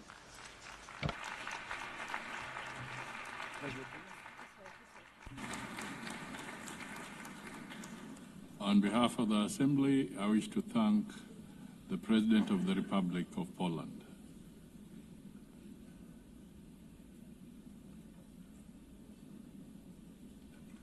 The Assembly will now hear an address by His Excellency Daniel Francisco Chapo,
all human beings in the planet. To conclude, I would like to say that Mozambique counts on the UN, and the UN can count on Mozambique. Thank you so much, everyone, and wish you success. Thank you. On behalf of the Assembly, I wish to thank the President of the Republic of Mozambique. The Assembly will hear an address by His Excellency Luong Kong, State President of the Socialist Republic of Vietnam. I request protocol to escort His Excellency and invite him to address the Assembly.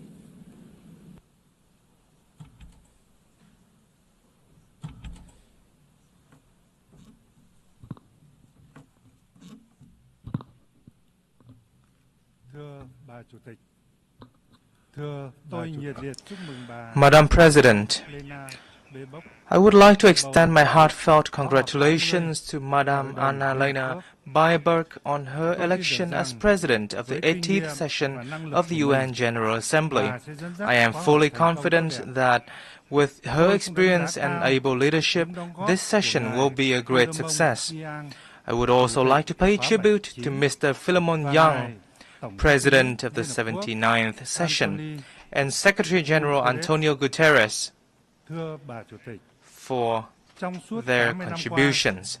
Madam President, over the past 80 years, in spite of a multitude of challenges, the UN has stood as the embodiment of humanity's aspiration and collective commitment to peace, cooperation, and development, grounded in the universal values of human rights, national independence, equality, democracy, and social progress. Multilateral cooperation has brought forth remarkable achievements, especially in preventing wars, fostering peace and cooperation, building friendships, reducing poverty and curbing diseases, improving living standards, and advancing science and technology at an unprecedented pace. Yet today, we find ourselves in a profoundly changing world, facing unprecedented acute challenges. Local wars, conflicts, arms races, and the use or threat of force in the international relations are escalating at an alarming rate. Non-traditional security challenges are exerting heavy tolls on all countries and communities. The global governance, trading, and economic systems are becoming fragmented and volatile. Multilateralism itself is under strain from strategic rivalry among major powers, unilateralism, and a sharp decline in political will and necessary resources. This is precisely the time to stand united and together promote the irreplaceable role of multilateralism and a rules-based international order, with the UN at its heart. Madam President, as a nation that has endured immense pain and losses from wars, Vietnam treasures more than most the priceless values of peace. The spirit of peace, amity, compassion, and altruism is deeply woven into our national identity. This forms the bedrock for us to overcome previous sufferings, mend old wounds, shelve the past, and look towards the future with the hope to become a friend and reliable partner to all nations around the world. Peace is both the goal and the prerequisite for our journey towards a stable, just, democratic, and prosperous future. Honoring the value of peace and driving robust transformation for a sustainable future is the sincere message that Vietnam wishes to share with the international community on the occasion of the UN's 80th anniversary. In this spirit, allow me to share my reflections as follows. First, Honoring the value of peace requires concrete actions rather than just words. We must reaffirm the role and primacy of international law as the cornerstone for peace and equal relations among nations. All countries should clearly demonstrate their responsibility towards upholding international law and the UN Charter, and respecting such principles as independence, sovereignty, territorial integrity, non-interference, non-use or threat of force, and peaceful settlement of disputes. Vietnam welcomes recent efforts to achieve peace and reconciliation which have yielded important results in many regions, such as the peace agreements between Rwanda and the Democratic Republic of the Congo, and between Armenia and Azerbaijan. We value and support all diplomatic efforts and hope that they will lead to peaceful solutions to regional and global security issues. We must nurture and practice a culture of peace by building trust, enhancing international cooperation and solidarity, promoting dialogue, listening and understanding, respecting differences, and cultivating friendship among nations. On this occasion, Vietnam calls for ceasefires and an end to all acts of violence, protection of civilians, and facilitation of humanitarian access in conflict zones. Vietnam welcomes the recent recognition of the State of Palestine by more countries and urges the international community to act swiftly to end the humanitarian crisis faced by the Palestinian people. We also reaffirm our solidarity with the state and people of Cuba and call upon the United States to lift its embargoes against Cuba and remove Cuba from the list of state sponsors of terrorism. We must further promote the role of regional organizations in promoting peace, cooperation, and development. International efforts for peace and development will be truly effective when driven by regional organizations in line with the particularities of each region and countries. As an active ASEAN member state, Vietnam is proud of ASEAN's growing strength and its centrality in the Asia-Pacific's security and development architecture. Most recently, ASEAN contributed to the ceasefire agreement between Cambodia and Thailand, and we are committed to upholding ASEAN's core values of solidarity, consensus, and unity in diversity, building a resilient, inclusive, and sustainable ASEAN community, and effectively implementing the 5-point consensus on Myanmar. We shall also strive to maintain peace, stability, security, safety, and freedom of navigation in the South China Sea in accordance with international law, particularly the UNCLOS 1982. While fully implementing the Declaration on the Conduct of Parties and working to finalize the Code of Conduct in the area. Second, in a world at a historic crossroads, we must transform boldly to shape a sustainable future.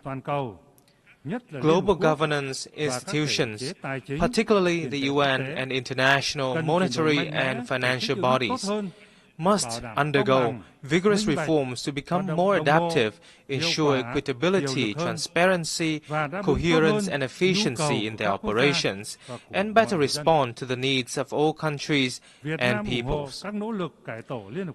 Vietnam welcomes and supports efforts to reform the UN, including the UNAT initiative, to build an UN 2.0 that is leaner, more coherent, effective, and efficient. This initiative must follow a holistic and integrated approach, being driven by member states. Vietnam stands ready to share its experience in successfully implementing the Delivering as One initiative of UN organizations in the country. We must build sustainable development models based on digital transformation and green transition. Two mutually reinforcing drivers, that can spark a sweeping revolution, as they stand for convergence of scientific and technological advancements and environmental sustainability. To optimize this dual transformation, countries must formulate relevant master plans, invest strongly in R&D, train high-quality human resources, and develop green technology infrastructure. Furthermore, it is of great importance to advance international cooperation on technology transfer and mobilization of green finance to ensure that no one is left behind. Developed countries must take responsibility in sharing and transferring technology to developing and underdeveloped countries. In this digital era, societies are undergoing transformation of an unprecedented pace, scope, and depth, accompanied by rising challenges such as poverty, inequality, unemployment, and a crisis of information and trust. We must ensure that social transformation remains a human-centered process, with focus on such priorities as comprehensively eradicating poverty, providing full and decent employment, and ensuring social justice and inclusion. Vietnam hopes that the Second World Summit for Social Development this November will deliver important outcomes and add momentum to the implementation of the 2030 Agenda for Sustainable Development. Madam President, from the ruins of wars, once poor, outdated, and isolated, Vietnam has made historic progress. We now enjoy diplomatic relations with 194 countries, strategic and comprehensive partnerships with 38 nations, and membership in over 70 international organizations. Vietnam is now among the world's 32 largest economies and top 20 trading nations. The lives of over 100 million Vietnamese citizens have vastly improved, with a sharp drop in multidimensional poverty rate.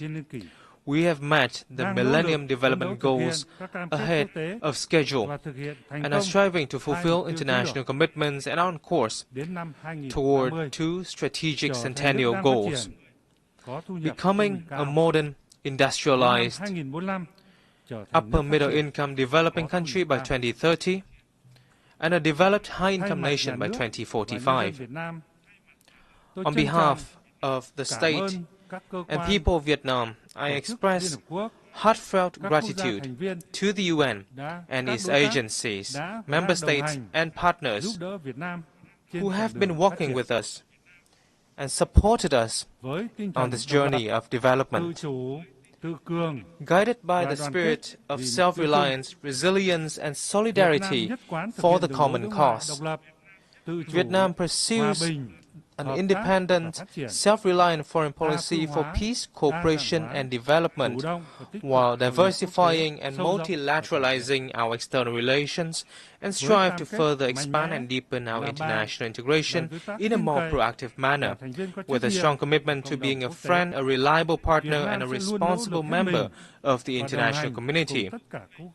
Vietnam will continue to make every effort and stand with all nations to shoulder our shared responsibilities, overcome challenges, and foster transformative changes to build a world of peace, stability, prosperity, and sustainability, delivering happiness and well-being to all. Vietnam is actively preparing to assume the presidency of the 11th Review Conference of the Treaty on the Non-Proliferation of Nuclear Weapons in 2026, and we look forward to the valuable support of Member States for our candidacies to the UN Human Rights Council for the 2026-2028 term, and to the International Tribunal For the law of the sea for the 2026-2035 term, we particularly look forward to welcoming you all to Hanoi on the 25th of October for the signing ceremony of the UN Convention against Cybercrime. I thank you. On behalf of the Assembly, I wish to thank the State President of the Socialist Republic of Vietnam. The Assembly will hear an address by His Excellency Juan Manuel Gonzalez Lourenço, President of the Republic of Angola. I request protocol to escort His Excellency and invite him to address the Assembly.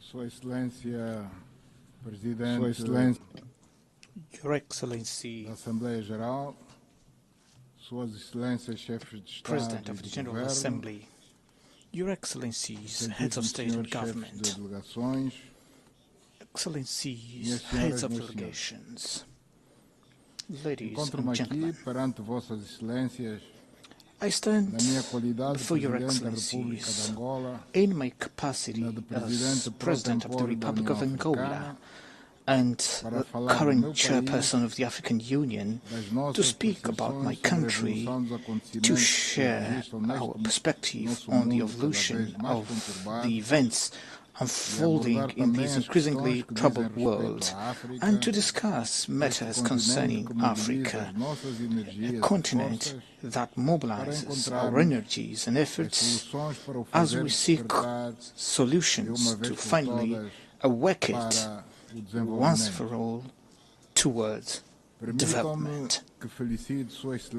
Allow me to extend my congratulations to Her Excellency Annalena Baerbock on her election to the distinguished office of the President of the United Nations General Assembly. Convinced that her experience and the knowledge she has accumulated through the various functions she has performed with great mastery will ensure the success of the work she has taken on since the beginning of this month of September. I also would like to congratulate her predecessor, His Excellency Philemon Yang, for the assertive manner in which he presided over the General Assembly during the past year, having devoted his utmost dedication to ensuring that this body should operate with commendable efficiency, a fact that rightfully deserves our collective recognition in light of the positive outcomes achieved throughout his tenure. I cannot fail to acknowledge His Excellency Antonio Guterres, Secretary General of the United Nations, for the role that he has so ably played with a profound sense of commitment, underpinned by his admirable qualities as a man of dialogue and peace amid prevailing geopolitical complexities.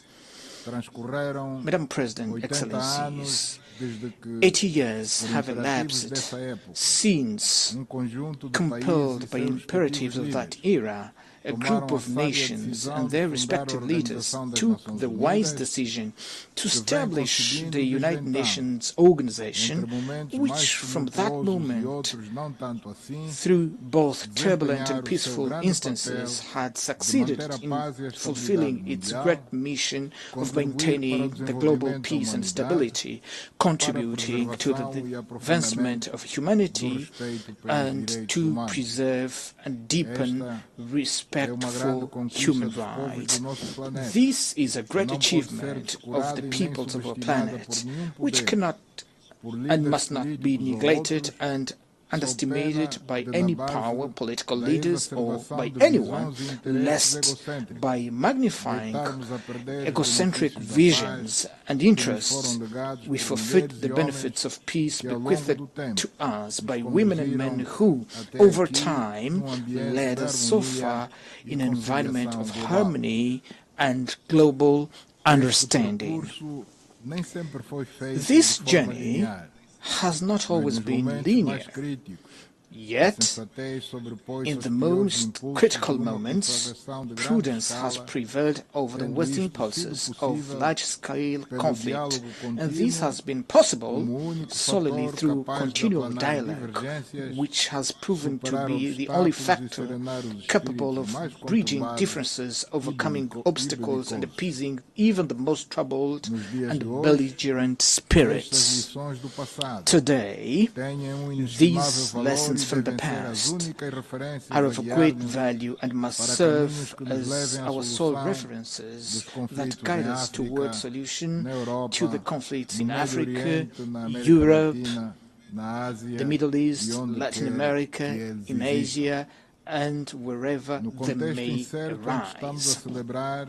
Under the context of uncertainty in which we celebrate the 80th anniversary of the United Nations, the theme, Better Together, 80 years and beyond for peace, development and human rights, holds a significance that compels us to reflect upon the profound meaning of the appeal by Her Excellency the President of the General Assembly for the renewal of multilateralism and solidarity in action within a framework of collective and complementary undertakings by a more agile, effective and responsible UN as envisaged in the roadmap of the Secretary General's Initiative 80. In light of these perspectives, it is urgent that we revitalize the United Nations and lift it from the complex situation in which it finds itself currently, in order to restore the active role that he has always played, a strongly valuable role that, during the Cold War, gave us assurance of never feeling as close to a global conflict as we do at this moment, amid the profound dissonance prevailing in international relations.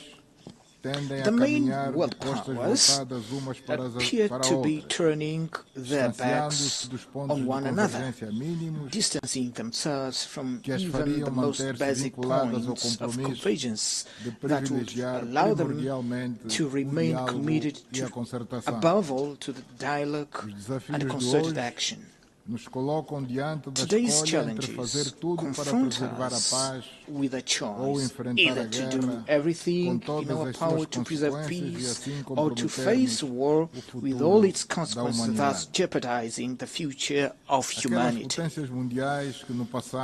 Those world powers that in the past played a crucial role in the liberation of Europe and its people from the clutches of nazism and fascism, as well as in the liberation of Africa and its people from the apartheid regime in South Africa, cannot today act differently by aggressing other countries, invading and annexing foreign territories, nor by financing or organizing upheavals that could cause the overthrow of legitimate governments as we currently witness in our own continent.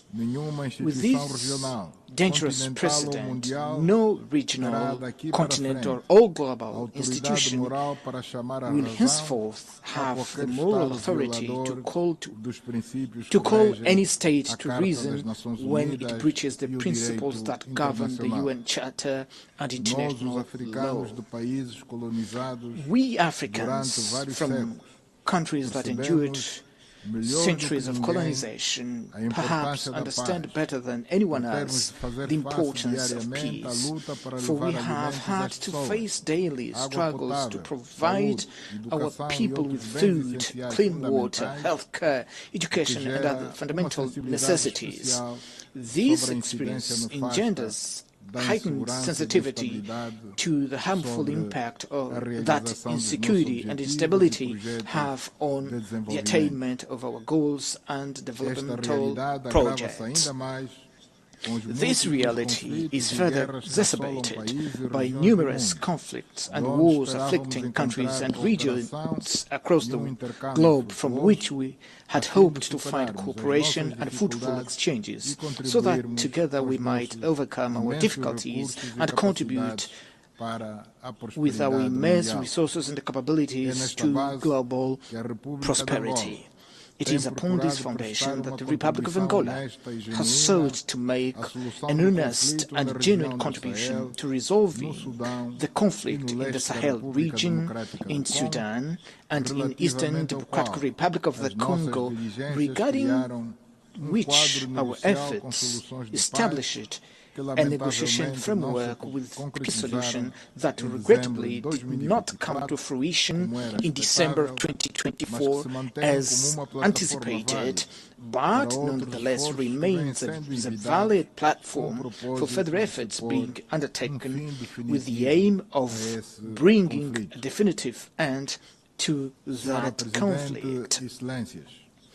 Madam President, Excellencies, that conflict and so many others that we recall are to a large extent the result of passivity of the United Nations member states, who have often revealed themselves to be ineffective in the face of invasion of third-party territories and interference in internal affairs of sovereign countries that occurred over the recent years and have not provoked a firm, resolute and assertive reaction, therefore have become fait accompli that lie at the very center of the major tensions that the world is currently experiencing.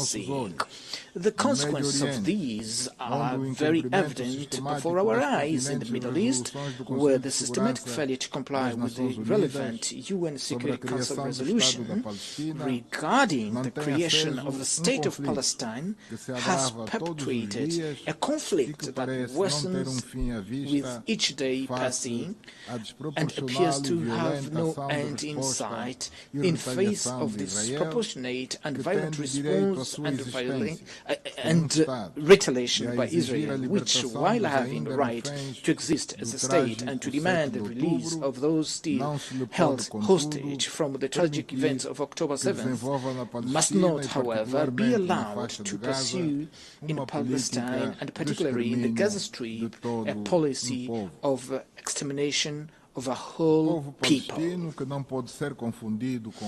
Palestinian people, who must not be conflated with Hamas, for there is no peoples and certainly no children who are terrorists, has precisely the same right to an independent sovereign state where they may assert their culture, safeguard for their future and provide predictable and secure prospects for their youth. The concerns surrounding that conflict grow ever more severely in the face of silence, hesitations and timid response of the international community, which seems to legitimize the expansion of war to other countries in the region, inexorably corroding the authority of the United Nations. There is nothing more serious than the exclusion of the delegation of Palestine from this forum, where it should rightly have the opportunity to make its voice heard as member state in accordance with the terms of the host agreement. The failure to guarantee the presence of the President of the Palestinian Authority at this General Assembly sends a profoundly negative signal as it encourages the continuation of genocide we all are witnessing helplessly and with impunity, which delays the resolution of the issue and complicates the efforts that have been made to bring an end to that intricate conflict. We strongly condemn this unilateral position, which is contrary to the principles that govern the United Nations, even as we urge unconditional lifting of the unjust and prolonged embargo against Cuba, which has dire consequences for the economy and the living conditions of the Cuban people, who struggle daily to withstand a punishment rejected by the international community as a whole.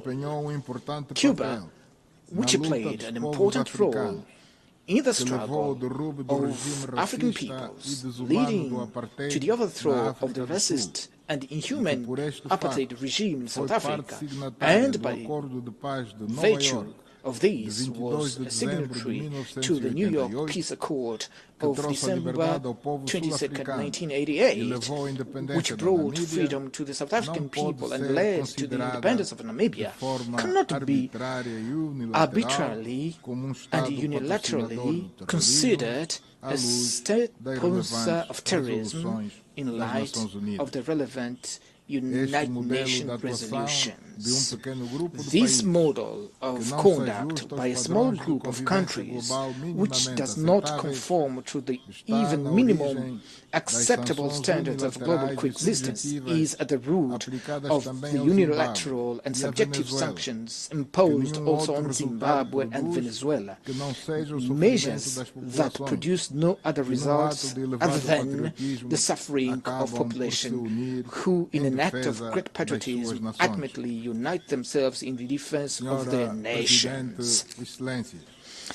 Madam President, Excellencies, the authority of this organization, whose foundation is the UN Charter and international law, must be urgently restored without narratives that highlight a logic of double standards, so that just solutions may be sought for the war in Ukraine, or so that solutions proposed by the meeting held in Alaska may be reinforced.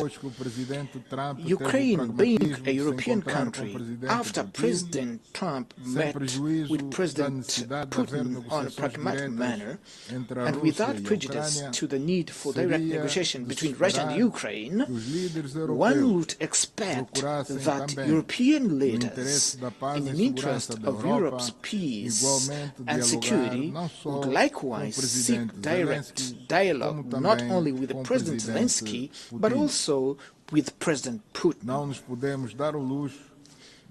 We cannot afford to squander this opportunity, for otherwise we risk witnessing an escalation of unpredictable proportions and consequences not only in Europe, where all active stakeholders must abandon the peligrous calculation rooted in the notion of military victory through the weakening of adversaries' capabilities. It is in the light of face of the present challenges and the ongoing global crisis that the United Nations must re-emerge and become more proactive, lest its role as the main entity for global governance be diminished and be transformed into an institution incapable of ensuring world peace. Therefore, it is our responsibility as states and sovereign nations not to allow the UN to succumb.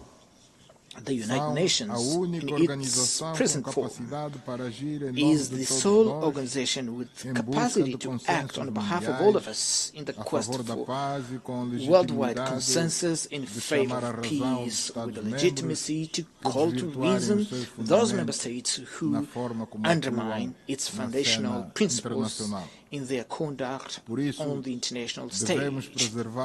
For this reason, we must preserve it at all costs and adapt it to the realities of the contemporary world through the urgently required reforms. In this most particular regard, I advocate for the reform of the Security Council in line with common African positions set forth in the Esalen Consensus and in the Third Declaration adopted 20 years ago, which called for 2 permanent seats and 5 non-permanent seats for the African continent in an expanded Security Council that is more representative and consistent with the contemporary geopolitical realities.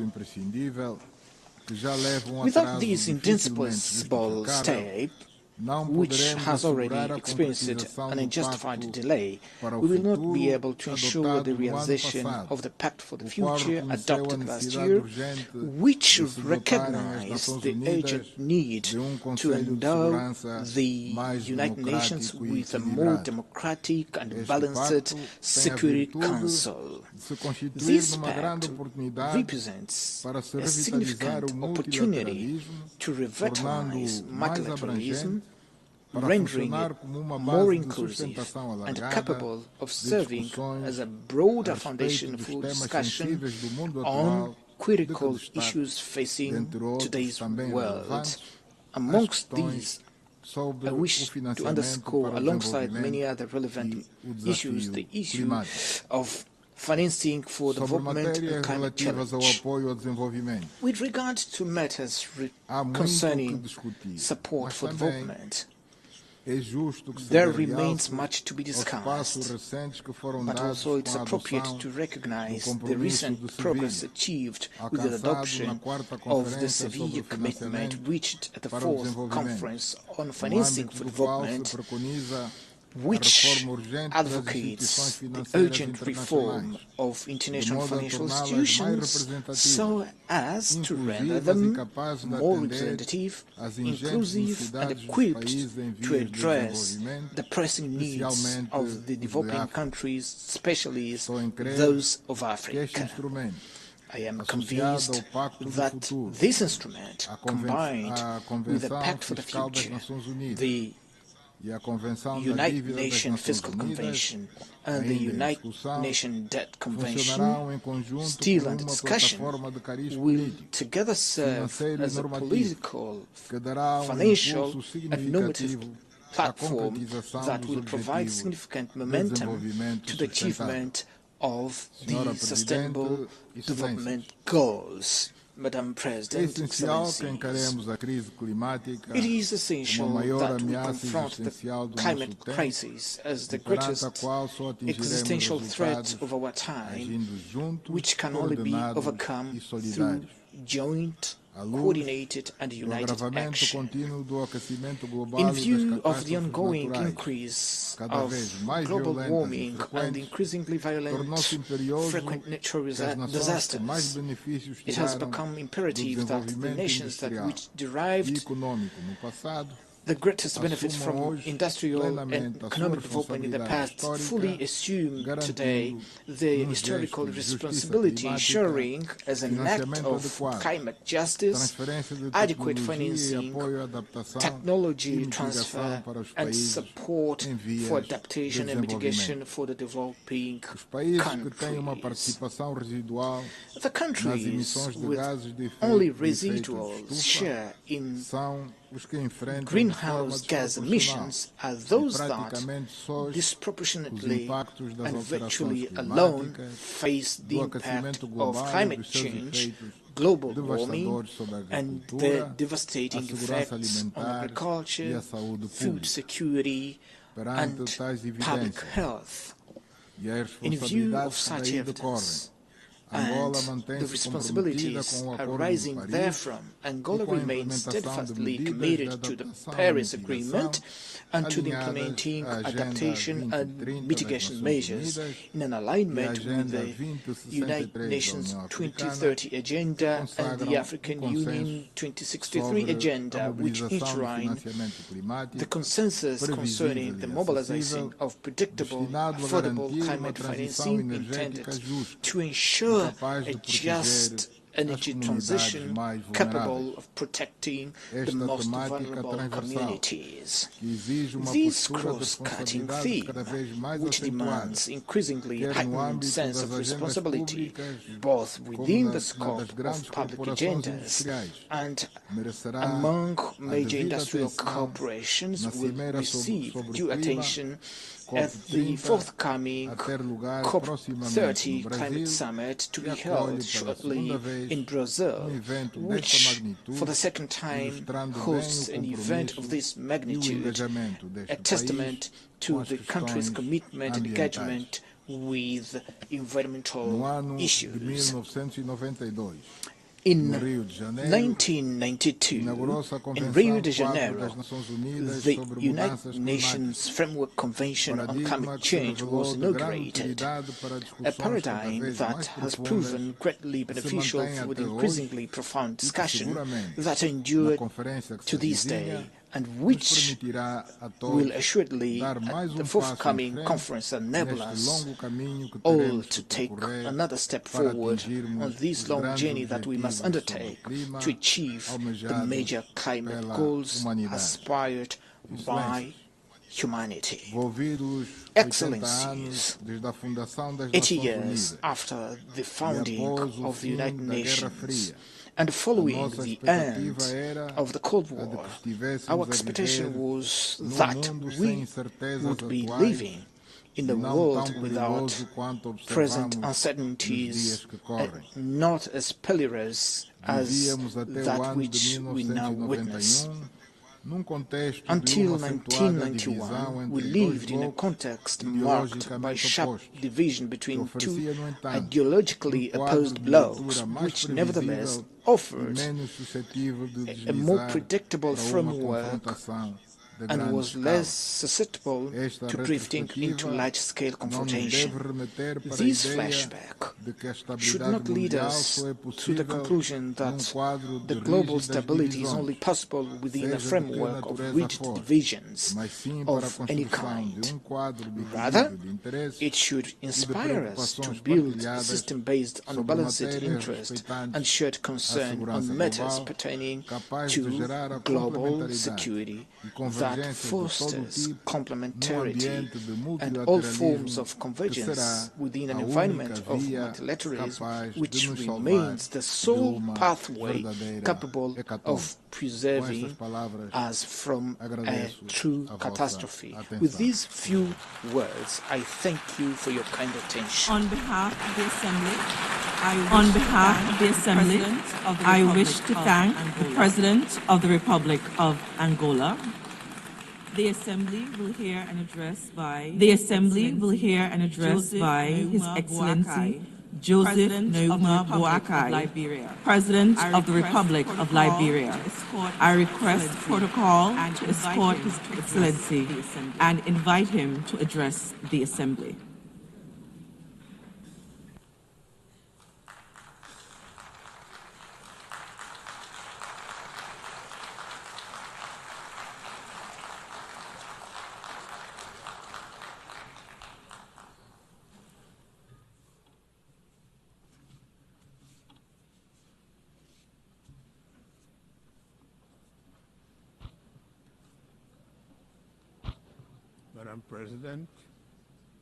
Madam President, Secretary General, Mr. Secretary General, Excellencies, delegates, distinguished delegates, I'm honored to address the 80th session of the United Nations General Assembly on behalf of the people of Liberia.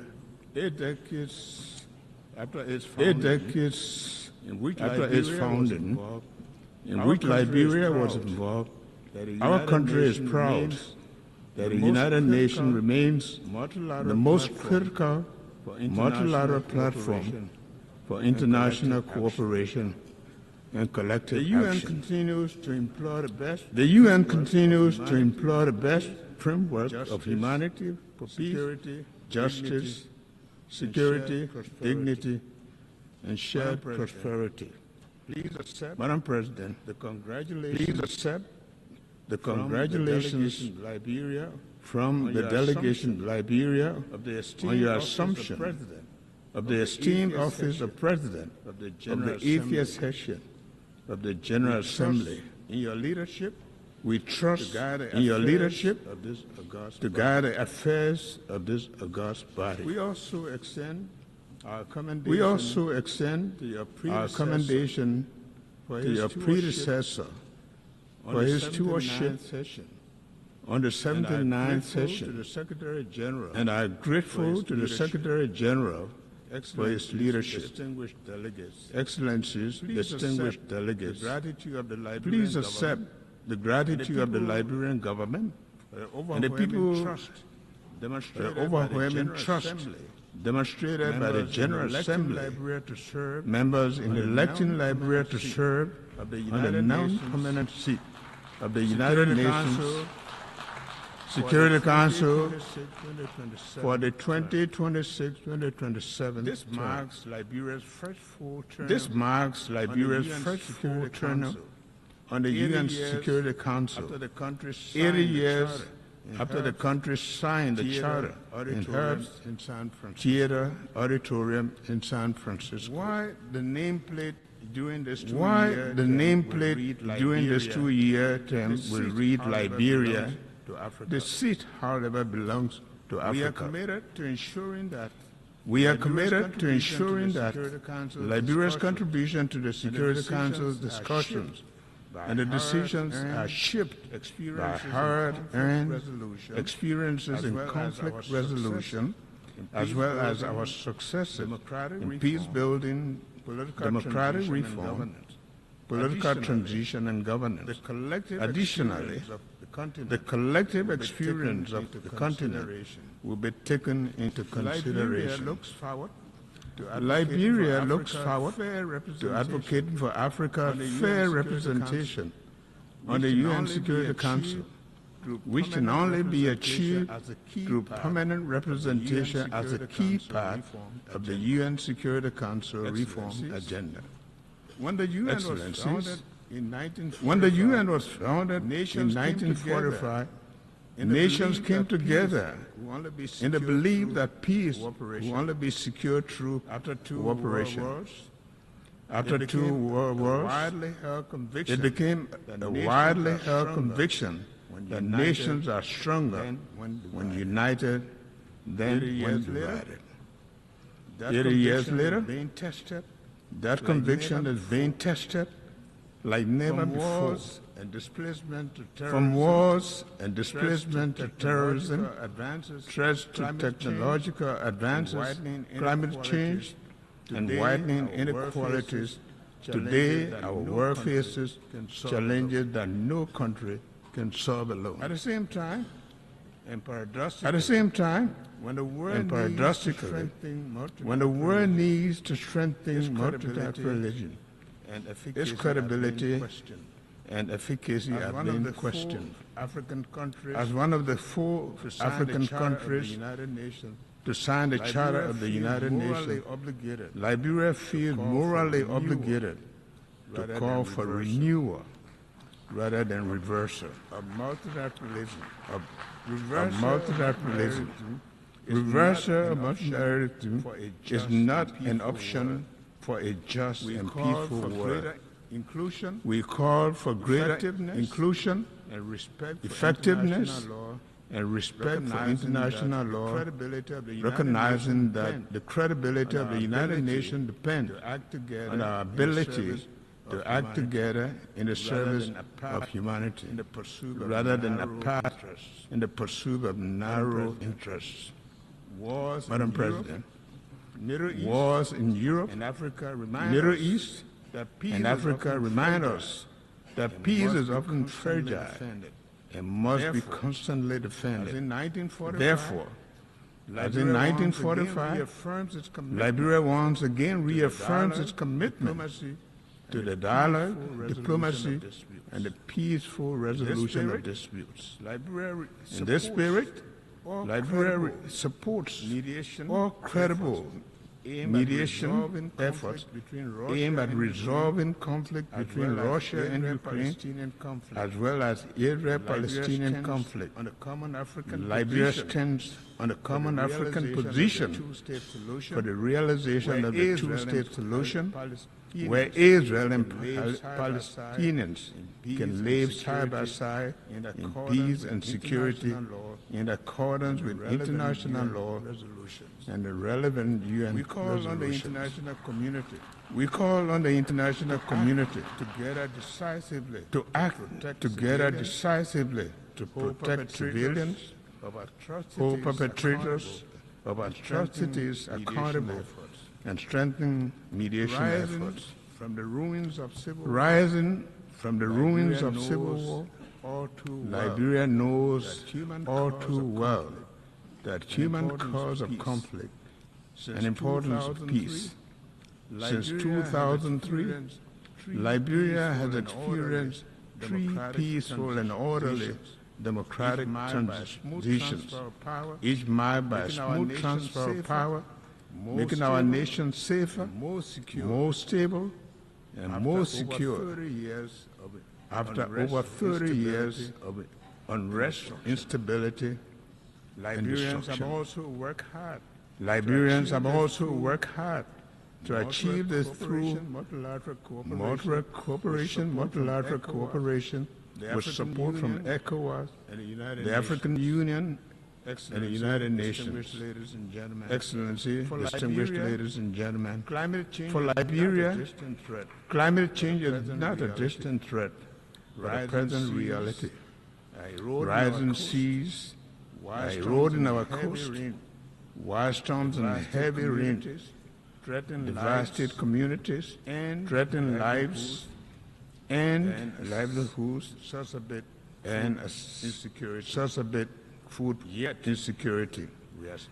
Yet, we are carrying our coastal defense project, developing climate information system for early warning system, finalizing our carbon market policies, and advancing the blue economy safety. Our efforts alone are not enough. We urge implementation of the Paris Agreement, full capitalization of the loss and damage fund, and greater global investment in adaptation and mitigation. Above all, we call for climate justice. Those who contribute to these crises, the least to these crises, should not be forced to suffer the most. Madam President, Excellencies, too many development nations spend more on debt servicing than on health or education. The current international financial architecture is unresponsive to this reality, making it not only outdated, but also unjust and defiant of the objectives of shared prosperity and development, the pursuit of which the United Nations was created. Liberia, therefore, joins the Global South in calling for urgent reform to the international financial architecture to ensure fair representation, a new approach to debt servicing and financing that supports sustainable development. Shared prosperity requires a system that truly leaves no nation behind. Excellency, distinguished ladies and gentlemen, at home, inclusive development remains our top priority. To this end, our government has launched the Arrest Agenda for Inclusive Development, which focuses on agriculture and food security, roads and infrastructure, rule of law and good governance, education and skill development, sanitation and health, tourism, technology, and innovation. The Arrest Agenda aligns with our National Vision 2030, which aims to transform Liberia into a lower middle-income country and lay the foundation for a capable state by 2030. Through this agenda, we are committed to improving the livelihoods, reducing inequality, and ensuring that every Liberian benefits from the dividends of peace and development. We are taking tangible steps. By implementing to improve governance, by implementing accountability and anti-terrorism, corruption measures, such as asset declaration. We are strengthening institutional capacity to promote integrity, transparency, and improve public service delivery. Liberia has endured some of the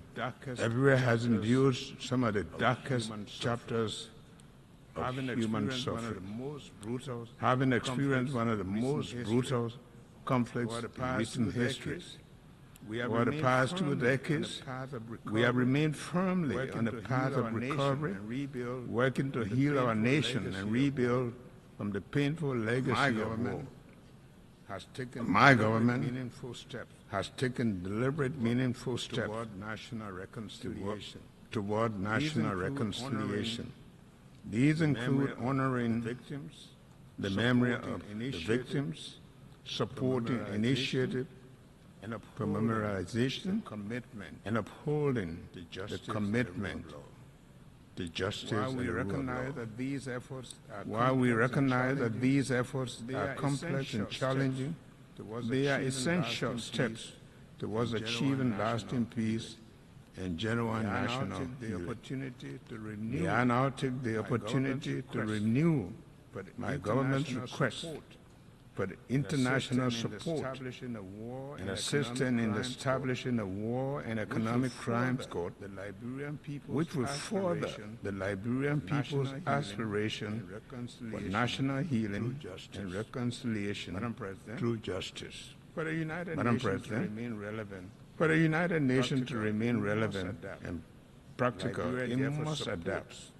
Liberia therefore supports the path for the future and global digital compact. We also call on the UN that more responsive and reflective of today's world, using outdated 1945 solutions to tackle 2025 challenges is neither reasonable nor realistic. Regarding sustainable development goals, we agree that our collective progress is too slow. However, reaching the SDGs targets remains a vital effort as ever. We therefore urge that the timely achievement of the SDGs be treated as a global emergency. Consequently, Liberia will submit its next voluntary national review in 2026, committing to accelerate the implementation of the global goals in line with the African Union's Agenda 2063 and ECOWAS Vision 2050. Finally, the theme of this session, Better Together, aptly captures both the spirit and the urgency of our time. The challenges before us are immense, so too must be the collective capacity to overcome them. Liberia pledges to remain a bridge to peace, and a development partner, and a defender of human rights. For the next 80 years, we will continue to honor the promise of 1945 by renewing our commitment to a world where peace is just, and development is inclusive, and dignity is universal. Thank you. On behalf of the Assembly, I wish to thank the President of the Republic of Liberia.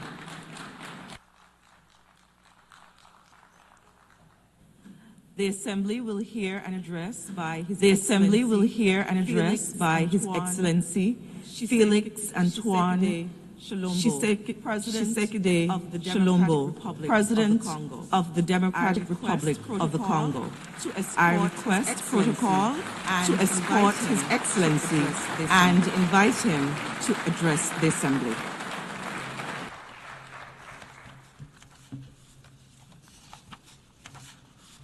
Madame la Présidente, Madame la Présidente, Madam President, Excellences, Secretary Mesdames et General, Messieurs les chefs d'État et de gouvernement, distinguished heads of distingués state and délégués, government, Mesdames et Messieurs, distinguished delegates, je voudrais ladies avant and toute chose gentlemen, adresser mes vives at the outset, félicitations I à would Madame like Annalena to Baerbock warmly congratulate pour son élection à la Annalena présidence Baerbock de la 80e on session her ordinaire de election as l'Assemblée President générale des Nations of unies. the 80th regular Son session leadership et of the son General attachement Assembly of the au United Nations. multilatéralisme Her seront leadership and déterminants her pour la commitment réussite to de nos multilateralism travaux.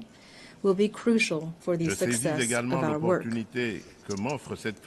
I also, here at this podium, would like to pay tribute to her predecessor, His Excellency Mr. Philemon Yang, whose commitment and dedication were critical to the previous session. Lastly, I reaffirm my country's full trust in the actions of the Secretary General of the UN, Mr. Antonio Guterres, for his unwavering efforts to strengthen our organization and to promote solutions to the challenges threatening peace, security, and prosperity throughout the world, especially in the region of the Great Lakes of Africa, which includes the DRC. Madam President, I commend the relevance of the theme of this 80th session, Better Together, 80 years and more for peace, development, and human rights. It highlights 8 decades of joint efforts of a UN dedicated to peace, development, and universal well-being based upon an unwavering promise of collective security. The 80th anniversary of the United Nations, which is the guarantor of this security and has been since 1945, is an opportunity to reaffirm the virtues of effective multilateralism and to pay tribute to the ideals of peace, human dignity, and solidarity between nations, which inspired its founders. Although the United Nations remains a pillar for the regulation of international relations, as well as the prevention and resolution of conflicts and the promotion of human rights and fundamental freedoms, today, it is facing systemic challenges which are putting its credibility and capacity for action to the test. The profound changes ongoing during our era, especially protracted armed conflict, climate deregulation, recurring humanitarian crises, and constantly evolving transnational threats, remind us that multilateralism is not an option. It is a necessity for all of us. We remain convinced that the responses to the challenges of the 21st century can only emerge from collective solutions based upon cooperation, justice, and shared responsibility. Madam President, after its election in June, the DRC is preparing to sit as a non-permanent member on the Security Council for 2026-27. On behalf of my country, once again sincerely thank the member states for the trust and solidarity they've shown toward us. Our participation will be firmly constructive and holistic. It will be based on 2 indivisible priorities: peace and security on one hand, and prevention and resolution of conflict on the other. We also plan to actively contribute to the development and implementation of a new agenda for peace in order, through our capacity and our experience, to propel reforms of peacekeeping and peace-building operations, as well as the adaptation of the UN collective security system. With regard to Security Council reform, my country reaffirms the common African position as enshrined in the Eswatini Consensus and the Sirte Declaration. Africa must hold 2 additional seats in the non-permanent member category and 2 seats in the category of permanent members with the same rights, including veto rights, the same privileges and the same obligations as the current permanent members. With its 54 states and more than 1.2 billion inhabitants, Africa can no longer remain on the sidelines of decisions that concern